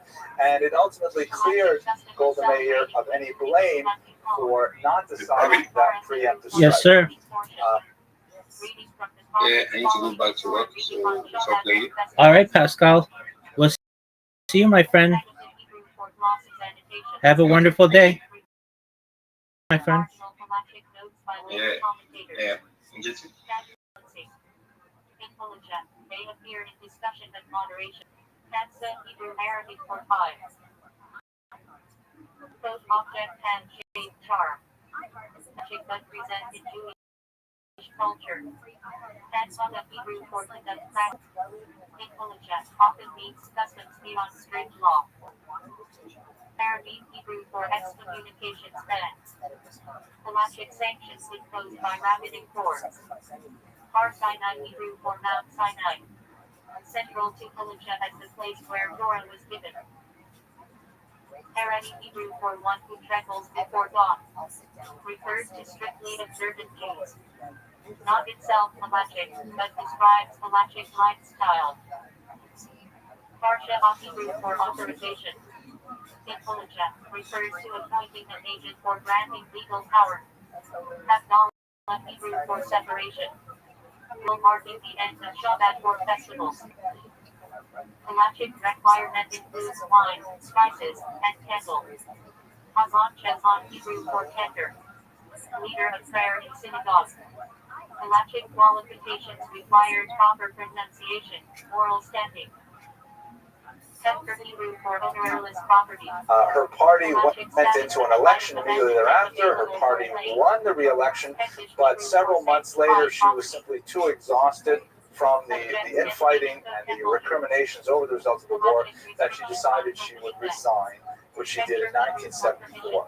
She died several years later in 1978 of that cancer, which was first diagnosed already in 1966, causing her first Richard component. So looking at her legacy, she is a fascinating woman, tremendously powerful speaker, tremendously motivated ideologue. In large part, she sacrificed personal life, her family life with her husband and her children for the needs of this nascent country, this great experiment in Jewish statehood. And as the signatory of the Declaration of Independence, her name is permanently inscribed in the history of the annals of this, and her character and her leadership continue to motivate and inspire us all. Thank you, as always, for your intelligent attention and indulgence, and I look forward to speaking to you next week about Kappa Vegas.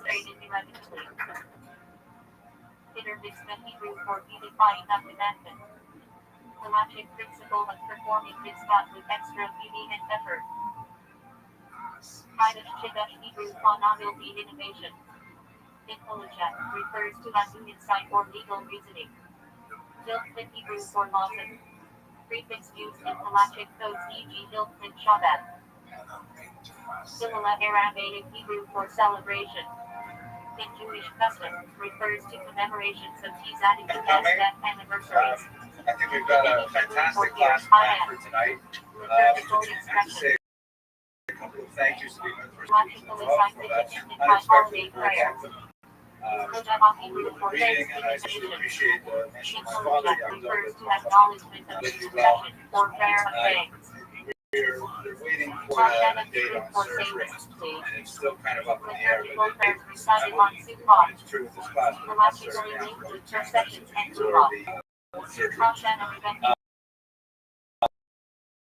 the meantime, other thank yous. Do you notice how wonderful this is all towards the idea? But one of the very 9 Belachic Morgan labors on Shabbat involving carrying between domains. Also, thanks to Joe and Zahara Weiss for sponsoring this week.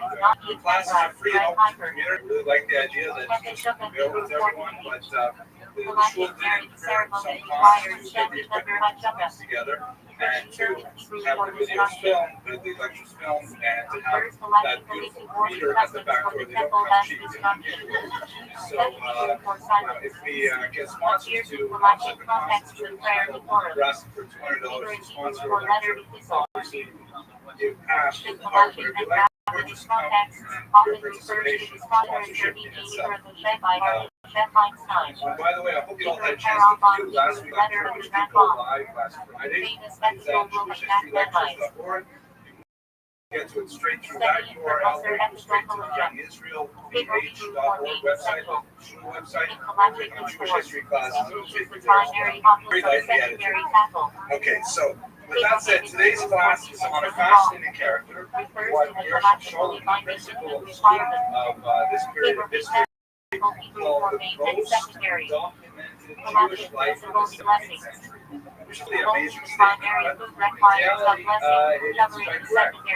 Even though he plays a somewhat minor role in the overall scope of Jewish history and the arc of our progress through the Middle Ages, he was quite notorious, and especially he was one of those Jewish figures who crossed the religious divide and was of great fascination to Jews and Muslims alike. He mingled with kings, and so we have usual state documents. Welcome, Zoot. How you living, Pam? Not too bad. Are you ready for me? Yeah. All right.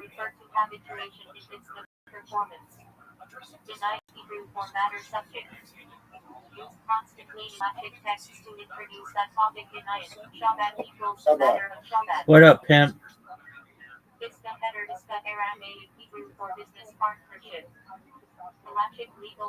Big dog, I'm listening. What's up? You came my neighbor from when I was a baby. She was bad that she dropped me on my head when she was 15, 16. For sure, dog. And you can't even really blame her. You can't even really blame her. She was quite young.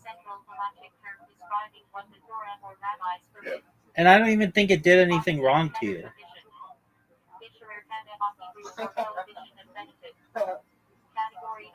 Dog, aside from Tourette's syndrome, you basically are pretty normal, and you keep blaming other people for all the shit that happens to you. I don't know. I feel like things dropped on my head did something. All right, you're allowed to think that.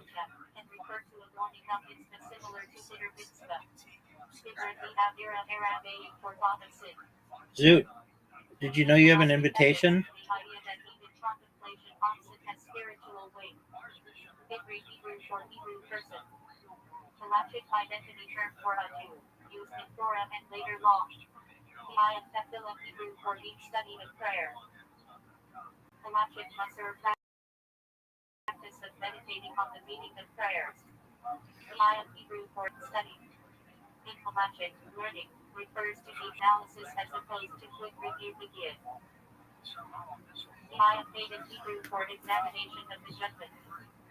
Zoot, I'm going to beat you 5 games in a row.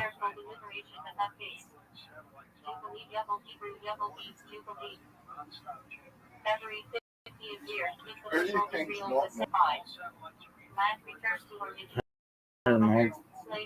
What is normal? I don't know. What is normal?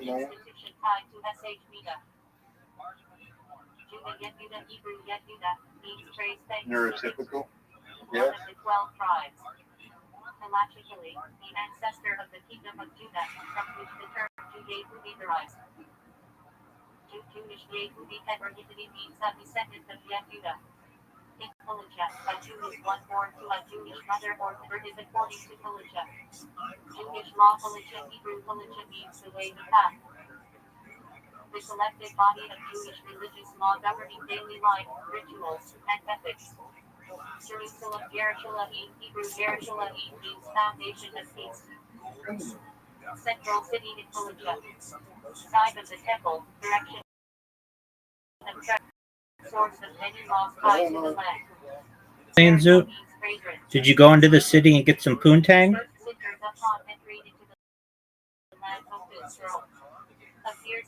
No.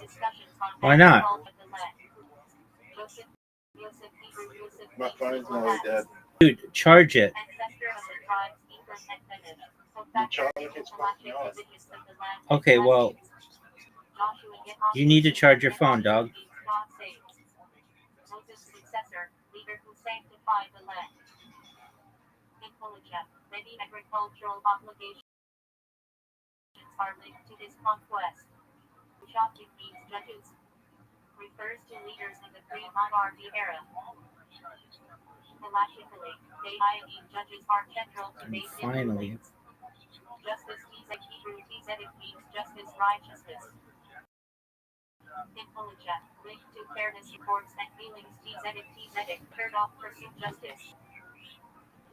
John Hayam, Hebrew Hayam means persecuted, hated. Zoot, are you gonna go? With suffering and divine justice. No. Cited in Halachic Why not? discussions of reward and punishment. I didn't charge my phone's about to die. Okay, well, then take your fucking charger and put it in your phone. Halachically significant for deeds of repentance, teshuva. Jeremiah,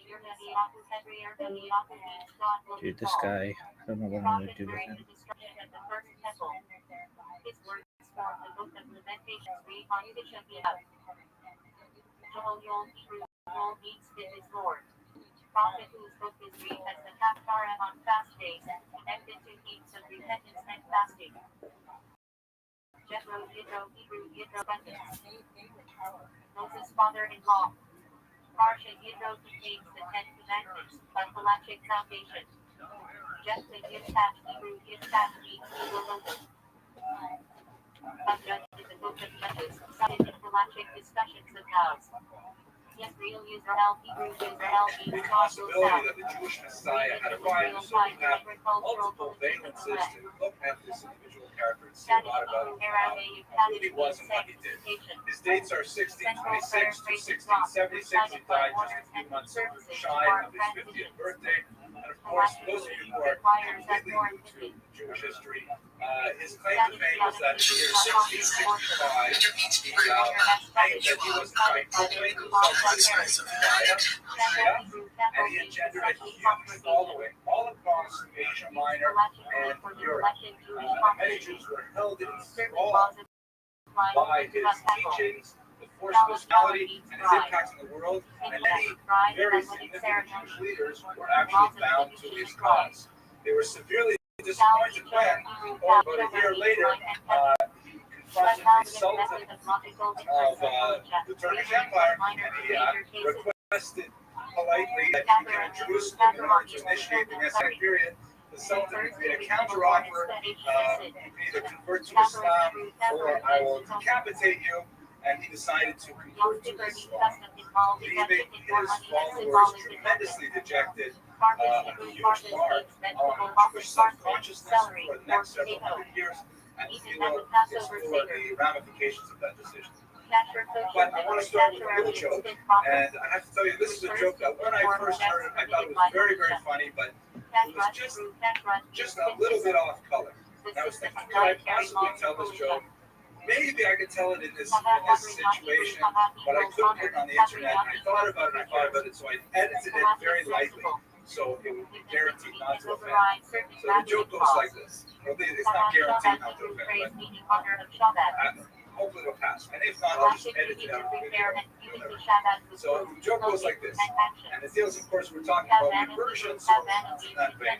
Reuven and Shimon, two Jewish guys, are walking down the street one day, and they pass by a religious institution of another faith. That's the part that I'm going to use.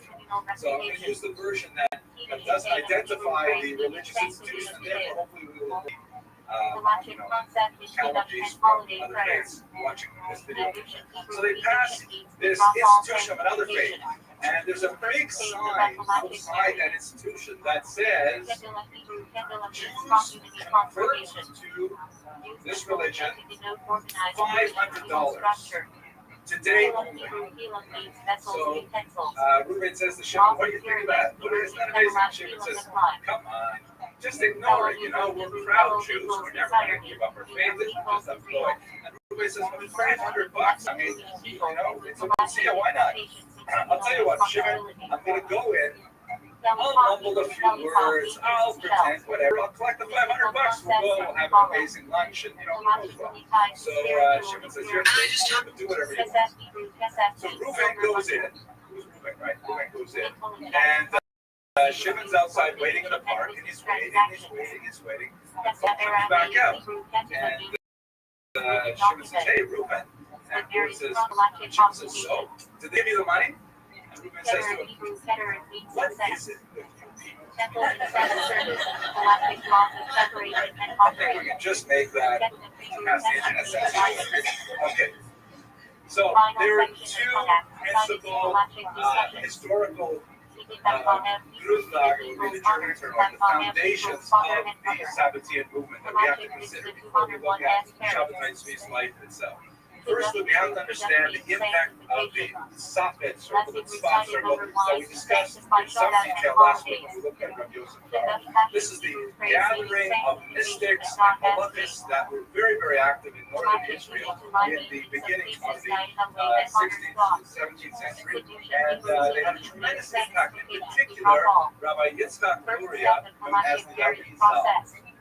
The C-L at the end of his name stands for Zichrono Livracha, of blessed memory. The L is an acronym of his name, means the lion of blessed memory. So the Arizal in particular created or wrote about a new approach to Kabbalistic studies that was tremendously influential. In particular, there was one element of Uriah that distinguished from the Someone said details about this.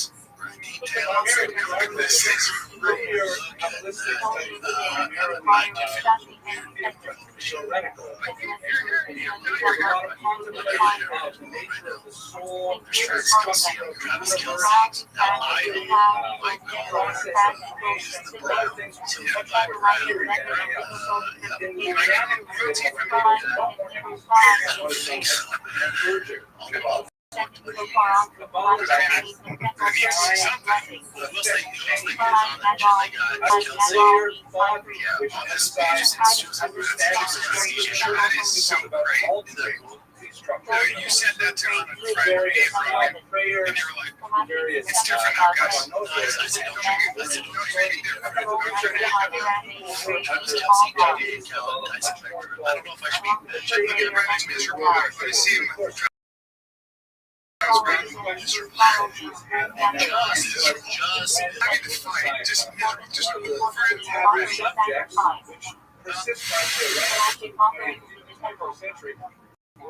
Groups of individuals who attempted through Mariana Kabbalah to urge God to send the Messiah immediately. A lot of people were doing this kind of Kabbalistic thinking, and it was fairly new and widespread in the Jewish world in the 70s.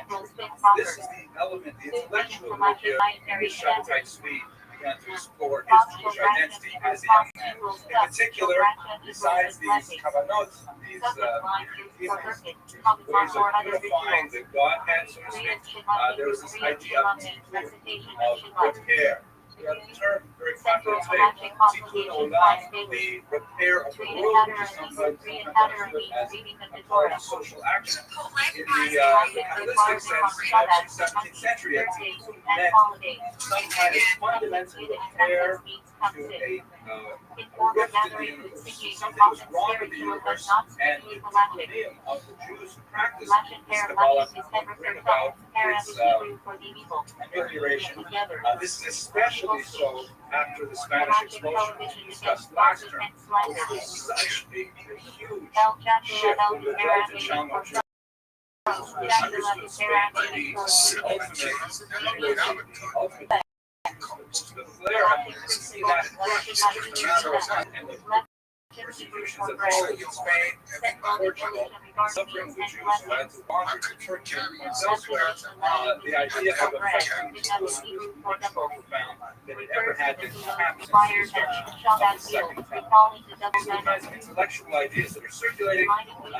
Young Kabbalists are feeling like through their studies they can actually alter the shape of history, and they took it very seriously. Yeah, any questions about the intellectual?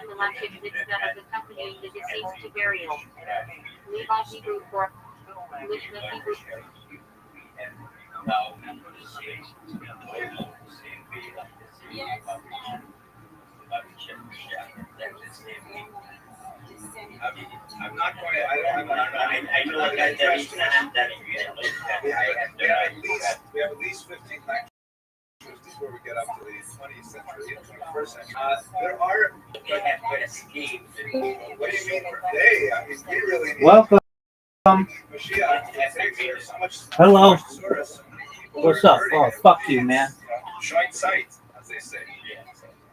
So that's the spot circle and its influence. There's a very important social and political element to the development of Shabtai Tzvi's activity, and he himself was personally motivated by hearing about the pogroms of 1648-49. In fact, one of his mental breakdowns was specifically related to the day that he heard about the events of what is known in Hebrew literature as the Gzerat Tachbatat.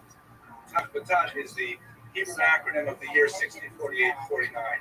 To give you this in brief, we will, God willing, in another year return to this and understand it in much more profound detail. Our task for today is to understand Shabtai Tzvi.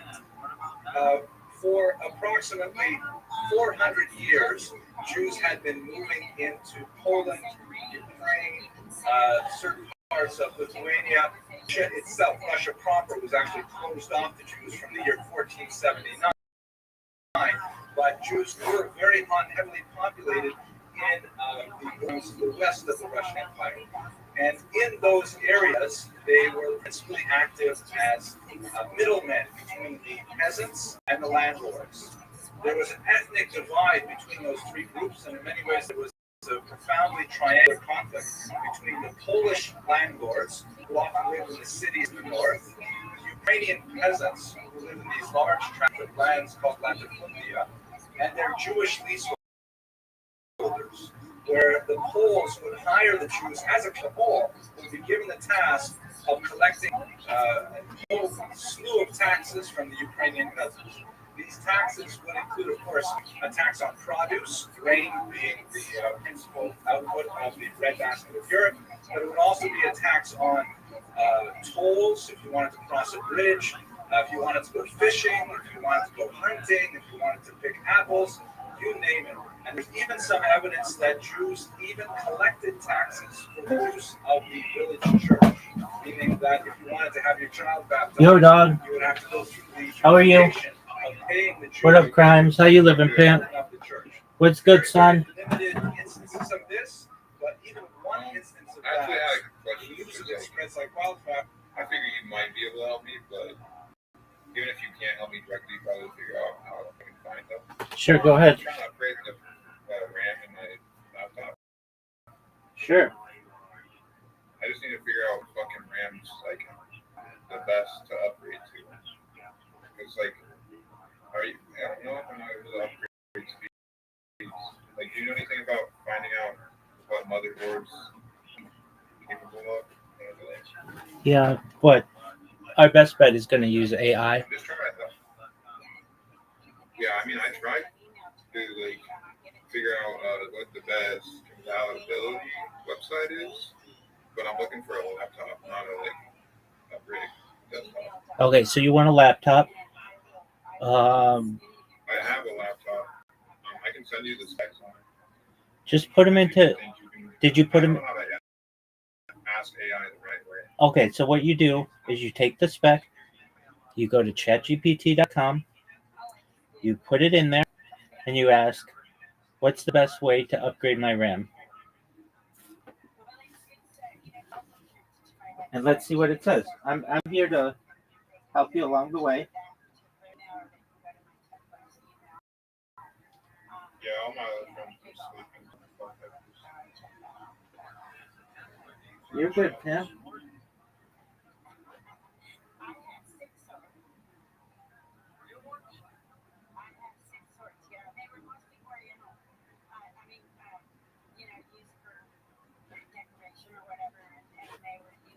So you have your specs? Yeah, but no. Messing around with that.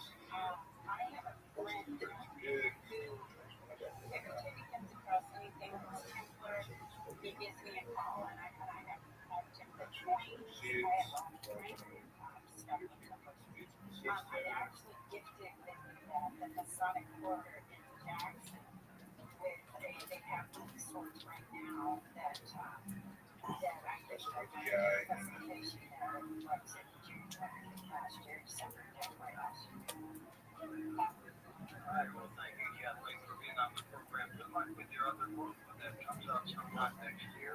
Up next, right up joins us. We will be talking about dreams, dream interpretation, in just a moment on Coast to Coast. Coast Insiders, a new version of the Coast to Coast AM app, is now available for iPhone and now Android 4.0 and above. Listen live or on demand, anywhere, anytime. Go to coasttocoastam.com and download it today.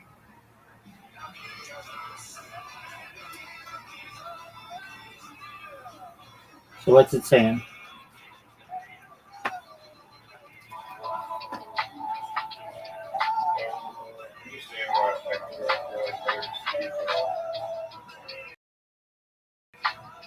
It's giving me three decent determine if there's any details that I need to be worried about when buying. Because it's like SDIMM or something like that. On certain stuff. But it's probably just like a laptop stuff or something. Superstar performances. Keep listening for the next chance to escape to poolside paradise at MGM Resorts in Las Vegas. Sip on a refreshing cocktail, lounge in a luxury cabana, earn a non-stop fun with MGM Rewards. Book a sizzling summer escape today. Visit mgmrewards.com for details. The free iHeartRadio app is #1 for music, radio, and podcasts. Is it giving you an answer?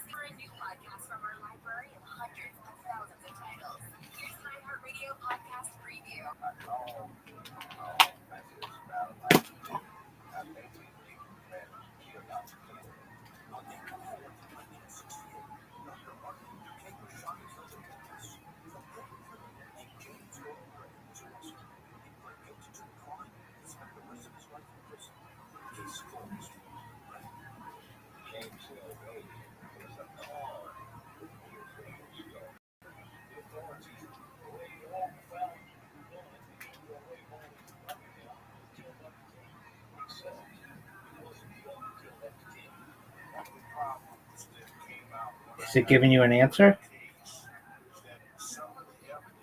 Yeah, I'm just figuring it probably doesn't matter if I get faster RAM than I already have. I just need more of it. That's a good possibility.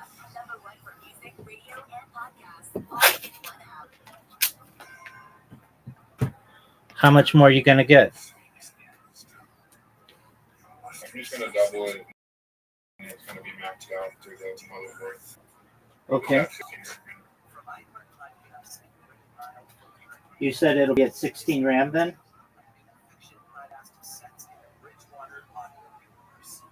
No, 32. Oh, dude, that'll be fast as fuck then. I mean, it'll do it'll play whatever I need this video, but it's just got 16 right now, which is kind of like.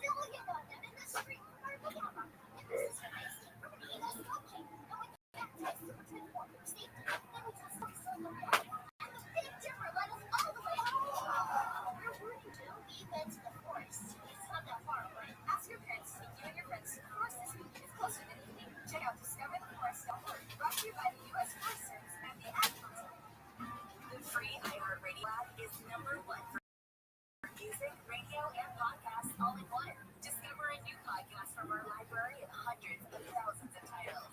Here's an iHeartRadio podcast preview.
This is a story about pride, greed, envy, and other deadly sins. It's a story about blood, and yes, murder. Follow or think about Ellen and Olga wherever you're listening right now. Listen and follow this podcast for free on the iHeartRadio app. #1 for music, radio, and podcasts, all in one app. So did it clarify what you need to do? Yeah, I got me. All right. Well, as they say, that's that, right? Yeah, I pretty much just have to buy a screwdriver and hit the ramp. Have you ever done it before? Yeah. Just not all that tech savvy for like motherboards and you have to make sure. Holy crap. What's wrong?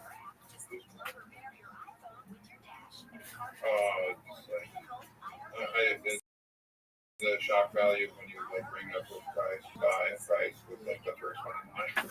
So like realistically, I'm not gonna buy. That's I'm either gonna look on Facebook Marketplace for. How much is it? Somewhere like anyway. I'm not gonna the best price. I can make sure that I'm getting the right amount. I don't know. I'm pretty sure I want 2 sticks of 16 gig. Sure that's how I want it. Because I don't think it would be, I don't think it's gonna get one stick of 32 on my board only. Can I get that? How much? I need to check my board too if I only have 1 slot or 2 slots. How much is the RAM? Like the best price looks like $100, $77 including shipping. Well, that's not bad. How much did you think it was going to be? Yeah, but it'd be 1 stick. So. Oh, so twice that. So it'd be $200, right? And it probably only. Huh? So it's going to be like $200, right? For what? No, it'd be 1 stick, 32 gigs. Is I gotcha.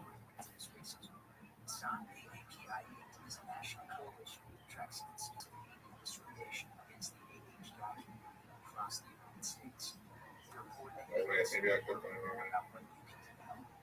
No, it looks like right. Southern. Also a special election aimed to recross state maps with most likely to Democrats 5 additional House seats. California lawmakers are set to finalize and approve those maps on Monday. President Trump settling with law enforcement in Washington, D.C. On Thursday, he thanked officers for cooperating in the federal takeover of the city's police as part of his crackdown on crime. Incredible results have come out, and it's like a different place. He said times right now since the operation began. Public tours of the White House are reported to be suspended due to construction.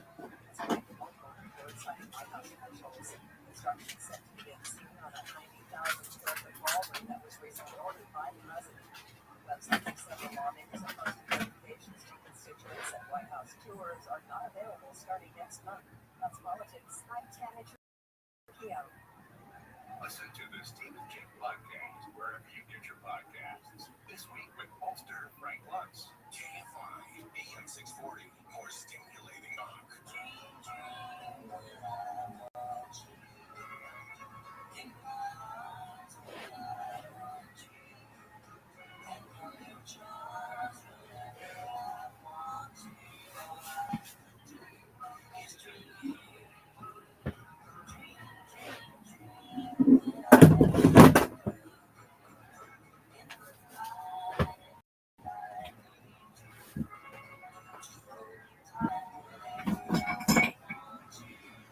Did you order it?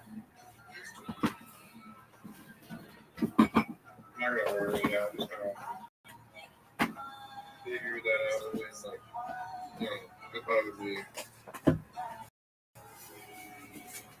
Well, I mean, figure out what my fucking motherboard board which board my phone, because that's like laptop RAM. It's not just regular RAM. Are you sure that it's going to work once you install it? Yeah, I just gotta figure out. But I went to one of the burger places nearby yesterday. I've been like trying to apply to those online remote work jobs. So I've been steadily looking for that stuff. Trying to keep more forward. I put both my laptops up for sale or trade. I've been looking at other laptops and buying stuff. Why are you putting your laptops up for sale? Mostly because like people want crazy amounts for their laptops. Like they're wrapped in like nearly brand new prices. So I figured I put mine up for brand new and then for 30% off of the price, just to see like how crazy it is to try to sell laptops. Is anybody treats me like I'm being rude with them, like isn't offering cash money or like a partial trade. Like, I do lowball a little bit.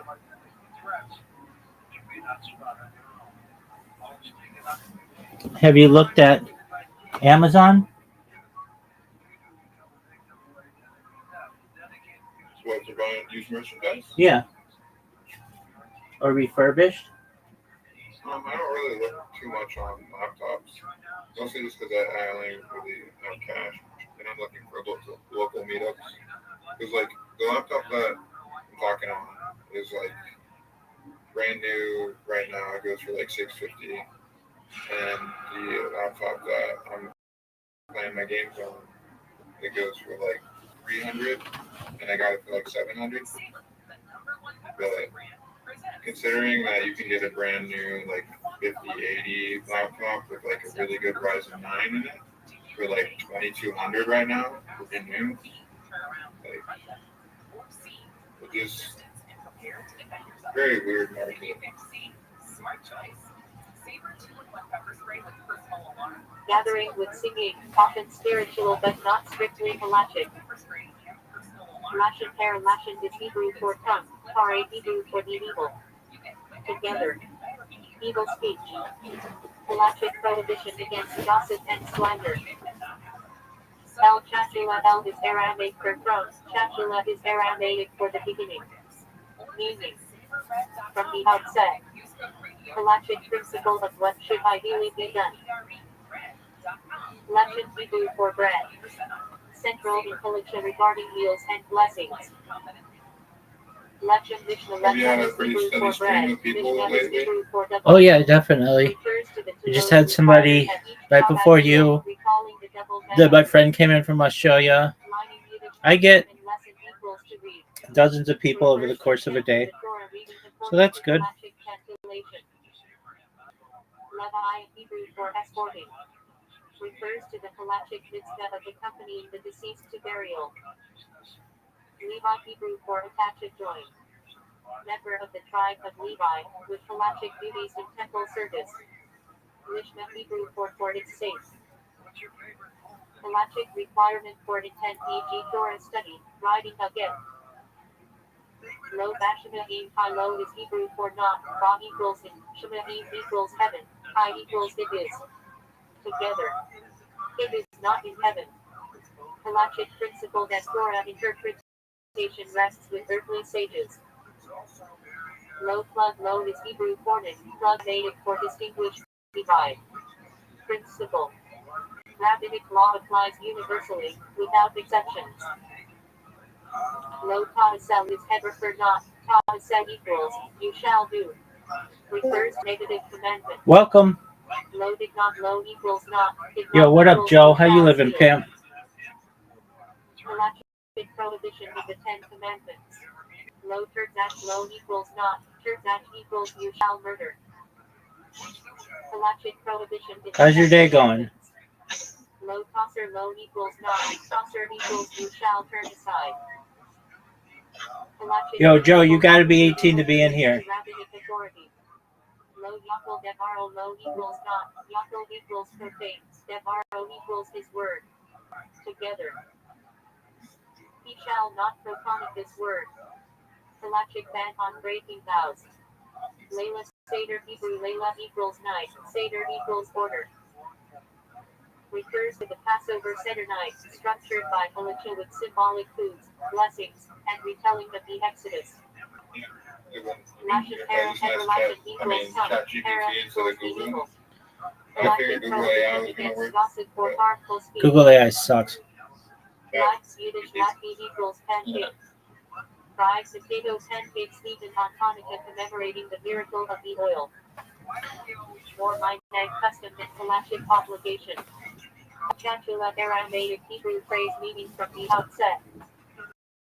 Halachic principle. Should I be lido before resorting to exceptions? Lechem Hebrew Lechem equals bread. Central to halacha regarding blessing shamatzi and meals. Lechem Mishnah Hebrew phrase double bread. 2 loaves required at Shabbat meal, commemorating the double manna. Let Lechem Hebrew let equals so, Lecha equals for yourself. Name of Torah portion. Significant in students covenantal themes. Lining term from German lesson equals to read. Refers to chanting the Torah reading according to halachic calculation. Lulav Hebrew Lulav equals palm branch. One of the 4 species used in halachic mitzvah on Sukkot. El Bezot Aramaic phrase meaning to the end eventually. Used in halachic discussions in the Talmud. Levi Hebrew Levi equals escort. Halachic mitzvah to accompany the dead to burial. Levi Hebrew Levi equals attached joint. Tribe with halachic roles in temple service, distinct from Kohanim. Yo, Joe, what's up? Assisted priests in halachic temple functions. How old are you, Joe? Hebrew phrase chamber of hewn stone. Joe, how old are you?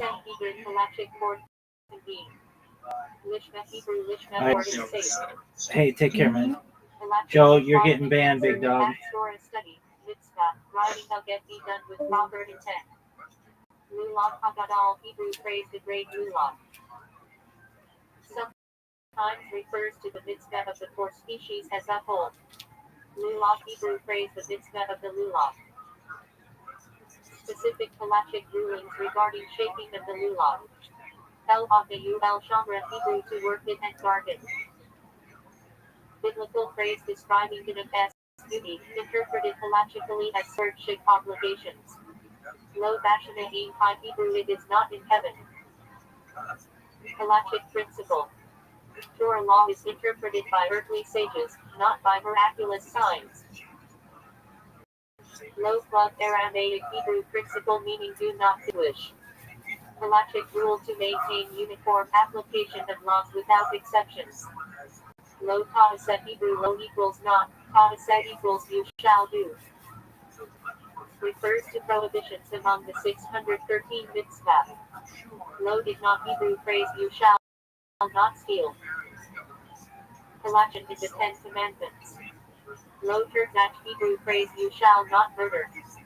Halachic prohibition in the Ten Commandments. Lo Tanser Hebrew phrase you shall not turn aside. Halachic principle of following rabbinic authority. Lo Yakol Devaro Hebrew he shall not profane his word. Halachic prohibition on breaking vows. Ma'aser Hebrew. Ma'i Throne, Azer equals 10 out of 10. Refers to the tithe 10% of produce, or income, separated for Levites or poor. Ma'aser Behimet Hebrew. Ma'aser equals 10, Behimet equals animal tithe. Every 10th kosher animal was consecrated as holy. Ma'aser Kesafim Hebrew. Ma'aser equals 10, Kesafim equals money, tithing of money. The practice of giving 10% of income to charity. Ma'aser Risen Hebrew. Risen equals first tithe. Given to Levites. Ma'aser Sheni Hebrew. Sheni equals second tithe.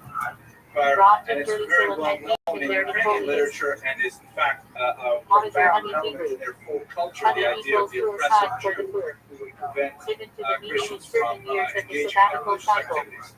At any rate, the way the economic structure of Ukraine was so situated, the Polish landlord could increase the levies on the Ukrainian peasants, but the Jews were given the task of actually collecting it. So the Ukrainian peasants were upset with the economic oppression of the Poles, who, by the way, were a different faith. The Ukrainians were Orthodox, the Poles were Catholics. And they saw the Jews as the leading edge of the hammer that the Poles held. So there was a 64-849 led by a man named Bogdan Khmelnytsky. His name in the literature is spelled with a CH, as the Polish spelling. Khmelnytsky, but it's pronounced Khmelnytsky. And he led a band, disaffected Ukrainian Cossacks in a violent uprising against the Polish landlords. That attack on the Polish landlords was directed principally at the Ukrainian Jewish leaseholders because they were living nearby. Meaning the Ukrainian anger was principally with the Poles, but the Poles are far away, the Jews are right here. So there's absolutely horrific loss. The true scope of the disaster is a matter of some debate among historians. Certainly exaggerated claims put the number of Jewish dead at 250,000, which is rather absurd because there are less than 100,000 Jews living in most of these areas of life. But it would not be out of range to say perhaps as many as 50,000. Illegitimate child halachically defined as offspring of certain forfeited union, e.g. adultery or The incest. specific nature of the attacks were unusual. Hebrew equals appearance. Equals high appearance to be high. Usual, but suffice it to say that if you read some of the martyrologies of the period, you'll be shocked. And even we, living after the Holocaust, can't read these kind of descriptions of violence. At the Passover Seder to recall So the there was a bitterness huge of slavery in displacement of this Egypt. massive Jewish center in the middle of the 17th century. Tremendous amount Imagine of the people poverty, supervisor, tremendous especially the dislocation, Pasra in food establishments. so many widows, so Also many used orphans, for spiritual and this was kind of like following up on the Spanish expulsion. It was the next worst tragedy. And the Jews were intellectually saying to themselves, what will be next? Isn't it already time for Mashiach?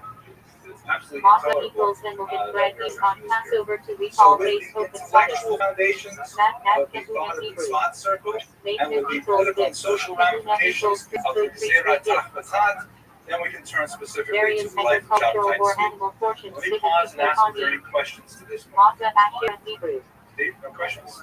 Asherah equals rich Mata Good, made right? with fruit Yeah, and thank ice wine instead of All water. right, so you can see Collectively what kind of debated for person use Stephen as is because Passover. when it comes to davening, Mata he sits right up, Asher Hebrew. right up front of the Kodesh Baruch Hu. Asherah equals like wash putting Mata it made down, from wheat garden sits from in the back. contact with water to avoid All right. leavening. Who was Mentions Shabtai of Hebrew. Tzvi? He was an Ashkenazi. Metriza who was equals born divider in parsing Izmir, and separating men and also women known in as synagogue. Smyrna, which is in Asia Metriza Minor. Hebrew.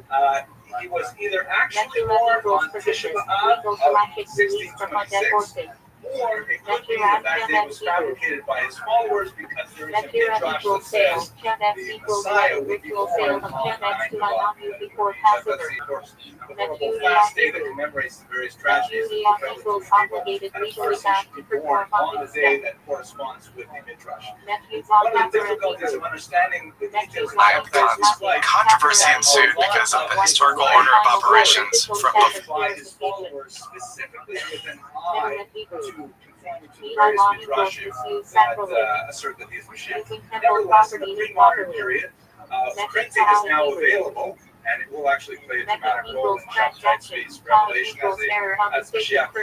This material disseminates very fast. Jews are avid readers in the 2nd century, and they are scooping up these books and they're really digesting them. His father dealt in poultry. He sold chickens, and he was a struggling businessman, but his 3 sons in the Tzvi family, Eliyahu and Yosef, ended up becoming very successful merchants.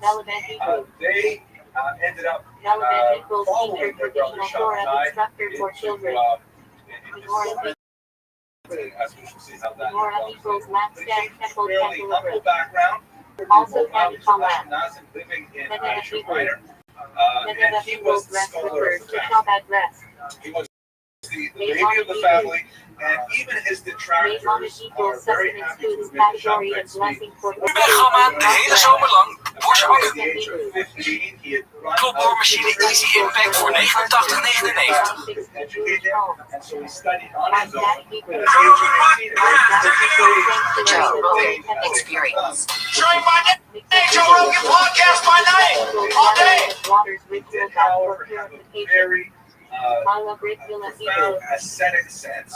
He was a loner. Like Muhammad, ironically, he liked to go for long walks in the wilderness.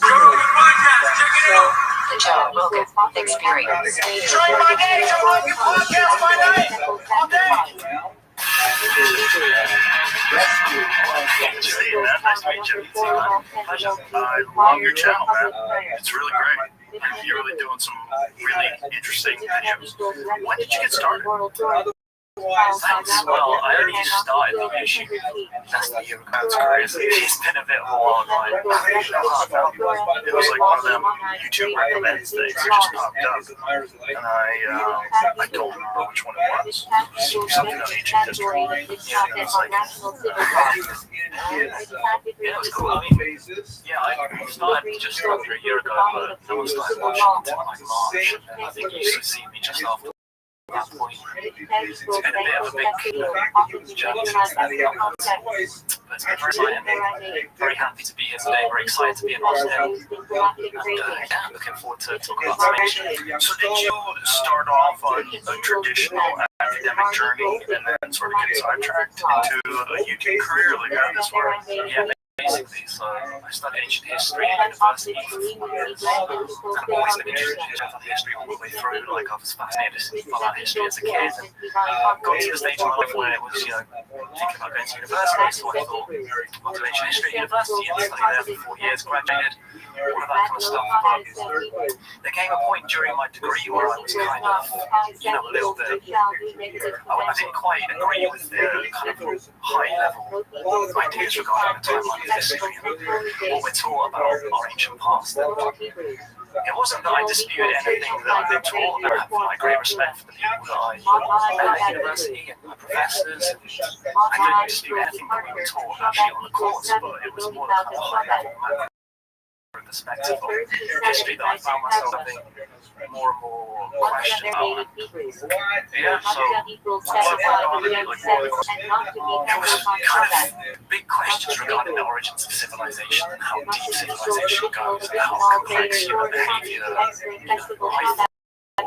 way back further into history than what we were being taught. And I wasn't I just didn't buy this idea for like far stretches of time because it was during my course they found that modern humans, they made this discovery in Morocco in 2017 and that was when I was at university. Was it then? So no, I was saying sorry, I can't remember. It's called like the Jebel site or something like that. But they were modern Homo sapien remains, not the Neanderthal nation because they were so old. They're 315,000 years old. That's kind of like an estimate. It goes up to potentially 360,000 years old. So they're super old. Yeah, they thought they were initially Neanderthals at this age, but then they discovered a few more and they classified them as Homo sapien. And when I saw that, I was like, how is this not kicking up more of a fuss? Because before them, the oldest Homo sapien place we had were around 200,000 years old. And that had been the case for like a decade or something, and before that, it was like 100,000 years old. So this discovery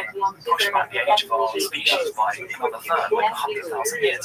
So I saw that and I was thinking, like, how are we still basing our kind of idea of history on the fact that nothing happened for 310,000 years happened in like the last 10,000 years since the Neolithic Revolution. I just thought that was hard. For so long, and yet we've been told that nothing had happened until the last 10,000 years. That just didn't make sense. So that's kind of where I started thinking about it. We did this module at university, I remember, called it was called something like cataclysms or something, and it was about how in recorded history natural disaster had a big impact on human society like that, and how like small, like tiny changes in climate could massively disrupt human civilization and bring them all crashing down. And the case study they used was something like the late Bronze Age collapse. The late Bronze Age, yeah, it's when all these like powerful, influential civilizations and kind of peak of human progress around 1000 BC all simultaneously crashing down. No one was quite sure why it was, but the best theory we have is that it's question of climate factors which led to trade disruption, which led to societal unrest, and then all these empires like the Hittite Empire, the Syrian Empire, the Palestinian Mycenaean Greece, the Egyptian New Kingdom, within a 20 to 30, 40 year period all came crashing down at the exact same time. And I remember being hooked by that. I was like, that's so crazy. Like, we don't even know why this happened, but it was like a half-degree change in climate. And so I remember starting to research how during history and how it had been like these big climatic episodes during pre-history that had caused all these civilizations to collapse. Just like 20-degree change in climate which had caused drought, which led to those civilizations collapsing. Some of the stuff that had been happening during pre-history was so much worse than that. And that got me thinking, like, how do we know that sophisticated human culture had flourished 10,000 years ago, 20,000 years ago, 100,000 years ago, 200,000 years ago, and collapsed due to climate change or natural disaster, volcanoes, comet impacts, anything like that. That's kind of what set me on the journey that I'm thinking about, the discovery of the remains of Morocco. That really got me thinking about the story we've been told regarding our past and how I wasn't quite sure. Yeah, that's kind of what made me initially kind of break away from the traditional timeline that we were being taught. The term prehistory is weird because it's like, according to what we find, you know, I mean, how do we know what is historical? If there was a great cataclysm like the younger tribes, you know, how much would be written down? What would be left? How would you find it? What would you know? You know, that's one of the things that disturbs me the most is the arrogance that some academics have to having a definitive understanding of the exact timeline of agriculture, civilization, and then modern humans. Yeah, it annoys me. I feel like academics, as opposed to the alternative historian, we don't know that his actual physical scenario, whereas I feel like more mainstream, for want of a better word, I don't like using that because I don't think there's such things as mainstream. It's not like there's a group of people that will collectively decide, but some particularly vocal mainstream kind of historians and scientists seem to claim to know absolute truth about the past, and that's just stupid. Like, how can anyone know what happened 100,000 years ago, 200,000 years ago? It kind of gets me a little bit riled up, because at the end of the day, none of us know what happened back then, so I think a lot more possibilities are, possible than what many people appreciate. Did you ever see, there was a video documentary back in the day, something about the mystery Sphinx, and there was this archaeologist that was mocking Graham Hancock's ideas and Dr. Robert Schoch's ideas about the timeline, saying, talking about things that existed pre-10,000 years, and he was saying, what evidence, he was like laughing, what evidence is there of any civilization from 10,000 years ago? This was literally, I think, around the same time that they discovered Göbekli Tepe. This guy was mocking it, I think, slightly thereafter they discovered Göbekli Tepe, which threw everything into a tizzy, because now you've got something that was absolutely covered, they believe intentionally, somewhere in the neighborhood of 11,000 years ago. Yeah, I think Göbekli Tepe is the biggest at least for the idea that civilization is older and more complex than the traditional model suggests, because obviously actually it's not 12,000 years old and it's massive megalithic pillars. Like, about Göbekli Tepe, probably most people listening to this one know about Göbekli Tepe, but it's such a clear sign that sophisticated human culture was way earlier than the conventional timeline suggests. I think that at least should throw a monkey wrench into a lot of these people's ideas regarding fiction and when it began, because clearly the toolkit for civilization existed 12,000 years ago, so why couldn't it have existed a little bit earlier than that? Why, if it existed then, would it then take another 6,000 years for it to emerge in ancient Sumer, which is the kind of traditional thought to be the earliest civilization? So Göbekli Tepe is fascinating.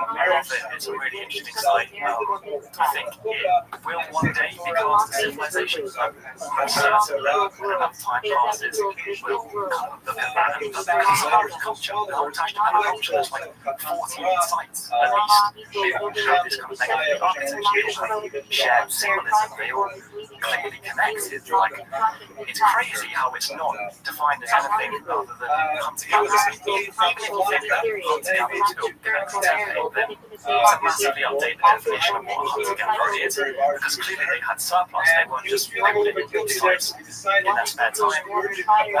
And, yeah, it's a very powerful things like that.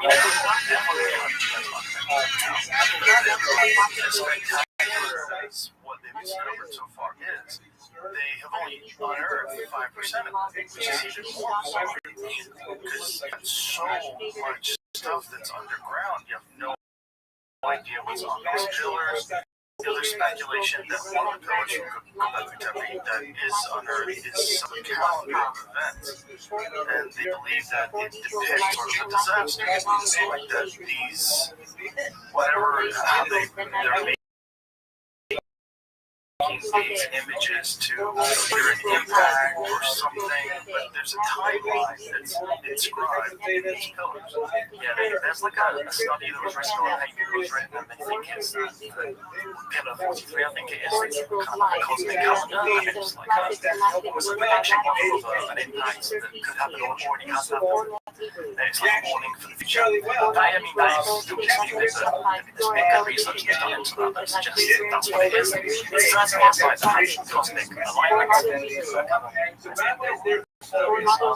which is something that we can say about so many ancient sites around the world, which is another thing that isn't really considered by quote-unquote mainstream archaeology perhaps as much as it should be.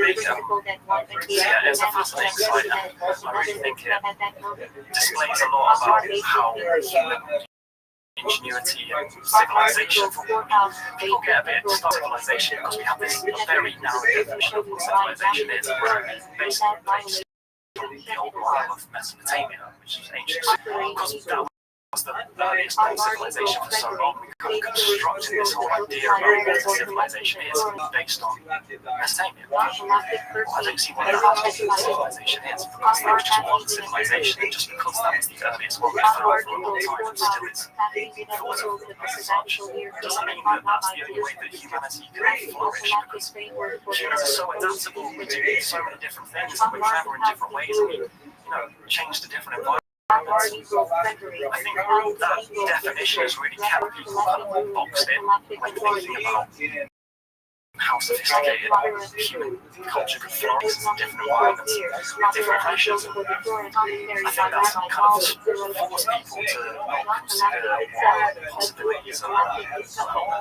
I think it's even more fascinating if you consider the fact that ancient Sumer and that part of the world from 6,000 years ago is where they're saying that this is the birthplace of civilization. But if you do have this evidence of Göbekli Tepe, and then we are talking about some sort of an ancient civilization that lived 12,000 years ago, what happened? What was the gap between that and then it took 6,000 years before they started civilization back up again? Sort of a reimagining of civilization, which makes you really illegal. At least makes me really consider the possibility of a cataclysm, because if people that survive, whatever they would be, they would probably be living off the land, they'd probably be barely getting by, and barbaric for a long time. And if it really took 6,000 years to kind of like settle down again, that is fascinating to me. Yeah, and it ties into this idea that we've had the agriculture leads to civilization, but there's that bizarre thing that agriculture appears in multiple different places at pretty much the exact same time all over the world. That's never made sense to me, because if agriculture was such a kind of vital invention for civilization to flourish, then why did no one invent it for 310,000 years? And then in South America, in Mesopotamia, in ancient China, and you could argue there's other different places that, let's say there's like South America and there's Central America, you could argue that's potentially connected, but you could argue say it isn't. So how can agriculture, if it's such an incredible invention, be invented by multiple people at the same time, and no one else thought of it before? It doesn't make sense to me. It doesn't make any sense. It doesn't make any sense that we wouldn't figure out seeds. How do you not know eventually that these seeds are dropping, and then you see seedlings that are coming out of the ground? Just that seems pretty logical and an easy connection. And they said, oh, well, gather these seeds and go plant them over there. Maybe we can get some fruit trees over here. Yeah, oh, look at that, it worked.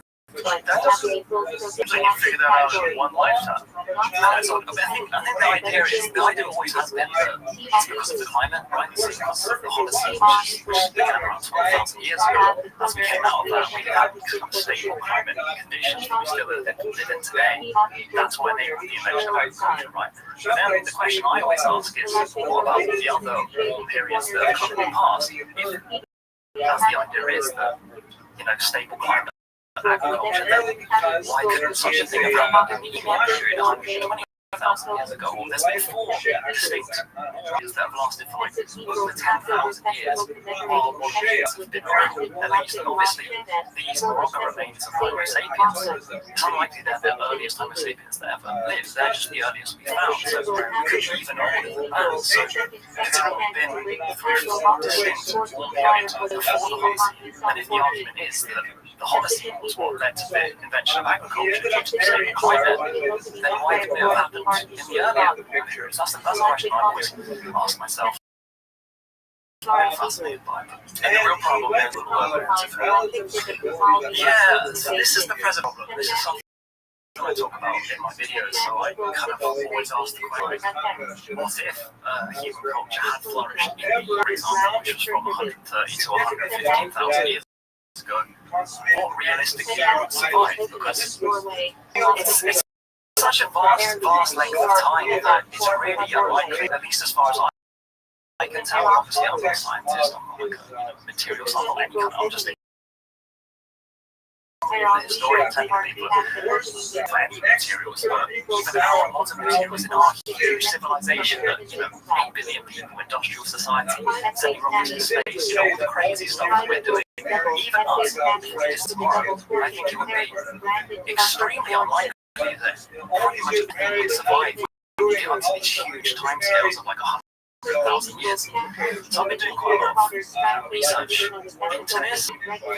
Obviously don't want to, get things wrong, put falsehoods out there and mislead people. I don't want to look like a dickhead in front of like millions of people or whatever. So I'm trying to debunk myself, play devil's advocate to myself on this point because, that's the best way to make your argument airtight and no one's really out there debunking me. I don't know if that's because I'm right now, because no one knows me, maybe that'll change after a show like this, but I've been really looking into the kind of degradation of modern materials as much as I can, trying to work out how much would survive from a civilization like ours if we disappear tomorrow in 100,000 years' time.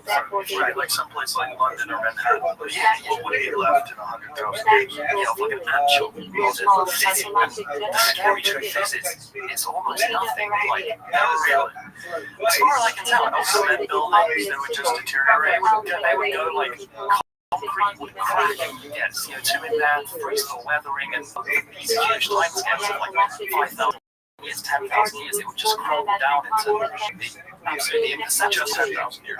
I think so. Obviously, I'm just doing this off the top of my head. I haven't got any notes in front of me, but as far as I can tell from my research, it's going to be a few 10,000 years, 20,000 years max. It's not going to get up to 100,000 years. So if you do add in, if you think about what Manhattan would look like in 100,000 years, it's almost nothing. I would say it's nothing.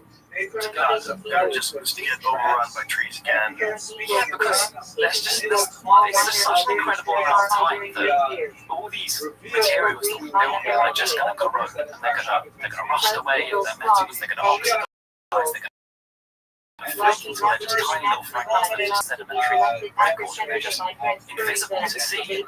Same with concrete. Even things like glass. I've heard a lot of people say that glass would potentially survive because glass is very durable material. Glass would survive a long time, but glass in the form of a human-made, recognizable artifact isn't going to survive in that form. It's going to get crushed, it's going to break away into tiny nanofragments, into silica grains that are just invisible in the kind of archaeological record when you get up to these huge levels of time.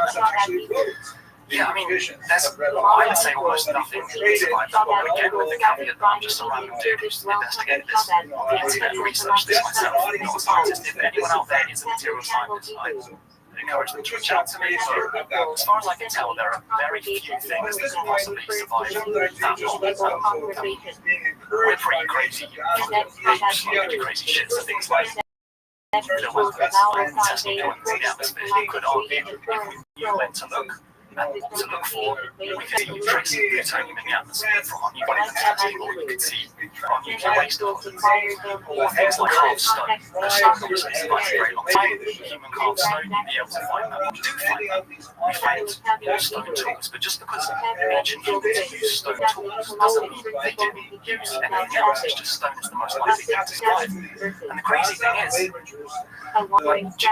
you know how many sites you have? Like, say, the sites from more than 100,000 years ago. We have 9 sites, 9 glimpses, 9 snapshots into over 200,000 years of history, 9 moments in time. And use that to extrapolate out what every single human was doing for 9 global.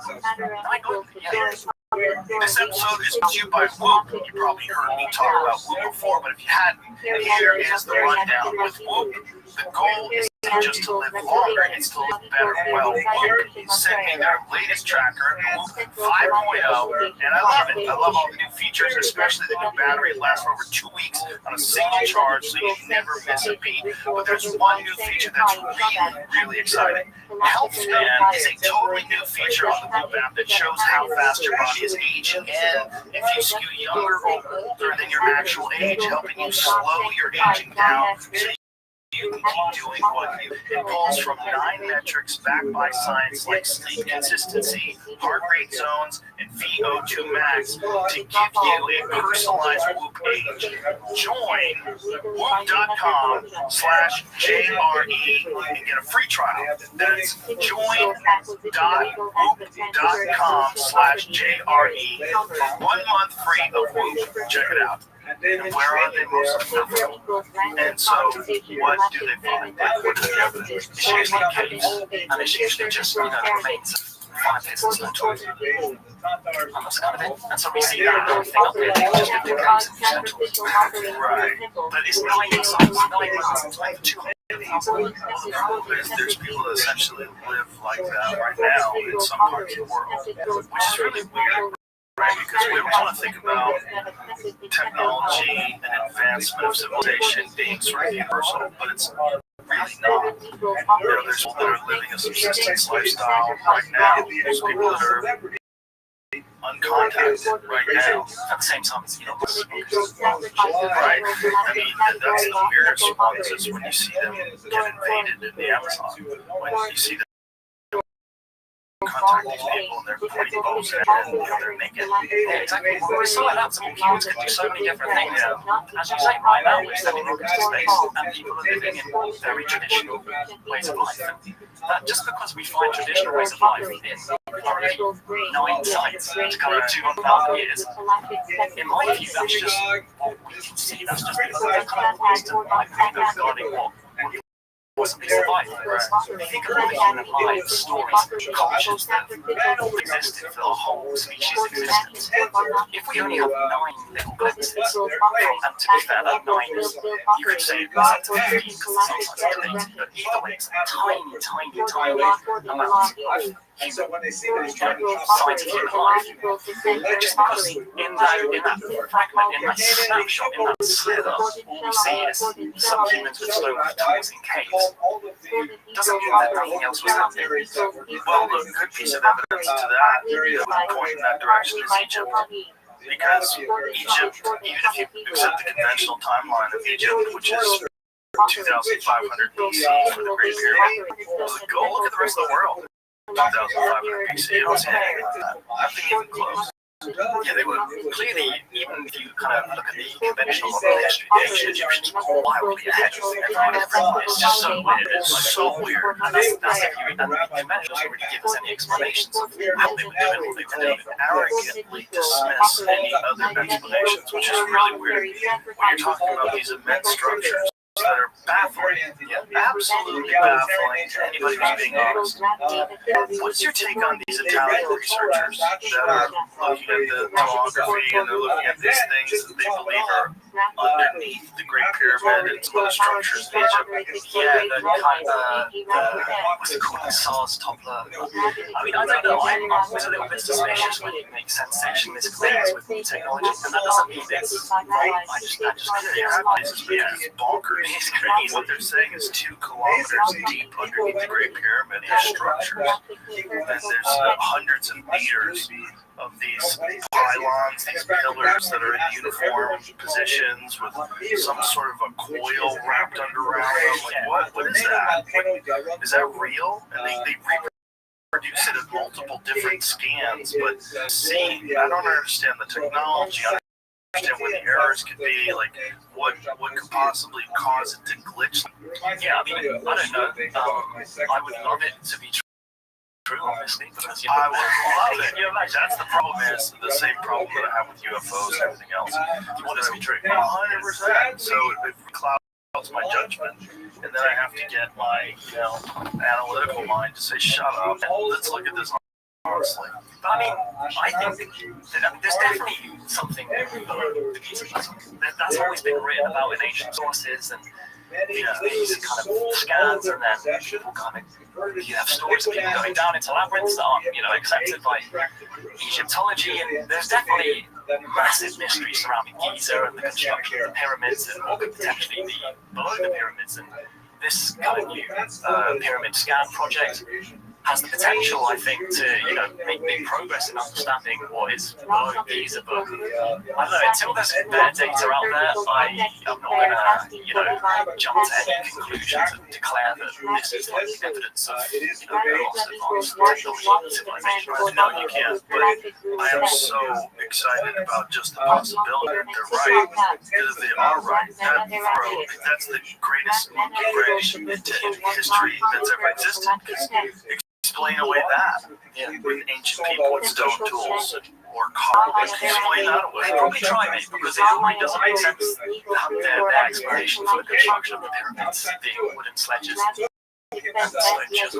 Whatever they say, it already doesn't make sense. It's already so ridiculous that I wouldn't be surprised if they tried to explain away these. Well, then it'll discredit them, because the problem is, if it does indicate that the pyramid is something other than a tomb, I don't even see any evidence that the Great Pyramid at Giza. What's the evidence that was a tomb? I don't think they've ever found a body in there. No, it's just the chamber which they've called the chemistry. I'm not an expert in ancient Egypt by any respect, but it's always baffled me that they're so determined that the pyramids are tombs just because some later pyramids have had, mummies, pharaohs, and stuff got found inside them. But that doesn't mean anything. That doesn't mean that they don't. That also could mean that the pharaoh decided that it was his, wanted to be buried inside of it, and it had existed for thousands of years before they ever constructed it. And you find bodies in buildings today, and that doesn't mean the purpose of that building was to be a tomb. It's just exactly it's a weird assumption. It's a very weird assumption. And did you ever reading Christopher Dunn's work? I know a bit about him. It's interesting. I mean, he's like a serious guy, isn't he? He's an engineer. Exactly. He has quite serious theories that he thinks it's a power plant. Yeah, which would be crazy. Especially if you add into that the grandparents' ideas and some of these other people's ideas that perhaps some of these structures are far Orion correlation. Also the fact that the deeper you go into the sand, the more sophisticated the building techniques are. I get weird, like larger stones. What happened? No, like ancient Egypt and the Sahara Desert in general just doesn't make sense. When you look at the Sahara Desert, the fact that it was for 9,000 years, and then it stopped at precisely the time that we're told ancient Egypt emerged. That doesn't make sense. That defies how civilization works. Why would civilization only emerge after the climate got worse?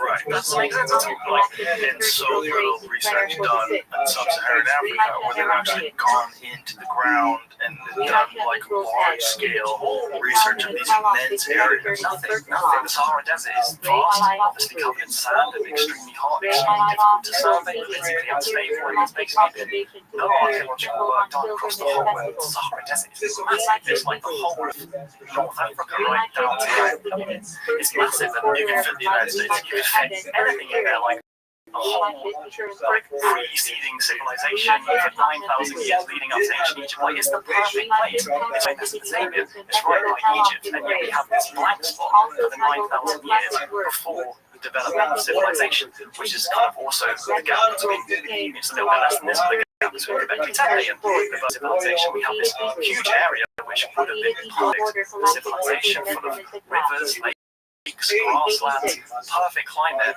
and it's just missing abundant resources where they could establish a stable civilization because they had so much food and they were being attacked, so they could kind of set up shop and figure some things out over a long period of time.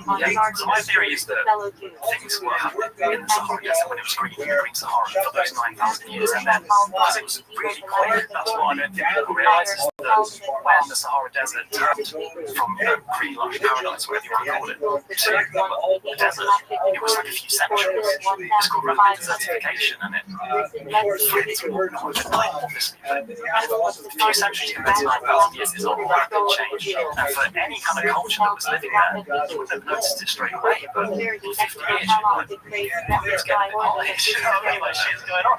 And then I think people migrated to the last century that was still living on just the Nile River. And then the kind of survivors or the migratory populations developed around the Nile River. using the kind of experience and knowledge of the kind of history of that culture in the pre-Sahara period. That is what led to ancient Egypt. I mean, that's just it's not just an assumption that ancient Egypt didn't exist alongside that. That's true, or even previous to that, which is also possible, especially when you consider what Robert Rothschild thinks about the erosion, the water erosion of the temple and Sphinx. Yeah, the kind of explanation away of that also never made sense to me that it's window sound, because when you see pictures of the Sphinx, even from when they kind of found it, it's buried in sand, and there's records from the Egyptians themselves who excavated it effectively because it was covered in sand. So if it quickly gets covered in sand, how could it be eroded by wind and sand if it doesn't take very long for it to kind of get filled up with sand? But now there's wind and sand erosion. Even can't. I've never seen anyone that's fascinating to me because the deep fissures that clearly look like rainfall, like something that water does over thousands of years. Yeah, and like these whales that were whales, the valley of the whales. Yeah, it's just miles south of Cairo. That's crazy. They find hundreds of whales in the desert. That's so great. Look at that image. That's so nuts. That is so nuts.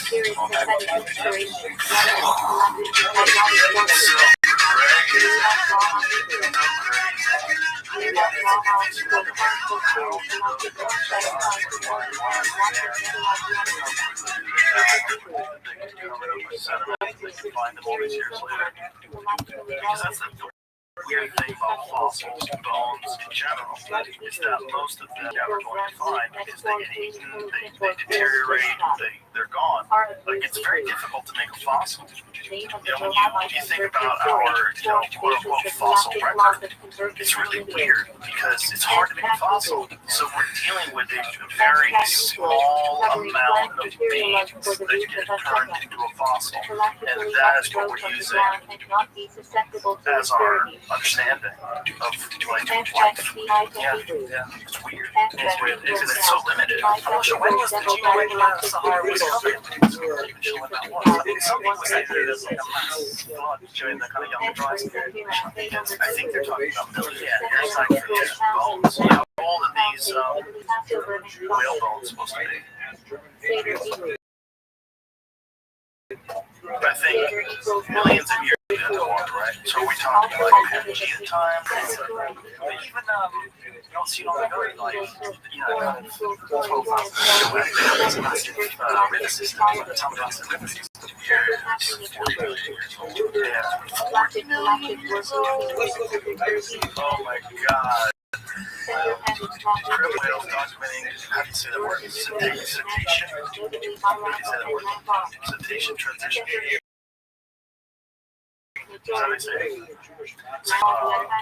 Sauridians and reptiles as well as shark teeth from the Yellowham Formation 40 to 41 million years ago. Strata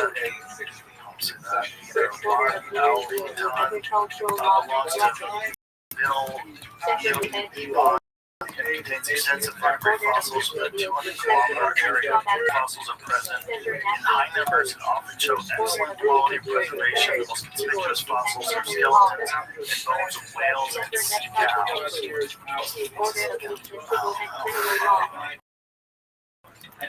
ever seen the precursor to whales, like where whales came from? It was an ancient animal, almost like a sea. Oh, stay well, and out. Yeah, it's super weird. It was some animal that supposedly lived on land. And it's real freaky looking, almost like a dog-like. And that thing eventually said, I just like swimming. And then one day it said, I'm never going back to the land. It's filled with assholes. Just gonna live out here in the ocean. Wow, that's what it looks like. That's what it looks like. But there's some images of it on land. Yeah, that's what it looks like. Was what whales came from. They walked around the ground, and then eventually said,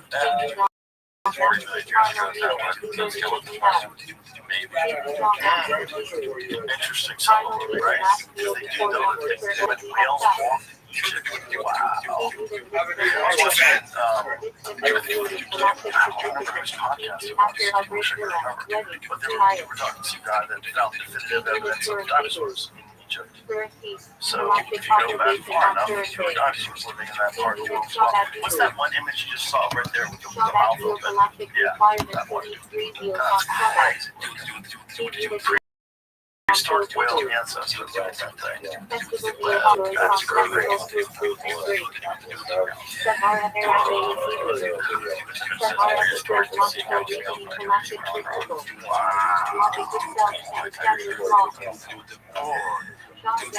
Life is hard when there's no doors. That's the problem with the ocean. There's no doors. There's nowhere to hide. So it's just constant chaos. And it's just constant things eating things in this 3D space. Where they go up and down and side to side. And that's just nature, isn't it, man? It's just killing everything else. Yes. This episode is brought to you by Uber Eats. Summer is here, and you can now get almost anything you need for your sunny days delivered with Uber Eats.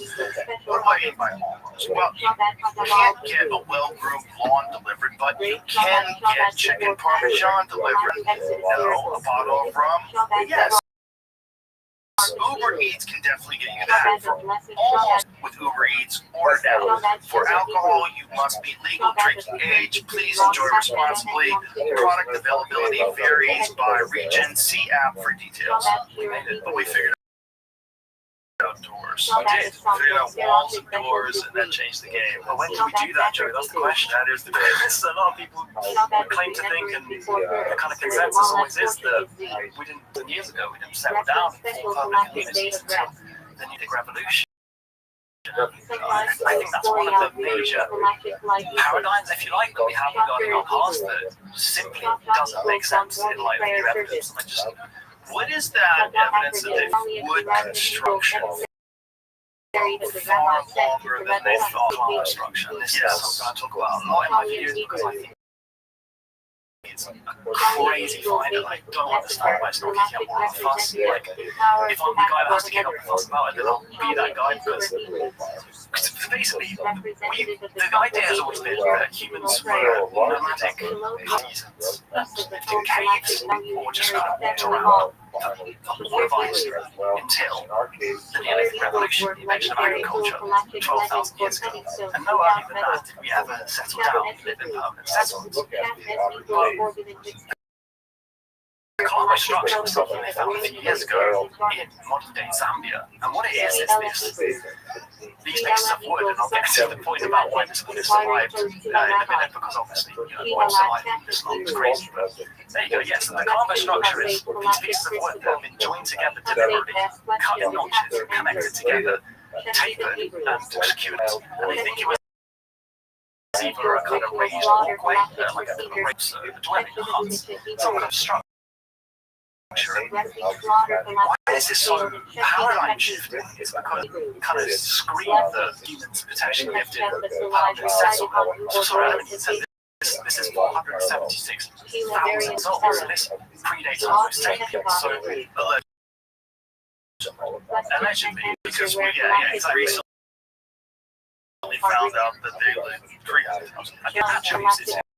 It's our last common ancestor with Neanderthals, so they're kind of the human species that came. So I guess you're right, it could have been Homo sapiens, and we're just not sure how old we are, but it's kind of actually it's Homo heidelbergensis, and the only reason this structure survived at all is because pretty soon after its construction, it must have fallen into a bog, and that bog kind of got solidified over by the sun, and then it was preserved in waterlogged sediment, which protected it from decay for almost 500,000 years until it was discovered by us recently. How recent? I think about 5 years ago, maybe. Was it 2019?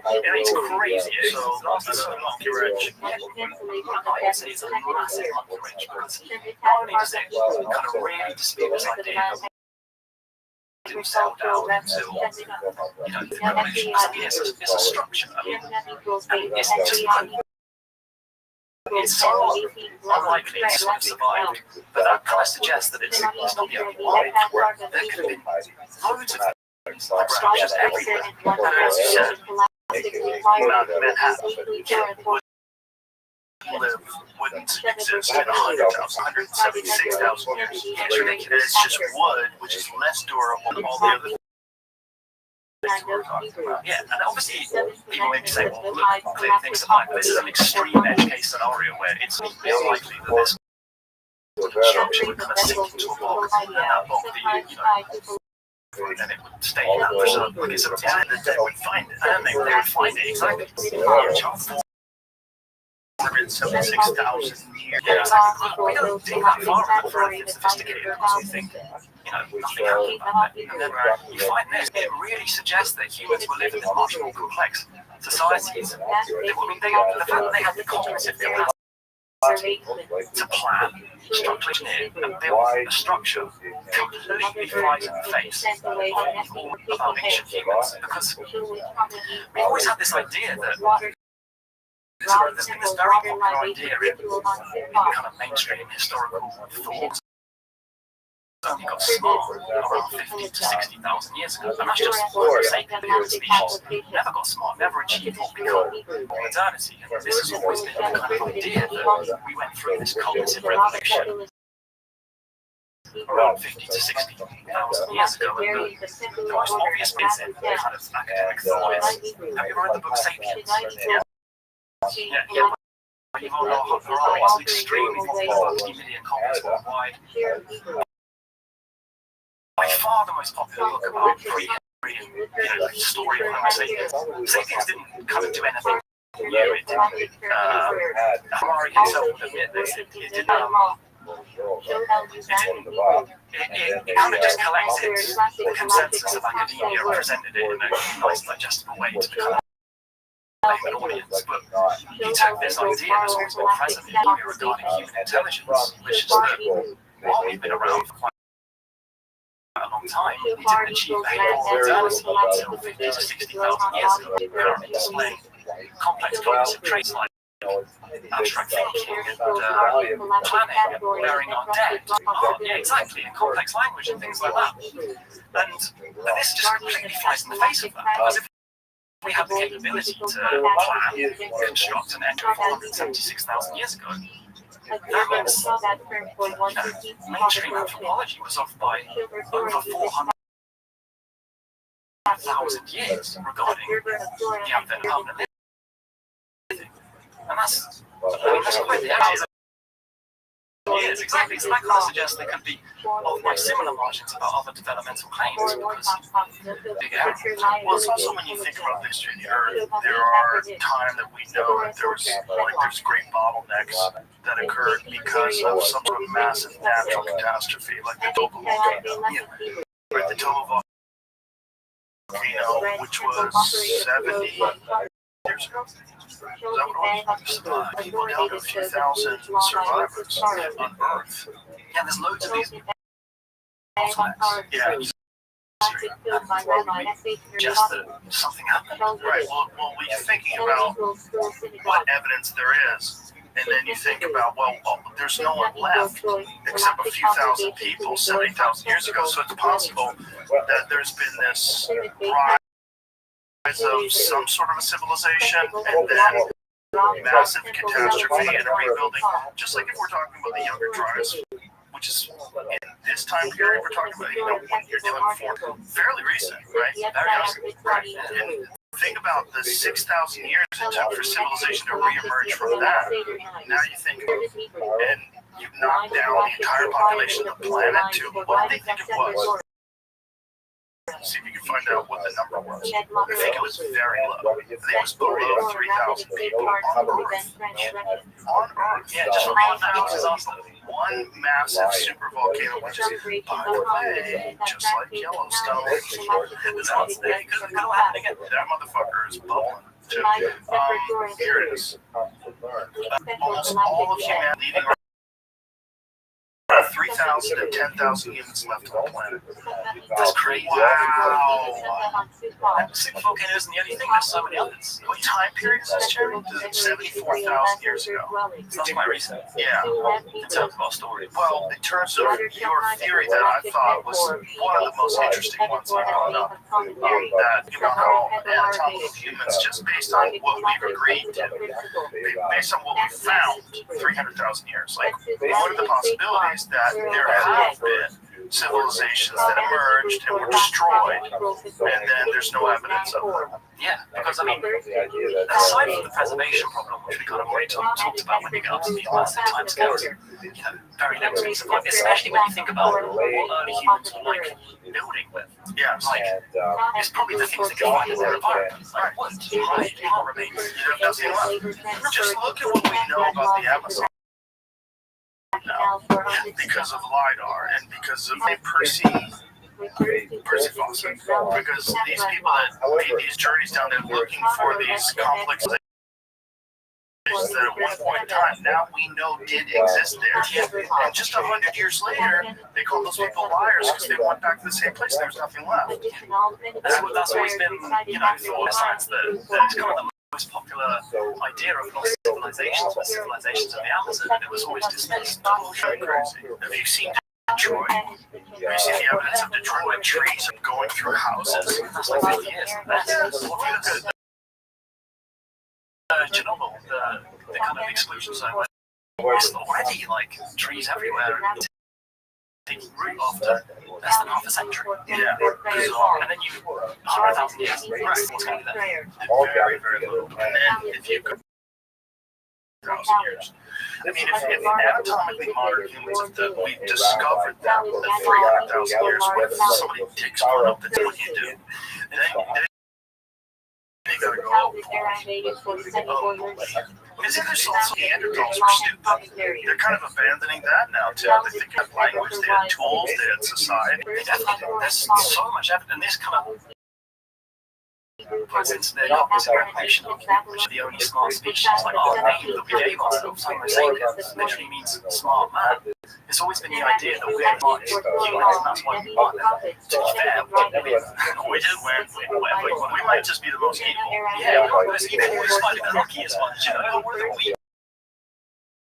So we probably had to be evil, trying to figure out weapons that were Neanderthals who had, by the way, larger brain capacities. I think they were just, that's a claim that probably some people would dispute, but I think there's lots of evidence that they were very smart. Well, necessity is the mother of invention, right? And be weaker than these other things that are as intelligent as you and far stronger. You gotta get devious. You gotta figure out. Did we even? I mean, maybe they got wiped out by something like disease, or did they even get wiped out? Because if you even look at the DNA of non-African humans, it's like 20% in some populations that comes with it. Well, they just sort of interbred. Yeah, which is also weird because species can't breed with other species. Yeah. We're very, it's weird. The whole history of humans is weird, and for academics' ability to me seems so short-sighted. It's silly. I think we're on the brink of quite a massive. I think so too, and I think it has to happen where, I don't mean to say this to be cruel, but the old people have to die. That's that quote, isn't it? Science advances one funeral at a time. I feel like taking our life is just the next thing. Well, the lot of scientists don't take care of themselves. Which is also weird. We see super intelligent people that are obese and eat terrible food. Health experts. Yes, health experts. Not real ones. But it is a great disservice, and one of the things that I find very promising is that a lot of young academics are embracing alternative ideas, whether quietly, doing it publicly. Yeah, well, I think with the advent of the internet and shows like this, podcasting, there's really the access to information and theories that potentially wouldn't have been able to get out there the pre-internet age when we kind of had to go through a kind of academic institution to get theory heard or debated.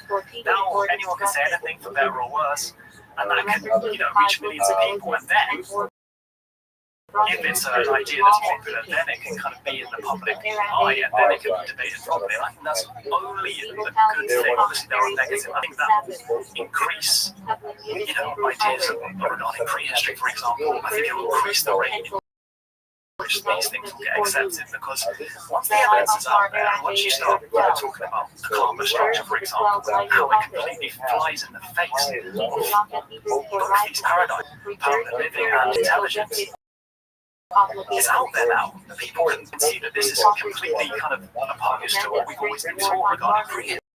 And is it kind of arrogant to assume that they know who built it too? That's weird too, because they're basing it on this assumption that human beings didn't exist back then, at least Homo sapiens didn't exist back then. It's also being challenged over and over and over.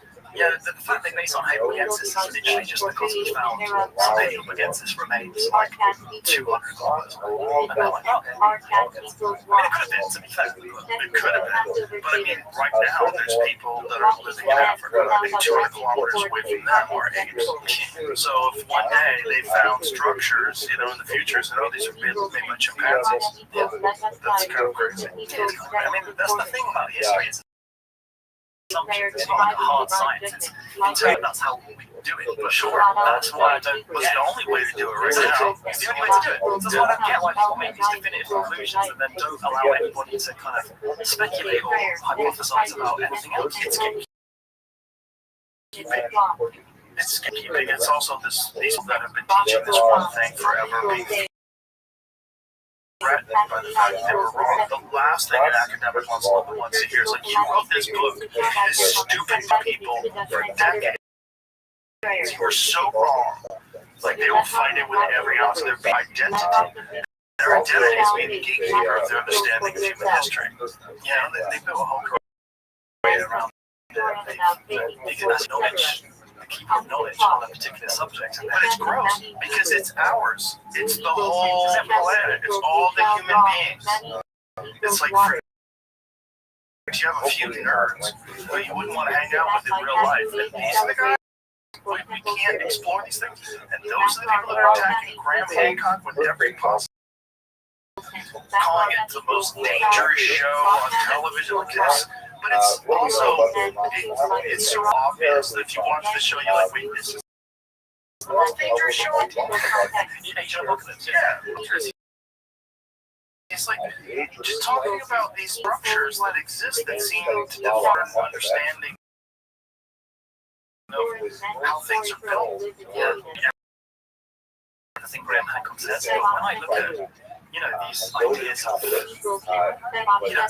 human intelligence potentially stretching back 500 years as displayed in the climate structure of power living, and I would argue it could go back a lot further than that. So when you look at take into account that these abilities years, when I then look at someone like Graham's work, it seems so, because 12,000 years ago, which is kind of when he proposed there could have been a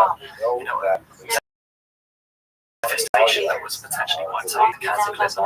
When you look at that from the perspective of, we've been intelligent for half a million years, it doesn't seem very plausible. Not only that, it's 450 years after the first structure. That's what's weird, is that no one's talking about that. It's just me. It's not like it's that. To be fair, the is that you never could have imagined that pre-Homo sapiens is completely paradigm shifting, that they have the capacity to plan and build something like this. There's no fuss about it. It's just the pain was written. Well, these things take time because, before these conversations, people have to understand that these things are being discovered, and that we are kind of confused about so many things about human history. There's people at the universities and have all the answers. It's lit that they're telling the truth. It's not possible. That's why I got so excited about this structure in the pyramid, because it's a gigantic. It'd be the most gigantic fuck you of all time if they found out there's these pillars that are wrapped in, that go down like 100 meters, and then below them there's additional structures and holes. Yes! Which is like, if Christopher Dunn is correct about that, that reveals like how the thing worked and functioned. They're more advanced than us. Like, in some ways they already are. We can't explain how they did it. I know, we lie. People glad velocity to me. What's the national project? Like, oh, that'll fix it. National project, breathe underwater and fly through the. Make that our national project to go to the other planets and live there. What are you talking about? Yeah, they just I don't really delve into the kind of conspiracy side of things because I just stay kind of based in not me. I go right in first. I do a lot of time stuff. I mean, like, what do you dive into in your own head? I sometimes combine the ancient civilization. You know, a civilization from a million years ago got so advanced that we can't say that it's small. It's just someone from this just in space. I just watch it. Yeah, because I need to give anyone any ammunition. Well, there's also the genetic engineering. Like why human first place. Like, that's weird. The double dots over a period of 2 million years is really weird. It's from, I mean, it's not, I don't know, I always thought, I guess that must be from Homo habilis to Homo erectus. Is it just, it's like terms of mechanics to say, it would be bizarre if there was a liver of an otter that doubled over a period of that amount of time. But the fact that it's the variable that allows us to contemplate and to understand human existence in the first place. And then that organ doubled over a period of 2 million years. What happened?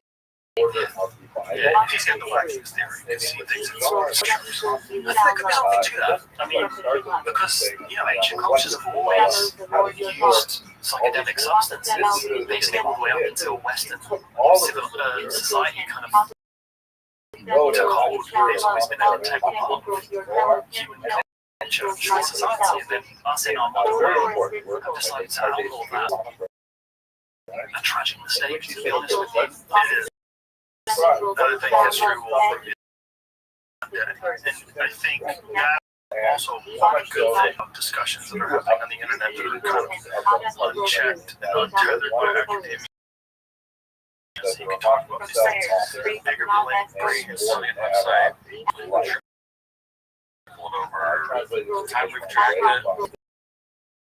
2 million for the larger increase, 100,000 years ago. That's when the I didn't even buy that though because Halo Against is have the same cranial capacity as us. They go back 900,000 years. So maybe that's a right estimate.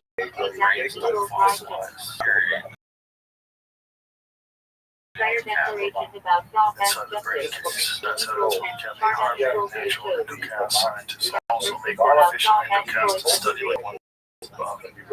Fascinating. Fascinating. Where are we? That they discovered modern humans 300,000 years ago. I think so. Yeah. And where was that? Right. So imagine if they found something similar in China. Well, that will fuck everything up because you got already fuck everything up. But it wouldn't really even fuck it up. It would just push it back. Well, I guess so. Yeah. We don't even aspire Africa until this time of the Cultural Revolution. One of the points, like, oh look, we got smart, we left Africa. 2,000 years ago. But that's never made sense to me either, because Homo erectus managed to migrate out of Africa and colonize over a million years ago.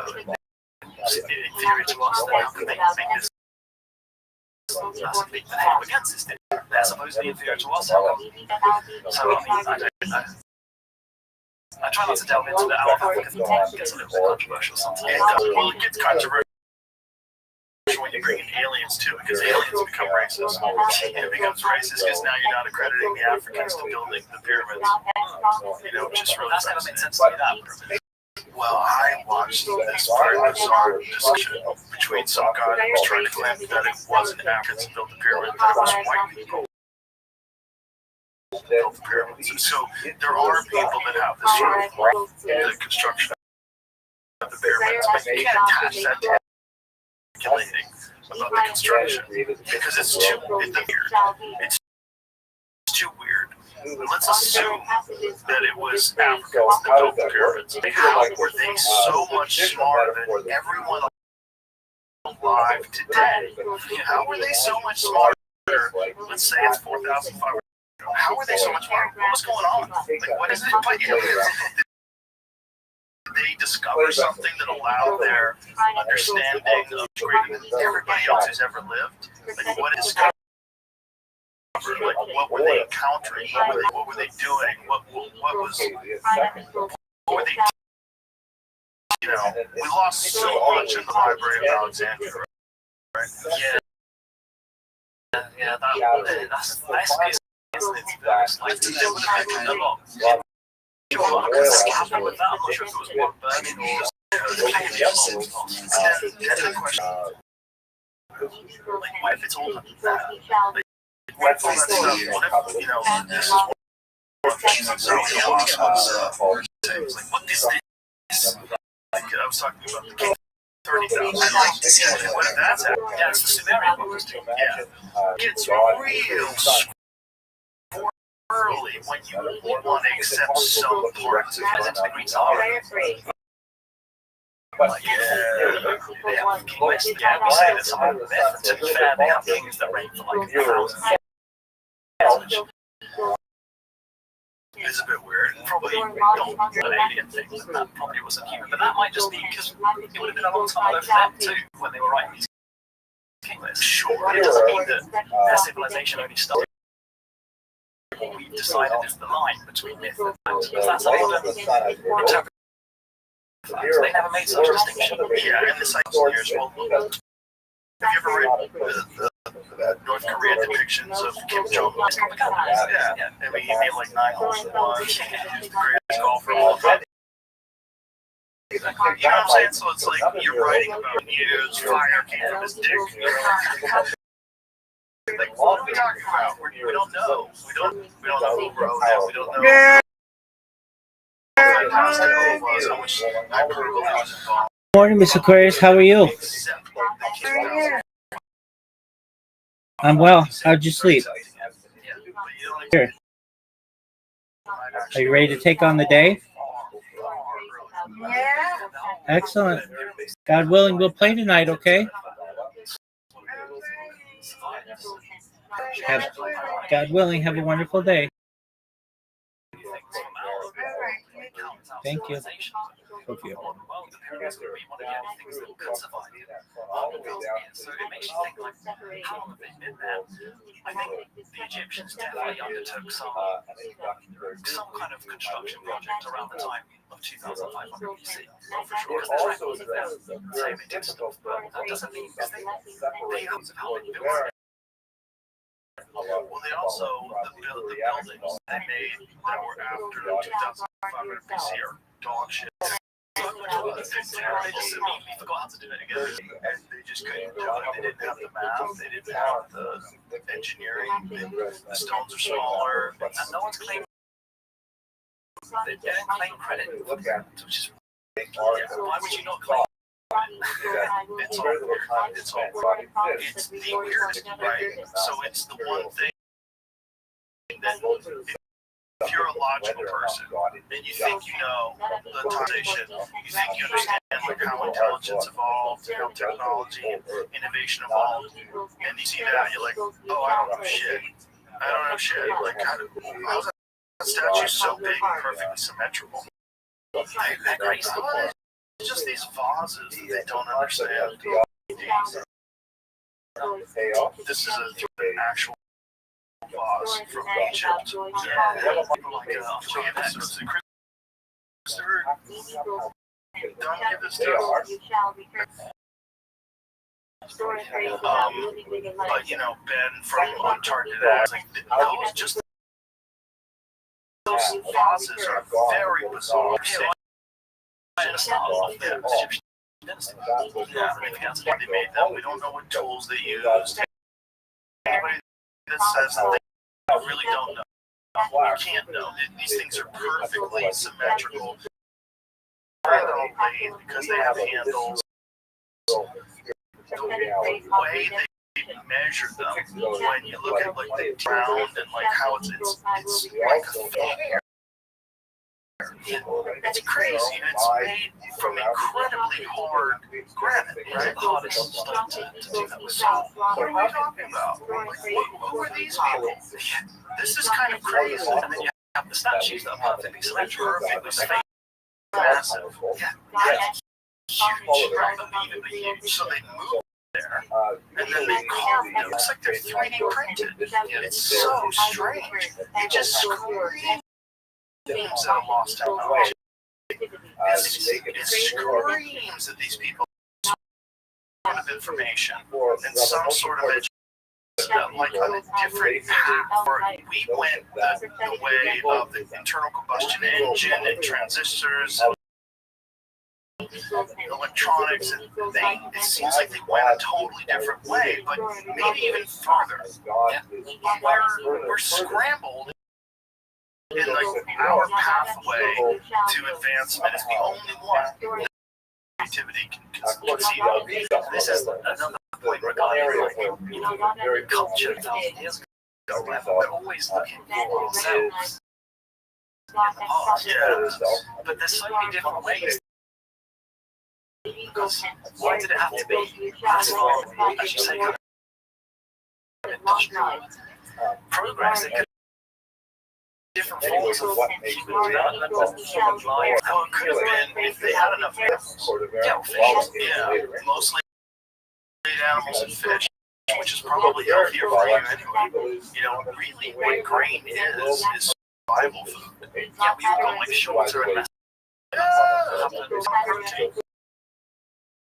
And our because people are eating coal, people are eating a lot of like porridge or junk.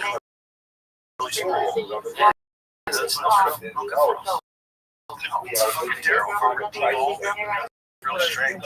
But if you think about it, especially in the world where there was so much abundant natural resources, then animal agriculture seems super simple. You just corral a bunch of people, eat them. And you don't really have so many different ways that culture can flourish. Yeah, we're always looking for it. We just don't know when. People always make in like my comments and stuff to try and debunk me. It's like, if there was like a big civilization 100,000 years ago, that's okay. If it was someone on the scale of us, because they were doing it the way we're talking about, a completely different pathway. Clearly, there's some that they had that we don't understand. When you talk about the drill holes that they find, or the way they had enormous pieces of stone, and we're apparently going to move them, we don't understand. Yes.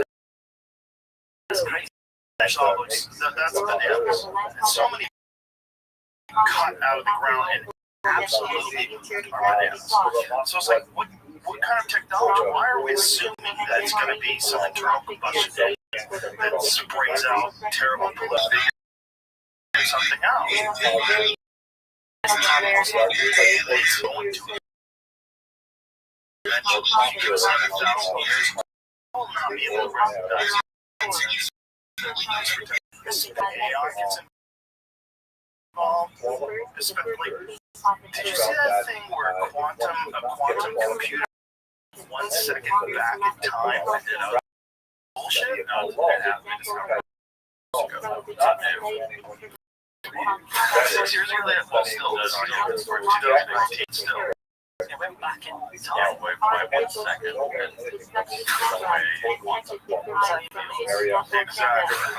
Exactly.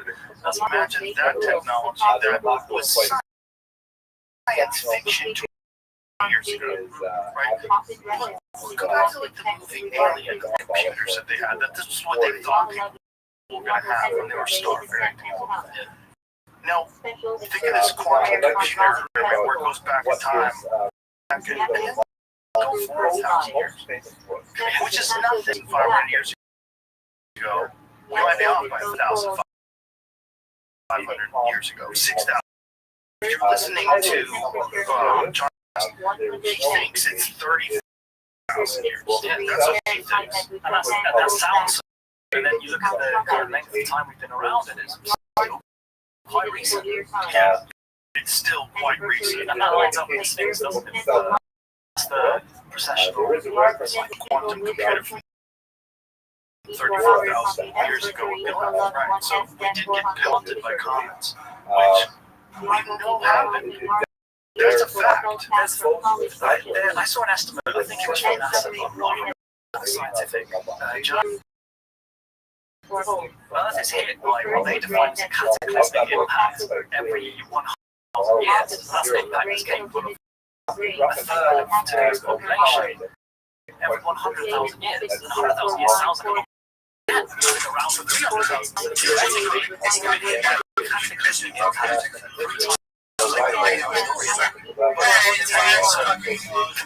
Wipe out those technologies sophisticated. Also, you've got oceans, you've got some flares, you've got glaciers scraping across the landscape. You've got sea level rise. Sea level rise is a massive one because, we're way by the coasts, and if you look at the situation of sea level rise over the last years, 200,000 years, 300,000 years, sea levels of kilometers at a time. Nothing's really left. Wild. It's crazy. It is wild. Again, if someone is and they got into this because they have this fascination for them to start teaching and some of that stuff and not fascinated by the new stuff is to me. It's like you missed this in the first place. Because you're trying to figure out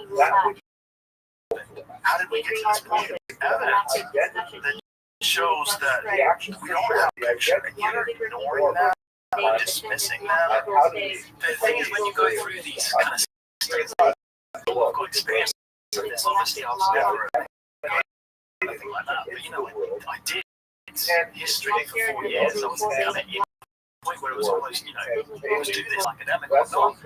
It's very hard to kind of even think this way because everyone around you is thinking within these boxes that we are. So it's very hard to kind of open your mind to how to do it in private as well because no one else around you and you're surrounded by people that think quite limited terms. I don't be offensive or doubt anyone's. It means that no one is. It's very hard to think outside the box when you're kind of in that culture. And I think that's rigid systems of thought. It's not just discouraged, they'll attack each other anyway. Just the thing about the issue. That's the best example. It's the best. It was destroyed.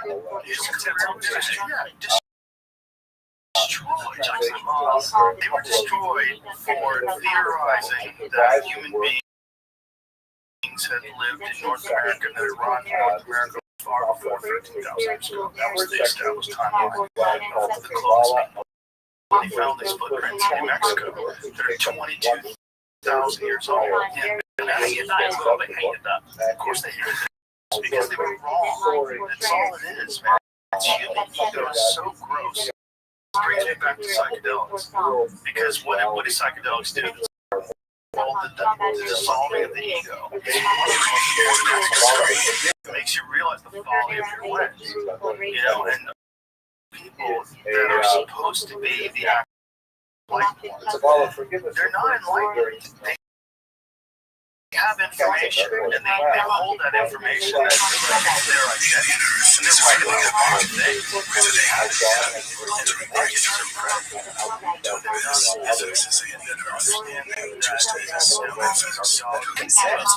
of our world, our history is really cool. It's really awesome, but there's a whole lot more out there for that to protect. And they should correct he's saying something that's wrong. Lying, and then calling him a racist and saying all these terrible things about him. That you're trying to protect your identity of this information that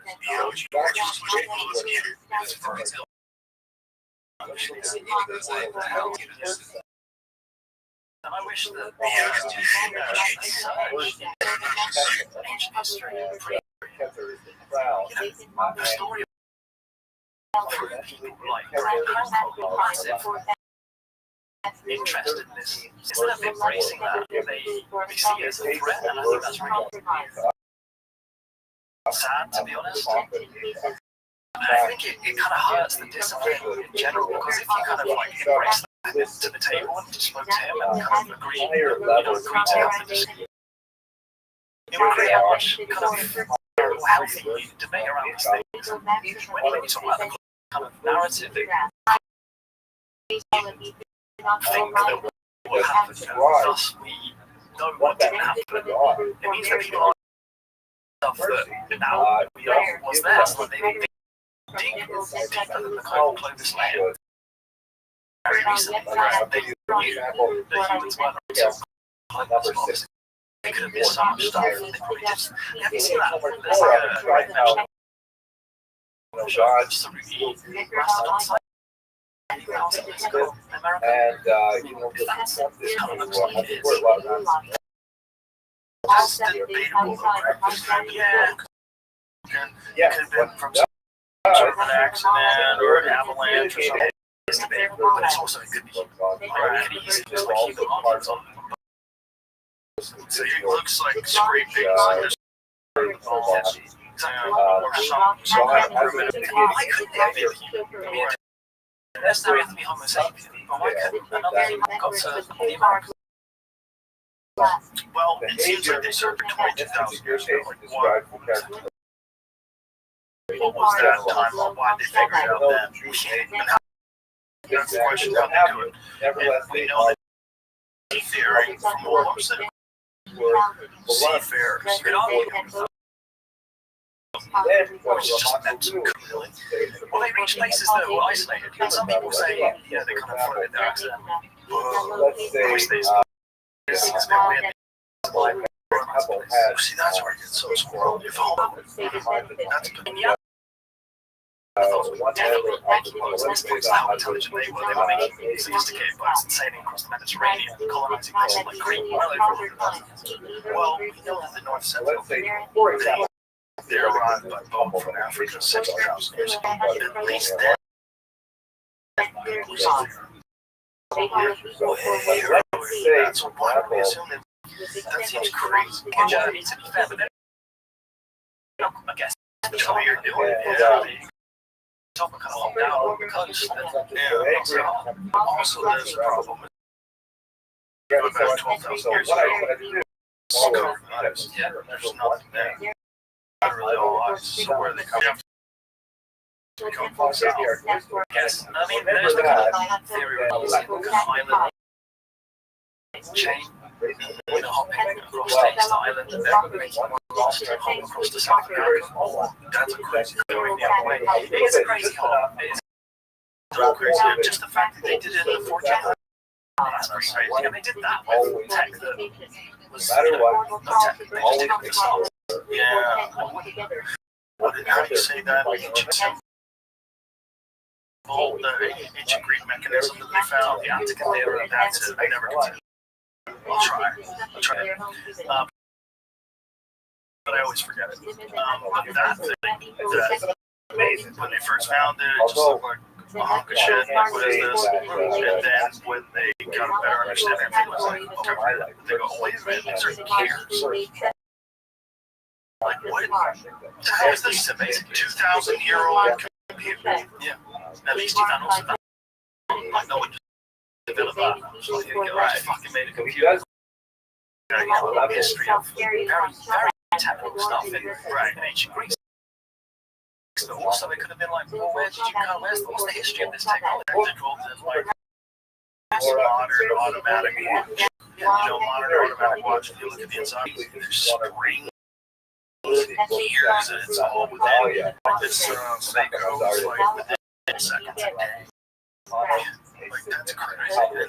And it's all just very, very loose. It has no power. Yeah. It has a 72-hour power reserve. So for 72 hours, you let it sit there. Just from the power of your hand from wearing it. Yeah. Nuts. Isn't that nuts? But that's normal. That's a normal thing for a modern watch with these little tiny gears. This thing's way crazier. Yeah. It's 2,000 years old. What do they think it was for? I think they can kind of like track the cycles and kind of the 3D AI representation of what it looks like is fully done. So you can find that because that's the most eye-opening of it. Because you're bringing this back to the time of Christ, and someone made a computer. Like, what are we missing? Like, Graham's quote is the best. I love this quote. We are a species with amnesia. 100%. Yeah, and this other quote I really love. Things just keep getting old. Things do keep getting old. Yeah. This is something that people resist for some strange reason. I don't understand. I think it's just because it's attached to these folks like Graham. Yeah, that's the one. That's what it used to look like. Oh, right, but that is what it used to look like, right? That's awesome. Today have show me the modern reproduction just imagine. Okay, somebody 2,000 fucking years ago figured that out. They have these little representations of the stars and the planets, of the sun, and then all that surrounding. First off, how do they know all that? How are they seeing these planets? Like, do they have a telescope? Like, what are they? How do they how many planets are in our solar system? No equivalent technology ever like emerged. Right, essentially, like some things. Right. So it just makes you wonder, like, how old is that, and what's that from? And what were the, was there other stuff like this that we never find? Said after the game above the sea yeah, nothing. I don't see that. For 700,000. I think that's the Homo erectus. I googled it. Probably GNC. It says 500,000. That is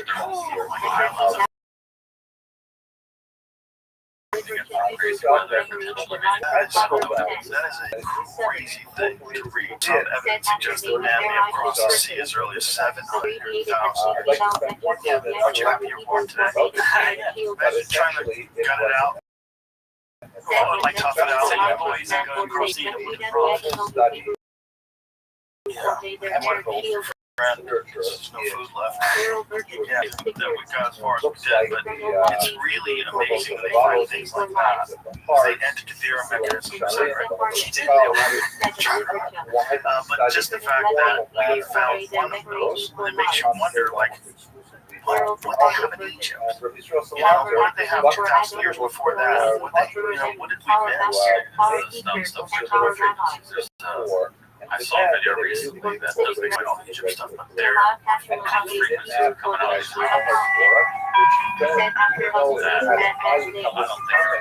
Welcome. How are you, Breaking Bad fan? Let's just put that in greater context. For here to one of the most profound and prolific promulgators of Musar today, my colleague Dr. Alan Marinis, done some phenomenal work in the Musar among people who are for the first time covering topics. And he's divided Musar into four basic categories. The first is traditional Talmudic Musar, which essentially anthologizes teachings of the Talmud, perhaps reorganizes them, such as Orchot Tzadikim, an anonymous 15th century book that goes through a large number of so-called states, personality traits, and behaviors, and describes the Talmudic approach to these traits. Other Musar strains include the philosophical, which is perhaps Maimonides' most profound explicator, explainer. Maimonides, perhaps the greatest example of that, is the laws of opinions. There is the ascetic version, such as the Sefer Hasidim by the 13th century Yehuda Hasidic Ashkenaz movement that argues for self-flagellation, figuratively and perhaps even literally, to atone for sin. And then there is the fourth strain, the Kabbalistic, which Talmud Torah is clearly a seminal work, the first major work of Kabbalistic Musar, and as a result, it's kind of phenomenal impact. Now, Talmud Torah achieved popularity outside of the Lithuanian world as well. Many Hasidic endorsements of the work of the Ramban, although the Hasidic world is probably much more heavily indebted to the Arizal more directly for their Kabbalistic view of the world. Nevertheless, the Ramban is considered holy of holies as well. And the Tanya, for example, authored by the Orthodox here, has frequent references to the work of the Ramban. And by way of conclusion, in terms of endorsements, there's rather amazing endorsements by Rabbi Chaim, published of spiritual master, especially in Hasidic tradition. Talmud Torah was such value that it even had, I say this with some caution, but nevertheless, I think I will be remiss if I didn't put it. Rabbi Chaim even asserted that the breakthrough study of Talmud Torah was it's Yenamah, which is a Yiddish term meaning cancer. Phenomenal statement that one has to have very broad shoulders to make such a What up, Breaking Bad fan? How are you? assertion like that, but nevertheless, of how valuable this is in the Hasidic community as well. So, like, the Ramak, this is his grave in Tzfat, passed away at the early age of 48. He was also one of the plagues that passed through Tzfat at the time. He left behind a great corpus of literary works, including the Torah, commentary on the Zohar and so on. And he also left behind some extremely influential students. Those who are familiar with the names of this period will be impressed. Das, the author of the Rashid Chachma, is one of his principal students. Of course, Arizal, Rabbi Chaim Vital, the author of the Chaim, and also a major student of the Arizal, and so on and so forth. Really a phenomenal contribution to Rashad, and hopefully with the increased popularity of Talmud Torah translation to world spirituality as a whole. So thank you for sitting through this Hasidic lecture. I hope that my technology will work fine next week when I do it again. But Say when mentioning a righteous man. Zechudem Yaganolu Hebrew for may their merits shield us. Plural version. Zichrono Lechem Sephardic version. May his memory be for life. Zichronim Lechem Sephardic plural version. May their memory be for life. Zechar King David's literature be Hebrew for the memory of the righteous shall be a blessing. Said after a righteous person has been. Zemkitos Yaganolu Zayas Hebrew for may this earth shield us. Said in the memory of a righteous man. Zechudem Yaganolu Hebrew for may their merit shield us. Plural version. Zichrono Lechem Hebrew for may his memory be for life.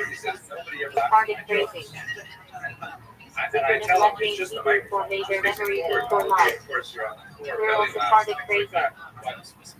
Acronym coordinates, origin, for events, our master, our teacher, and our rabbi. List and formal title for Shabbat ranks. Acronym the Elder Reba. Refers specifically to Rabbi Seichter involvement of the Hour 1745. 1812, the founder of Shabbat and author of the Talmud. Advery plural of Adver, referring to Shabbat ranks across the generations. Exercises for one. In Shabbat, now meaning prayer, used in Kabbalistic meditations to signify unity of God. Ahmad Hebrew for love of a fellow Jew. A central value in Shabbat, often emphasized by the Reba. Ahmad Passion Hebrew for love of God. A form in Tacitus, taught as a feeling that should permeate prayer and its observance. Ahmad Pattern Hebrew for love of the Torah. In Shabbat thought, connected with cleaving to God as wisdom through study. Ahmad belong Hebrew for everlasting love. Name of a blessing in prayer. In Shabbat, seen as reflecting God as eternal love for Israel. A Hosville Auto Hebrew for there is nothing besides him. A principle stressed in Shabbat Tacitus, reflecting divine unity and nullification of egos. Active Hebrew for thou. A Kabbalistic concept referenced in Shabbat teachings, describing the first stage of creation where all divine life are bound in one vessel. Al-Hanific Hebrew for the miracle. A prayer recited on Hanukkah and Purim, highlighted in Shabbat for its emphasis on divine providence. Tonight's lecture is actually a series of Shabbat discourses and teachings interpreting Torah with mystical depth. Aliyah Hebrew for ascent. Refers both to being called up to the Torah and to spiritual elevation, a central theme of Shabbat thought. Kabbalah biblical nation symbolizing doubt and boldness toward holiness. In Shabbat's philosophy, Kabbalah is the inner force of spiritual apathy one must overcome. Amid a central standing prayers. Shabbat emphasizes love and a decent text and meditation during it, especially on God as unity. About Jewish women in the medieval On a Magen around for I am your servant. A phrase used in Shabbat digging and melodies to express self-nullification before God. With you, what her life says Army, Massachusetts, Army Hebrew for I believe. A declaration of faith, often sung in Shabbat reverence, tied to Jewish perseverance. Army Hebrew for I am Joseph. Famous Torah phrase. In Shabbat Tacitus symbolizes revelation of hidden truth and unity. Absolute Hebrew for emanation. In Kabbalah and Shabbat Tacitus, one of four spiritual worlds, representing hidden persons. Atmas Hebrew for essence. In Shabbat, refers to God as ultimate essence, beyond all attributes, with which Jews connect to Mitzvah. As Hebrew for father. Also the name of a Hebrew month Menachem. In fact, it carries both morning Tisha B'Av and comfort Shabbat Nashahu.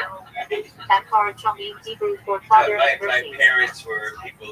A prayer with deep emotional resonance, explained in Shabbat texts as God as compassionate nature. Avoda Hebrew for service. In Shabbat, it means serving God with the heart, mind, and soul. Particularly through prayer and inner work. Avoda is Hebrew for inner service. In Shabbat teachings, refers to the inward spiritual work on character and awareness of God. Avodah Shebala Hebrew for service of the heart. Prayer, which in Shabbat is central to transforming devotion into love and awe of God. Avodah Hebrew for patriarch. In Shabbat, often studied in connection with Pirkei of the ethics of the fathers, explained with Chassidic depth. I Agna Hebrew for where are you? God asked also Adam. In Shabbat clause, interpreted as an ongoing divine question to each Jew about their spiritual state. Baritone in Yashir Hebrew 450 saying. The song that is the Exodus 15.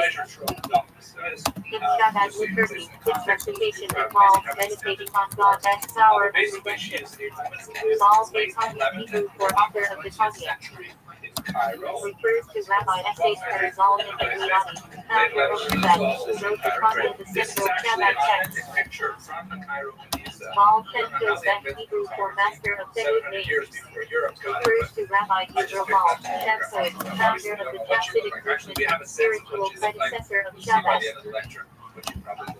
Baal Teshuv Hebrew for master of reserve. Who turns back to Torah observance. In Shabbat, embraced warmly as part of Calvary Kairos. Mark Hebrew for blessed. The call to communal prayer. In Shabbat services, it is emphasized with strong attention as connecting to higher spiritual levels.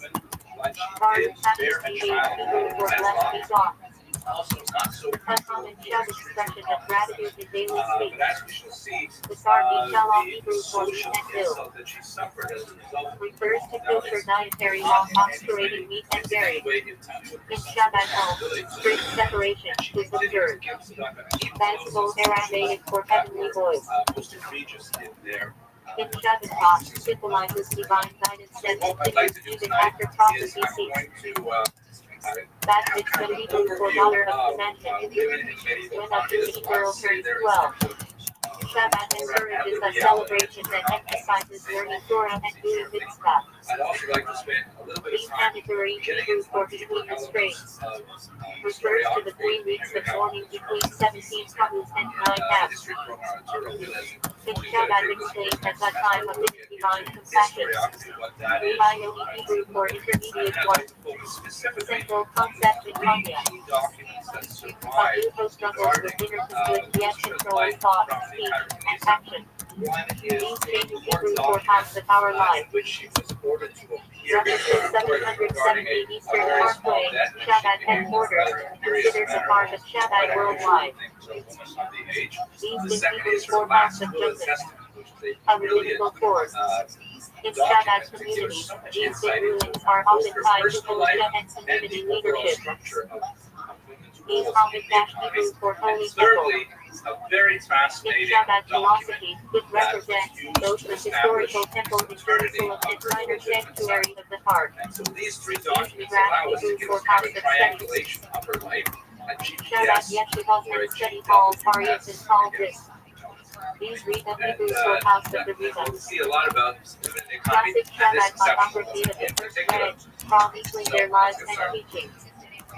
One of the most difficult things about studying social described as the ideal spiritual model accessible to all Jews.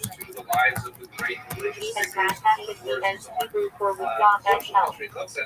Common phrase in Shabbat correspondence and speech. Speaker calling Hebrew for visiting the sick. In Shabbat practice, consider the vital acts of kindness and outreach. Bible Hebrew for platform. The raised stand in the synagogue where the Torah is read. In Shabbat Tov, central to communal Torah reading. Lifted on Hebrew for grace after meals. Shabbat custom emphasizes reciting it with Kavan adding intended. Byrer of Hebrew for refinement. Shabbat holistic concept. The task of elevating sparks of holiness back into the material world. Tatra Hebrew for trust or law. In Shabbat, it means complete reliancy and divine providence, taught extensively by the rabbis. Middle Hebrew for self-nullification. Central Shabbat idea. is to try to Verifying ego that deconstruct their allow lives godliness to out of shine what through. men say about Read them. better And Hebrew that's for just without one the of mouth. the challenges of working Common in this Shabbat discipline, phrase trying when to committed to understand do our mitzvah to avoid making an unintended hope. how that Soccer backfires Yiddish for the young outside men. world, so to speak. So we have Refers to unmarried yeshiva students in basic Shabbat, types of especially those information learning in that we want today, 770 types or of other Shabbat sources institutions. that will inform our discussion. Brasha The first Hebrew is for blessing. traditional rabbinic In literature. Shabbat thought, That a is Brasha channels pious divine literature, energy into the world. sometimes legal, Brasha sometimes Akron and Hebrew philosophical, for after that blessing. why rabbis Blessing obviously recited were after trying reading. to promote a Shabbat particular emphasizes religious proper agenda, trying galactic to observance and greater awareness of attachment divine to the flow. values of Judaism and so on. And Brasha their Risona Hedda reflection refers to on blessing. women and the roles Blessing of women recited are before often eating. idealized and Shabbat placed teaching in the stretch utopia mindfulness before view partaking that in may physical not pleasures. conform to reality. Grindel and The Hebrew other for type of covenant and source, circumcision. for example, at the Mishnah In Torah, Shabbat, used as a joyous spiritual milestone, connecting the child to the eternal covenant very with God. hard-nosed legislation about Even how Yiddish men for and women grandmother. should conform themselves Often with used each other, affectionately in Shabbat families. which often, was kind of stating Like an in Yiddish ideal without variant for necessarily grandmother. reflecting what Common women affectionate actually term did. in Shabbat We homes. also look at the Sefer Baal Hasidim, which we talked Tanya about Hebrew a for couple author of of the weeks ago, Tanya. one interesting reference Rabbi there, S.A. because it's Nergal very rich Nigabliani, in terms of the both founder of Shabbat, the who wrote second the Tanya. major source that we have Baal for the lives Shem of women Tov for master of the are good name. social and Founder of the economic Chassidic movement, documentation. spiritual Things forerunner like, of for example, Shabbat. the find of the Cairo Kenisa. Baal Teshuva Giti Hebrew for Apologize master to of those the earth. here in previous classes, Pashu we who talked about returns this to all Torah important observance. treasure trove of In documentation, Shabbat, but a basically, widely used term. the Kenisa Shabbat was is a known for source speech of talks. documents Balak that is was Yiddish kept for in the respectable, synagogue dignified, not too far from proper. Cairo. Ben Ezra Sidra In Shabbat slang, describes someone who has refined, responsible, or come together. Balak is Balakos Yiddish for homeowner, head of household. In Shabbat, often means a respectable married man, not a yeshiva bonkers. Balabas is Yiddish for good homemaker. A compliment for a Shabbat wife or mother who runs her home with care and duty war. Martha Hebrew for blessed. The call to communal prayer. In Shabbat services, recited with strong concentration and spiritual intention. Baruch Hashem BH Hebrew for blessed be God. Constant Shabbat expression for gratitude or simply answering how are you. The Sargi Shalom Hebrew for meat and milk. Kosher dietary laws of separating meat and dairy. Shabbat homes follow this very strictly. Baseball Aramaic for heavenly goods. In Shabbat thought symbolizes divine inspiration still echoing in the world. Baz Mitzvah Hebrew for daughter of commandment. When a girl turns 12. In Shabbat, armed with Torah learning and mitzvah. Being mandatory Hebrew for between the straits. The 3 weeks of mourning between 17 Tammuz and 9 Av. In Shabbat thought, a time of hidden divine compassion. Eli Hebrew for intermediate 1. Concept all be a concept. One who has inner struggles, but never simply thought, speech, or action. These things people for house of our life. After 270 Eastern Parkway, Shabbat HQ, considered the heart of the movement. These did Hebrew for house of women. Rabbinical court. In Shabbat communities, temples collected rulings. These topic Hebrew for holy temple. Inside thought also symbolizes the inner sanctuary of the soul. These Medrash Hebrew for house of study. The studio of Shabbat Yeshiva or Shul. These Rima Hebrew for house of the Rima. Classic Shabbat text mentions lives of the early Shabbat leaders. Benoni CBI Even Hashem even Hebrew for with God fell. Common Shabbat phrase in speech and writing. Different Kali Hebrew for visiting the sick. But for Shabbat act of kindness. Bible Hebrew for platforms. The raised place in a home where the Torah is read. Birthday Hebrew for grace after meals.